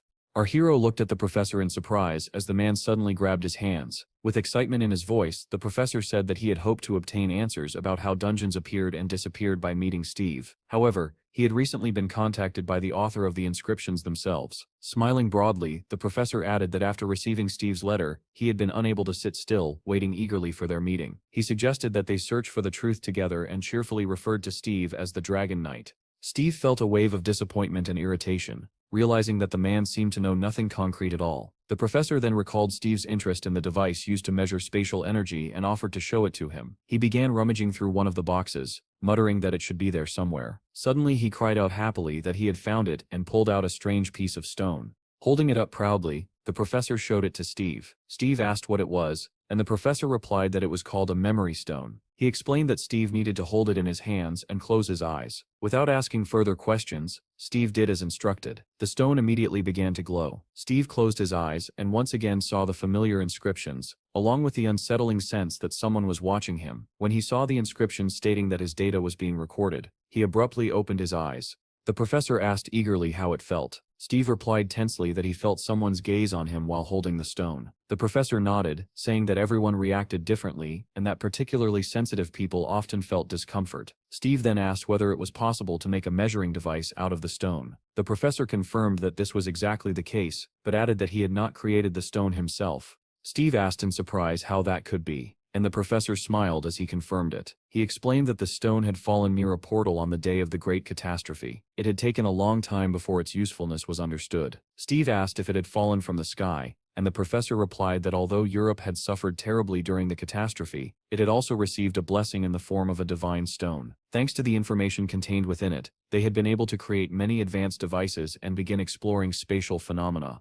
The professor then showed Steve a box containing several flasks. He explained that this was one of his inventions, a case for stones, into which he had embedded a memory stone. Steve showed little interest, but the professor added that he had managed to transfer all the information sealed within the stone. He explained that the stone absorbed information from any contact, and although it had limits, it was currently functioning well. He handed the box to Steve and invited him to touch it. Steve placed his hand on the device without hesitation. After seeing the results, the professor exclaimed enthusiastically that Steve had surpassed Brang's energy in just 3 months. He suggested that perhaps Steve was special, but even so, the speed of his growth was astonishing. Steve asked whether this was truly a portable measuring device. The professor confirmed that it was, and added that he still wanted to refine its size. Growing even more excited, the professor said that he had recently developed another device and invited Steve to take a look. He pulled out another box and handed it over. Steve asked whether it had been made using the same stone, and the professor confirmed it, adding that this version had additional functions. He explained that the stone could store a massive amount of information and reveal data related to physical parameters. Steve asked what kind of data he meant. Pointing at indicators for agility, the professor explained that the device could determine strength and agility levels, allowing squads to be formed not only based on energy but also on physical capability. Steve listened thoughtfully as the professor described how this would lead to more effective teams. Smiling happily, the professor asked what Steve thought. Steve realized that until now, no awakened person had been able to see the attributes of others so clearly. The professor said that the sample was complete and that a demonstration was planned for the next day. He invited Steve to participate, and Steve agreed, returning the box to him. Suddenly, the device displaying Steve's strength and agility began to flicker. An error window appeared, and the professor said in surprise that this had not happened the day before. Looking embarrassed, he asked Steve to wait a moment. The professor called the director and explained that the demonstration scheduled for tomorrow would need to be cancelled due to an unexpected malfunction in the device. While he was on the phone, Steve casually read an article about himself and Grace. It included another provocative inscription taken from the cave, and Steve felt a touch of sadness that they had not chosen a different quote. After finishing the call, the professor said that he would like to continue their discussion, but something urgent had come up. Steve asked him directly whether he knew where these stones originated. The professor replied without hesitation that memory stones were mined on the planet Aruka. At the same time, the sun was setting over Steve's guild, bathing the trees and fireflies in an orange glow. Bill and the boys from the monastery were playing in the sand when a man's shadow fell over them. Hiro stood above them, holding 2 swords, fresh blood dripping from their blades. Bill froze in fear, and one of the monks whispered that it was blood. The children and young monks slowly stood, staring at Hiro. Bill was the first to regain his composure and asked who he was. Hiro's clothes and face were smeared with blood, as he calmly asked whether Bill was his name. Unaware of what was unfolding at his guild, Steve asked the professor more about the planet Aruka. The professor explained that the memory stones found on Earth were not special on their own and all resonated at the same wavelength unless split apart. He said that if blood crystals functioned as batteries, then memory stones were data transmission devices. According to him, the High Elves used such stones to maintain communication across vast distances. Steve asked what the professor meant by high elves, and the man clarified that he was referring to high-ranking elves. He added that the spatial energy measurement device was merely a bonus. Originally, the goal had been to create a communication network for elves, and later adapt that network for Earth. Eventually, they planned to build a planetary-scale portal network to enable communication across the entire world. Smiling, the professor said that they had learned this secret knowledge directly from the elves who had arrived on the planet. According to them, elves on Aruka use stones to determine energy levels, class, and various other characteristics, making it impossible to hide personal information from them. Steve was surprised and wondered whether high elves could see the same information window he could. He opened his interface and immediately saw the professor's full data, including his rank, class, profession, and basic attributes. Suddenly, the information window rippled, and a message appeared stating that there was no signal. Steve frowned in irritation, thinking that the system was acting up again. The professor, unaware of what Steve was seeing, thought that Steve had stopped listening and concluded that he had talked too much again. He said that the box needed repairs, even if he had to work late, and added that he would not leave the lab until everything was fixed. Steve replied politely that he would not distract him any further. The professor asked Steve to wait for a while, explaining that a guide would soon arrive to show him around the city. As he was leaving, he mentioned that there were many shops along the shopping street, advised Steve not to wander too far, and said that they would continue their discussion the next day. Left alone in the laboratory, Steve began looking around while waiting for the guide. One of the screens displayed information stating that time flowed twice as fast inside dungeons, and that the rock carvings found there were over 200 years old. Steve read the report and realized that this was the extent of their current knowledge. Another screen noted that emotional states changed over time and that signs of emotional instability had been observed. Steve scoffed irritably, calling it all ridiculous. In front of him stood a table covered with memory stones of various shapes. Steve picked one up and once again saw the familiar inscription stating that he was being watched and that his data was being recorded. He thought that perhaps the High Elves knew who was observing him, and might even know the truth about the great catastrophe. That thought led him to the realization that he needed to visit the planet Aruka himself. Suddenly, a voice called out from behind him as someone descended the stairs. Steve turned and asked whether the man was the guide. The man introduced himself as William from the Lawrence Corporation, a pioneer in the field of measurements. Steve immediately said that he needed to go somewhere and pointed at a screen, asking whether he could enter what was shown there. William explained that it was the Southern Portal in London, part of the 11th Operational Zone of the Infantry Brigade. He asked whether Steve wanted to participate in clearing that dungeon. Steve agreed without hesitation. Although surprised, William agreed to accompany him. Meanwhile, Professor Toddler remained in his office, trying to understand the error that had occurred earlier. He measured his own values and found no abnormalities, which only deepened his confusion as to why Steve's data had produced an error. He could not understand why the malfunction had appeared so suddenly. At that moment, the office door opened, and a man stepped inside. The professor greeted David and asked what he was doing there. David replied that there was a Dragon Knight nearby and that he could not possibly miss such an event. He asked where Steve was. The professor explained that Steve had encountered some issues and that he had asked a guide to take care of him. David looked disappointed and asked again, just to be sure whether Steve was really gone. The professor confirmed it and then asked David to place his hand on the scanner since he was already there. Realizing that it was some new invention, David complied and placed his hand on the screen. Instantly, information about his strength and agility appeared. The professor exclaimed happily that the device was working perfectly. David recognized the numbers as his physical attributes and studied them with interest. The professor said that he expected nothing less from a C-rank awakened who had reached the limit of strength. David felt flattered but replied modestly that he would be satisfied even with 4-digit results, though he still needed more training. Those words made the professor's eyes widen as a new idea formed in his mind. David said goodbye and left to look for the Dragon Knight, while the professor remained behind, lost in thought over the mention of 4-digit values. He quickly began typing on the keyboard, muttering that 9,999 was the maximum possible number. When he opened Steve's data and increased the upper limit to 9,999, he stared at the screen in shock and swore under his breath at what he saw. Outside the laboratory, a massive monster was restrained with heavy chains. The chains were anchored to 4 war machines surrounding it. A black car passed by, and a man remarked that the creature had been immobilized for research purposes. Since it would die anyway, the company had decided to purchase it. William was driving, with Steve sitting beside him and calmly observing everything outside the window. When the man finally said that they had arrived, before them stood a portal glowing with blue light, surrounded by a heavily guarded military camp. William explained that this was a 5th-level dungeon filled with giant grasshoppers and that there were only 18 hours left before the dungeon would explode. A nearby screen was broadcasting a video in which a man was yelling at someone wearing a grasshopper costume, threatening to kill him. Moments later, a slogan appeared on the screen that read, "Forward warriors, the crazy grasshopper is waiting for you." William explained that the man in the video was a famous comedian and that squads were trying to earn money by using his popularity. Ahead, Steve noticed a squadron of aircraft battling a massive wyvern in the sky. He asked whether the attack had really begun, and William replied that more than half of all territories were currently engaged in combat, yet dungeon raids had not stopped. Suddenly, a loud warning cry rang out. A damaged helicopter came spiraling toward them and crashed into the ground with a deafening roar. Its blade snapped off and flew straight toward William, but Steve calmly caught them with one hand and stopped them mid-air, shocking everyone who saw it. Shouts erupted as soldiers rushed to assess the situation. Someone reported that the helicopter had crashed, and that the rest of it had gone underground. Several soldiers stared at Steve, and one of them asked who he was. Another immediately recognized him, and said that it was the Dragon Knight. William thanked Steve, who asked why. William replied, still stunned, that Steve had just saved his life.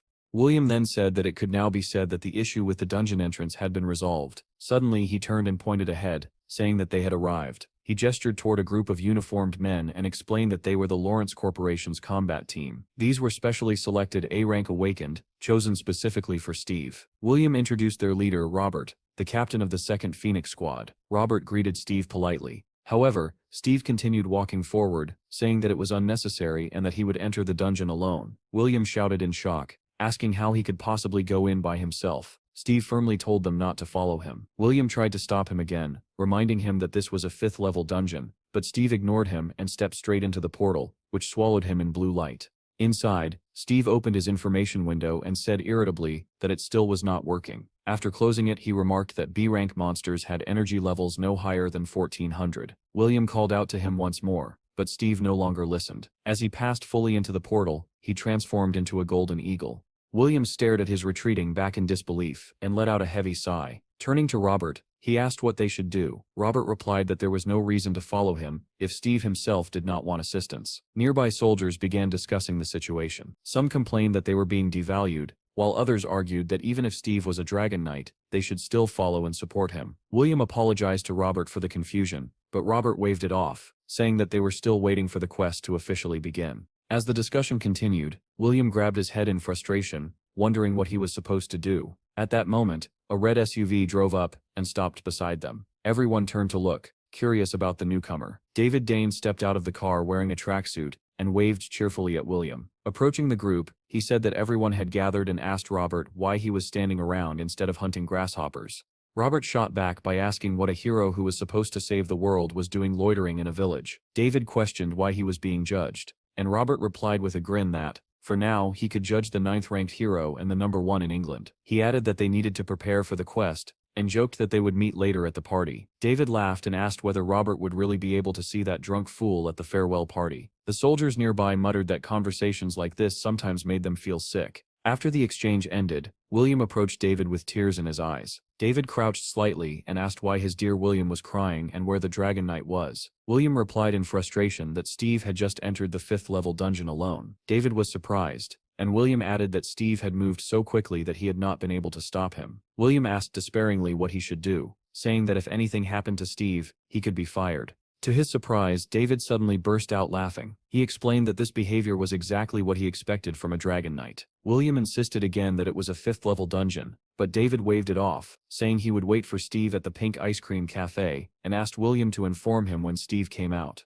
Suddenly, David froze and turned back, sensing something. He pointed at the portal and said that Steve had already returned. William stared in disbelief as Steve actually stepped out of the portal, calmly brushing dust off his suit. William screamed that this simply could not be happening. Nearby soldiers were preparing their equipment to enter the dungeon, and were discussing reports that incoming combat teams had been wiped out. They doubted whether the rift could even be contained. One soldier asked if the area would now be overrun with grasshoppers, and another replied that the National Bureau had already requested reinforcements. Someone nervously asked what would happen if the rift erupted while they were inside, and another soldier admitted that he tried not to think about it. Suddenly, one of the soldiers looked up and froze, asking whether he was seeing things. Another asked what he meant. The soldiers reported to Robert that Steve had already returned, but he could not believe it. William rushed toward Steve in excitement, and David loudly called out to him, addressing him as the Dragon Knight. Steve recognized David and remarked that he was the same strong man from before. However, they had no time to talk. A shout rang out across the camp, warning that the fire boar had escaped. David turned just in time to see a massive boar wreathed in flames charging straight toward them. William cried out in fear, saying that it was a fire boar, while David's expression darkened with rage. He shouted that this pig had destroyed his favorite ice cream parlor and declared that he would never forgive it. With that, he activated the Mega 10 strike skill. His fist glowed blue as it slammed into the boar's head, and in the next instant, the enormous creature was sent flying by the sheer force of the blow. Its massive body crashed into the nearby soldiers, who scattered in all directions. The soldiers burst into excited chatter, saying that this was exactly what they expected from David's thunderous strength, a problem solved with a single hit. Steve also approved of the strike, and remarked with a smile that it was powerful. David walked up to Steve, introduced himself despite the fact that they already knew of each other, and extended his hand. Steve shook it, and introduced himself in return. David said that he had been waiting for their meeting ever since that day. Steve did not understand why, and David explained that he had seen Steve turn the megalodon into fish food. From that moment on, he had realized that they were very similar. David asked whether Steve knew how he had built such muscles, and Steve replied by asking whether he really needed to know. David laughed and said that he had seen a cave drawing of Steve training with giant bananas. Everyone else had laughed at it, but David said that he had seen a kindred spirit. Inspired, he had started training with bananas himself. Steve asked in disbelief whether that was true, and David confirmed it. He even showed a photo, saying that it was what he looked like at his worst. Steve looked at the picture, pretending to understand, while David proudly explained that he had managed to get a job on a banana farm, and that bananas always gave him strength. Steve thought back to his own past,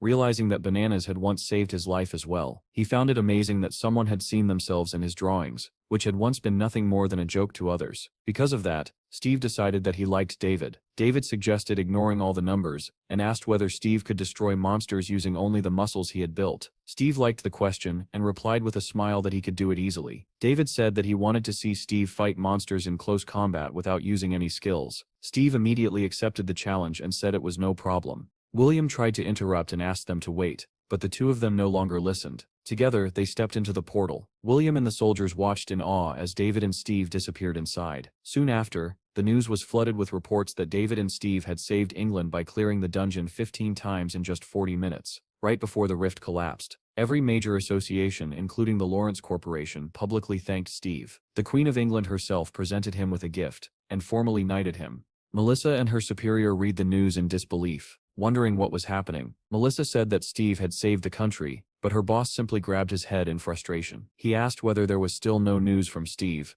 and Melissa replied that nothing had changed and that she could not contact him either. The chief asked whether Steve's dungeon had been cleared, and whether they had found anything useful. Melissa said that nothing special had happened, and the man sighed heavily, having expected that answer.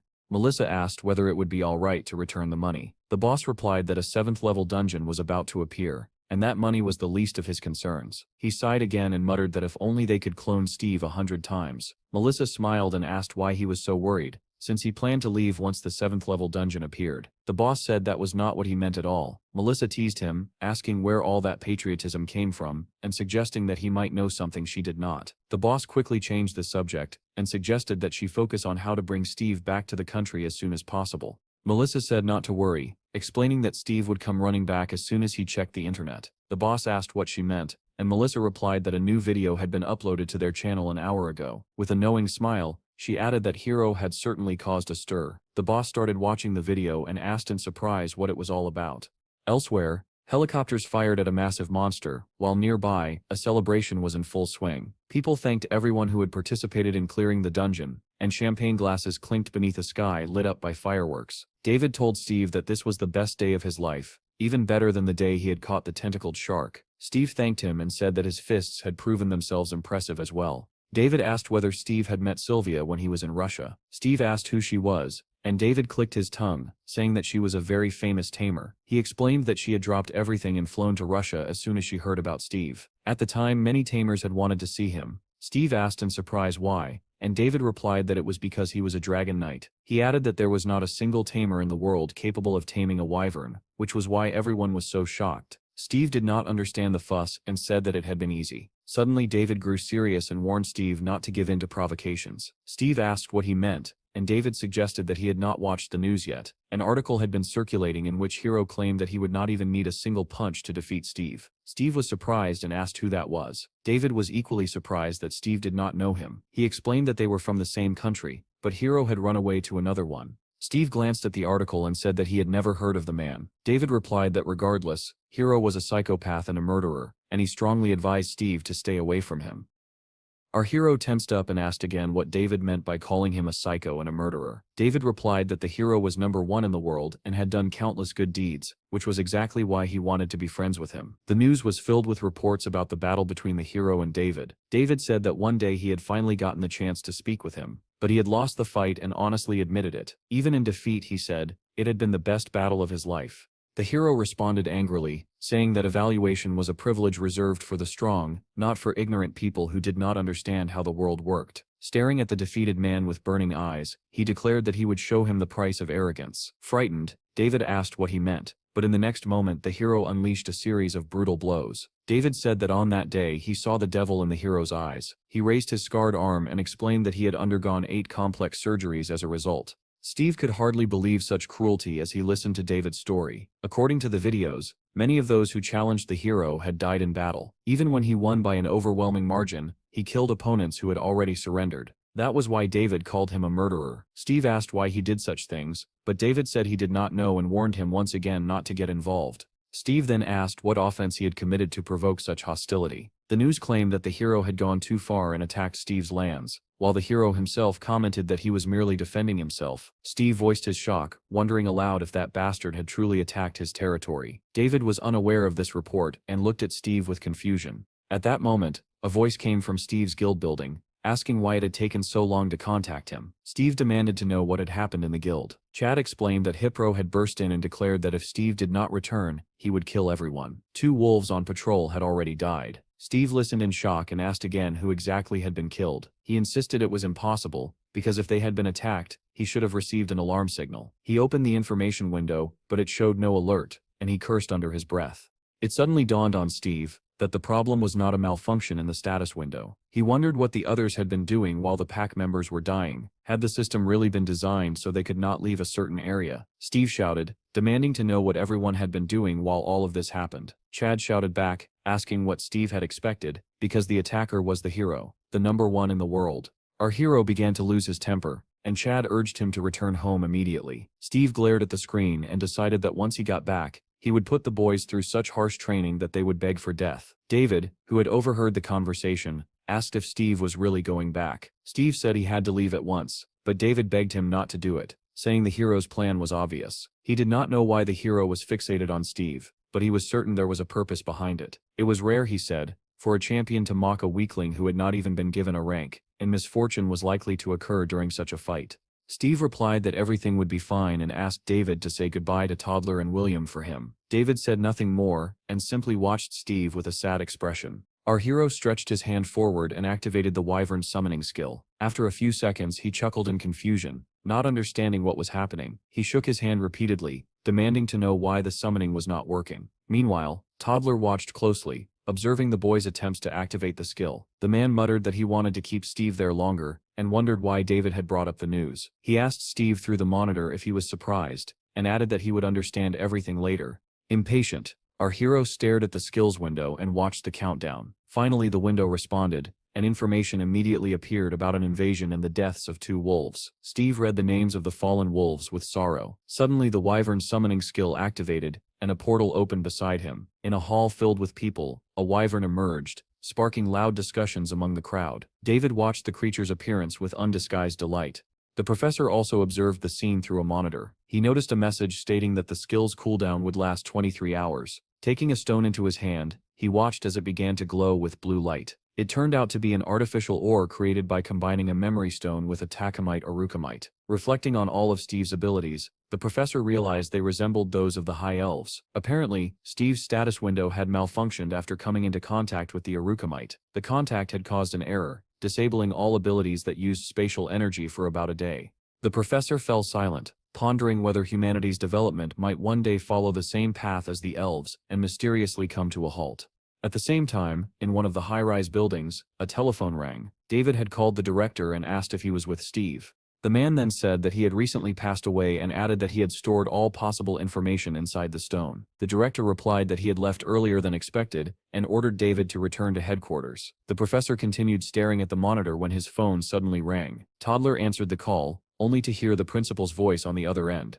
The mustached man asked what Toddler thought and whether the test had been successful. The professor replied calmly that everything had gone exactly as expected. The man then asked if he understood correctly, that if the experiment worked on Steve, it would also work on the inhabitants of planet Aruka. The professor confirmed that this was true. The director smiled evilly and said that it was probably time to teach those arrogant elves a lesson. The professor warned him that they were still close allies with the elves and needed to act carefully. The director scoffed, saying that no alliance lasted forever, and that the elves could turn against them at any moment. The professor replied that there were many unresolved problems before the venture could become profitable. The director countered that crime among the awakened was increasing rapidly, and that relations with the elves could collapse at any time. Toddler tried to argue, but the director cut him off, saying that the era when levels would directly translate into absolute power was approaching, and they needed a way to control it. After ending the call, the professor put the phone away and fell into deep thought. Steve's strength value was 8,000. Would that really be enough to put an end to monsters like him? Steve himself was unaware of what was happening,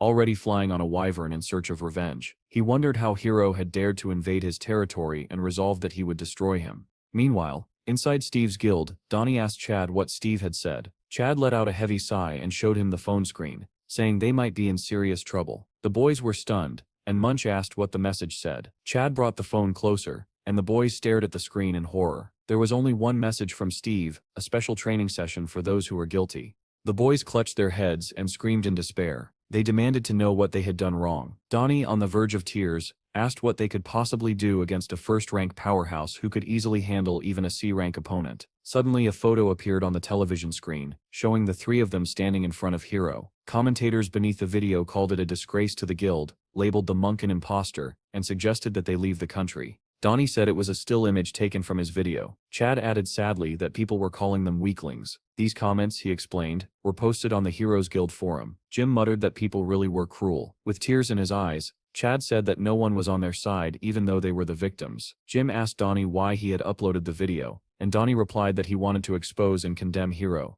The monk said there was no way to refute claims that the incident had been disgraceful. Donnie responded sarcastically that maybe some people should not drink all night, get into fights with civilians and end up arrested by the bureau. At that, Munch turned away, blushing. The monk said he had only been trying to help a small business when he encountered monsters in human form. Chad added that regardless of the truth, they were not safe anymore, because Steve was furious.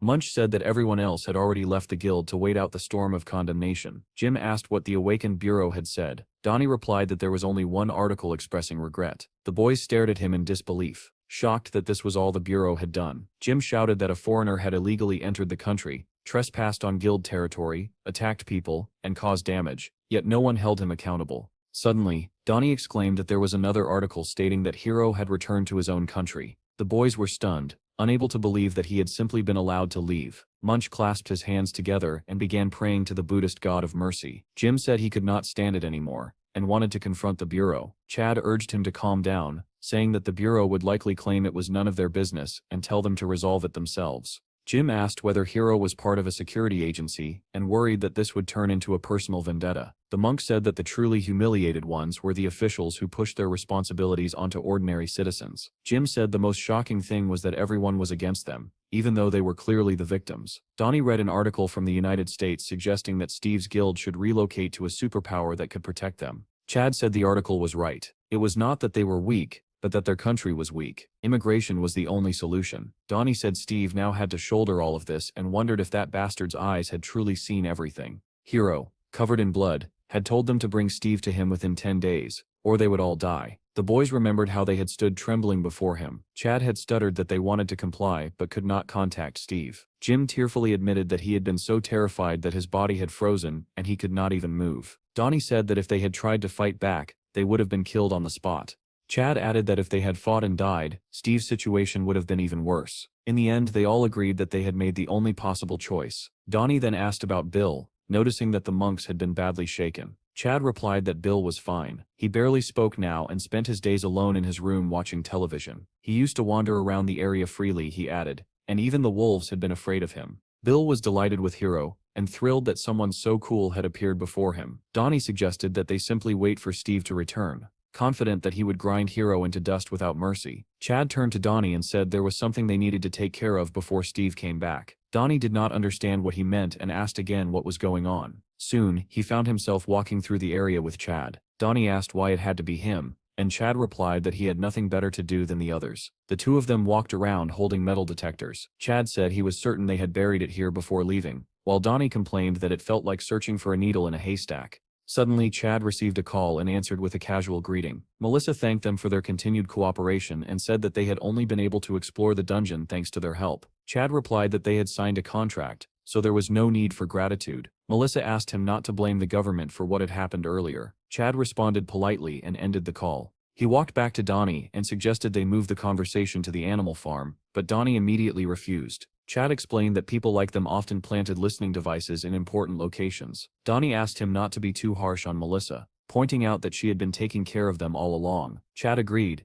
but added that there was a saying that the enemy was usually the closest one. Donnie nodded, saying he was right and that there was nothing wrong with being cautious. The animal farm was filled with all kinds of creatures. There was a pack of wolves, an elephant, a bear, a rabbit, and many birds. Looking around, Chad remarked that there were a lot of them now, and Donnie agreed. Below them, a massive bear was wrestling with an equally huge black rabbit. Donnie asked if they were just playing, but Chad did not answer. Chad said that the family was growing while the owner was absent and wondered where Steve was. Donnie recalled reading an article that said Steve had been seen riding a humpback whale somewhere near China. Chad replied that if Steve was in the Sea of Japan, then he was already very close to home. He asked if there was a pond on the farm, and Donnie said that Steve had been taming animals even before the farm existed. Apparently, Steve had leveled up his taming skill during his travels. He had even frozen the sea to kill monsters. Suddenly, Chad froze and said that he had never seen those before, staring straight ahead. Donnie's eyes widened when he followed Chad's gaze. Two small monkeys were sitting in a tree watching them with clear interest. Donnie asked if those were Japanese monkeys. At that moment, both of them realized what was happening, and horror crept into their voices as they said it was impossible. A news report appeared, stating that Steve had attacked the town where Hiro lived. The two of them read the headline aloud in shock. A wyvern flew over the city, drawing surprised looks from the crowd. Steve descended on its back, and people immediately recognized him, shouting that he was a dragon knight. The wyvern suddenly flapped its wings, and people fled in panic, screaming that it was a monster. The live broadcast reported that Steve had attacked the city, while commentators beneath the video fiercely criticized him. Steve shouted loudly, demanding that Hiro come out at once. Chad and Donnie watched the broadcast in stunned silence, and Donnie muttered that it was exactly like him. People discussed the situation heatedly, wondering why Steve had come for revenge. Steve shouted again, calling Hiro a bastard and ordering him to show himself. The news reported that the Dragon Knight was in the center of the city searching for Hiro. Authorities announced that Steve had entered the country illegally. Although his presence had blocked traffic, there had been little actual damage. The Awakened Federation Crime Task Force had arrived at the scene. The reporter sounded surprised as a vehicle came into view, saying it looked like Lieutenant Cyrus's team. A man stepped forward, followed by several uniformed officers, and the surrounding crowd began whispering his name.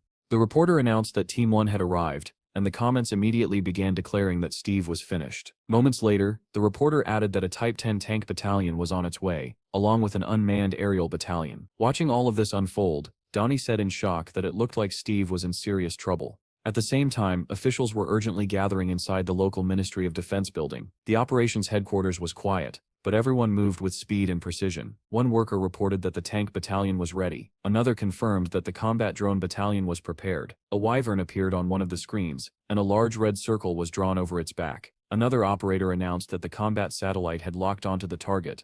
Two men stood watching the displays. The deputy commander of the Awakened Federation told the Minister of Defense that his people were attempting to recruit Steve. The minister replied that Cyrus had already arrived and suggested they observe for now to see whether Steve was truly at their level. Meanwhile, Cyrus reached the location where Steve had landed and walked toward him amid the excited cries of the crowd. Steve continued shouting for Hiro to come out when Cyrus called out to him. Our hero turned toward the voice and looked with interest at the approaching man. Cyrus announced that Steve was under arrest for trespassing, causing public fear and other disturbances. Steve ignored the speech entirely and asked whether the man was Hiro. Cyrus introduced himself as an officer from the police department and ordered Steve to dismount from the wyvern and surrender.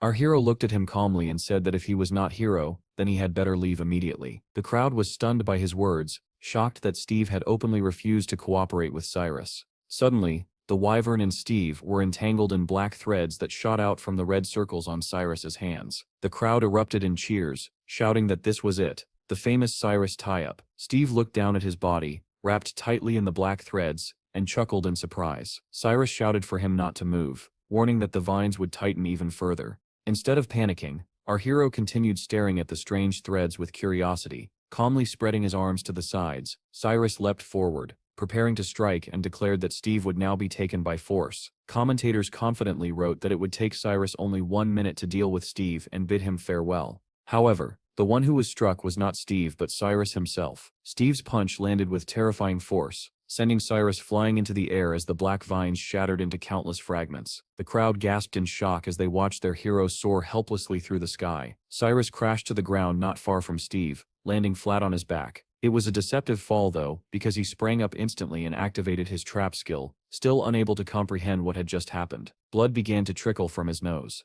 Steve smiled faintly and said that this was how it should be. If your territory was attacked, you defended it with your life. As soon as he spoke, the wyvern flapped its wings and completely tore apart the remaining restraints, releasing a thunderous roar. Hearing that roar and seeing how easily his bindings were destroyed, Cyrus admitted that he was frightened. Everything he said was exactly as expected from a dragon knight. Steve was just as strong as the rumors claimed. If he had not activated a debuff the instant he was hit, his face would have been crushed. Steve replied that since Cyrus already understood this, he should leave. But instead, Cyrus launched another attack, shouting that Steve would now face an additional charge for assaulting a police officer. Our hero looked at him with open disdain and called him an annoying guy. The policeman leapt forward and screamed for Steve to die.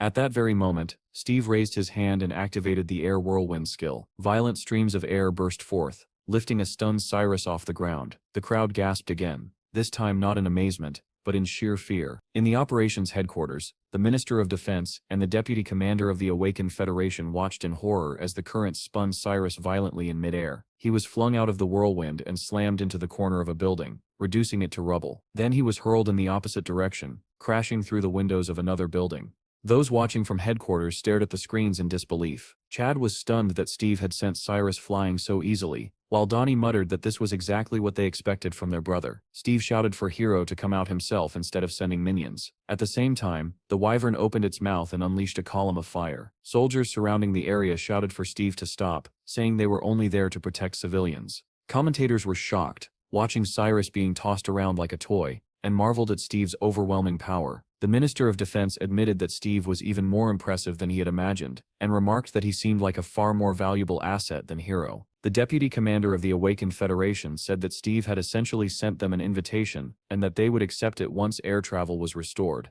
Steve then shouted that if they did not bring Hero to him, he would burn everything within a 1-kilometer radius. Hearing this threat, the crowd panicked and began fleeing in all directions, screaming. Inside headquarters, one officer said the civilians were in danger, and suggested eliminating the Dragon Knight using a satellite strike. The minister smiled faintly and asked why everyone was so nervous, remarking that things were getting interesting. He then asked the deputy commander what would happen next, and the man replied that Lieutenant Massey was preparing to intervene. At that moment, someone behind Steve shouted for him to stop. Steve turned around and saw a large man in uniform standing boldly before him. Checking his information window, Steve was surprised to see that the man was listed as an ordinary person. He asked who the man was, while the wyvern released a threatening burst of flame. The man showed no fear, and introduced himself as Lieutenant Massey of the police department, advising Steve to stand down. Steve replied that they should bring Hero here immediately, and declared that he was giving them 30 minutes. Massey said that Hero could not come right now. Steve asked why, and the lieutenant replied grimly that Hero was currently inside a 7th-level dungeon. Steve said aloud that Hero had gone hunting and asked exactly where. Massey explained that Hero would need 10 days to return. Steve was stunned that he had been provoked by someone who needed 10 days to clear a dungeon. Massey was confused by Steve's reaction and reminded him that it was still a 7th-level dungeon. Steve said coldly that he would return in 10 days when Hero came back. Massey agreed and added that Steve would have to pay for everything he had done today. Steve replied that this situation was their own fault,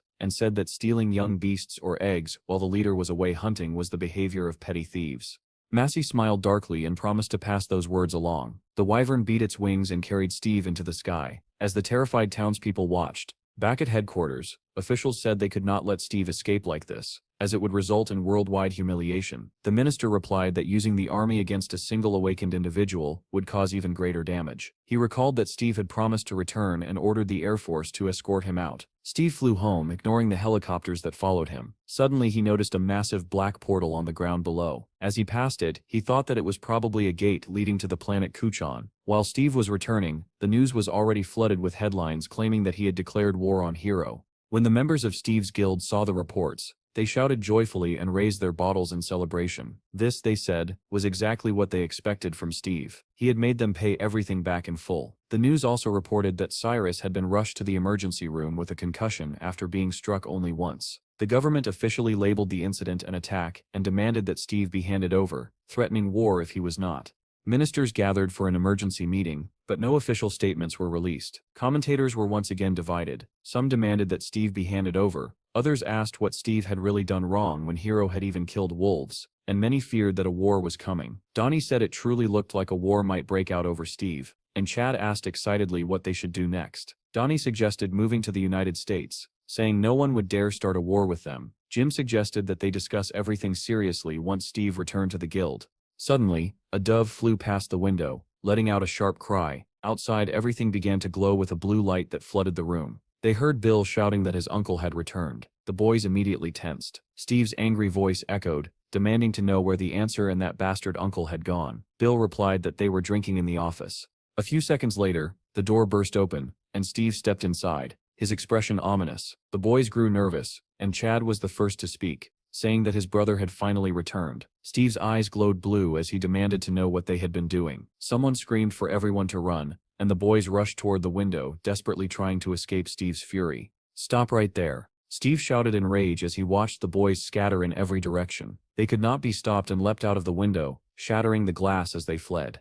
Meanwhile, in a large residence hidden deep in the mountains, many people had gathered. Men in yellow shirts argued loudly. Some insisted that Steve should be handed over, while others demanded to know why they should give in. Another voice shouted that if anything, Hiro should be sent instead. The foreign secretary claimed the incident happened because Steve had always gotten away with everything and now believed himself untouchable. The Minister of National Security argued that Hiro had started the conflict and questioned why Steve alone was being blamed.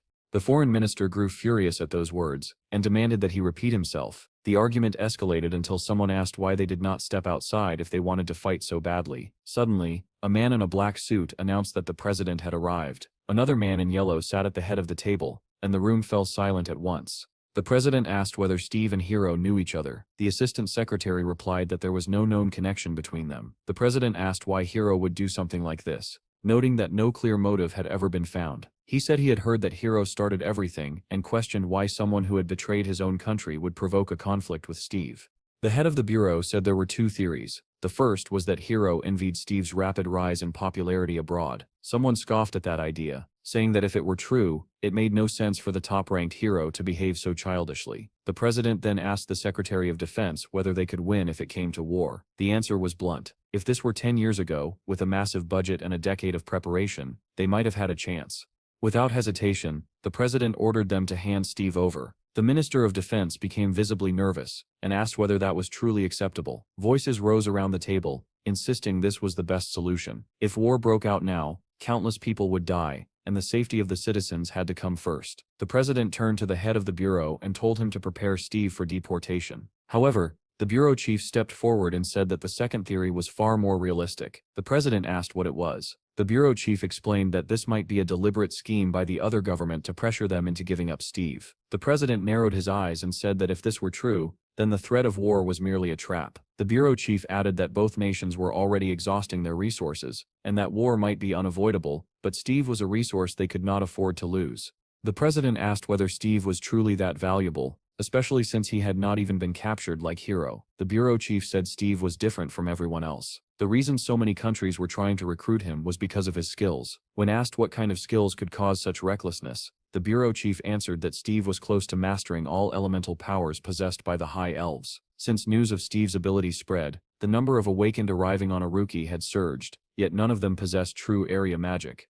The ministers were stunned at the mention of regional magic. The Minister of Agriculture immediately thought of high elf magic and its implications, hinting at instant harvests. The bureau chief confirmed it and said that Steve was a lottery ticket, capable of bringing unimaginable wealth. After that, the president and the ministers unanimously agreed that Steve must be protected, even if it meant going to war. The president ordered the Minister of Justice to place Steve on the VIP list and forbid him from leaving the country. The bureau chief thought grimly that where money existed, war inevitably followed. Soon, news articles appeared stating that the ministers had refused to extradite Steve. Another report claimed that the DGB planned to build a massive grain storage facility on Steve's guild territory. A black car sped along the highway, and the man inside concluded that everything revolved around money. He asked why Melissa had said those things and declared that he was the one who had saved Steve from being sent away. Melissa asked if he was speaking with Steve, and the man replied that refusing their help would be pointless. They were keeping him out of prison and giving him a chance to make money. He instructed her to tell Steve that they would soon raise the guild to level 6. So expanding farmland was now a priority. Their country would become a breadbasket instead of a ruka. Melissa said they had already reached an agreement with Max and would meet Steve the next day. The man was surprised they had arranged it so quickly, remarking that Max could smell money. He said he was relying on Melissa, and she replied confidently that she always cleaned things up herself, earning an indignant response that he would handle everything later. At the same time, near area number 2, inside a level 3 locust dungeon, a battered Donnie and Chad tumbled out of a portal. Chad collapsed immediately, and Donnie soon followed, unable to remain standing. Jim emerged next, and fell on top of them. Moments later, the monk stumbled out as well, and Steve looked down at the heap of exhausted bodies. He shouted at them to get up, reminding them that they still had 10 rounds left. Chad showed no response, and seemed to be quietly snoring. Steve's anger was rising when his phone rang. It was his grandmother, and he immediately asked what was wrong. She asked whether he was forcing the boys to train during lunch. Steve replied that they had eaten more than enough while he was away. His grandmother said she was handing the phone to Melissa and asked him to talk to her. Melissa said she had heard they were undergoing high-intensity dungeon training for the 3rd consecutive day. Steve confirmed it and asked what she wanted. Melissa said the country's reaction was extremely serious and that they had a good solution. Steve listened in silence, watching the boys lying motionless on the ground. He realized that people lived by their own laws, and that ignoring them could bring consequences. After a moment of thought, he suggested meeting at his home to discuss everything. Above Steve's guild house, the great tree continued to grow taller, casting a pleasant shade over the building. Beneath it stood 3 people, Melissa, Steve, and another man. Melissa introduced him as Max, the head of the SPFC branch. The man greeted Steve politely and said he was very pleased to meet him. Once they sat down at the table, our hero immediately asked what the SPFC wanted from him. Max replied that not long ago the champion had challenged him to a duel and even quoted Hero's words, saying that he would not even need to fight in order to win. Steve was surprised by this and asked whether Hero had really said that. Melissa was equally surprised by Steve's reaction and asked if he truly did not know. Steve replied that he vaguely remembered hearing something like that, and asked why Hero would do such a thing. Max answered without hesitation that it was all about money. He explained that if the fight took place, the profits would be unimaginable and suggested that Steve should not waste time overthinking it, and simply agree. Max added that by accepting Steve could both make a fortune and prevent a war. 2 birds with 1 stone. Steve recalled David's words about Hero being a psychopath and a killer, and that it was best to stay away from him. Our hero then asked whether he could legally kill Hero if he agreed to the duel. Both Melissa and Max were taken aback and could not answer immediately. Max eventually said that according to the rules they would not blame Steve if something happened during the fight, but they would not openly encourage murder either. Melissa told Max that she would contact him again after speaking privately with Steve. Max agreed and said he hoped they would make the right decision. After the car drove away, Melissa waved goodbye and turned back to Steve. She told him that if he did not like the idea, he did not have to accept it, because a war would not start regardless. Steve replied that he actually wanted to agree. Melissa said that Hero's country's intentions were obvious, either to lure Steve away or destroy him. Steve responded that he did not care about their motives, saying that Hero was simply asking for a beating. With a faint smile, he added that as long as it did not violate the law, everything was fine.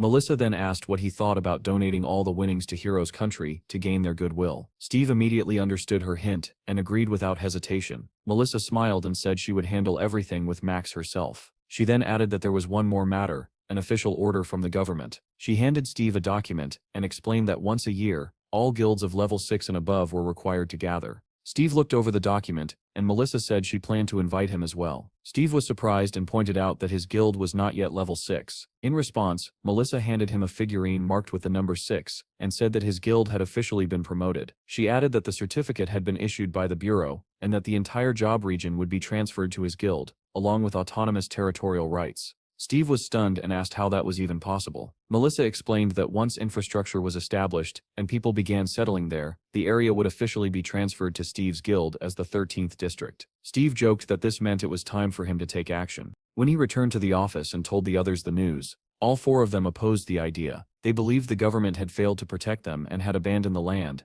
and now wanted to force them to defend it. Steve replied that the decision had already been made and that the government was interested in developing a city there. Chad asked in disbelief whether Steve had taken the bait, warning that they could be used. Steve replied that they could turn the area into a demilitarized zone and peacefully expand their farmland.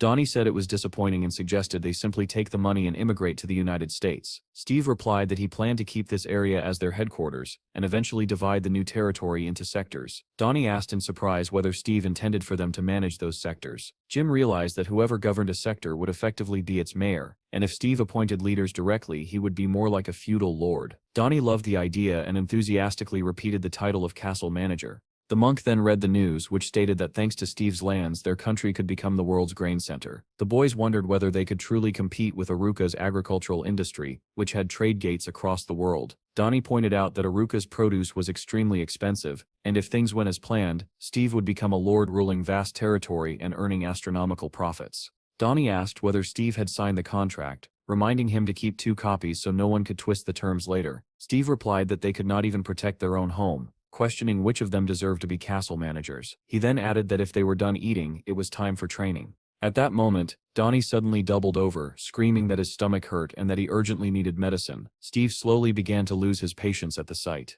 Before he could say anything, Jim interrupted after reading the news aloud, announcing that Hiro had emerged from the dungeon. The boys immediately started mocking him, welcoming Hiro to hell and declaring that he was finished. The news reported that Hiro's team had cleared the 7th level dungeon in just 8 days. Another article published Hiro's response to Steve's provocation, stating that he would teach Steve some manners. Reports about the upcoming fight between Steve and Hiro flooded in. In an interview, the former world champion said that fighting one-on-one was nothing like clearing dungeons. An SPFC commentator added that Steve had absolutely no experience in one-on-one battles between awakened individuals.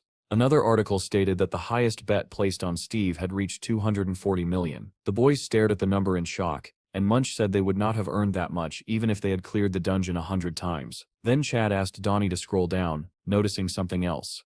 Another article revealed that Steve had donated the entire sum to Hiro's country. Donnie screamed in disbelief, asking what was wrong with Steve, and why he would give away his hard-earned money to another country. Chad suggested that it was done to prevent a war, but Donnie argued that it would not stop the hateful comments. Munch added that there was still the winner's payout to consider. Donnie suddenly remembered that the prize money for the winner was double, and Jim asked in shock whether that was even possible. At that moment, Steve appeared behind them and coldly asked what they were doing there. The boys immediately bombarded him with questions, demanding to know why he was giving away all the money when his own life was on the line. Steve cut them off, saying that if they had finished eating, they should follow him. He was going to inspect Jobs' lands. Elsewhere, the head of the bureau told the president that the payout amount had already been adjusted. Distributing 5 billion each would be sufficient. To be safe, they had arranged for Steve to donate his winnings to the National Fund, which would help suppress rumors of war. With a sly smile, the bureau head added that this was only the beginning, and that once Steve achieved success in agriculture, he would mysteriously fall silent. Steve was already flying toward his new territory on the Wyvern to see how things were progressing. He recalled Melissa's words about a former headquarters building located there, which could house about 100 people if renovated. When he spotted the structures below, he realized she had been telling the truth. Melissa and the workers were already waiting, and they noticed the Wyvern descending from the sky. As Steve nearly touched down, powerful winds erupted from the beating of its wings. One worker wondered aloud if the Wyvern had grown larger, while another admitted he was shocked to see it in person. Steve dismounted, and the Wyvern immediately vanished into an open portal. Melissa greeted him and asked how the view was from above. Steve replied that it looked good. He added that it would be ideal to plant trees throughout the entire area within a 4-kilometer radius. Melissa answered that once the territory was officially marked, she would submit the documents for approval. Steve spread his arms and activated a skill. Firefly-like lights gathered around him, and in the next moment his body began to glow as their numbers multiplied hundreds of times over. One worker asked in awe whether this was a famous ability, and Melissa explained that it was a territorial marker. Elsewhere, a man with a mohawk greeted martial arts fans, announcing that Sidekick was live on air. He declared that only 15 days remained until the battle of the century, Champion Hiro versus Rookie Steve, and said their channel had prepared interviews with both fighters. That morning, after much effort, They had managed to meet Hiro's team in front of a 7th-level dungeon. When asked how Hiro was preparing, Hiro replied that he had no time to train, explaining that the number of 7th-level dungeons would soon increase dramatically and humanity could not afford to rest. However, the headline twisted his words, claiming that Hiro saw no need to prepare for a fight with someone like Steve. Meanwhile, Steve's team was eating together. Chad complained that he could not remember the last time he had eaten warm food. Munch replied that it had been last Monday, and Jim told Chad to stop complaining. At that moment, Sidekick approached them and asked whether they were from Steve's team, known as the Laughing Talk. He asked if they were familiar with his channel and whether he could interview Steve. Donnie suggested that he go to job, saying Steve was probably there planting trees. Soon after, an article appeared claiming that Steve was missing and planting trees. Angry commenters mocked him, writing that he was planting them so he could be buried beneath them after losing to Hiro. Meanwhile, Anna sat in an office, staring tensely at her laptop as an access denied message glowed on the screen. She tried another combination and waited anxiously. Suddenly, the window displaying Steve's personal file in the Bureau of Awakened changed to accepted. Anna felt a surge of joy as she realized she had succeeded. She opened a folder marked confidential and began carefully reviewing the contents. Her expression shifted to undisguised shock as a single thought echoed in her mind: 1,000 years. Articles continued to flood the news. One reported that 85% of experts expected Hiro to win. Another claimed that Hiro, hailed as humanity's hope, had reduced dungeon completion time to 8 minutes. Yet another stated that the DGB was transporting construction materials to job. Signs warning about wolves had appeared at the entrance to Steve's land. Another article said there were 6 days left until the match, and that tickets were already sold out. Then came another update stating there were only 2 days left, and Steve was still on home soil. Hiro and Anna were sitting together in the best hotel in the city, drinking wine. Anna asked what he was thinking about as she took a sip. Hiro replied calmly that he was thinking about how he would kill Steve if he failed to show up for the match. Setting her glass down, Anna said she did not think it would be that easy. When Hiro questioned her, she explained that she meant killing Steve. She revealed that she had accessed classified bureau information and learned that Steve had returned after spending 1,000 years on another planet. Hiro was startled and asked whether Steve had used regression multiple times. Anna said she did not believe he used a regression stone like Hiro, and that surviving 1,000 years that way would be impossible. According to the records, Steve had spent 10 years on a planet where time flowed twice as fast. Since Hiro himself had spent 500 years on Earth through regression, it no longer seems so implausible. She added that this also explained why Hiro had never encountered Steve during those 500 years. Hiro asked whether Steve had found the Fountain of Youth. Anna replied that there was a rare item known as the Red Divine Peach. Hiro repeated the name quietly, urging her to continue. She explained that the item appeared only once every 1,000 years on a single planet and vanished after 10 days. Consuming the fruit granted immortality and eternal youth. Hiro admitted that he was becoming increasingly interested in Steve, especially if he had truly lived 1,000 years without regression. Anna confessed that she was worried Steve might have lived longer than Hiro. Hiro stood up and declared that no matter who his opponent was, he would not allow anyone to block his path. News headlines soon announced that Steve had not arrived in the country on the day of the match. Meanwhile, Steve remained busy planting trees on his new land. Apples had begun to grow on the branches, and Steve examined the results while Donnie stood nearby. Steve said that this should be enough for the apple trees. Donnie warned him that there was almost no time left, but Steve ignored him and said that pears were next. Donnie shouted that only 3 hours remained, and that Steve really had to go. Steve replied that his level was still too low to plant many seedlings at once, and that while he was gone, the others needed to buy everything he had listed. Donnie told him not to worry about it and urged him to hurry. The next moment, a portal opened behind Steve, and his uniform instantly appeared on his body. A massive wyvern emerged from the portal, scaring Donnie so badly that he stumbled and fell over. Steve said he would be back soon and told the others to head into some dungeons, adding that there would be no mercy if they became lazy. Donnie rubbed his head and asked what Steve meant by being lazy, but our hero did not answer. The wyvern lifted him up and carried him higher and higher, its silhouette glowing against the red sunset sky. Watching him disappear into the distance, Donnie was stunned. Steve showed no nervousness at all before facing the champion, and he could hardly believe that the man had really spent his time planting trees. When Steve was completely out of sight, Donnie pressed a button on his remote control, and several drones flew into the air. He smiled in satisfaction and muttered that it did not matter anymore, because he already knew what image he would use as his screensaver. Meanwhile, the stadium was already roaring. The voices of commentators echoed loudly as they announced that only 3 hours remained before the fight. The crowd was overflowing with excitement. One commentator said he had heard that Steve still had not arrived and wondered aloud whether he had decided to abandon the match. Another replied that this fight would not be easy for a newcomer facing a world champion and added that Steve's country's government would bear responsibility for his actions. Hiro and Anna also arrived at the stadium and sat in a waiting room with a massive window spanning the entire wall. Hiro asked if there was any news, and Anna replied that Steve had recently expanded his territory and job. Hearing the name of Steve's new lands, Hiro smiled faintly. He thought that Steve clearly knew what would happen in the future. After all, the first 7th level dungeon in Steve's country had opened in Job. When it appeared, the combat squads had thrown all their strength into it and were annihilated. The country lost more than half of its C rank awakened and was unable to stop the monsters. Explosions reduced Job to ashes, and monsters flooded the continent. In the end, unable to contain the disaster, Steve's country fell. Hiro assumed the government wanted to prevent that tragedy with Steve's help. He wished them luck in his thoughts, and dismissed Steve as arrogant. The commentator announced that only 7 minutes remained, reminding everyone that according to the rules, a participant would be disqualified if he failed to appear an hour before the fight. Suddenly the spectators felt a powerful wind rise and instinctively looked up. Whispers spread through the crowd as people asked whether that sound belonged to a monster. Then a massive wing appeared above the stadium, and everyone began shouting that it was a wyvern.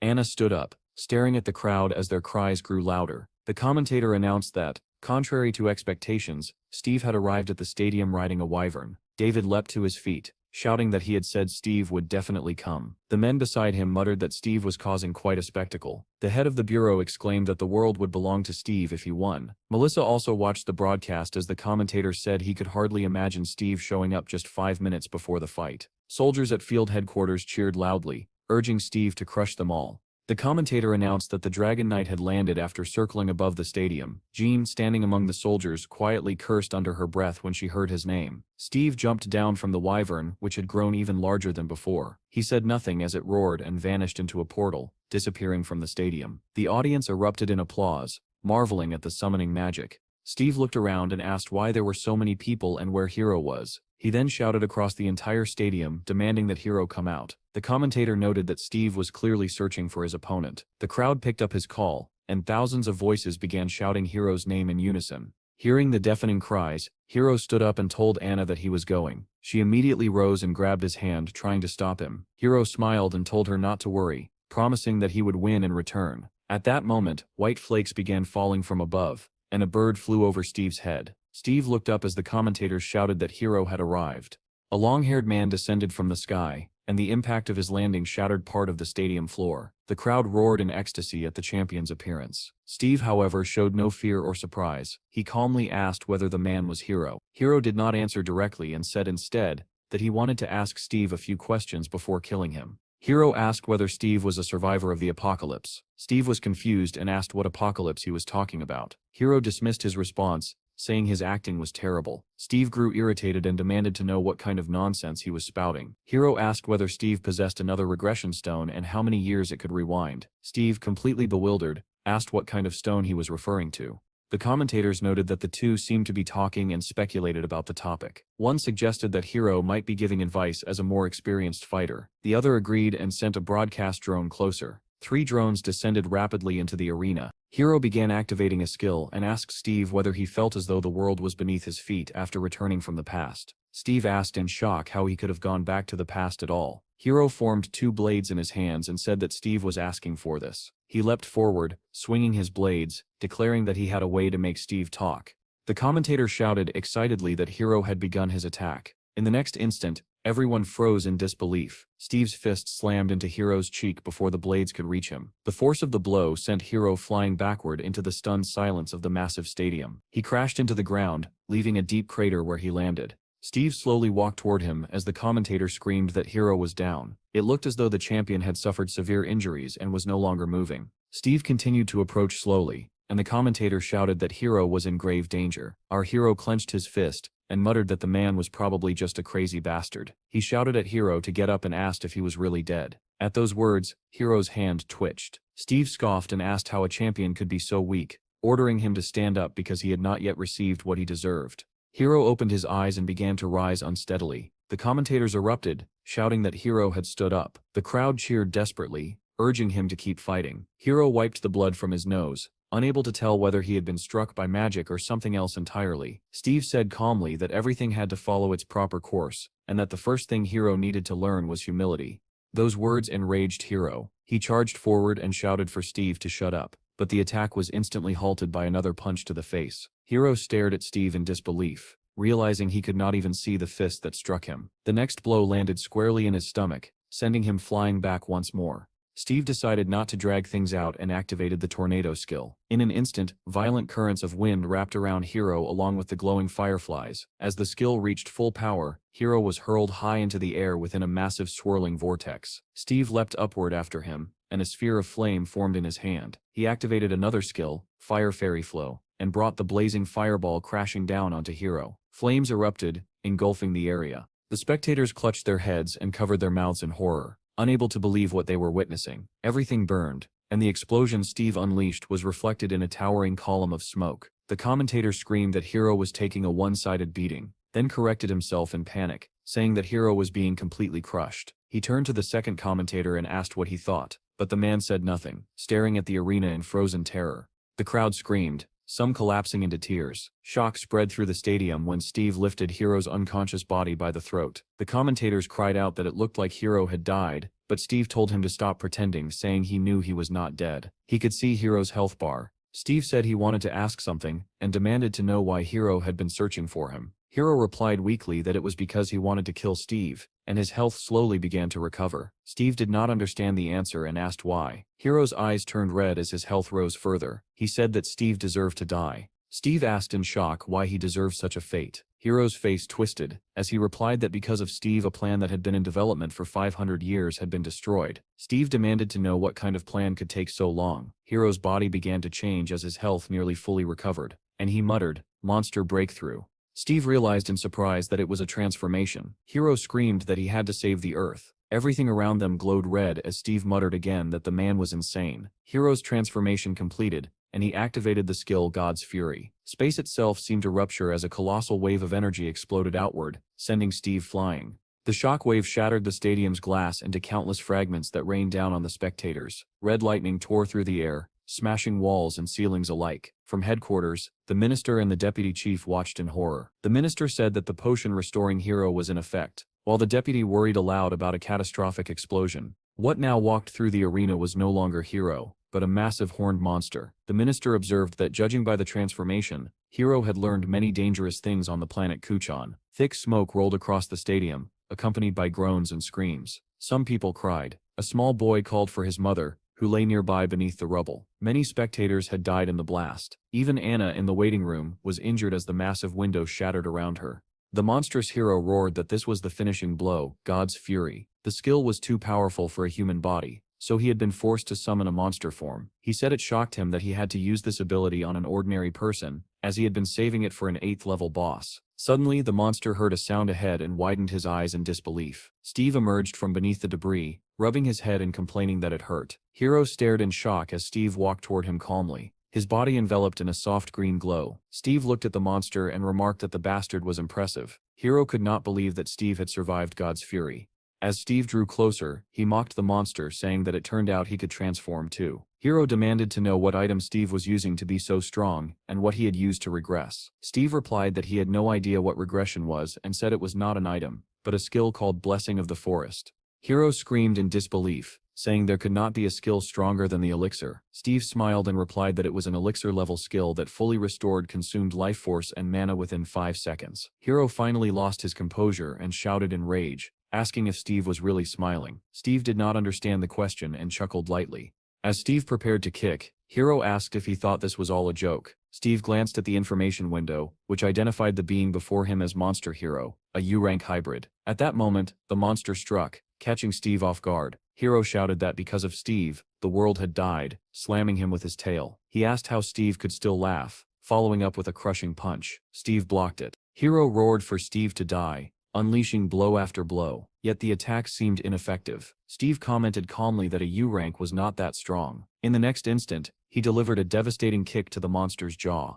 Steve asked whether Hiro's 500-year plan had been destroyed because of him, and whether the planet's destruction was now also his fault. Therefore, Steve concluded, Hiro believed Steve must die by his hands. He asked this calmly as green light gathered in his outstretched hand. Covering himself from the surging wind, the battle between them escalated once more. Hiro said that since Steve understood everything, he should simply die. At that moment, a mysterious purple stone appeared in the monster's hand, which he clenched tightly. A purple glow spread around his body as he screamed that Steve had ruined everything. He demanded to know if Steve understood how he had reached this level, and how someone like him dared to speak so lightly. The monster suddenly remembered a scene from a movie he had once watched about superheroes. A room full of children had cheered when the hero delivered the final blow and saved the world. Back then, Hero had still been a child, smiling happily as he watched his idol succeed. But then the children on the screen had gasped as the hero fell to his knees, blood seeping from beneath his armor. The hero said that everything had been burned to the ground and it was time to fix it.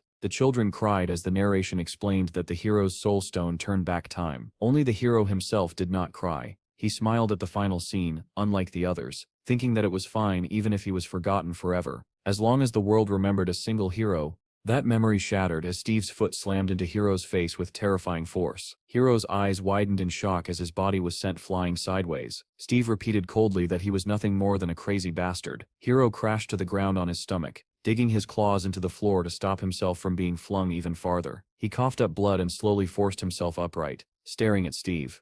Hero realized just how strong Steve was. He could not believe that there existed someone he could not defeat in this form, and he wondered who Steve truly was. Seeing no sign of regression, Hero decided it no longer mattered. He could simply start over. At that moment, Steve struck him again and asked what he was muttering about. Steve told him that he was not responsible for the destruction of Hero's plan, and from that point on, he would teach him wisdom. Hero barely resisted, silently urging Steve to keep talking and reveal everything. The purple stone in his hand was a copy stone, and it had already copied 79%. Hero believed that in the next regression, Steve's power would be completely under his control. The stone did not merely copy power, it absorbed the soul itself. Hero nodded inwardly, convinced that he alone should be the hero who saved this world. Steve activated the reality skill. His hand glowed blue as black veins spread across his face. In the next instant, it was no longer a human hand that pierced Hero's face, but the paw of a beast. Steve transformed into a massive bear and struck with overwhelming force. Hero was hurled backward, his nose shattered and several teeth flying from his mouth. The impact was so violent that his body smashed through a wall. Reverting to human form, Hero fell into a crowd, where people recoiled in disgust and called him a cruel bastard. His hair turned white as he lay on the ground, cursing when he realized the copy stone had shattered. Blood streamed from one eye as he squinted upward and saw an eagle circling above. It was Steve, transformed once again, descending slowly toward him. Hero realized then that Steve was no longer human. Steve dropped to one knee beside him and smiled, asking whether he could see the truth now. Hero did not understand and demanded to know what nonsense he was talking about. Steve replied that Hero could not save the world because he was too weak. Hero's eyes burned red with fury as he hissed for Steve to shut up. Steve warned him seriously never to appear on his territory again, or next time he would die. Hero smiled faintly and said that 95% of the population would soon die in the apocalypse anyway, and that Steve was already a corpse. Steve called him a delusional idiot and asked why his past had to become his future. Hero's eyes widened when he heard Steve's words. There is no future for someone who lives in the past like you. The commentators announced that even though Hero had lost consciousness, Steve transformed into an eagle and flew away. Jean watched the entire battle, her fists clenched, a single question spinning in her mind. Why? She remembered the day she lay in the hospital after the dungeon incident, when she had asked Steve why they could not fight together. He had turned to her sadly and said that she was still too weak, that their forces were unbalanced and one of them would suffer losses. Jean had been furious when he left with another woman, muttering that he was talking nonsense. News outlets soon filled with headlines declaring Steve's absolute victory. Reports stated that more than 48 people had died in the stadium during the match. The unofficial number one in the world, Steve, had donated his entire winnings to Hero's country. Another article said that the victims' families were preparing a class action lawsuit against Hero. Hero later dreamed of Steve in the form of a clawed beast, forbidding him from ever stepping onto his territory again. For someone who lives in the past like you, there is no future. Hearing those words, Hero jolted awake. He found himself in a hospital ward and wondered how much time had passed. Spotting a phone by his bed, Hero opened the news and saw headlines about Steve's victory and the lawsuit against the former champion. As he read the comments filled with accusations and death wishes, an ugly smile crept across his face. He muttered that they were all hypocritical bastards. At that moment, Anna entered the room, unharmed. Seeing Hero awake and holding the phone, she was briefly startled, then quickly snatched it from his hands and told him not to read that. She said people were only reacting this way because their pride had been wounded by his defeat. Hero understood that Anna was trying to protect him. He said nothing, only letting out a heavy sigh. The girl asked if he was all right, and Hero replied that he wanted to be alone. She said she would step outside but would take the phone with her, explaining that he needed rest more than anything right now. Left alone in the spacious room, Hiro stared at the door for a long time. Eventually, he stood up, walked to the window, pulled back the curtain, and frowned. Outside, a crowd had gathered. People were holding signs, shouting for him to apologize and leave. Hiro felt a familiar bitterness rise within him. No matter how much he had sacrificed himself for them, these people never changed. They always turned on him in the end. He opened his information window and looked sadly at the copy stone. The message stated that copying had been interrupted. He clenched his teeth in frustration. If he had endured just a little longer, he could have copied Steve. Extending his hand, Hiro summoned a red stone, the very regression stone he had relied on for so long. Behind it, miniature projections of nearby planets began to appear, filling the room. With this stone, he could return to the world of 20 years ago. He saw no other way forward except to go back and erase Steve Sepp's existence. He calculated that he could activate the stone again in 2 years. If he could upgrade it to the 3rd level, his thoughts were cut short when 3 men entered the room without knocking. Hiro recognized them immediately and greeted the man standing in the middle. The hooded man smiled and said he was glad Hiro had woken up, asking if he felt alright. Hiro replied that, in a sense, he did, and asked what this was about. The man said it was an order from the bureau. Hiro frowned and said he had received no notification. The man shrugged and replied that he did not know the details, only that he had been told to bring Hiro in. Hiro turned to the other 2 men and asked why they were there as well. Their answers differed. One said he had also been summoned. The other claimed they had met on the way. Hiro studied them silently and understood immediately. The men avoided his gaze, clearly afraid to meet his eyes. All awakened of C rank had been gathered. This was not a reward. Of that Hiro was certain. He told them to wait outside while he prepared. The hooded man agreed politely, and they turned to leave. As they did, the tall man muttered that they should stay quiet, since 2 more were waiting outside the door. The hooded man tried to stop him, but it was too late. The 3rd man sighed and said that Hiro had already figured everything out, so there was no point hiding it. Hiro's lips curled into a cold smile. He asked whether the 5 of them truly believed they could defeat him. The hooded man raised his hands, trying to calm him down, and said that this was merely an investigation and that Hiro only needed to cooperate. Hiro's smile widened as he asked who, exactly, they intended to investigate. All 3 men tensed, unable to answer.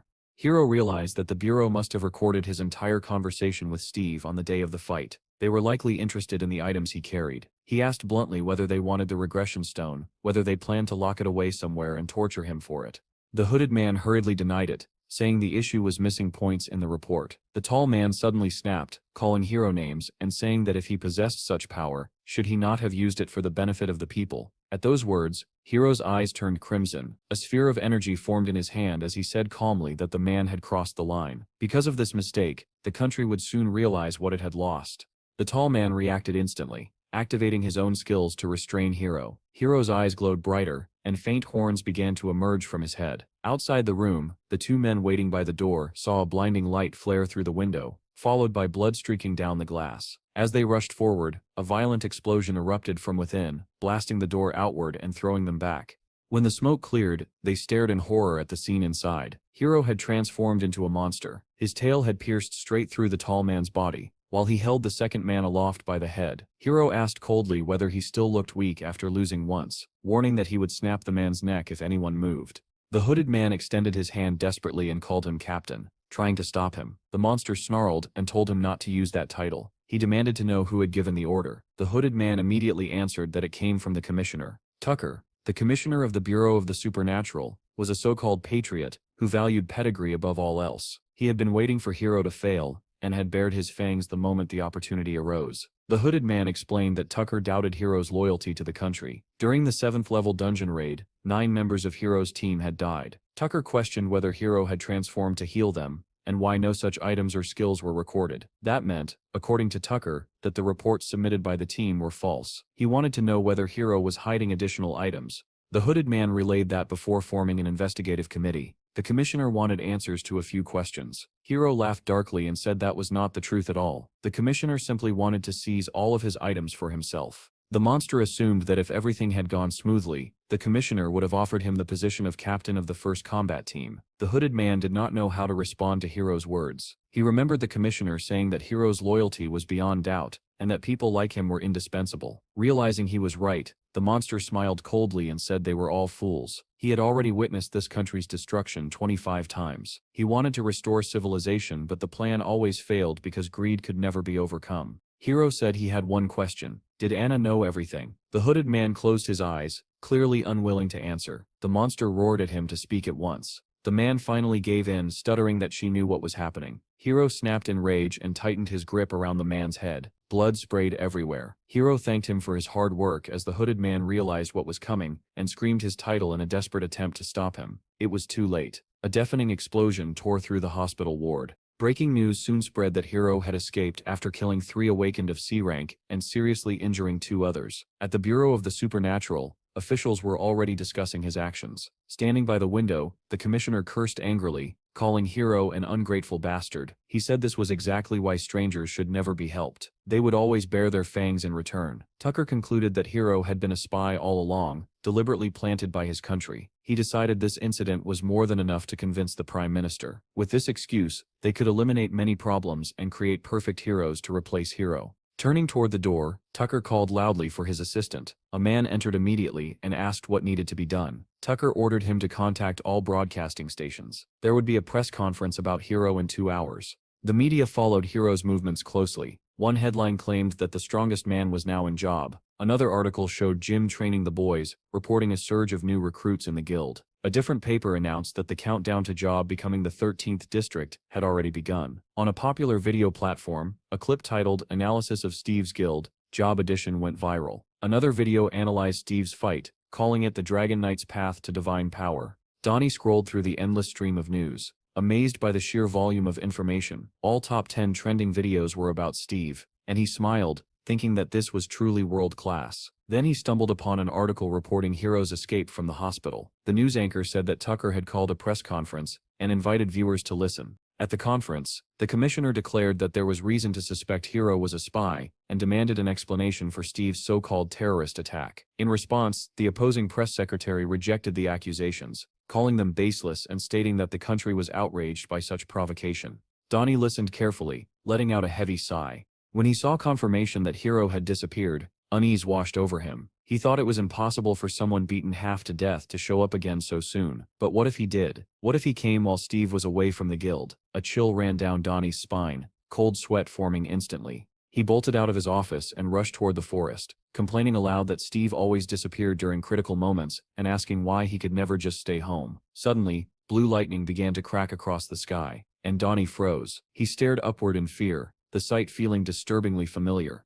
A massive bolt of lightning struck the ground in the distance, followed by screams. Workers burst out of the forest, running toward Donnie and shouting for him to flee as well. Panic surged through him as he muttered that it was impossible for that madman to already be here. Repeating the word crazy under his breath, Donnie sprinted alongside them, quickly overtaking the crowd. Suddenly Jim ran toward him, and the two stopped in shock when they recognized each other. Jim asked where Donnie was rushing to. Donnie blurted out that the crazy Hiro was already here. Jim frowned and asked what he was talking about, explaining that he had received a report that a portal had opened nearby and was heading there. Donnie echoed the word portal in disbelief as workers rushed past, and Jim confirmed it. They turned back together, watching lightning continue to strike the ground. A red sphere slowly formed amid the lightning. Donnie swallowed hard, saying that the portal looked terrifying. Soldiers soon arrived, and they learned that it was a 7th-level portal set to explode in 42 days. Jane shouted that there was not enough time. Chad recalled that a similar portal had once had 23 gates and a countdown of 120 days. The group clutched their heads in despair. Chad realized that they had been so focused on developing District 13 that they had accepted people without considering their true capabilities. If a breakthrough occurred now, they would not be able to guarantee anyone's survival. Only the monk remained calm. He said that they had no choice but to accept it and clear the dungeon before a breakthrough occurred. The boys lowered their heads, unsure how to respond to such a proposal. Munch asked whether Steve would even allow something like that. Jim replied that the first priority was coming back alive, while Donnie asked if they were really planning to go in. The boys pointed out that they were still pathetic E-ranks, and Jim added that he was no different. He then asked where Steve was at a moment like this. Donnie said he would look for him. Chad decided to check the animal farm and moved ahead. Munch said he would scout the eastern side, while Jim chose to head toward the entrance. The boys split up, walking in different directions, and none of them noticed a ferret standing quietly in the middle of the clearing. The animal looked strangely like Steve. As if sensing its gaze, the boys slowly turned around. In a voice that unmistakably sounded like Steve's, the ferret asked why they had decided to accept this territory. Chad admitted that they had been blinded by the title of the 13th district. Donnie added that he had been blinded by being appointed as a manager, and the others agreed, but Steve replied that they were wrong. It was because this place was a massive hunting ground, The boys gasped in unison as they realized the truth behind his words. The ferret said it was obvious why this location had been chosen, and that he genuinely liked the way they were thinking. He invited them to truly experience the wild nature of the land. The boys listened carefully to the sounds around them. Munch even closed his eyes and took a deep breath. Steve said that a huge jackpot lay right in front of them. The ferret asked whether they should not hunt here with grateful hearts. Donnie replied that they were grateful, but their levels were still too low. Steve said that the prey was stretching out its neck and asking to be caught, yet they were thinking of running away. If they continued like this, he added, they would keep running until they returned to their previous lives. The mention of his former life struck Munch deeply, and his eyes widened. Steve asked again whether they truly wanted to go back to the past. The boys shouted in unison that they did not. They had worked too hard to reach this point. Donnie rolled up his sleeves, ready to head underground immediately, while Munch volunteered to act as a scout. Suddenly, the ferret glowed blue. The boys froze, staring in disbelief as the outline of a human body gradually replaced the small animal. Steve smiled and said that since this was their first 7th level dungeon, it might take them some time. The boys immediately changed their tune, saying they needed time to prepare and stock up on hot food. Steve said that someone had to train the newcomers and oversee construction, so Jim and Munch would join him on the first raid. The boys eagerly agreed and rushed off to prepare. Donnie complained that his name would not be included in the very first 7th tier dungeon raid in the country. Hearing this, Steve casually said that he was coming too, which Donnie clearly did not like. Steve stepped toward the dungeon entrance and announced that they were entering now. Donnie tried to stop him and asked him to wait, but Steve ignored his pleas and walked straight into the portal. He boldly entered and called for the others to follow. People nearby cheered as the team went in, with Donnie running last.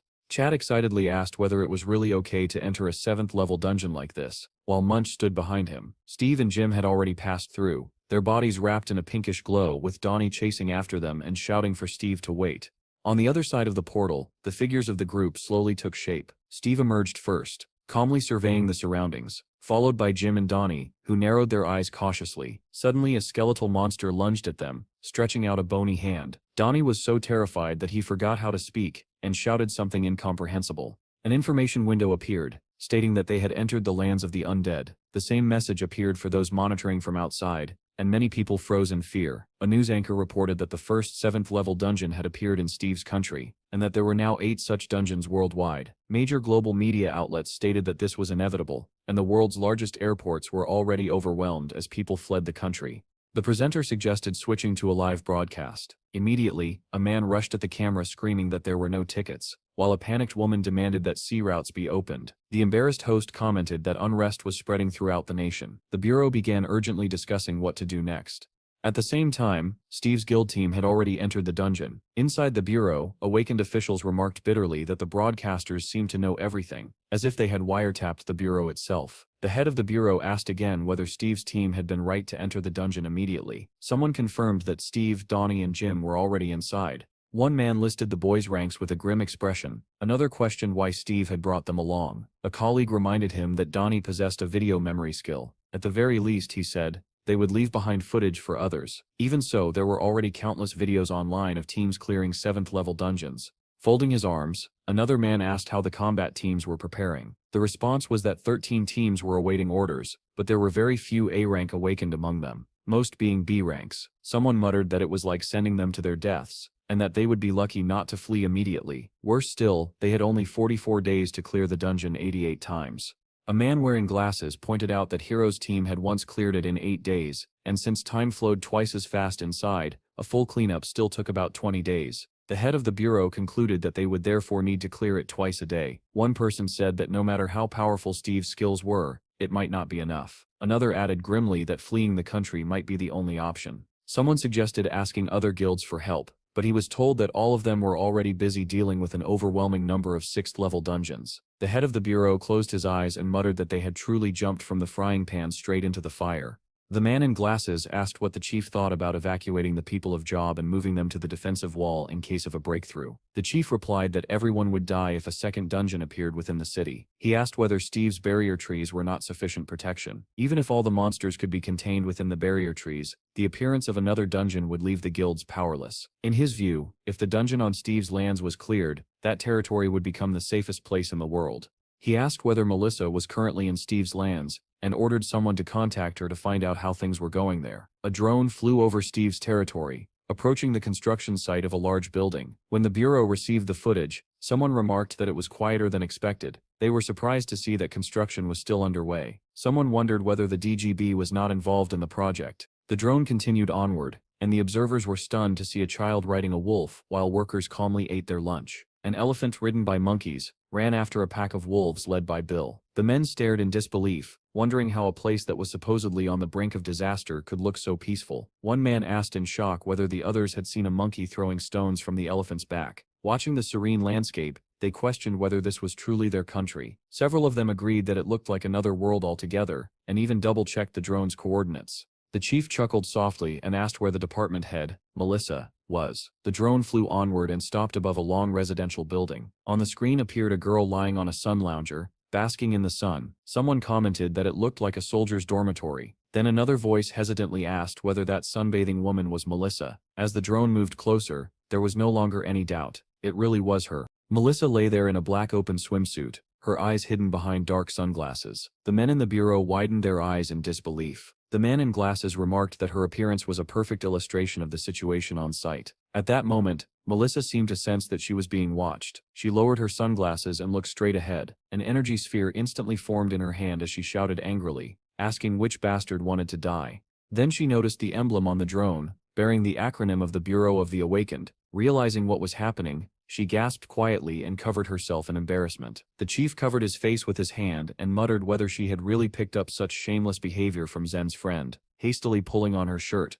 Melissa tried to explain that it was lunchtime, but quickly realized there was no point, and simply apologized. The chief asked how things were progressing on site, and requested a brief report. Still half-dressed and visibly flustered, Melissa began speaking while remaining on screen. Someone immediately shouted at the drone operator to turn the camera, not downward, but to the side. Melissa explained that when the 7th level dungeon appeared, there had been some disturbance due to evacuation procedures. However, once Steve went in to clear it, everything calmed down. 3 hours after its appearance, construction resumed according to plan. Deputy Chief Chad was overseeing the work, while Munch was training the new recruits. After fully getting dressed, Melissa reappeared properly on the screen and asked whether there were any further questions. Someone remarked that job did not resemble their country at all. Melissa replied that everyone there trusted Steve. Another man reported that the Ministry of Defense had dispatched the 707th Detachment, led by Valentine, to job.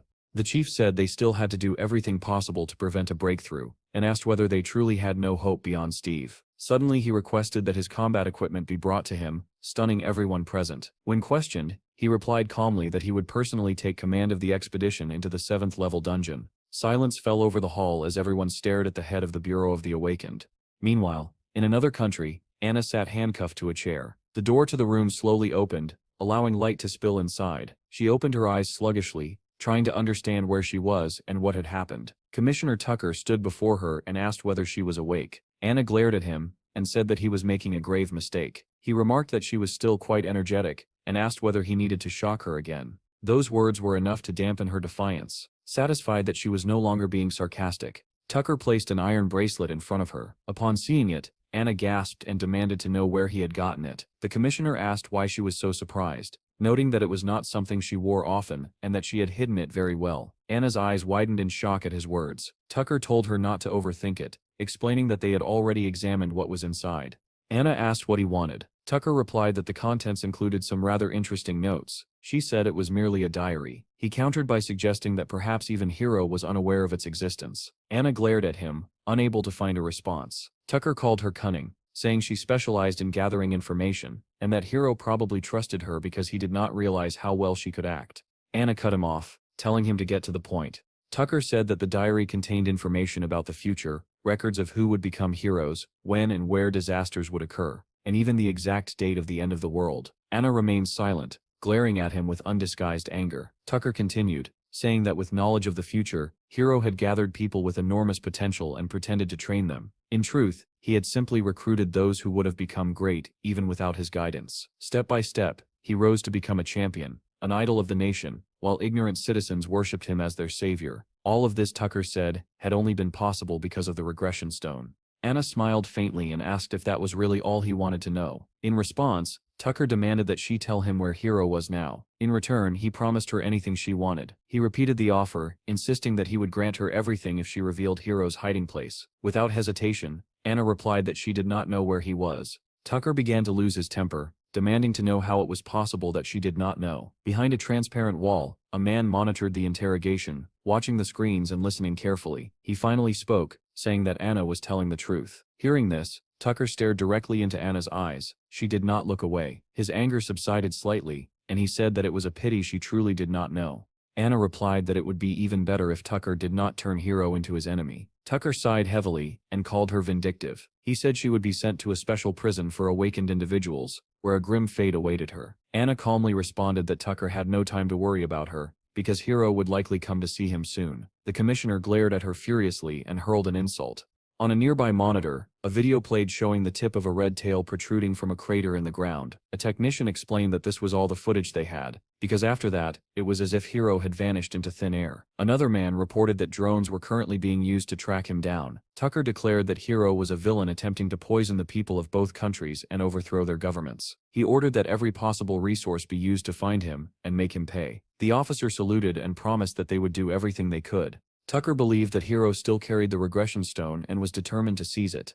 Meanwhile, on a distant coast, a blonde-haired boy sat watching children play football. Hiro had cut his hair to disguise himself and was scrolling through the news on his phone. The reporter moved through the main headlines, and one item caught his attention. It reported that a list of Steve's guild members who had joined the raid had been released. Hiro was shocked to learn that the raid consisted of only 3 people. Watching clips of Donnie and Jim, he wondered who they were. Perhaps mere squires, he thought. Reading that Steve was currently clearing a 7th-level dungeon, Hiro scoffed and called him an arrogant bastard. He muttered that Steve should try it and added that he was curious to see how Steve intended to change the world with his power. Hiro extended his hand, and a faint purple light flickered between his fingers. In place of the light, a black notebook appeared. As he wrote inside it, he thought that to prepare for his next regression, he needed as much information about Steve as possible. Another news alert appeared, announcing that the country's strongest combat force, Unit 707A, was on its way to job. Hiro smiled and murmured that the destruction of the country had always begun after the strongest unit was wiped out. Suddenly, a football rolled to his feet. The children called out to him, calling him uncle, and asked him to throw it back. Hiro picked up the ball with one hand and tossed it cleanly back to one of the boys. They thanked him, and ran off to continue playing. Watching them, Hiro noted that a 7th-level dungeon had opened, yet the city still stood. He looked around at girls playing on the beach, and a young family walking along the road. Everything seemed peaceful. He thought that people should live while they still could, because when the end of the world arrived, those happy faces would be stained with blood and tears. If they managed to survive, he told himself, he would teach them how to smile again on another Earth. At the same time, military vehicles and drones began pouring into Steve's lands. Dozens of cars sped past a stunned Chad and Melissa. Chad muttered in disbelief, and Melissa suggested that it must be Special Forces Unit 707A. One vehicle suddenly stopped nearby, and both of them turned toward it. A bureau official in work overalls stepped out and greeted them. They were shocked to see the bureau chief himself standing there. Melissa asked what he was doing here. The man smiled and asked what she expected, adding that he could not sit in an office while the country stood on the brink of disaster. He approached Chad and asked whether his name was Chandler, explaining that to reduce public anxiety, the Bureau and the Ministry of Defense had decided to support Steve's guild. Melissa calmly corrected him, saying that his name was Chad. The chief paused, then quietly apologized. Chad nervously said that Steve did not like strangers entering his territory. The chief nodded and replied that he understood, but the appearance of a 7th-level dungeon was not just the guild's problem. It was a national crisis, and clearing it was a shared responsibility. Chad hesitated under the pressure and stammered that he understood. Melissa added that she would try to explain the situation to Steve once he returned, and that the state would pay appropriately for using the dungeon. Still pale, Chad joked weakly about whether he should start digging his own grave. Around them, the military had already begun setting up camp. Some soldiers were constructing barracks, while others, having finished their tasks, went to eat. Watching the temporary base take shape, the bureau chief remarked to Melissa that it already looked more like a proper unit. The girl turned to the chief and asked why he had come here in person. Instead of answering directly, the man asked what she meant by that. He began to say that if the head of the bureau did nothing during a crisis, it would be irresponsible. But Melissa cut him off and said that the whole point was that this place was the safest location possible. The chief bristled at her words and asked what she was implying about him. He told her to stop talking nonsense, and to assign him a place at the command post, adding pointedly that the chasse lounge she had been lying on earlier had looked very comfortable. He went on to say that they intended to invite all available professionals to join the operation, and that they also planned to bring Jen here.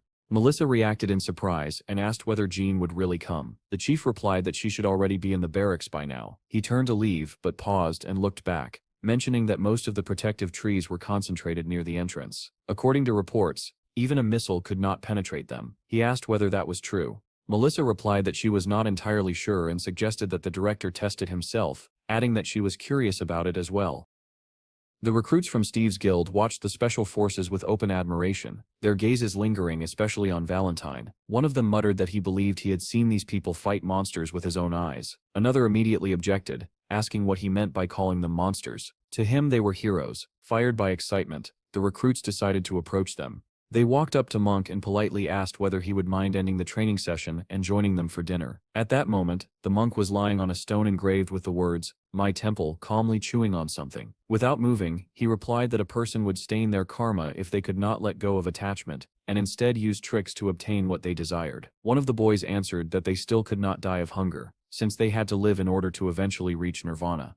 Monk suddenly rose from the stone and repeated the boy's words aloud, savoring them. A chance to reach nirvana. Holding back his laughter, the recruit said that it seemed the monk's stomach had not yet reached nirvana, because his body was clearly breaking from thirst. He promised to bring him a couple of cans of beer. Monk praised him as very clever, and asked whether he had ever thought about becoming a monk himself. The boy replied that his family was Catholic, then added that he would also bring some dried meat to go with the beer. Watching the boys leave, Monk sighed that it was a pity, because they had no desire for faith. Nearby, the recruits excitedly discussed how much they wanted autographs. One of them said that Valentine ranked first in their country, but had a rather low position on the world rankings. Another answered that this was simply because Valentine did not like fighting. At that moment, Monk opened an information window. Data about his new skill appeared before him. The title read King of Nirvana, and beneath it was written that he could summon up to 20 wanderers. After calculating the energy requirements, Monk realized he would need to kill around 15 first-level bosses. The thought of seeing 20 wanderers on the first level under the Nirvana King made him look forward to what was to come.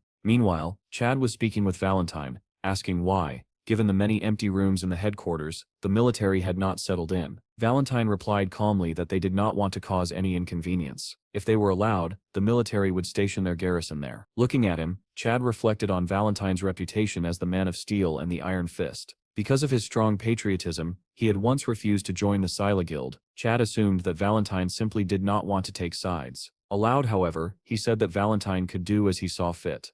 Valentine turned to leave, but suddenly stopped and spun around. Gasping slightly, he asked Chad to ensure that military and civilian personnel did not cross paths. He explained that the soldiers might be sensitive due to the upcoming raid. Chad nodded in understanding and said he would do his best. At the same time, in the dining hall, soldiers who had set up a temporary barracks were enjoying their lunch. A tall man remarked that he had expected to see nothing but rabble here, aside from Steve, yet the food turned out to be excellent. Another soldier pointed toward the elderly woman in the kitchen and said that she cooked amazingly well. Indeed, the granny wielded 2 enormous knives with astonishing dexterity. The tall man asked in surprise whether she was even awake, and his companion replied that she was probably in a hurry, since there was not enough food. Suddenly, the clang of a metal tray crashing to the floor echoed through the dining room. One of the recruits had bumped into the tall soldier and immediately apologized, saying he had not been paying attention. Without warning, the tall man lost his temper. He called the recruit a useless bastard and demanded to know whether he really dared to laugh. The frightened boy turned pale and asked in a trembling voice what he meant. The man repeated the question, insisting that the boy had laughed. The recruit hurriedly replied that it was not so.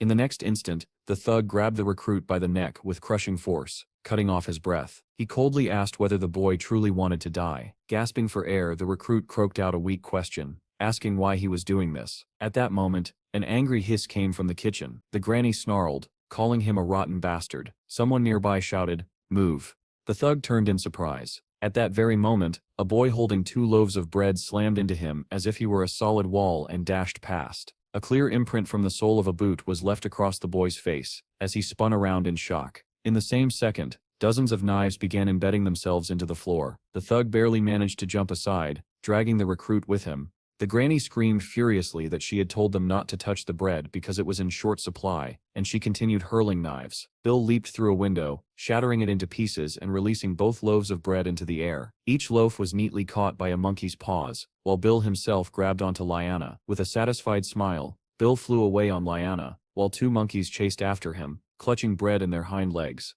The stunned bully demanded to know who that was. Someone told him it was Steve's nephew. Hearing this, the thug muttered that the boy's movements were almost identical to those of an awakened monkey. The granny returned to the kitchen, cursing Bill and complaining about her aching back. Moments later, the thug began shouting again, claiming the granny was completely insane. How could she throw knives like that? His companion tried to stop him, but the thug protested that the knives had flown straight at him and nearly hit him. The man snapped back that it was the thug himself who had caused the commotion and asked whether he truly wanted to pay the price for touching Steve's family. Shocked, the thug asked if that grandmother really belonged to Steve's family. The answer was a firm yes, followed by the explanation that the boys involved were guild trainees. The bully looked around in frustration and asked why there were so many crazy people here. Then he suddenly noticed the absence of the brats. His companion pointed toward the exit, where they were already fleeing, having managed to grab some beer for lunch. The thug took off after them at once. His companion tried to stop him, but he shouted back that they had to apologize. One of the recruits turned around in fear when he realized that the big guy was still chasing them. Spitting saliva as he ran, the man shouted for them to stop immediately. One recruit muttered that the man was clearly stalking them, while another said there was no point thinking about it because he was simply crazy. Night had already fallen, yet the windows of the temporary bureau headquarters were still brightly lit. Inside, the head of the bureau sat across from Valentine and asked what had brought him here at such a late hour. Valentine replied that they were planning to begin the raid today. The leader frowned in surprise and asked why they needed to start so late. He reminded him that the military had only arrived recently and suggested it would be better to give the soldiers at least a day to rest. Valentine answered calmly that they had rested enough. The leader explained that official requests had already been sent to all the guilds, and that they were still organizing their plans. He asked whether it would be possible to wait one more day. Valentine countered by asking whether the leader did not trust them, adding that they did not even need additional manpower at the moment. The leader shook his head and said it was not a matter of mistrust. Even hero squads suffered casualties during cleanups, and for their country, the loss of even a single soldier was unacceptable. He asked how they could continue conducting raids if they rushed in and lost people. He added that even Steve had not yet returned, even though it usually took him only 20 minutes to clear a 6th-level dungeon. Hearing this, Valentine realized that the leader was most likely waiting for Steve's return. The man continued, saying that 4 C-rank mercenaries and 12 A-rank mercenaries were currently on their way and should be included in the combat unit. He reminded Valentine not to forget that Unit 707A was their strongest asset. Valentine nodded and said he understood. They would remain on standby for one more day. Despite the late hour, the lights were still on in the temporary barracks. In one of the rooms, Jean lay curled up on her side inside a sleeping bag. Suddenly a ball of bright light flashed just a centimeter from her face. Jean sprang up and shouted angrily, asking which bastard dared to do that. Melissa stood over her and said that Jean should have come out to greet them instead of sleeping. Jean lay back down irritably and replied that it was very good not to see them at all. Melissa looked slightly hurt and asked if she truly meant that, but she quickly changed her tone. She asked whether Jean was upset because Melissa had finally returned while Steve was still absent. Jean asked what Steve had to do with her, and told Melissa to leave so she could rest. With a triumphant smile, Melissa asked whether that was why Jean had called Steve so often during her missions. At those words, Jean jumped up again and demanded to know what right Melissa had to check other people's answering machines. Melissa replied by asking whether Jean thought the bureau had not turned everything upside down when she suddenly disappeared. Before Jean could answer, another girl entered the room and asked whether they had guests. Melissa immediately rushed forward and hugged her. With hopeful shining eyes, Jean asked whether she had managed to get the chicken. The girl smiled faintly and lifted her backpack, saying everything had worked out. Her name was Sandy, and she began laying out the food she had managed to gather. Chips, dumplings, chicken, pies, and beer quickly appeared. Jean exclaimed enthusiastically that this was exactly what she expected from a master of food searching. Melissa joined the feast as well, admitting that she could not resist.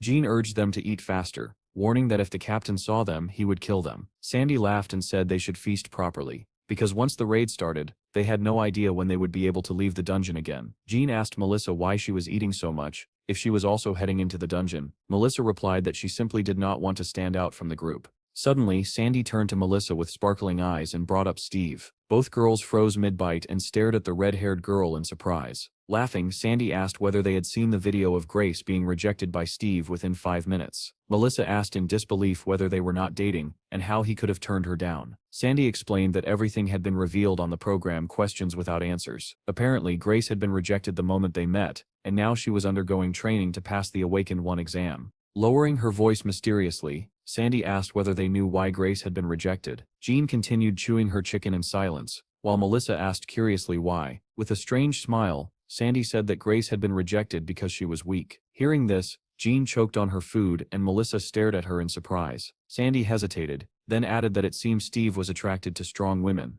That was why Sandy wanted to ask Melissa, the department head who supervised Steve. Melissa said it was true, though she did not understand where the girl was going with this. Sandy pointed at herself and declared that she was the strongest woman in the country. Melissa did not argue and said that everything she said was correct. Blushing, Sandy admitted that she wanted Melissa to introduce her to Steve.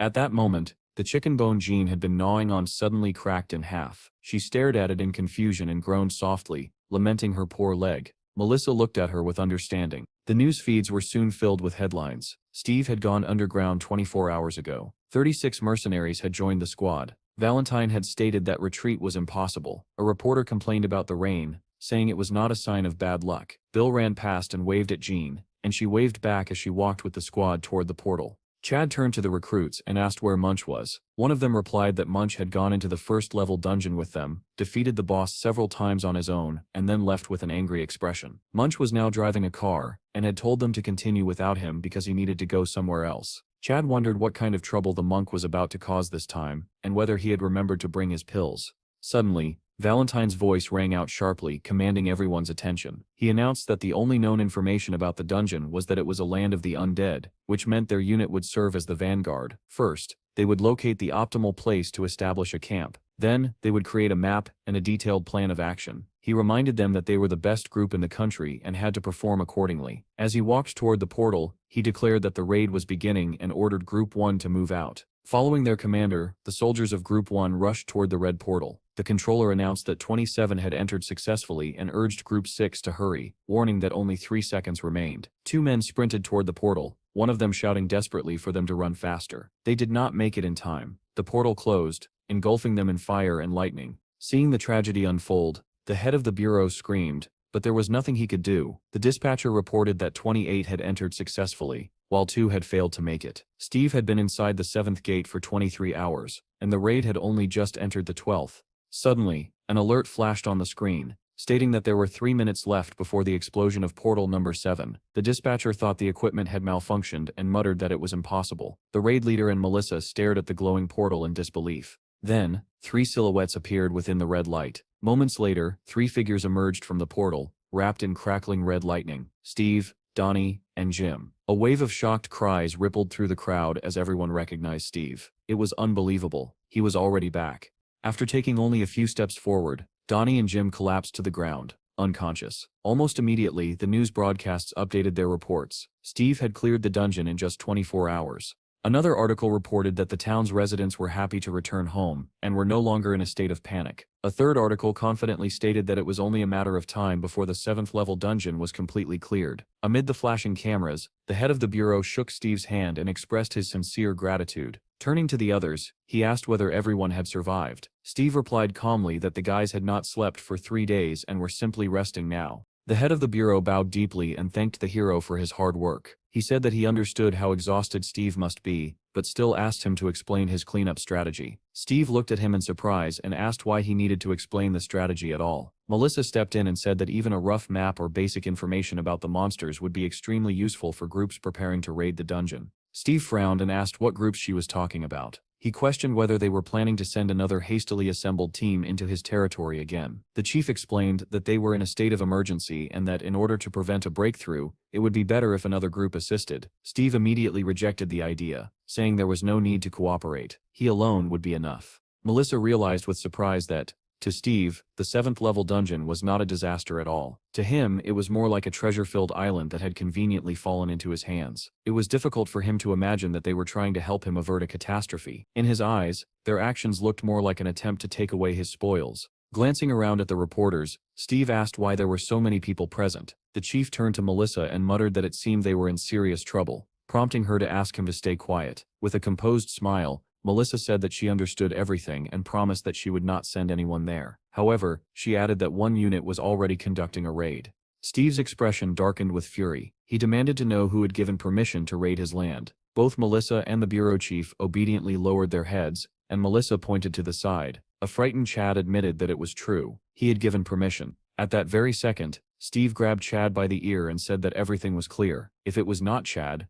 Then who else could it have been? He dragged his younger brother by the ear, scolding him for letting trespassers into his hunting grounds the moment they appeared. Releasing Chad, Steve asked where Munch was. At that moment, the monk was in the crowd, about to attack a girl who was watching Steve's return with fascination. Chad spotted him, and remarked that it seemed Munch was no longer a vegetarian. The monk opened his toothy mouth and was already preparing to bite the girl on the shoulder, when Steve shouted loudly, ordering Munch to be brought to him immediately. The bureau leader and Melissa watched in astonishment, unable to understand what those men were doing now. Several recruits seized Munch, and carried him straight toward the portal, while Steve dragged Chad along by the ear. The crowd buzzed with shock. Were they really going back in again without any rest? People whispered excitedly, wondering whether Steve's guild would become the first to reach level 7 if they cleared the dungeon. Someone replied that it was too early to talk about such things, since the dungeon had to be cleared twice a day to prevent a breakthrough. The crowd gasped as they watched the recruits throw the monk into the portal along with all his gear. One reporter commented that the monk did not look very well, while another told him to keep filming regardless. The bureau chief asked Melissa whether the curly-haired one was the man with the video memory. She nodded and said that it was Donnie. The chief said he would go and rest for a while, and asked her to gather information from them once they woke up.